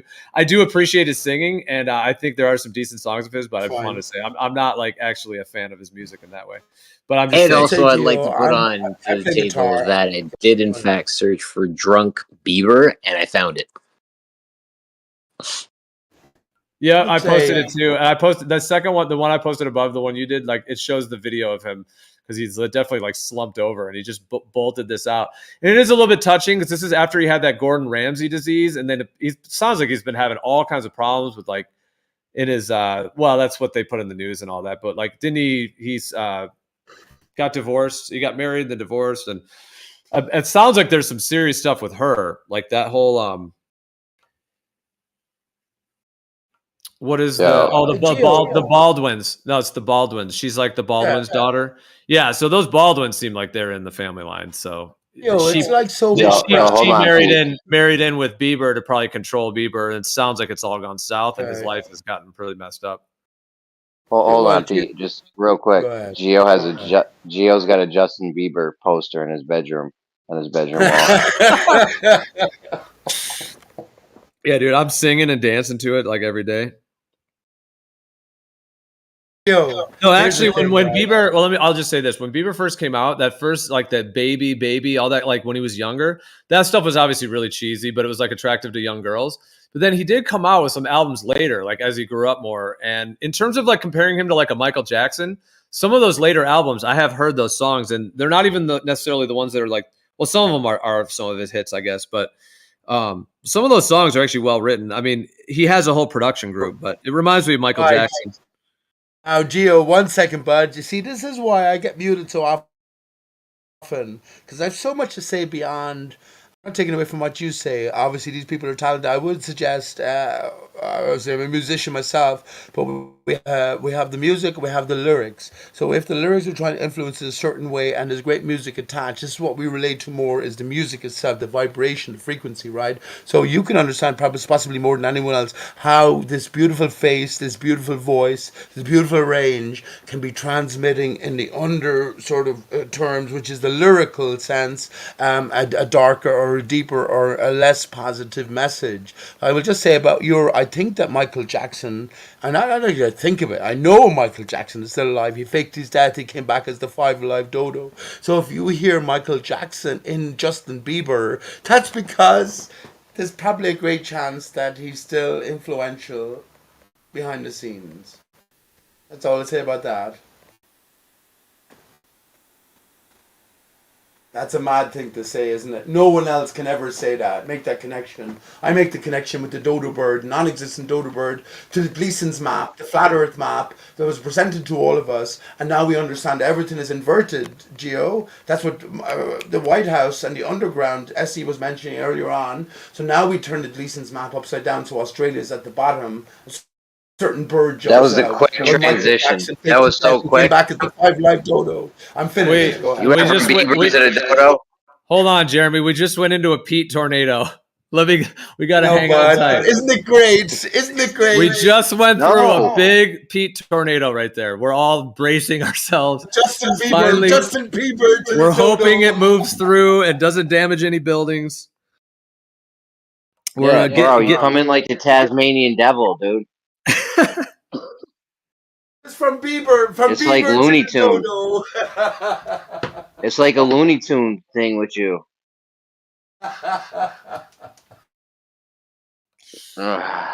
Well, now what?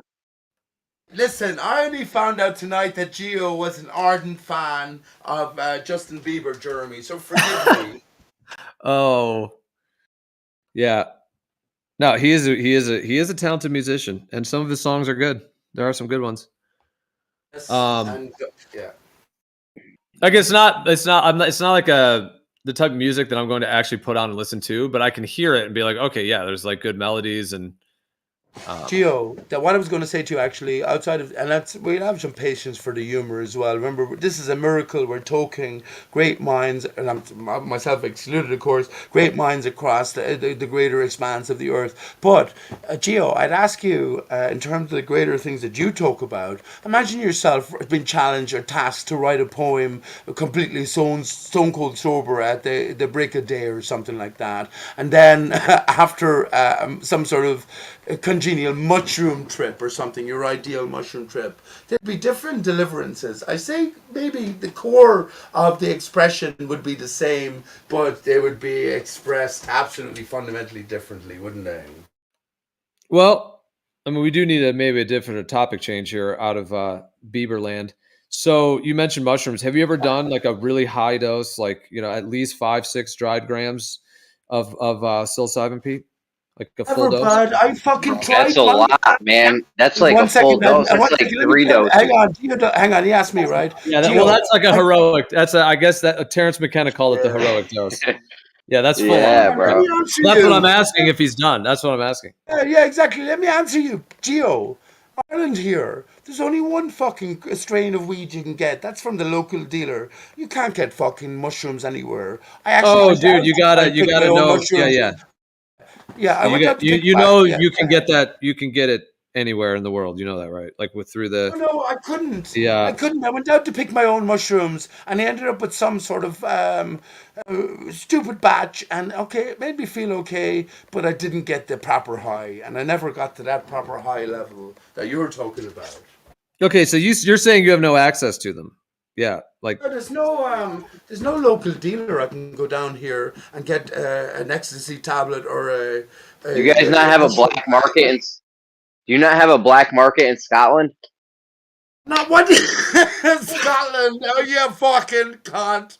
Not from Jeremy. Scotland. I'm from Let's hope that Ireland. was on purpose.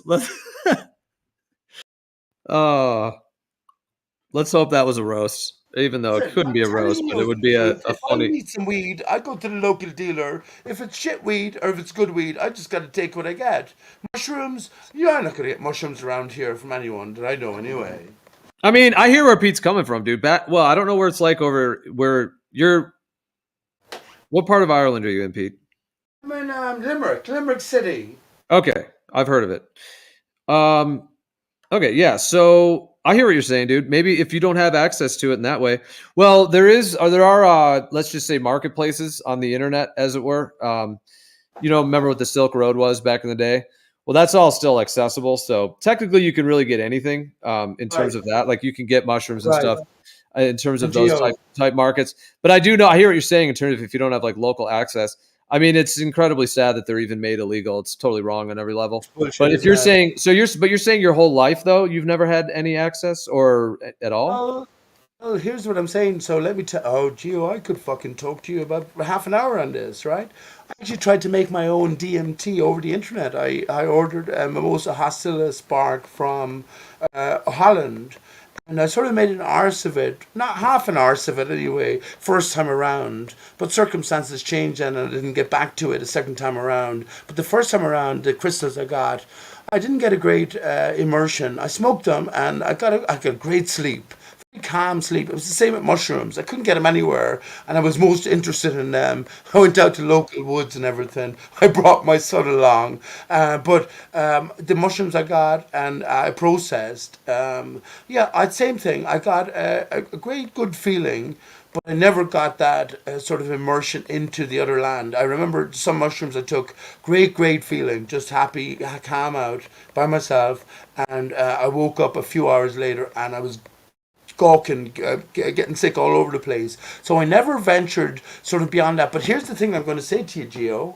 I don't think I'm envious of it right now Wait, did you say you because ate the some? mind Wait, did you stretches. say you The ate mind some poisonous? stretches. The mind. 1 second, Hold please. on, The Pete. mind stretches. Let me Oh, say hold this. on, dude. No. Okay, Pete. Respectfully, I'm gonna have to temporarily mute you for a sec, bro, because that was getting intense. Let's go one thing at a time. Did you say you ate some poisonous mushrooms and got sick, or what was that? You're going really fast and saying multiple things. So we got to somehow slow it down and go one thing at a time, and also let others get in too, because I think that would be fair. But yeah, but go ahead. But you're just linking way too many ideas. It's it can't be a conversation if you're just Tasmania deviling the. That's what that's what I was trying to sum it. Remember I said I could talk for half an hour. That's what I was trying to sum up a whole story. But I went out looking for magic mushrooms, and I wasn't really sure what I was looking for, but I had a general idea, and I didn't get quite the high that I was looking for, but it was great as well. I didn't get. So wait, you ate some random. Hold on, you ate some random mushrooms. You ate some random mushrooms. You could have died. Oh no, I didn't. I didn't do that. I did some research, and Were they psilocybin containing, or what? Yes, I thought they were, because all I had was the internet, right? So, and there was I didn't have a phone at the time I could take with me, so I just had a visual in my mind, and I went out collecting mushrooms that I thought were psilocybin, right?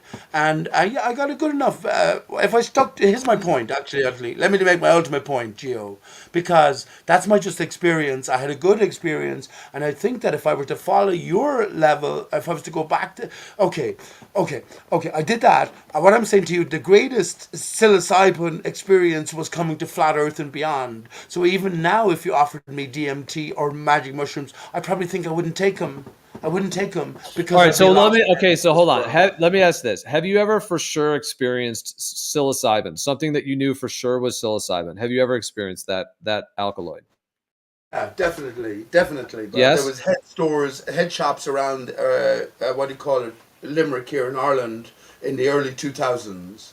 Head stores, and I definitely took some sort of derivative where you go into a different realm. But I can say, to the same extent that you're talking about, if you're talking about level 6 immersion, I probably went to level 1 or 1.5 or something like that.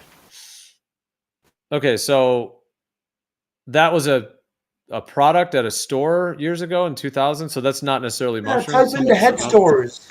The head stores, they were selling fucking drugs hard drugs under a different guise because it wasn't under legislature. I know better now that the government. Yeah, but okay, but allowed that was actually Yeah, that was psilocybin though, mushrooms or something else. yes, everything, Gio. Cocaine, heroin, everything was available. It was under the guise of these head stores. Yeah, in Amsterdam you can buy all that stuff. Yeah, at the shops there as well. So yeah, maybe in your area it was like that or something. Okay, so you think you're saying you have. So you're saying that you do think you've experienced. Well, you've never. Okay, let me ask you this: have you ever eaten psilocybin mushrooms? If you ever did, you would know because it's literally eating mushrooms. You have to chew on them and swallow them. So did you ever do that? Yes, I did. I told you I did that. And you knew they were psilocybin, and you actually had psilocybin in your system. I knew they were, or at least I hoped they were. And then I had this great high. Just sort of So you don't know for sure. A very calm feeling. But then I woke up about 3 hours later, and I was puking my guts up. That does not sound like psilocybin. That sounds like some. That's what I'm saying. There's no. You can't go anywhere. You're on your own in Ireland here, Gio. I can't go to the local dealer and order a bag because I don't know anyone who sells mushrooms. Well, no, I hear you on that. That's why back in the day we used to go on fish tour, go to fish shows, because at fish shows, oh my gosh, everything would be available, just the most pure of everything, because it went with that crowd, the actual the good compounds, yeah, like really good mushrooms. LSD, like LSD. If you wanted to get like the best LSD in the world, it was essentially on fish tour, because basically it's people from all over the world that are all traveling together, and so there's a wide variety as well, especially back then in the 90s. That was like one of the main places that a lot of the entheogenic and pathogenic compounds made it out to the world. Yeah. So that's, I mean, back then that we some like that there, that was always a place. Yeah, that always has been a community that has, yeah. Although nowadays it's probably different the way fish is now, but I'm talking like in the 90s.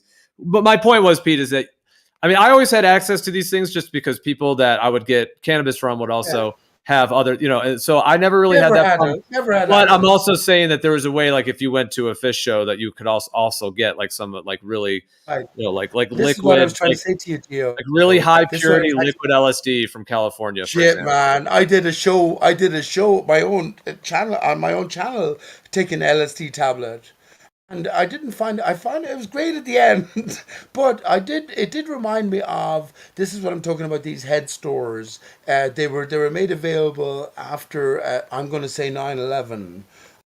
I'm telling you, it's the drugging of the nation, but I'm not saying in a bad way. I'm saying it all depends on, I mean, how you come out of it. But let me say this to you, Gio. This is why I mentioned this. If I was to take LSD, not LSD, if I was to take DMT right now, or what did you say, 6 level mushroom immersion, or ayahuasca, you'd never see me again.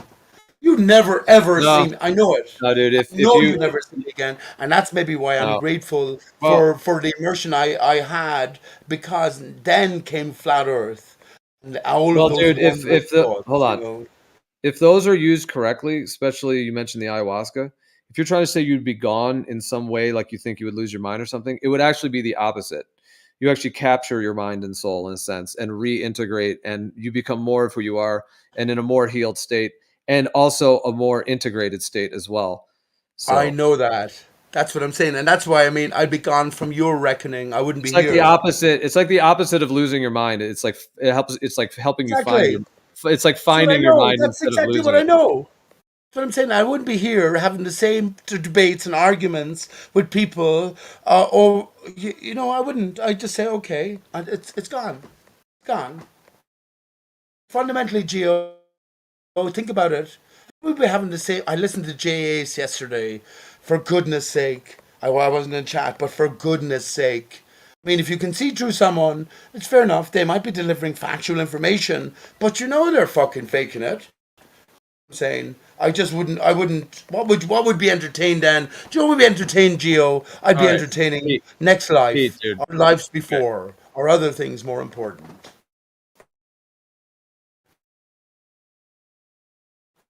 By the way, Geo, can I just say this to you? But it's so funny. Life is so funny. One of the arguments in court that my son's mom, Sarah, used to the judge as taking the guardianship away from my son, Steve, when he was 12. I knew my son until he was 12. We had a great, loving relationship, and I haven't seen him in about 8 years. That's pretty much since then. But was that, oh, judge, he used take Stephen mushroom picking. She also said that, and I told her this. I said, when I came back from California, where I was, I squashed a load of weed into my into my shoe. But that's a different story. But she also brought that Pete. up as well. So yeah, there's a shit.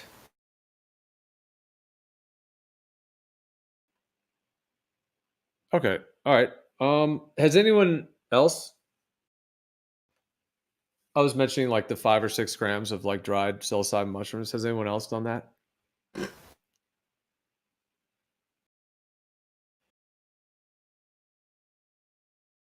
ahead, someone speak up. Yo, that's a big amount, isn't it? Yeah, I've done mushrooms a bunch of times. Where do you go?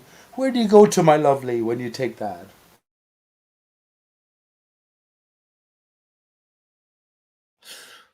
I never really went anywhere.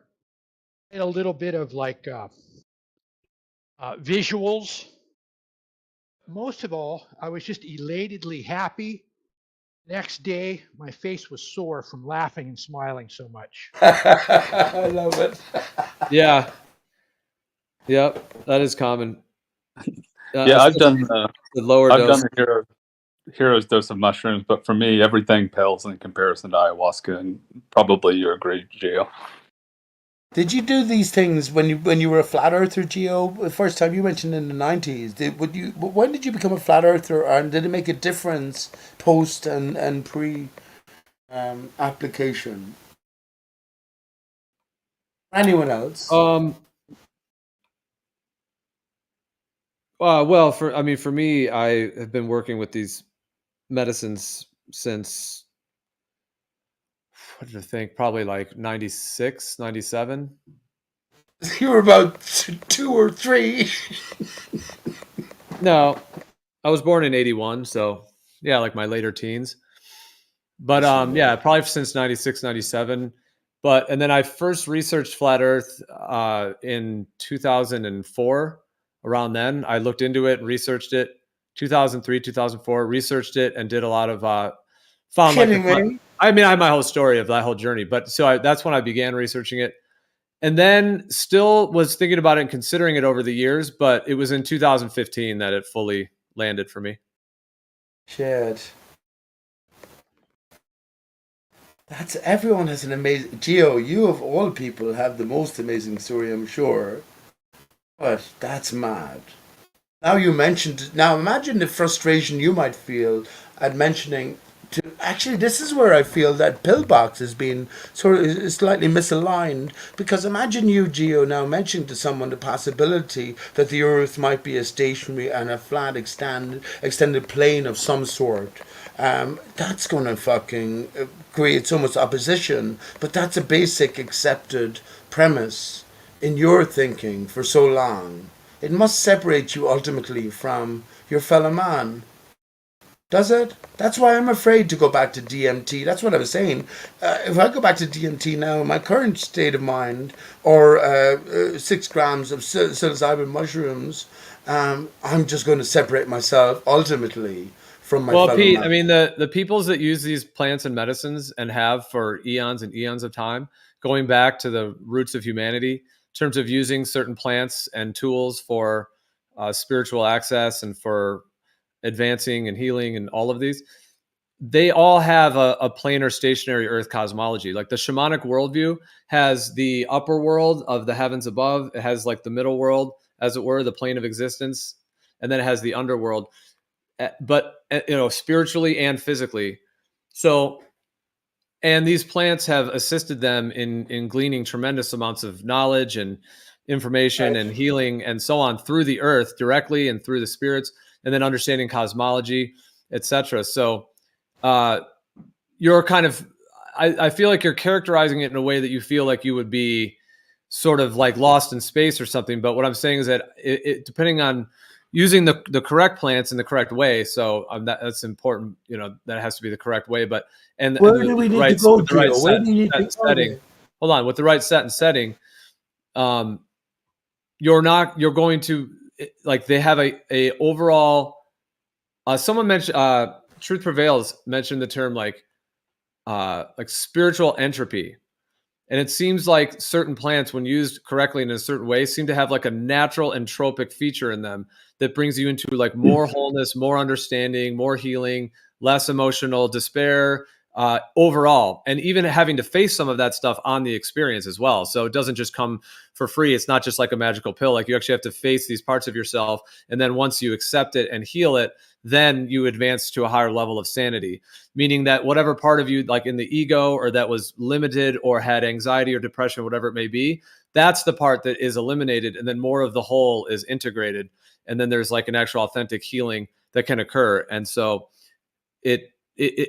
and also that can have a very grounding effect as well. Again, this is all using the correct plants also in the correct way. So I'm not referring to just anything. I'm talking about specific ones Geo, used my in friend. this way.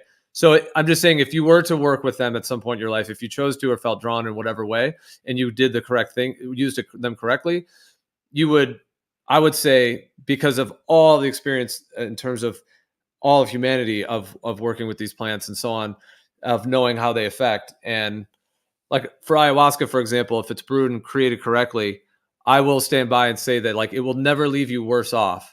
And that is, again, if you use it correctly with the right set and setting, the right environment, it will always be a net positive. Hey, do you think? What sense? In your own Hold on, Pete. Let's let personal Osco sense? get in, Pete. Pete, let's let Osco get in, please. Take I, a I was minute. just I was just going to ask, do you think that it's common in like contemporary ayahuasca circles or even like tribes in the Amazon that they still have a flat earth cosmology? In my experience, that wasn't the case, but I really only have experience with like sort of two different traditions. So I don't know if that is the case. Yeah, it's a very good question. I mean, the globe has definitely made its impact. So I do hear you on that in terms of them pushing it on these tribal peoples. Like for example, the Yawanawa in the Amazon, also the Hunikun. Many of these tribes, they have been impacted now by the Western world as it is, and their land's been taken over in a lot of areas, and they've been sold products that have come from the even though they don't really, the schooling system is not like, it's not like first world schooling. So yeah, you're saying like, what is their actual, in terms of the cosmology, like, yeah, how many of them actually maintain a stationary planar Earth or a middle world? You're saying, between the heavens and the above and below. You're saying how many actually still hold that? Yeah, I mean, the people I was drinking ayahuasca with, and more or less all of like their connections, all sort of believed like in the Pleiades and all this shit, and it just seemed like it was infiltrated like hardcore by New Age thinking. Oh, very interesting. Very interesting. Okay, so you didn't do it traditionally in South America? Yeah, I was drinking ayahuasca in Ecuador, and so like the folks I was doing it with, well, it's a long convoluted story, but more or less, there's one guy who started in Ecuador, went to Mexico and was a peyote shaman, then came back to South America and connected with all these people.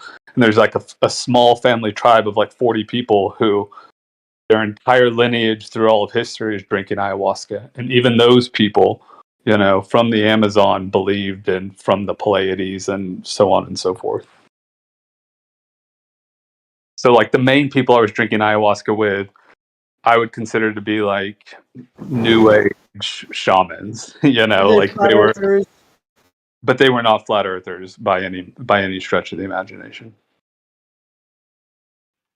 Yeah, I would say that the globe has made its impact, even in these tribal peoples for sure, in terms of being pushed on them as what the earth is, and being shown pictures, and I'm sure they've all seen at some point, a television at some point and whatnot, whereas they never had before, and then just the globe itself. And it's interesting what you're describing. Yeah, so I mean that sounds like within kind of the realms of those working with ayahuasca. I mean, do you, like that sounds like a particular kind of group, as it were, or like a particular type of idea, because like in if one were to go into like the deep Amazon and to work in the traditional way with it, that I don't think that would be like the way you described it, like New Age shaman or something. I wouldn't say that's what they are, at the like heart of the tradition. Yeah, that's what I'm kind of wondering about, because like the main people I was doing this with, I would definitely consider influenced by the New Age. Like their whole tradition started in the 70s with some guy who had a vision and brought it down, and they integrated essentially Native American traditions in with like ayahuasca traditions of South America, and they have some sort of lore about where that came from. But then they also have deep ties to these like communities in the Amazon, and they're essentially, the communities in the Amazon are more or less exporting their traditions and then bringing them up, to sort of the mainstream to like retreat centers and stuff like that. So it seems like it's all become like combobulated together, and so it's like they borrow these old traditions and then add these new traditions and steal from the Native American traditions and so on and so forth. And then in the end, it's like, and it could just be the folks I was involved with, but they lost like the core tradition having to do with cosmology anyways. Yeah, absolutely. That's very interesting to hear that. Yeah, I appreciate you sharing that, and yeah, I totally resonate and can understand the exact kind of way you're laying that out, and makes a lot of just resonates that's all. So yeah, like folks like that are going to have the globe still. Yeah, I mean, I have many different like groups and communities throughout the world that I'm interconnected with, but like many of them that run ceremony in California, that often what they'll do, so there's different groups and different communities, and they all are a little bit different, but in terms of the globe thing, yeah, I would say like a lot of them are gonna pretty much all be globe, although it's likely to meet someone there that if you mention the term flat earth or talk about that is either going to be a flat earther or know about it. I think it's more likely in general. I'm kind of talking about like, yeah, in California and sort of the modern day in that sense, where they're hosting ceremonies. And some of them are doing it like they're just like, Westerners, as it were, like grew up in the United States, and they're hosting the ceremonies.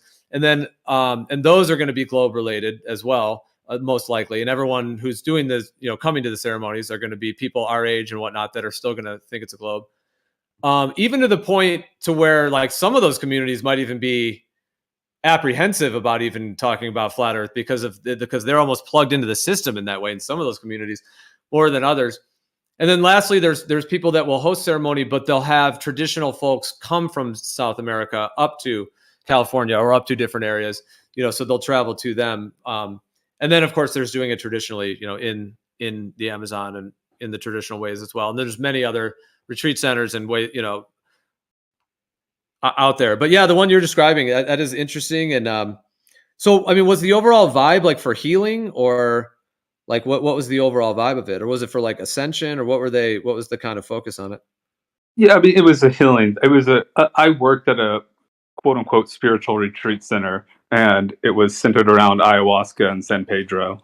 And so you had this family of people who led all of the medicine ceremonies, who sort of guided all of that, but it was a completely westernized thing, And so like you have like the quote unquote more native shamans and stuff like that, and then just a bunch of gringos coming down there, spending a couple $1,000s for a 10-day retreat to drink ayahuasca. And it was all about healing. But that's also like, I probably watched around 1,000 people and participated in various ways. I drank ayahuasca a bunch of times. I assisted in the ceremonies a bunch of times. I just watched from the outside a bunch of times. And it does like cause me a little bit of hesitancy when you say there's no risk to it.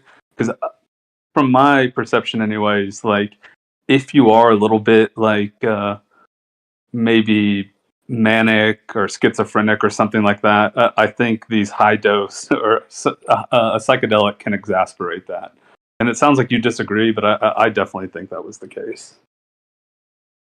Well, I think I've chatted with you in the past when you've mentioned this, and I remember asking like, so, and I believe you said you did know, but like what was in the actual brew itself, because that is key, like which actual plant species or compounds are actually in it. Like, and because I think I've talked, if it's the same one, yeah. But go ahead. Yeah. I'm completely confident in what was in it, largely because I assisted in making it a number of times. Like I worked at this retreat center as like the manager. I managed all the volunteers, and then since I was there for a long amount of time, I ended up getting close with the family. And I ended up being like quote unquote trained as a firekeeper and so on and so forth. And I would also assist Salvador and Paulina in like actually making the medicine. And it was only ayahuasca and chacruna, nothing else. And so, like, could they somehow be lying about that and like sneaking LSD into it? I guess, but I'm 99.999% confident it was exactly that. But you get a bunch of like very eccentric people, some a little mentally unstable, coming to retreats like this, and it seemed to just like, for those very very small percentage of people, seem to exasperate it. Like people curling up the balls, saying like, people are watching me, they're following me, the feds are here, they're going to kill me, they're going to take me out. And I think that they were already there, but it seemed to just sort of amp that up a little bit. All right, well, I want to comment on this because yeah, this is a deep thing, everything you've just shared. So I want to comment on this. So you mentioned, could they have slipped some LSD into it?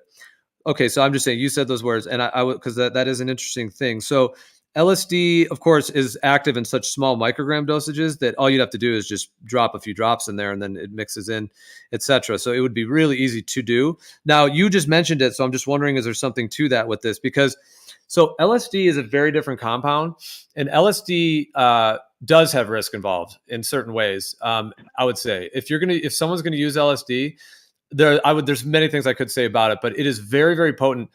Basically, there's something called lysergic acid, LSA, and LSD, putting it very, very briefly, it's almost like a hyperized form, or like a more active form of LSA. And LSA, lysergic acid, is already like visionary and entheogenic, which is why it's in certain like seeds, like morning glory seeds, and has been used for spiritual purposes within the shamanic traditions, like the lysergic acid.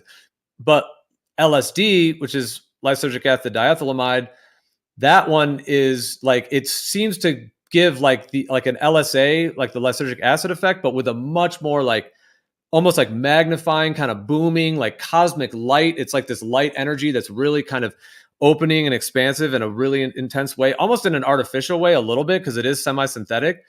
And so LSD basically just like opens your unconscious, opens your And if you're if you're able to manage it and like close your eyes and go within, you can definitely face very deep things within yourself. However, if you don't go within and you do any kind of outward projection, the negative about LSD is that if you start outwardly projecting it, it can get, because the unconscious mind is so activated that it can get like projected outwards in a way that can be problematic. And LSD is so magnifying that if you don't really face what's coming up, it's going to leave it like halfway out, basically. So it's like if somebody has like a deep like depression problem, let's say, and then they do some high dose of LSD, if they really go within and close their eyes and process everything that comes up fully, and they have the support to do that, they actually will have a very healing experience. But if they resist it and they start like quote unquote freaking out or whatever, or like you said, curling up on a ball, and then the thing you said too about that, curling up on a ball on the floor and saying they're coming for me, I mean, that's like programming that's connected to LSD as well. Like, cause that's what they did in the CIA. They like were drugging people with LSD and doing like, there was all that with it too. So like, anyways, I don't know. I'm sorry I said a lot here, but I mean, cause the way you're describing it, ultimately, like, okay, I'll finish by saying this. Somebody that has psychosis, okay, somebody that has a precursor for a psychotic break, meaning that they have something within them that might pop off, if you will. LSD could do that in an unbalanced way, and that person could be left worse, and that's why they would need like more help afterwards to actually work through it all. But so LSD is its own thing, and it's wild in that way because it's like synthetic and it's very magnifying. But ayahuasca, in and of itself, just the ayahuasca, because it's ayahuasca and it's what it is incredibly like gentle, nourishing. Like it can give you an intense experience if you need that, or it can give you a very, very subtle, mild experience if you need that. And that's what I'm claiming is like all loving and positive. So I mean, what you're saying, it sounds to like, okay, do you think they could have been putting LSD in it? Because what you're describing sounds like somebody having like some sort of a paranoia that's brought up, and then they're projecting it. And ayahuasca doesn't work that way. Like ayahuasca will bring it up in an inward way and in a gentle way, slowly over time, so that somebody that has like a potential psychosis, if they work with ayahuasca, it's not going to actually cause them to have a break. That's what I'm saying. Whereas LSD could, and even it can even happen spontaneously too. But that's very interesting. And like, I'll just say two things real quick. No, I absolutely do not think they were putting LSD or something like that in it. I only say that because I know that that's something that notoriously happens in like Peru and some of these sort of like ayahuasca tourist towns or something like that, where people do have bad experiences. And again, I say, not only do I know and trust these people for multiple years, but I've made the medicine with them. And it's not just like, it's a very serious thing. They're up all night, literally watching the brew, singing Icaros and songs over it and smudging it and all of this stuff. It's like a whole affair. These people have dedicated their entire lives to this process. I've been with them in the retreats, but I've also been with them like in private ceremonies. I've been with them for sun dances, for vision quests, for all of these sorts of things. These people have dedicated their entire lives, and I know them to be honest actors. But what I would say about people having like psychotic breaks, and like I said, I probably watched 1,000 people drink ayahuasca and go through these retreats. It's a handful of people who show up to the retreat center who are already like that, who have tattoos on their face that say Yahweh or something like that, and they're already talking about how the government's following them and so on and so forth. And it just seems very manic and schizophrenic. And then they drink these, and it's almost like these experiences or these medicines unearth what's already sort of deep rooted inside of you. And if that is what's deep rooted inside of you, some sort of psychotic issue, in my experience, it looked like it worsened it. And I'm not saying that it's bad. Like, I deeply respect ayahuasca for sure above almost anything else in the world. But it's not like, oh, it just fixes everything. That's all I'm really saying. Well, one thing I'll say, so there's a form of accessing these states of consciousness that doesn't use any substances at all, just using breath. And I think I maybe have chatted with you about it, but there's different ways where you basically breathe faster and deeper for an extended period of time. Basically, yeah, just, one would like close their eyes, maybe put eye shades on, and then the music is all preset. So the whole set of music that's all designed specifically for it. And then just by breathing deeper and faster, within about 15 to 20 minutes of breathing deeper and faster, the human body will enter into this sort of this visionary state, essentially, this like spiritual state, where, you know, just using the breath work. And a gentleman named Stan Groff, who did a lot of the early research on the LSD therapy that they were doing, the LSD psychotherapy. Once LSD was made illegal, he ended up developing this breathwork technique, which, like I said, it's not even that much of a technique. It's just breathe deeper and faster for an extended period of time, and then just keep that breath going. Once you kind of get into the state, I've noticed you can kind of stop breathing for like minutes and you're fine, or you can kind of hold your breath as well. But it like increases oxygen in your body, which is very, very healing and can help cleanse disease and infections and things by increasing the oxygen. It has a natural antidepressant effect as well. Also has a natural detoxification effect. It helps your body to detoxify by bringing in all that air and oxygen. And then if you maintain that breathing deeper and faster, and like I said, you can take breaks once you're in it. You can go for about a good 2 hours in that. And what he found is that all of the experiences that people had in the LSD therapy types of experiences, he found were mirrored and also happened in the breath work. So that the breath work itself, and all it is just using breath, you know, is able to access, you know, the seemingly a very similar entire range of types of experiences that have a wide range. And my point laying all that out is to say that even in the breath work, people can have what would be termed as a psychotic break, meaning, and that's just using breath. So meaning that like they could be, like you said, they could already have some deep underlying issues. Maybe they have a drug addiction, maybe something else, whatever it may be. And then if they come, or maybe they've been clean from drugs for a while or whatever it may be. But if they have, like you said, some deep like trauma or wounding in their psyche, because that's what a psychotic break is. Like there's deep, deep trauma there. So if they have a deep trauma there, that's like the lid is tight, like it's kind of capped, you know. But if they activate, even meditation could do it too, but breath work can do it. That cluster of energy can get activated. And yeah, that would mean that like ideally as a society, like that person would be able to have 24/7 care, and we would care for them and then help them with whatever techniques and tools to complete the process. But anyways, my point is that like what would be categorized as a psychotic break can happen spontaneously. It can happen, meaning just out of the blue. That's why people have psychotic breaks. That can happen, or what we categorize as those. It can happen out of the blue, although that's more rare. But yeah, like meditation could do it, although that's not as likely. Breathwork definitely can, because breathwork is very powerful. I mean, you're entering a very deeply healing, like, you know, deep immersion and activation of your psyche with the breathwork. So, but yeah, it's just to say, and then the way you were linking that with ayahuasca as well, I mean. But the thing is that I would say with ayahuasca, though, like anyone that has that kind of psychotic energy, I've never there's never been any research I've seen or observations of people being worsened after it in terms of their whole state with it. Like that if the ayahuasca only needs to come in to like help them like just calm everything down and they have a very mild experience, it's going to like, it's not that one session heals everything at all, but the way that it works is more in an integrative fashion, even though that person may still be going what they're going through. They're still going what they're going through, as it were.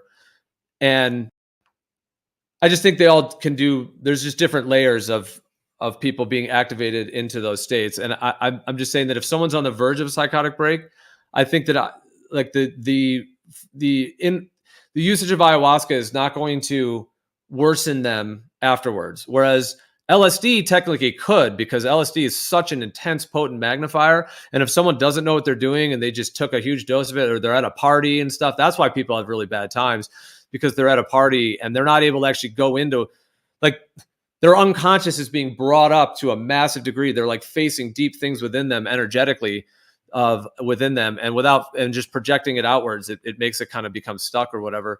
But sorry, I know that was long-winded, but yeah, but I'd like to hear more on your experience with it and what you experienced. If anyone was worsened, what was your what was that? Yeah, I broadly agree with you. Sorry, just real quickly. I broadly agree with you. And the people that I'm talking about aren't people who had psychotic breaks on ayahuasca or during a ceremony or something like that. They're people, from my personal opinion, who had previously had psychotic breaks and weren't all there when they showed up to the retreat center. And like, I do agree that like maybe if they did have like proper aftercare, that it could be a very, very positive thing for them. And maybe it is a positive thing for them because it's not like I've kept up with these people years later. But it just seemed like, looking at from like an outsider's perspective, like, yikes, that really like sort of elevated their psychosis more or less.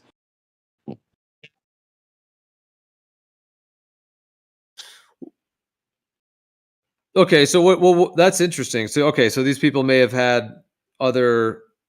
You're saying like drug addiction things or other psychosis things in the past. You're saying like they had pre-existing histories of those things.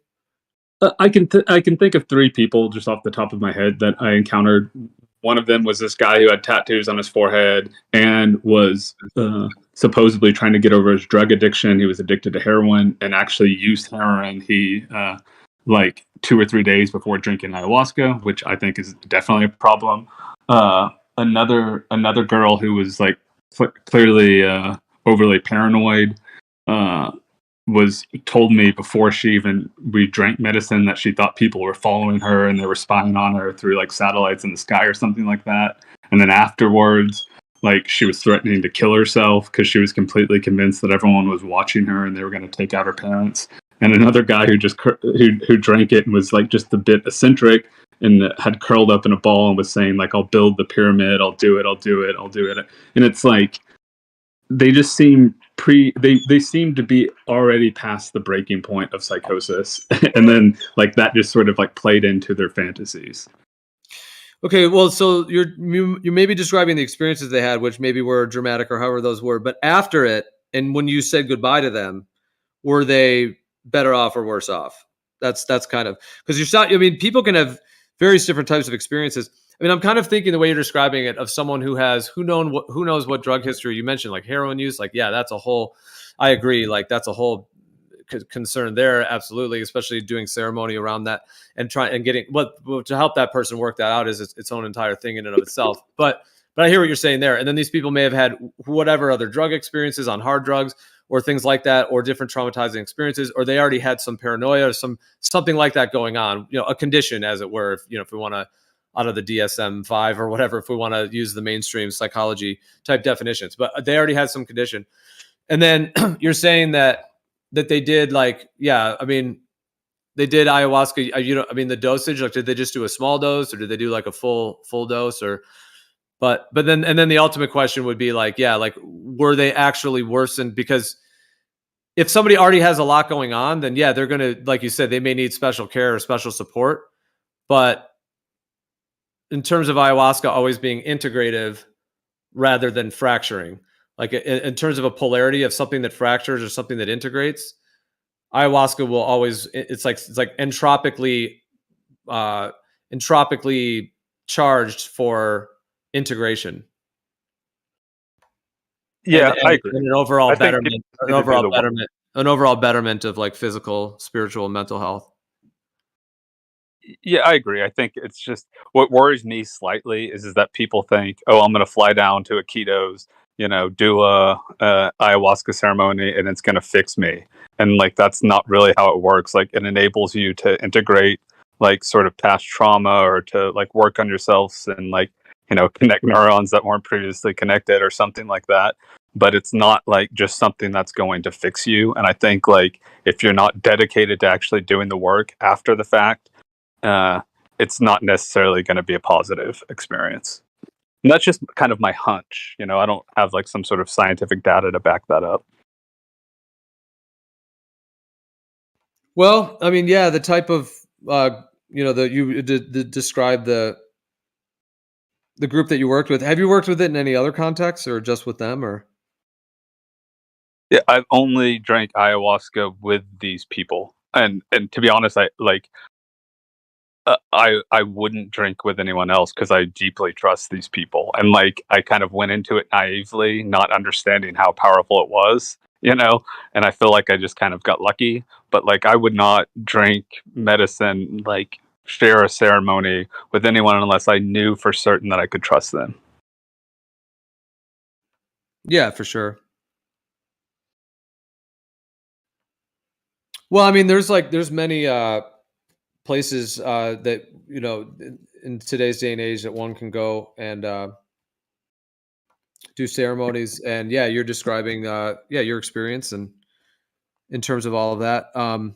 Oh yeah, so my question, yeah, were those people that you mentioned that had the pre-existing issues with paranoia and all of that, and then they were involved in the ceremony, and then you were describing some when they were in the experience, they were kind of having an intense kind of expression, and then afterwards, were you able to decipher whether they, you know, because obviously, like, unless there's a whole, like, you know, therapeutic team there recording and helping, you know, it may or may not, you may or may not have known if they were better or worse. But I'm just saying, did you have any indication that after the whole thing, you know, what the way they came in, the way they left? That's basically what I'm asking, for whatever you know, for everything, the way you guys were doing it there.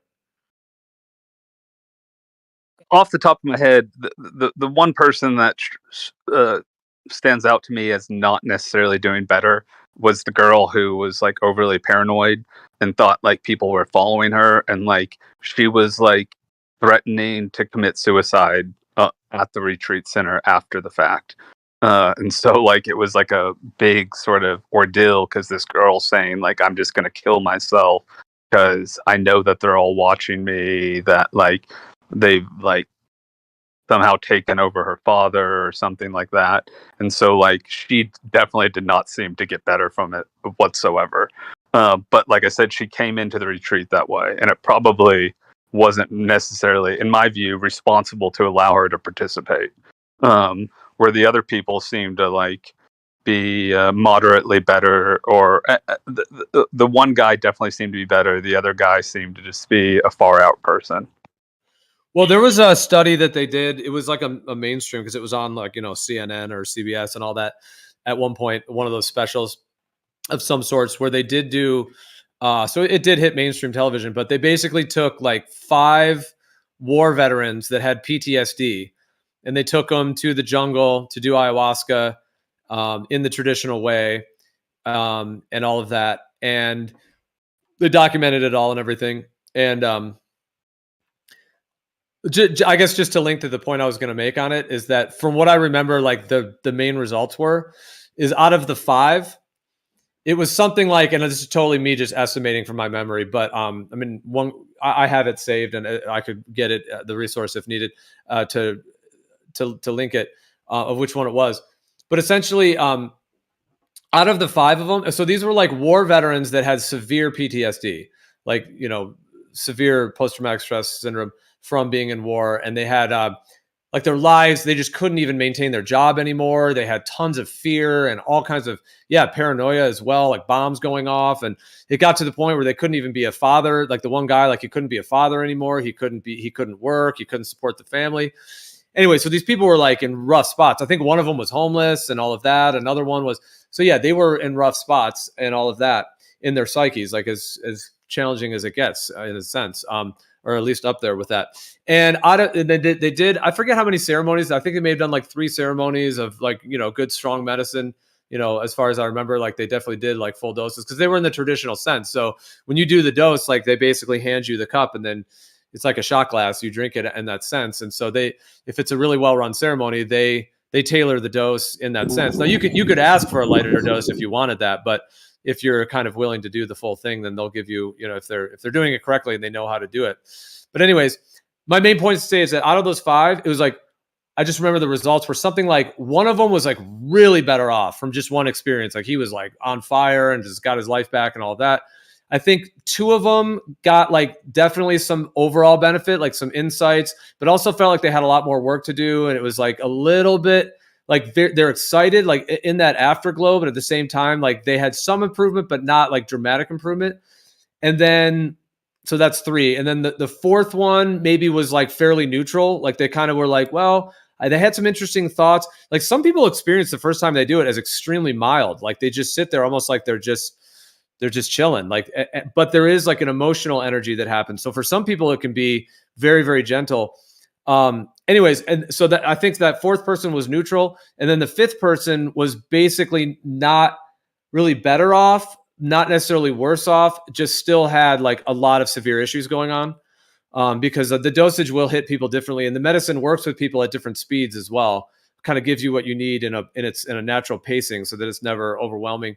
But anyways, I'm just saying, of those five, so the one that didn't really have any benefit, at least therapeutically, if you want to say that, even though she still was like inspired to continue the journey, I believe. So she still had that, but she just, the actual mental state she was in was not dramatically shifted, because for a lot of people, it can take many sessions to really process through a lot of, and I know Osco, I'm sure you're aware of that it's like peels, like layers of an onion, like processing these different layers. So I mean, the one you're describing, like, I hear you. It sounds like she was in a bad thing either way. Yeah. Like before and after, but that's concern. Yeah. It's challenging. I mean, I would say, Yeah, but just you were echo saying what. like more care would be needed. But yeah. Go ahead. Sorry. Well, I was just going to say, just to echo what you're saying, 99% of the people had tremendously positive experiences. Lots of like vets coming through with PTSD, people with childhood trauma, rape victims, all of these sort of things that you would expect to see at a healing retreat center. And like for almost everyone, it was absolutely profound and life-changing in a positive manner. It just seems like maybe there's a few out of the 1,000 that like, I don't know if it helped, but also I don't know because I haven't followed it up with them. But for sure, people like vets and who have experienced serious trauma, like it really helps you cope with that and understand like past events in a new light. Yeah.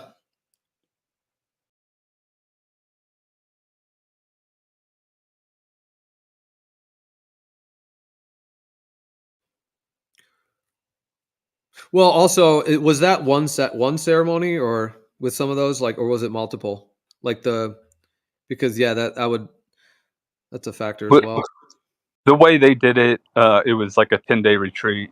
You would drink ayahuasca 3 times. You would do San Pedro 2 times, which was actually usually the most beneficial ceremony for people. Like, was the sort of San Pedro ceremonies. The way that they did it was almost always life changing for a lot of folks.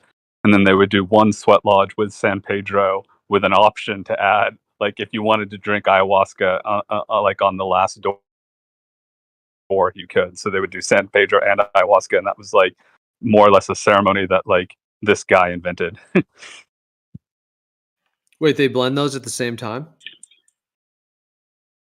Yeah, so it would be the first 3 doors were of the sweat lodge were San Pedro, so that's the main thing. And then if you wanted to take a light dose of like a half a dose of ayahuasca on the last one, you could. He would offer it anyways, and most people did. Gotcha.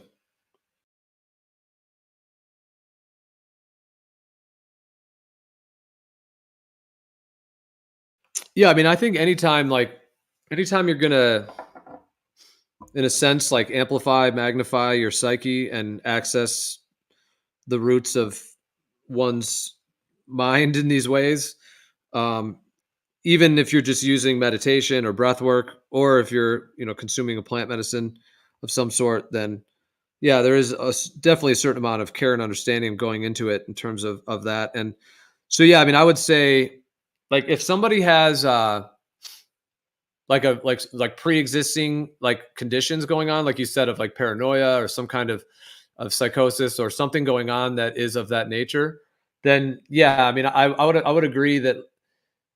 Well, I'm saying agree because I'm assuming you may think this as well. I guess I'm just saying agree. I'm presuming that you agree, but you can let me know if you do or not.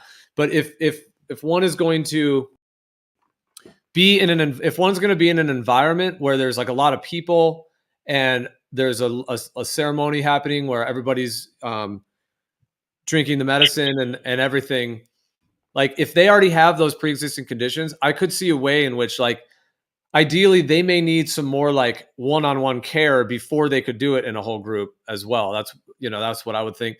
Like, even ideally, like, I think in a traditional sort of tribal way, they would just work, like the shaman would work with that person solo for a bit, where there isn't all the other distraction, everything, where it can just be super laid back in that way.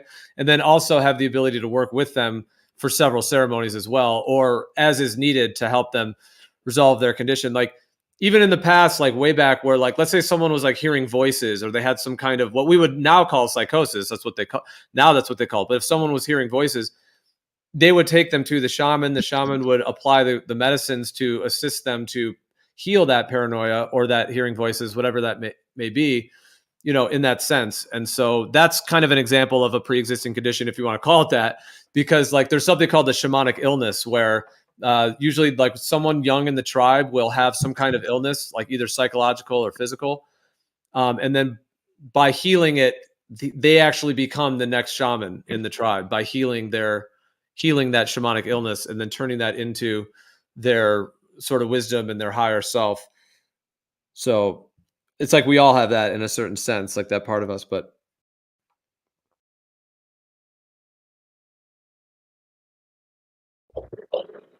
Yeah, definitely. I think we're more or less on the same page. I just worry a little bit about people who are unable, thinking that they're going to go fix themselves.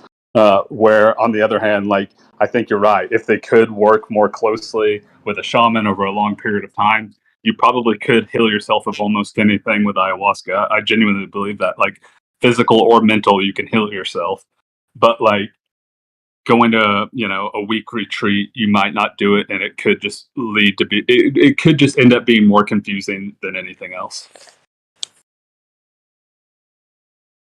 Well, I mean, that's the part I wouldn't agree with, which is why I'm wondering this group that you worked with, like, because I mean, I've worked with a lot of different communities all around the world in different ways, and I suppose I have my sort of links to all of those individuals in different ways in terms of that. So, like, that's sort of so I have my like experience in that sense, and then also doing it in traditional settings and in as well, and then also just all of the other sort of like reading and research over the years as well, and in all of the work that I've ever been involved in and have always focused on is, in my viewpoint, running ceremony in a way that like there's kind of certain things that almost like a check mark, like green check marks, like this, that have to be there for it to really be done in a way that is like fully building a container for the ayahuasca to fully do its work.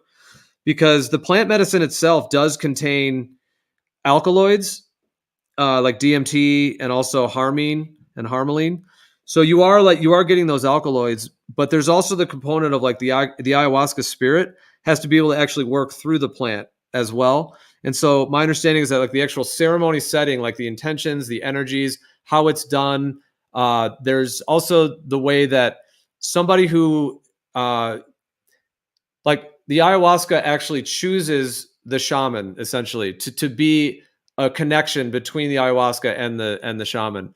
And so the ayahuasca has to like literally welcome you into its approval, if you want to say that, even though it's not quite the right word, but you know what I mean? It has to like, for a shaman to truly be a shaman that is actually, giving the medicine in line with the ayahuasca, it is the legends and so many different direct connections in terms of this is that the ayahuasca essentially, kind of agrees to and connects with through all of the knowledge and through all of that it will work through them, and then that shaman ends up being essentially like a channel of sorts between the ayahuasca spirit for the environment to make sure that the energies are all protected. Because if you do a ceremony, it has to like the actual ether has to be protected with like sage and incense and the medicinal tobaccos to cleanse the space correctly. There's several things that have to be done to build that, and then if the ayahuasca spirit is actually there, because it's possible to even be doing ayahuasca ceremonies without the ayahuasca spirit fully there, believe it or not, in today's world. Because if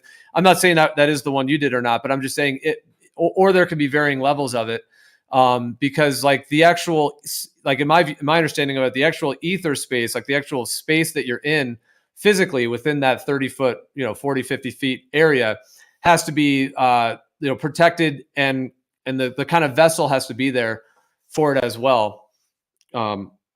Because otherwise, like if the ayahuasca spirit is not really able to fully do its work, and that's the point of the shaman too, is to kind of allow that to be the case where the ayahuasca spirit can fully do its work and be there, and there can be the full the full experience in that sense as well. So yeah, I just thought I would mention that it is an interesting part of it all, in terms of that layer of it. Yeah, for me, like one of the most profound things about drinking ayahuasca is the ceremony itself. It seems to be a vessel for the actual experience, and the songs seem to guide you through that experience.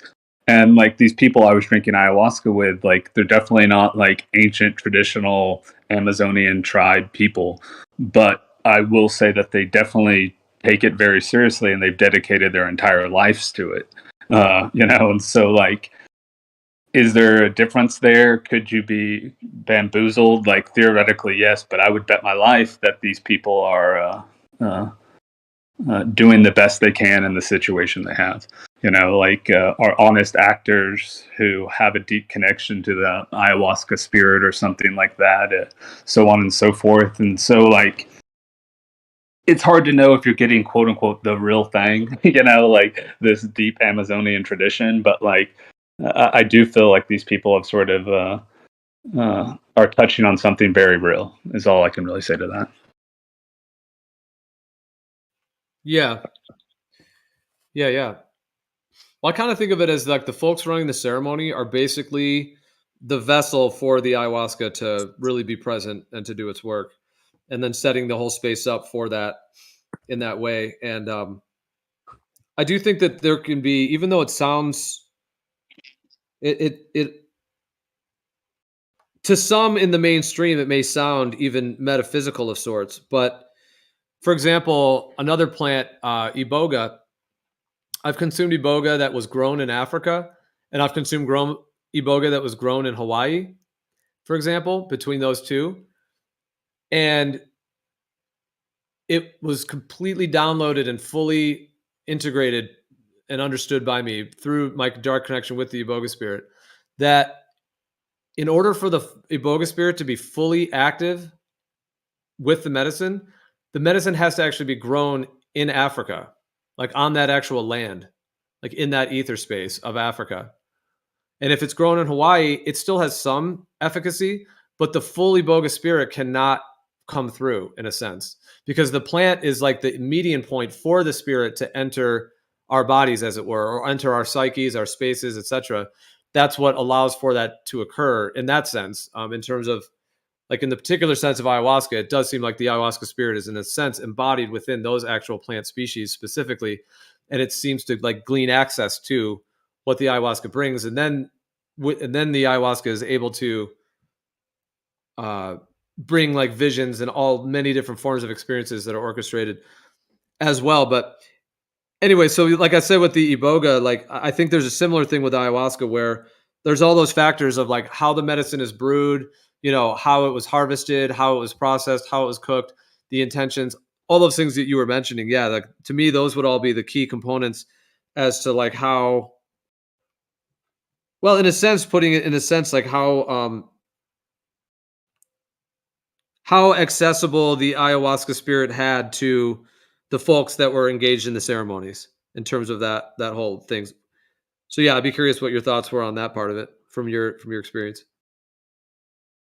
Well, I never tried iboga, and like, good on you. That's some courage, man. But like, I can definitely relate to that. It would definitely matter deeply where the ayahuasca come from. Even like, I don't know if this is placebo or like I had some sort of preconceived notion, or if that even matters. But like, it seemed like how old, like more or less how big the ayahuasca vine was.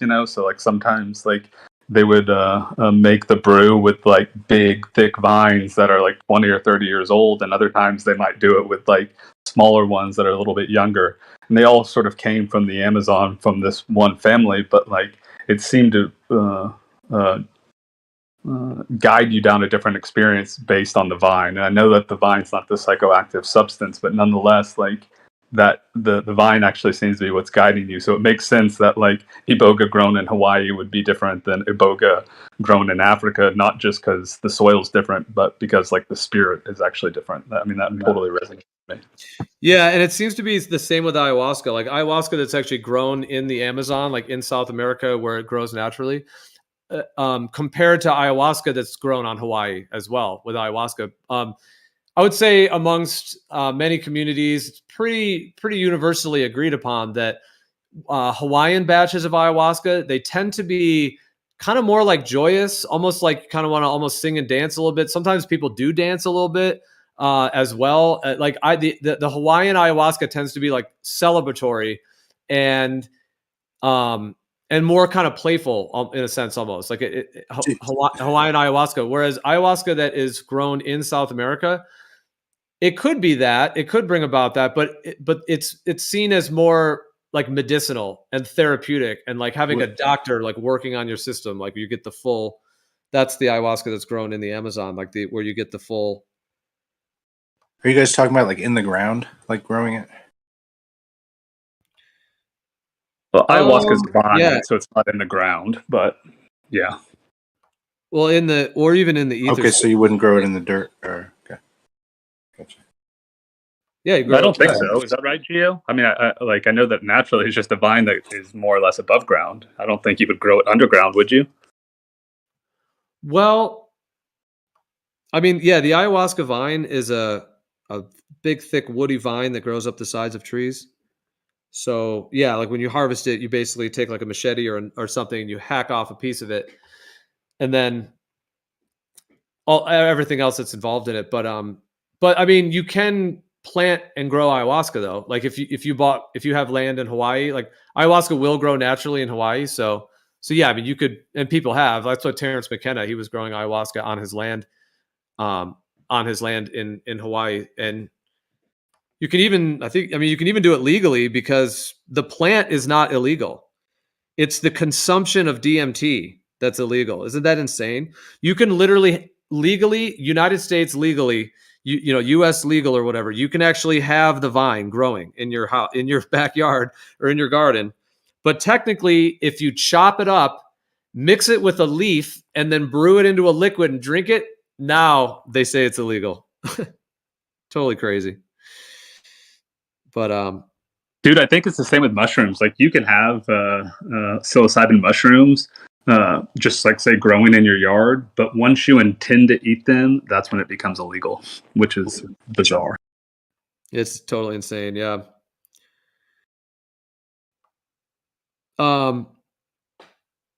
But yeah, so. Well, I guess I would say, what was I linking before? Oh, I was saying in terms of doing ceremony work. Yeah. Like I would say,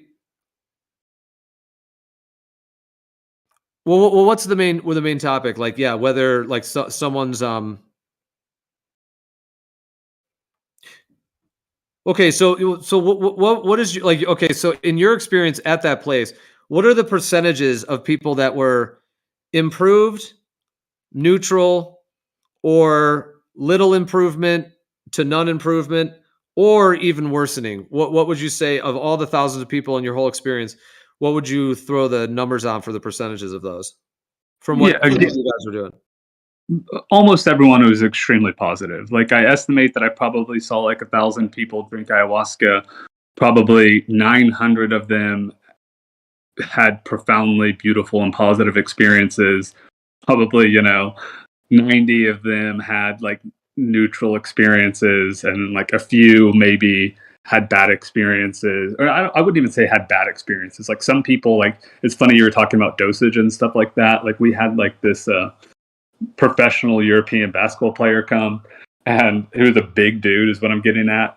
And so like he just kept drinking ayahuasca. Like he took the standard dose, came back like 20 minutes later, I don't feel anything. Salvador's like, oh yeah, maybe wait a second. And it probably had like 6 or 7 doses, and everyone else is like having like often, ayahuasca land, and he felt nothing. So there were a few people who had like literally no experience whatsoever, and that was just kind of negative in that way. But as far as like bad, like psychosis stuff, I can only think of those few people. So most people very positive, a few people neutral, a handful of people maybe I would say is not the greatest experience. For you're saying as an overall thing for them at that time in their life to pay $5,000 and go there for 10 days type thing. You're saying, yeah, like that in terms of where they were at. Yeah, I mean, this was the place I was working at. It wasn't $5,000. I think it was more like 1,400, and it's a very highly quote unquote ranked or rated place, like on stuff like IA Advisor. Like the place is called Gaia Sagrada. You could look it up, but like it was just very positive for most people. Like undoubtedly, like a life changing experience for almost everyone, and so that's why ayahuasca is near and dear to my heart. You know. But sorry, we totally took over this room with like weird ayahuasca talk, and everyone's probably like, "What the fuck?"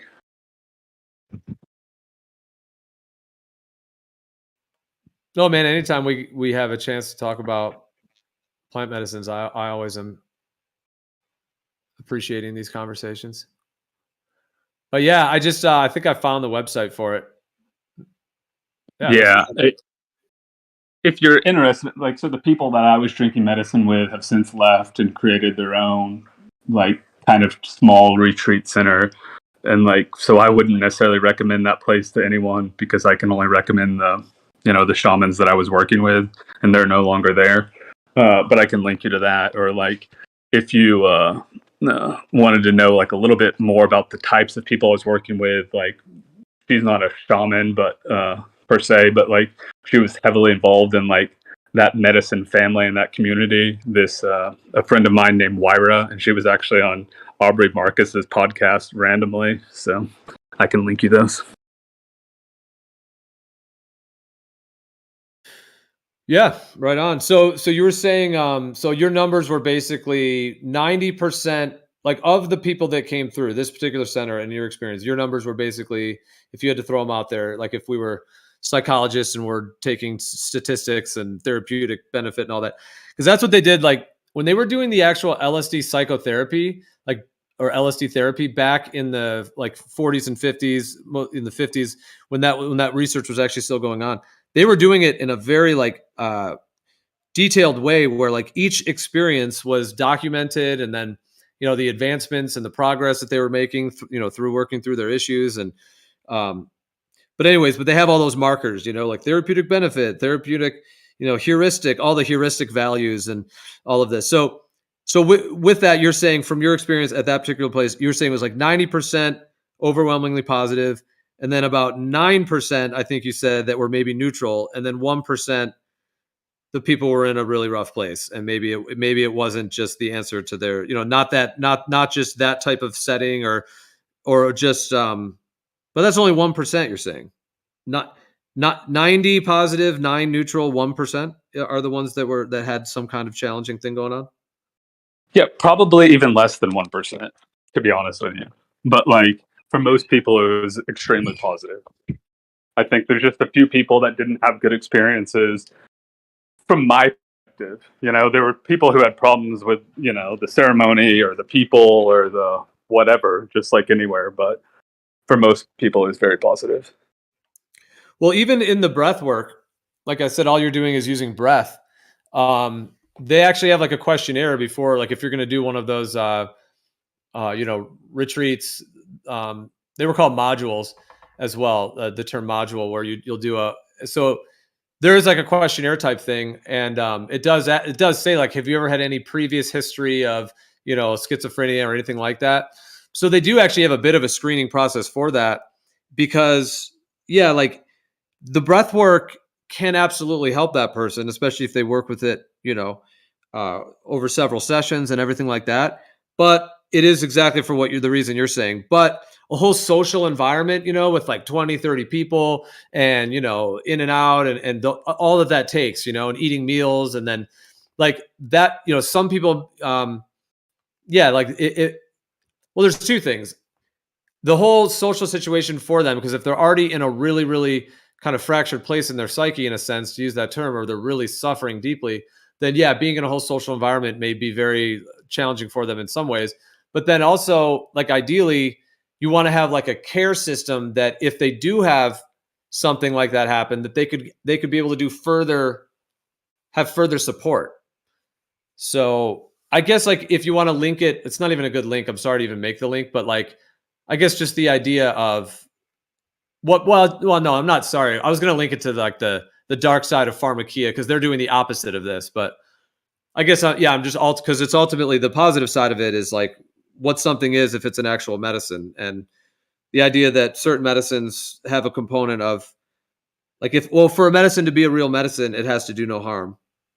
Yeah, well, definitely, work all these and have similar impacts can be like better work. And I don't necessarily mean that in a negative way. It can be extreme. Like even like I do Vipassana meditation. I've done some of these 10-day silent retreats, and people have breakdowns in those retreats. Just from like sitting. So like it's not like exclusive to plant medicine or something like that. Right. Or those like silent meditation retreats. Yeah, it Yeah, reminds me of what's that line of like, if the truth will kill them, let them die. What up, Isa? What up?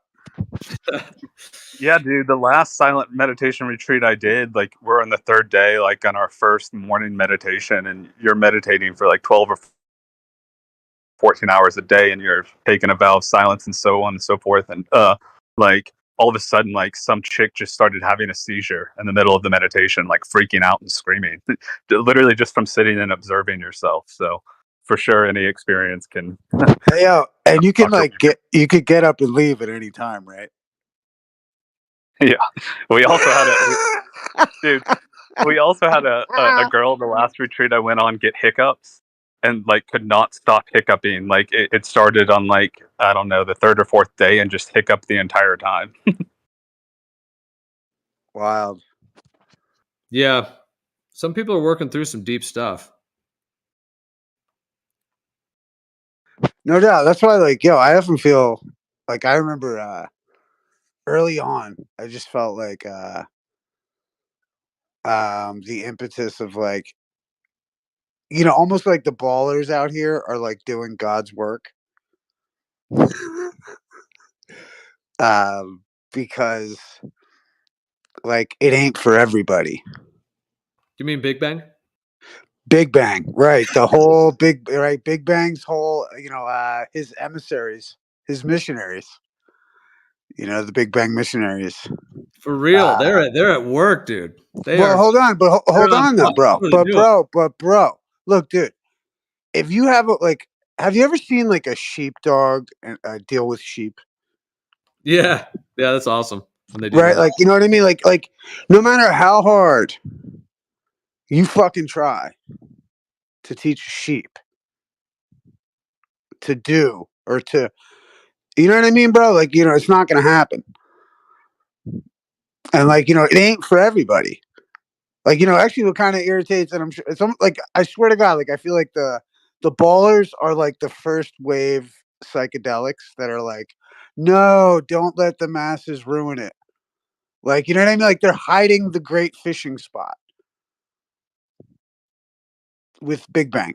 You know what I mean? But like they're hiding the jewel that should be hidden and shouldn't be revealed to the public who seek it and want to destroy it. And do you know what I mean? I don't know. There's something to that, dude.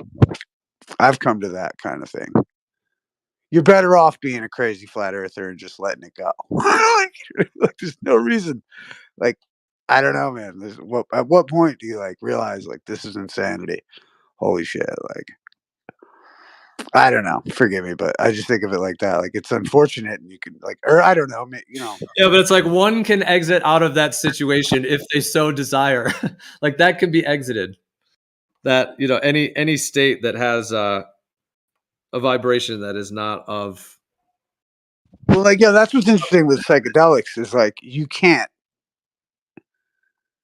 You're in it, and that's the thing is like you either have to let go and be in it, or you know what I mean, like you're fighting it and you can't get out for 8 hours or whatever it is.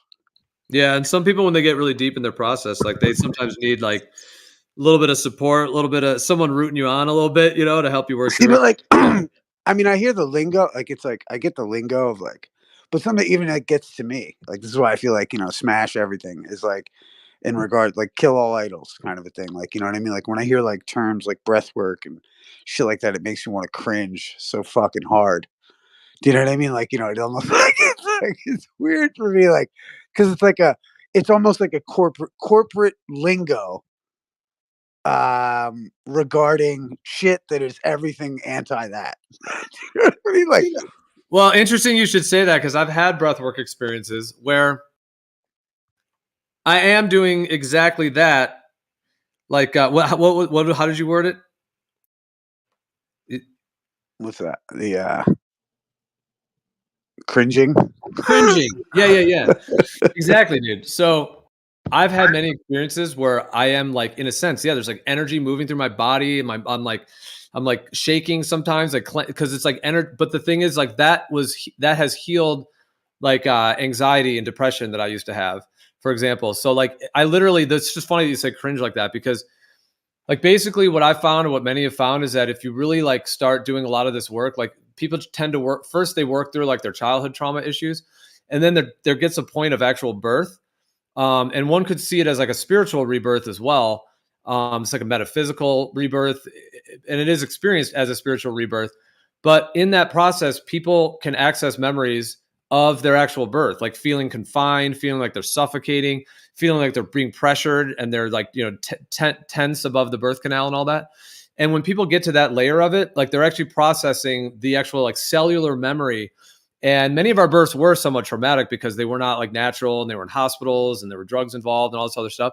Anyways, but that seems to be like the core imprint that has been found, that is at the core. And there can be a lot of like, when I said penting up energies, that's what a lot of that was for me. It's like birth energy, essentially, of being like pushed against in the birth canal, and then all that pent up cellular energy of like birthing yourself, in a sense. But I've literally had like like actual, like, at times, if you were to see me when I was in one of those peak experiences, you might think that I was being electrocuted, because I was like electrically like shaking, things like that. Anyways, it just reminded me when you say cringe. It's not quite the same thing as cringe, but I'm just saying, like, I have had in the breath work like experiences where it is like there's a lot of energy that's being released. But like I said, for me, after that, like letting that process unfold, it had like massively positive healing in terms of, like I said, like depression, anxiety, and other things that I experienced when I was younger, in that sense. So for me, that was, it was like, it was able to actually move. It just made me think of that when you said cringe, even though you may have been thinking about it in a different way. So sorry for the tangent, but it just No, it's interesting. It kind of floats ideas in my head, because, like, I often think of it like, or I don't know, like, maybe that's my issue. It's just like when things get to like, people call it like, I'm of the school that like the quickest way to enlightenment is a smack in the mouth. I don't know if you've ever heard that, like, but like the quickest way to enlightenment is getting punched in the face. Like, I just think that is the truth, and for me, do you know what I mean? Like, it's like this, like, I don't know, man. It's like, when it becomes this, like, walking someone down, like, through their breath work and through here's their magic crystal, and then you don't actually need the crystal. That was a crutch, and now I'm teaching you. Like, I just think, fucking hell, man. Like, I well, just but in don't. this breath work, dude, it's, I mean, you do have like some support there but I mean, at the end of the day, they're not really like guiding or doing anything to you. You're actually having the full experience. Like, Oh yeah, no. Hey, brother, look at it like this, man. I fucking think breath. Like, I don't know if you've ever seen, like, there's breath exercises that I'm familiar with, right? I dig it, bro. Maybe I like the term exercises more. I don't know, but it's like, when it's like it becomes work, like it becomes this like marketing fucking thing, and I no, just dude, you're right. I don't even want to call it breath. I'm going to stop using breath work because you just said that. You're right. Work. Yeah. Work is not, yeah, it should be like breath flow, maybe. Breath or flow. even like, it's just an I like it's an exercise for me. I look at it like through exercise, because that's how I look at these shit. Like, it's like, I don't know. It's like, there's the doing part of it all, and I just think, like, when you start getting too flowery, outside of the slap in the face, anything outside of the slap in the face is too flowery, too fucking, like, it's just not dead serious enough to the fucking, Well, to the message, is how I feel. I don't know. Well, there are like, what do you think of this? There are like Zen masters, like in Zen Buddhism, where they'll do something similar to kind of what you're saying. Although I don't think they would like maybe inflict pain, like they wouldn't actually physically hit. But have you heard about some of those like where they use like, I don't even really want to say tough love, but I maybe I will say that just to give. But they'll do like certain things. It's not really like punching you in the face or spitting you in the face or anything like that directly. but like what it is mentally is a way to like reflect to the other person in almost in a stern way. And people actually describe ayahuasca and iboga that they can have like a stern quality. Like if you really need to learn a lesson, like a stern thing, with like repercussions or however that may look, which is kind of what you're saying with the punch in the face. Because if you physically get punched in the face, and there's like consequences, and then there's that process. But I would say that to actually punch someone in the face, I would just say is not like what like spiritually would be the right Well, thing to no, do. it's like, see, but again, though, it's like, it is, though. It's everything that is. Because it's the idea that you're alone, nobody gives a fuck. You know what I mean? It's all those coupled with the idea that you're free. You can do what you want. You know what I mean? Like, So might you punch someone in the face out of the blue? Because if so, well, no. But I wait. mean, like for instance, like we used to have this thing. I don't want any punches. No punches Well, for hold me. on. Dude. Like I'll give you an instance. We used to fucking when I used to train in a really traditional classical jujitsu thing, just because it's what I first did when I first ever did it. So like I went to a school that had that kind of vibes, and we used to have this thing where we would walk around with our hand kind of like about a foot away almost from your side, and we were doing like comp shit in the dojo. And the idea was that like you had this, like, it sounds so cheesy and everything like that, and that's why it makes me cringe when I think of it all, but we dealt with it in such a cool way. I don't know, I think it can be dealt with in such a cool way. It's like the idea that you have this aura, this force around you, right? And like, like if I'm coming to a place to learn how to fuck people up, like I don't want you in my, like if you get in my shit, it makes you liable. So I walked by my teacher. I walked by my teacher one time, and I walked too close, man, and he dropped me fucking so quick, and it put me on my ass so fast because I had the hubris, I had the, you know what I mean, that ego, that fucking little strut, right? And so like he fucking made sure that wasn't like, because that was for me and it was needed at the time. But I'm saying most people egotistically have that. And like, and that's what you're dealing with when you're dealing with any of that. I would imagine, when you're dealing with them plants and you're dealing with that kind of shit, you know what I mean? There should be or I don't know, there is some kind of a fucking smack in the face that occurs. And it's like Terrence McKenna, you know what I mean? Once you get the message, put down the phone. Like there is a message to some of that. That's what makes it so beautiful, so poetic, so fucking. So like I look at it, there's other ways to be flowery about it versus, your breath work and you know what I mean, your magic crystals kind of a thing. I just think that there's so much real to it that I get offended that if it's not talked about with the severity and the respect almost, you know what I mean? Like it's just not for everybody is how I look at it. Like it's Well, not are you putting crystals down though? Because crystals are amazing. Well, I mean, crystals, hey man, yeah, fucking hey, I love crystals. I mean, tell you what, dude, I love the And crystals. flowers? What's wrong with flowers? I love They're flowers. beautiful. I'm just playing. Exactly. But my point is that if you talk about a flower in a kind of a gay way that makes me want to cringe about it, I'm going to cringe about it. If you talk about it in a flowery, beautiful way, make it fucking stunningly gorgeous. How can anyone deny a flower, Gio? However, like, there's a way to be wrong about it. And you know what I mean? There's a way to be, I almost think it's like it's the best respect is the silence that it deserves. And the wink and the nod it should be given.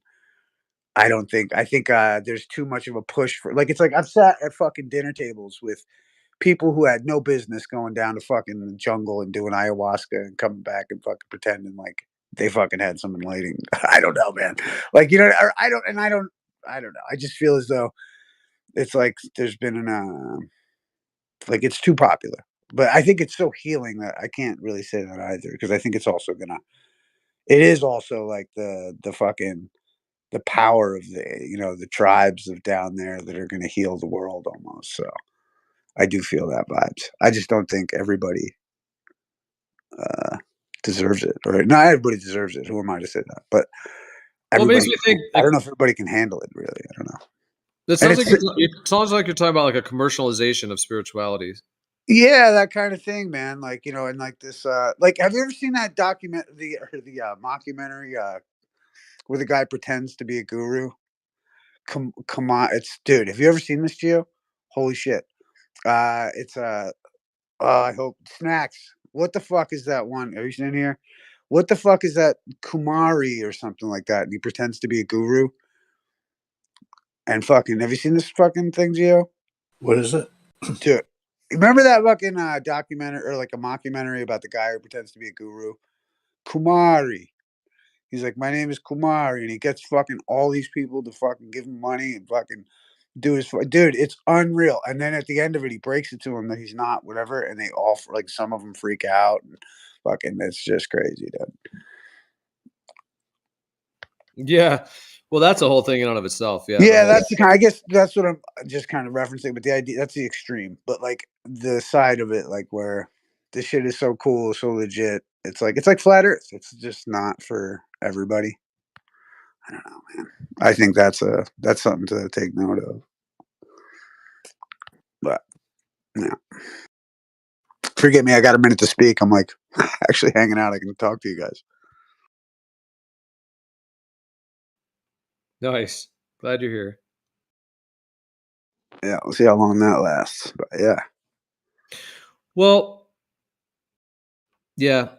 Well, I mean, there's definitely there's a commercialization of it all, and there will be like, people that take advantage, right? What's that?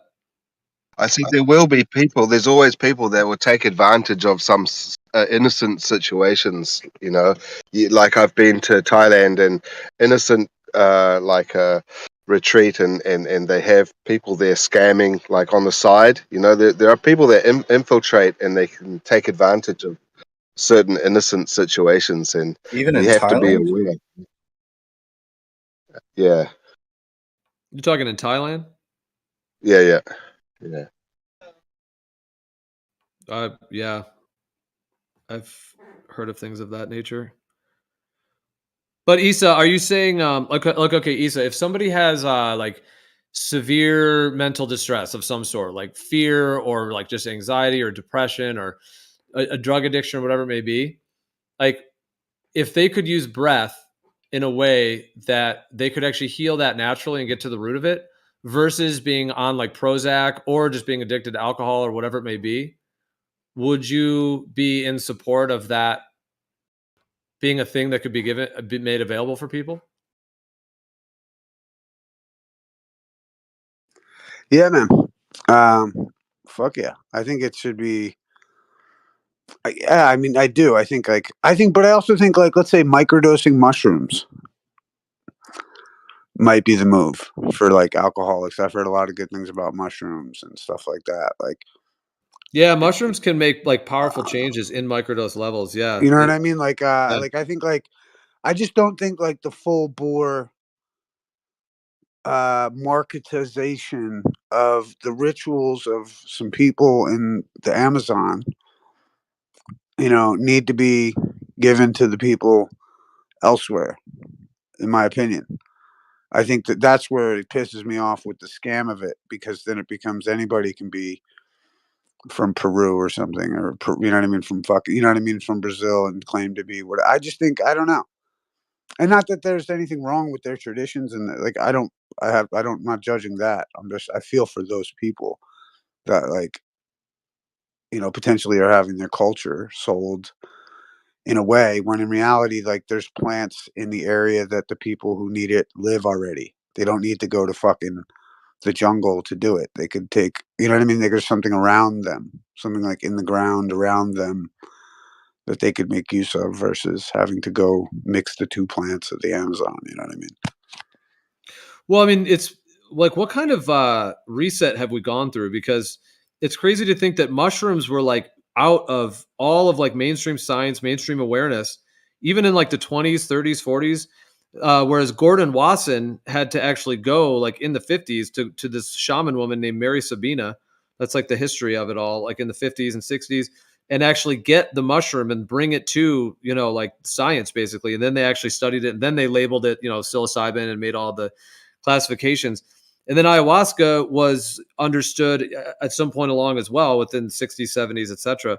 So it's wild to think, like, how were we so reset and disconnected from the earth that our modern day in the, in after World War World War I, World War II, etc., didn't even have knowledge of mushrooms, ayahuasca, peyote, all of these things. They all had to be like rediscovered and then brought back into everything. And then they ended up making them illegal because they weren't even illegal at the beginning. Like LSD was legal for years before it was made illegal and all of that. So, then they made them illegal and all of this. Well, I mean, LSD is semi-synthetic, but they also then made mushrooms and then ayahuasca and all that stuff as well.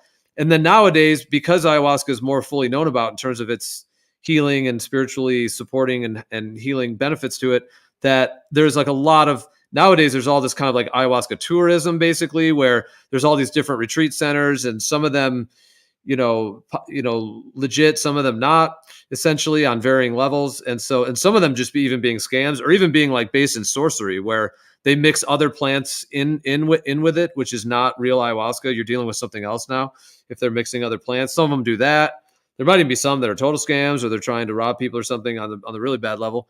But even just like the ayahuasca tourism now or whatever, even if you want to just go to a place, like it's still like there's a lot of there's not a ton of scammers within it, but kind of sorcerers, but there are some, and so it's kind of like really have to know what you're doing, where you're going, ideally to really know that you're working with it in the correct ways and all of that. But yeah, there is like that like tourism thing, which I guess has then kind of been linked a little bit into what you were saying, Issa. Like I guess like because you have a thing against like the hippie movement, right? Or you're not a fan of the whole hippie thing, like that whole thing? Nah, I mean, I am. You know what I mean? I'm a fucking hippie practically. I just fucking, it's fuck you, hippie. Yeah. I mean, I don't know. You know what I mean? Like, I don't know, bro. I mean, I'm practically a fucking hippie, but I just, it's also just like, I don't know. I grew up like my ideas of hippies are like, guys that ride motorcycles and fucking pour motor oil in the fucking dirt. Like, don't give a like, you know what I mean? Like, wild horse riding motherfuckers that are savages. Like, those are the kind of hippies I know. You know what I mean? They're not fucking easily offended by saying "fuck you, hippie." You know what I mean? Like they're, I just think that's how I look at it. Like, Well, it's like it's good. I hate the granola shit. You know what I mean? Like, just all the, like or like, what is it? Describe what is the granola? I want to know the nuances. just that limp wristed. Like, I don't want to. You know what I mean? I don't want a confrontation. I just, you know what I mean? I don't know, man. That like that thing like that the type of person that's willing to go along with every mandate from the government, the type of person that's fucking, like, argue that B12 shots are better than fucking, deer meat, fucking like all that anything away from, like, it's like any of these Liberal? people that are With like, some check it out, like if you're trying to liberalness do in there? something. What's up? Liberal? Well, some of the liberal No, stuff. I'm a fucking liberal. I'm a real fucking liberal though. Well, you know what I mean? Like, no, man, no. Like, again, this gets back to the whole concept of like, define gravity, define gravitation, like define terms, because we have like, and I'm so happy I've heard Witsit say it a couple times because I've been saying it forever. Is that we suffer from aphasia, and so like, and it's this misuse, misunderstanding, misapplication of words and fucking words. Like, we are liberals if you know what I mean. Like, you're into I mean, what is a liberal anymore? Do you know what I mean? Like, I guess this is the question, man, because like it's so fucking extreme. Like, well, what do you think about like how about this? How about this? An abolitionist would be considered a fucking liberal at some point, right?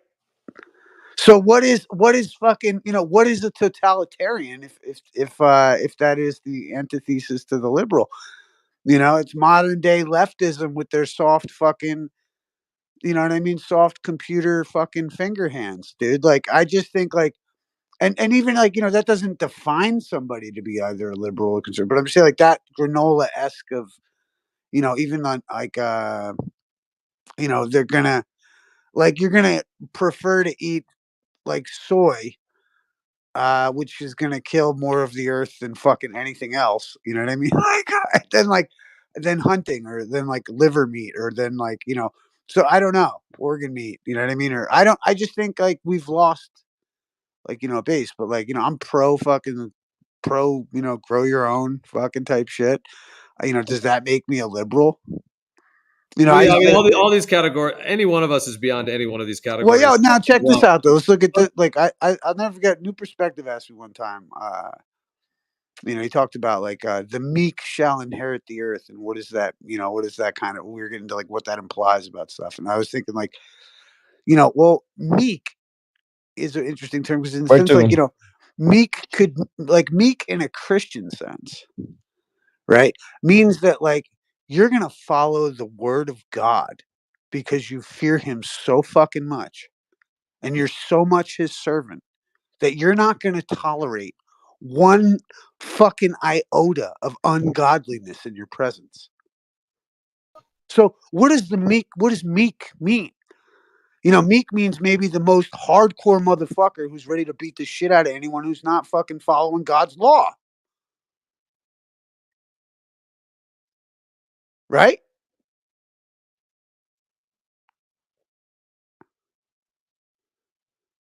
Hello? what do you think of?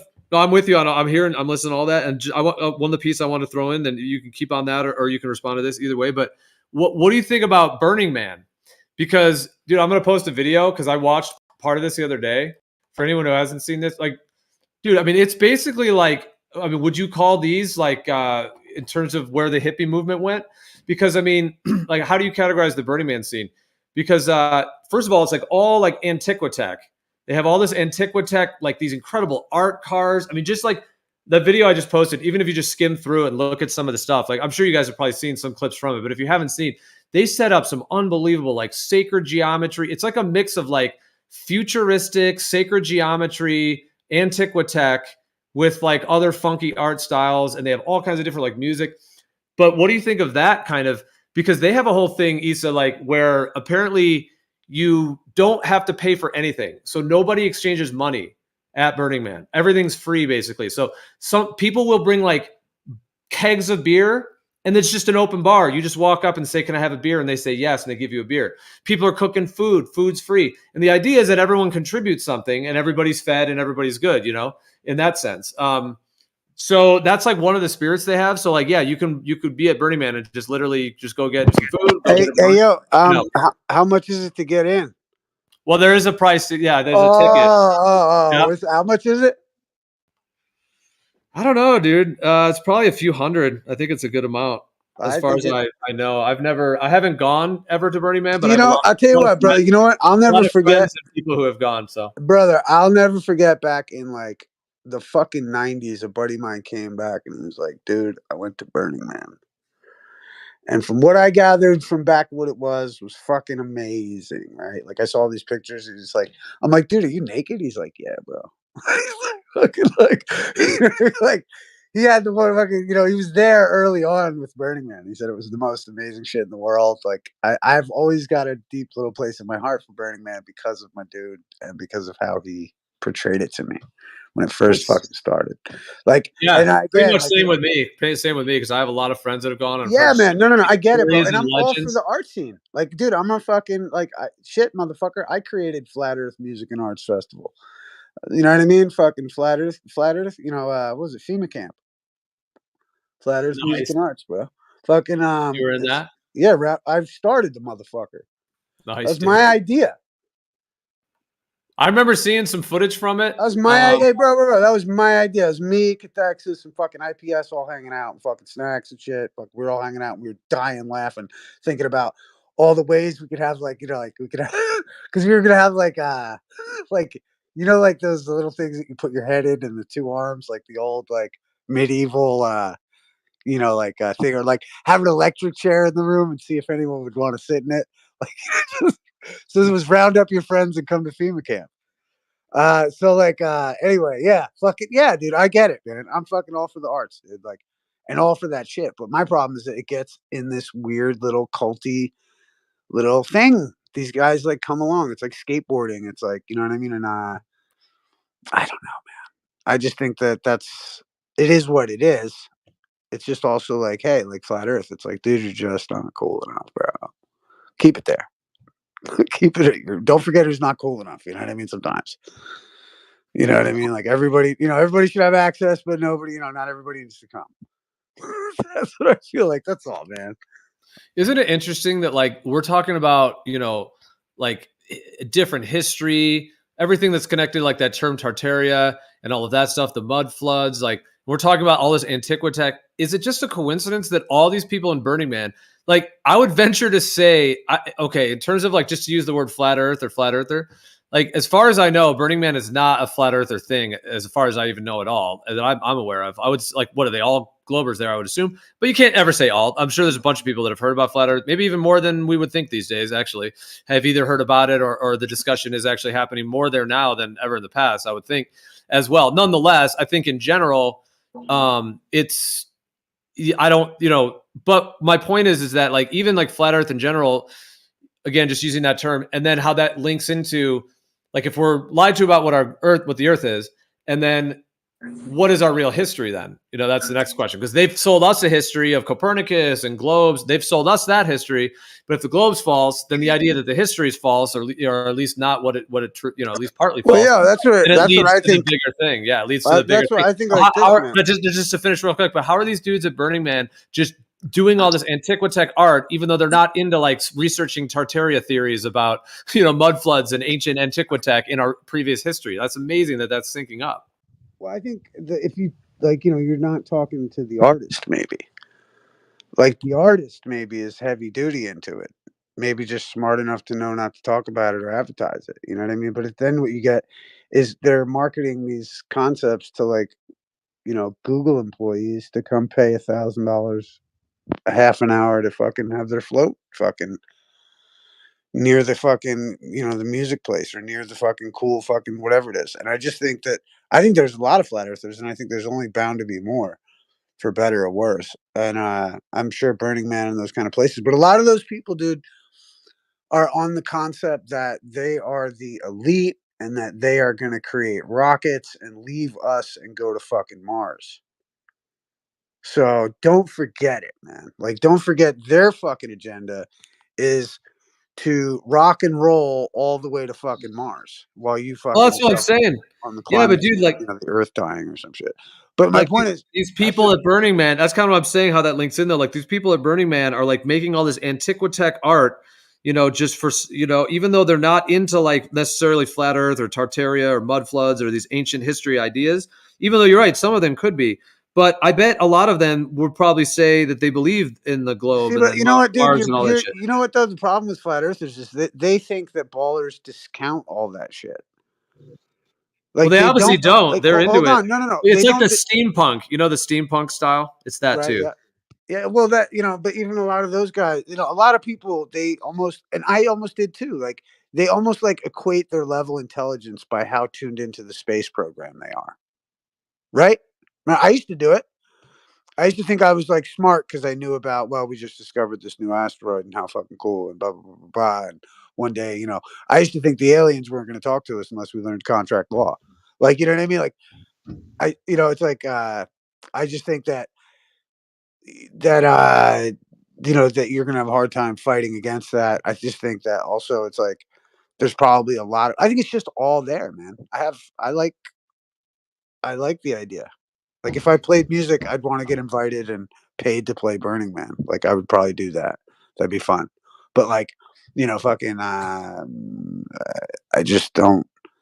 I just think like when you start marketing the idea of like, I don't know, man. I don't know. I didn't make the shit. I enjoy the shit, but I just think there's also like, I do breath work, motherfucker. Yeah. You want to talk about breath work? I do breath work. Yeah, right. That's breath. I think that's breath work. I'm in it, and sometimes like I could blow so much air I would pass the fuck out. You've seen that happen. Well, yeah, you can do circular breathing too, if I'm not mistaken. No, I can't. No, yeah, oh my god, that shit's crazy. You know about that, Gio? I got distracted for a sec though. What is it? Circular breathing. Do you know what that is? Oh yeah. Like, when guys like take a trumpet or a fucking saxophone and they can play the note continuously for ever. Exactly. Well, isn't that how you have to play the? Oh, go ahead. I was just going to ask, isn't that how you have to play the didgeridoo or whatever it's called? Yeah. I don't know. I don't play the didgeridoo, but I think they they use breaks in it. Some people you can do that though. Yes, circular breathing. Yep, I've heard that done actually. Yeah, you can do it with anyone's instrument, really. Well, I think like in the Dig players, they'll do both. They'll do long and they'll also do other short ones. But yeah, like the overall technique, I've known people that can do it and have been in person with people doing it as well. And yeah, it's my understanding of it is they have to develop this like perfectly circular breathing technique so that they can do really long stretches without a break. Yeah, and they can really. It's crazy how like they do it. I can't quite do it. I've tried. And I can't. Well, so the reason actually I had brought up breath work, even that term, is because like back in the 50s, 60s, and like mushrooms, and then of course the invention of LSD, and they were starting to be tested more within the psychology world. Then they found out they were therapeutic, so they started doing the therapeutic stuff on it, and people were having dramatic resolutions of depressions and all kinds of different mental conditions and things. But everything that went along with that, and then they made it all illegal. And then now that they made it all illegal, it's like a whole thing to where now it's kind of had to like built these like other ways of people being able to work with these medicines that unfortunately is it's just being suppressed in that way. But I think like if you're at a fucking great show and you're using quote unquote medicines, you know what I mean? Like that's fucking can be therapeutic as hell. You know what I mean? Like can be beautiful. I just think there's also this, and I think that's kind of the ways in that which maybe it's meant to be used in certain times, but there's also like the ways that like ancients tried to use them. You know what I mean? To go in and do any kind of like there's two different avenues even with the things. But I just think like also like the local, let's say like mushrooms, like mushrooms locally like to people are available. Like there's no reason to like necessarily go and like dress up in feathers and work with an Amazon tribe doing fucking. I just don't know. That's all. Well, yeah, I guess all for a time and place upon the earth here. Yeah, well, I think it's like different experiences are had, but as well. But I was just going to say that. Well, the reason I kind of trailed off because I was saying about, and I was trying to give a break, because real quick, because I hear what you said as well. I just wanted to add the thing about the breath work. That's all I was trying to link it to, is that the psychedelic research was being done. Just use that term psychedelic for now. And just like in terms of LSD and mushrooms and ayahuasca, that was happening therapeutically. Once that all got shut down by the legality, then that's when this particular one of the methods in terms of when I use breath work, the one I'm referring to, was developed by one of the guys who was doing the early LSD therapy research as well, and all of that. And that form of it is a form where you use the breathing, kind of like you're saying, like a circular deep breathing, just in and out, deeper and faster than you normally do. And then after about 20 or 30 minutes, you'll enter like an actual, a quote unquote psychedelic state, as it were, or a spiritual state. I mean, the word psychedelic means mind manifesting. So in some way, manifesting a deeper part of oneself, etc. So anyways, I'm just saying that's why I had brought up breathwork, because it can be used as to still access the mind states that something like mushrooms or these other plant medicines can do, but only with using breath. And it's still even not that well understood and is not even integrated at all in a way that could be helping as many people as it could.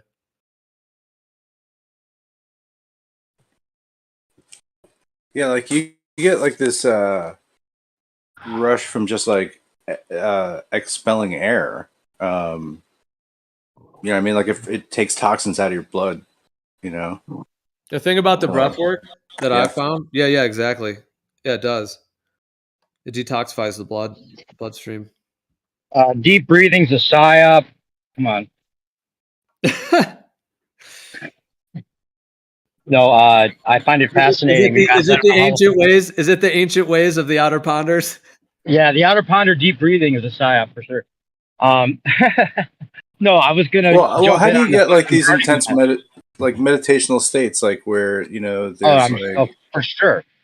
I was kidding. and obviously. brainwaves, just brainwaves, about these things.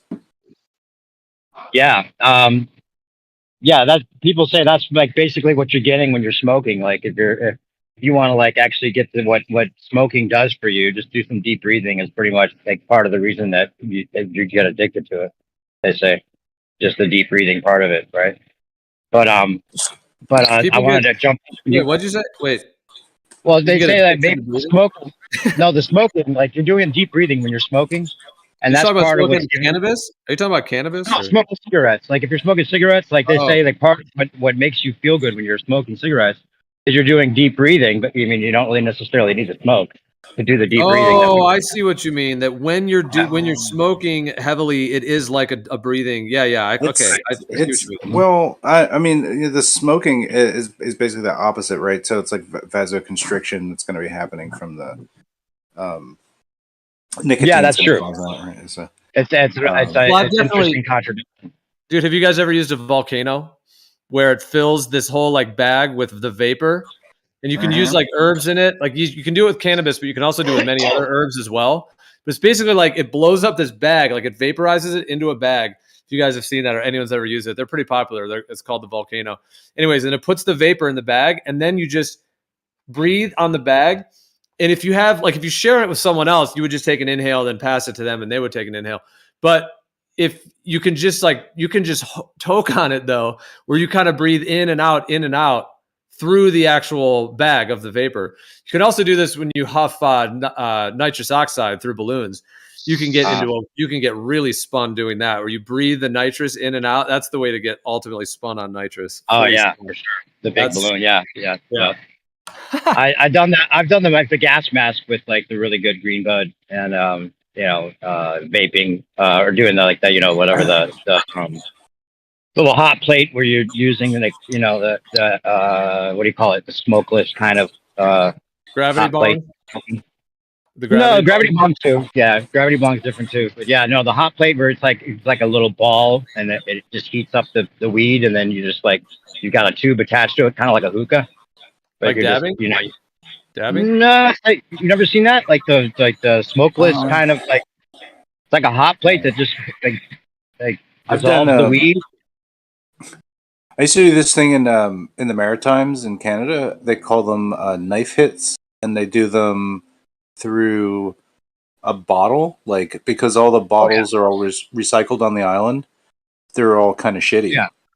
You've got and knife so hits. like there's a way to you can easily like knock the bottom off the bottle, and then or you can basically create like a little bong chamber, and then they do what they call bottle tokes. Yeah, they take that. It's two hot knives, and then you just with the weed in Take the hot knife, let it fill the chamber, and then they Oh. clear the chamber. Yeah. And they call it a bottle toke. Yeah. I've done that too. Okay, yep. I had a good friend Plenty that of always those, do that. I had a specific friend that was like an expert at doing it that way. I remember the first time I did it, he's like, "Dude, you want to do this?" I'm like, well, you know what I mean?" And at the beginning, because I wanted to see what it was all about, because it was the first time I ever, had done it. This was many years ago. But yeah, he did one, and I did one as well. It is pretty good. Yeah, it is like a directly accessible vapor. Have you ever done the gas mask attached straight to the bong? I can't gas mask say in that I the remember bong? ever having a whole mask on full of smoke. Oh yeah, No. I can't say that's that I've the done way. that. Your whole That face sounds is intense. all red. Yeah, it's crazy. That is intense. Yep, for sure. But I was going to ask. I was going to mention something that was interesting about you guys were talking about Burning Man, and a little theory I had about why they kind of fucked up this year's Burning Man. Partly maybe, or just the idea that like maybe flat Earth was getting to the point where it was going to reach the Burning Man crowd, and this would have been a flat Earth Burning Man. Oh, that is a good question. Or just a truth Burning Man. Yeah, dude. Right? On multiple levels, because there's so much that's gone down. That is a good point. Because dude, they definitely wrecked Burning Man this year. Yeah, they flooded it out. I'm sure that was weather manipulation. Could be, and then they had that psyop where they had like the people that were blockading it that were supposedly like protesting climate change. Like, how are you protesting climate change to begin with? What? Climate change protesters, they were labeled, right? So that they're supposedly the angle is that they're protesting people that have money that are like not paying attention to the climate change, right? Which is like, that should be past the point of the people at Burning Man realizing that that not only is climate change a psyop or climate whatever they're saying is done with the climate, the globalism, all that had to have leaked into some of these areas, and I'm so surprised it hasn't. With like the people that I have deadhead friends that will not even talk to me about flat Earth.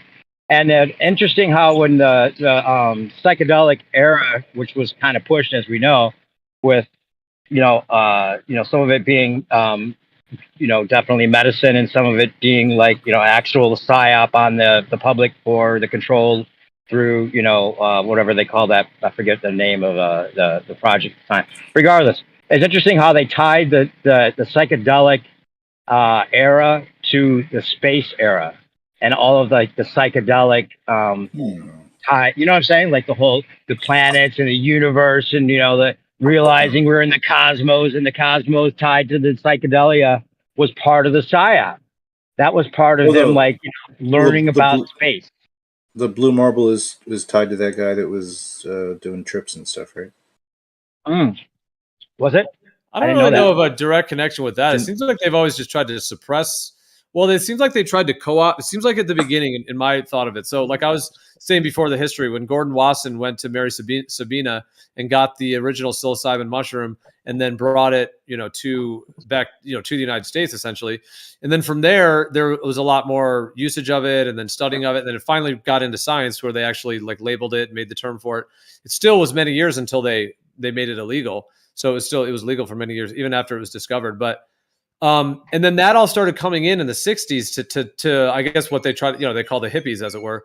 Like that all started coming in the 60s, and a lot more people, just basically learning that, like that whole idea of like the man, that there's some controlling something, that it seems like really came in with those kind of the hippies in the 60s, as it were, to use that, that was the term, because before that, like in the 50s, there was a lot more just people were just obeying and just conforming after World War II in a way that was crazy. And then, in the 60s, it did seem like it was partly these compounds, like, mushrooms and LSD and others, that started people like wanting to think freely and kind of break free from it all. And then they seemed like they tried to co-opt it with, like the Beatles and a lot of the music and stuff. They tried to co-opt it, but ultimately they just made them illegal and suppressed all further research, all further development, and other than just people that could still do it, in the it was pushed it to the edges of the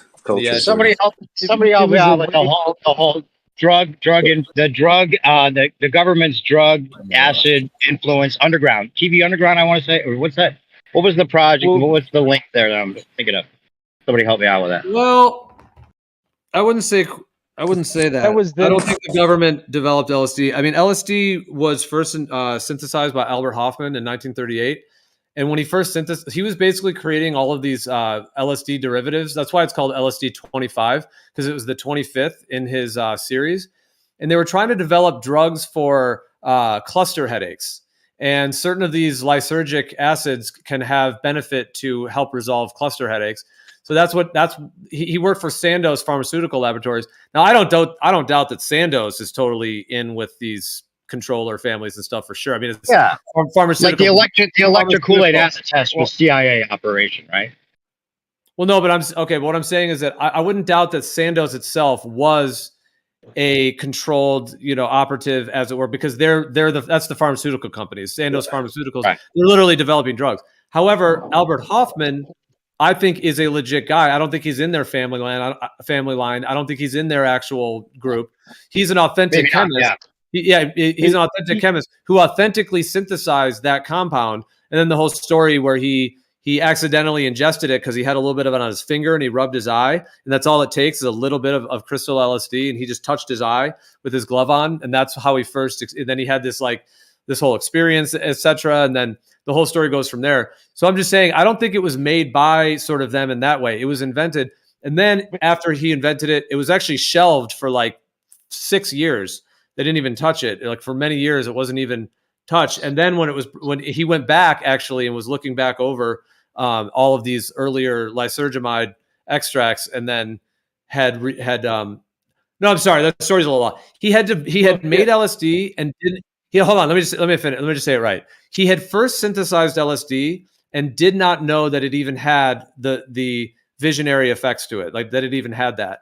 And then it was years later that he pulled it back off the shelf, resynthesized it to look at it again. Then he intoxicated himself and then figured out what it was. And then the rest of that's history. And I don't doubt that the evil sort of groups have used LSD in a negative way. However, I think the actual compound itself and the development of it doesn't necessarily come from them. And I think they Right, I didn't had say to it that way. co-opt it. But it was, They had but it to was, co-opt it and make it but illegal to but suppress it. was it like basically dispersed by like Well, one not guy, only like that, but Owsley all Stanley? the other drugs. Sorry if I was. Sorry. Like, Yeah, I Snacks. didn't He hear was a you. huge part of it. Yeah, Stanley. Yeah, Owsley. Am I saying it right? Owsley, Yeah. or is it Owsley? Osley. Yeah, he was making a ton of Osley. it. Owsley.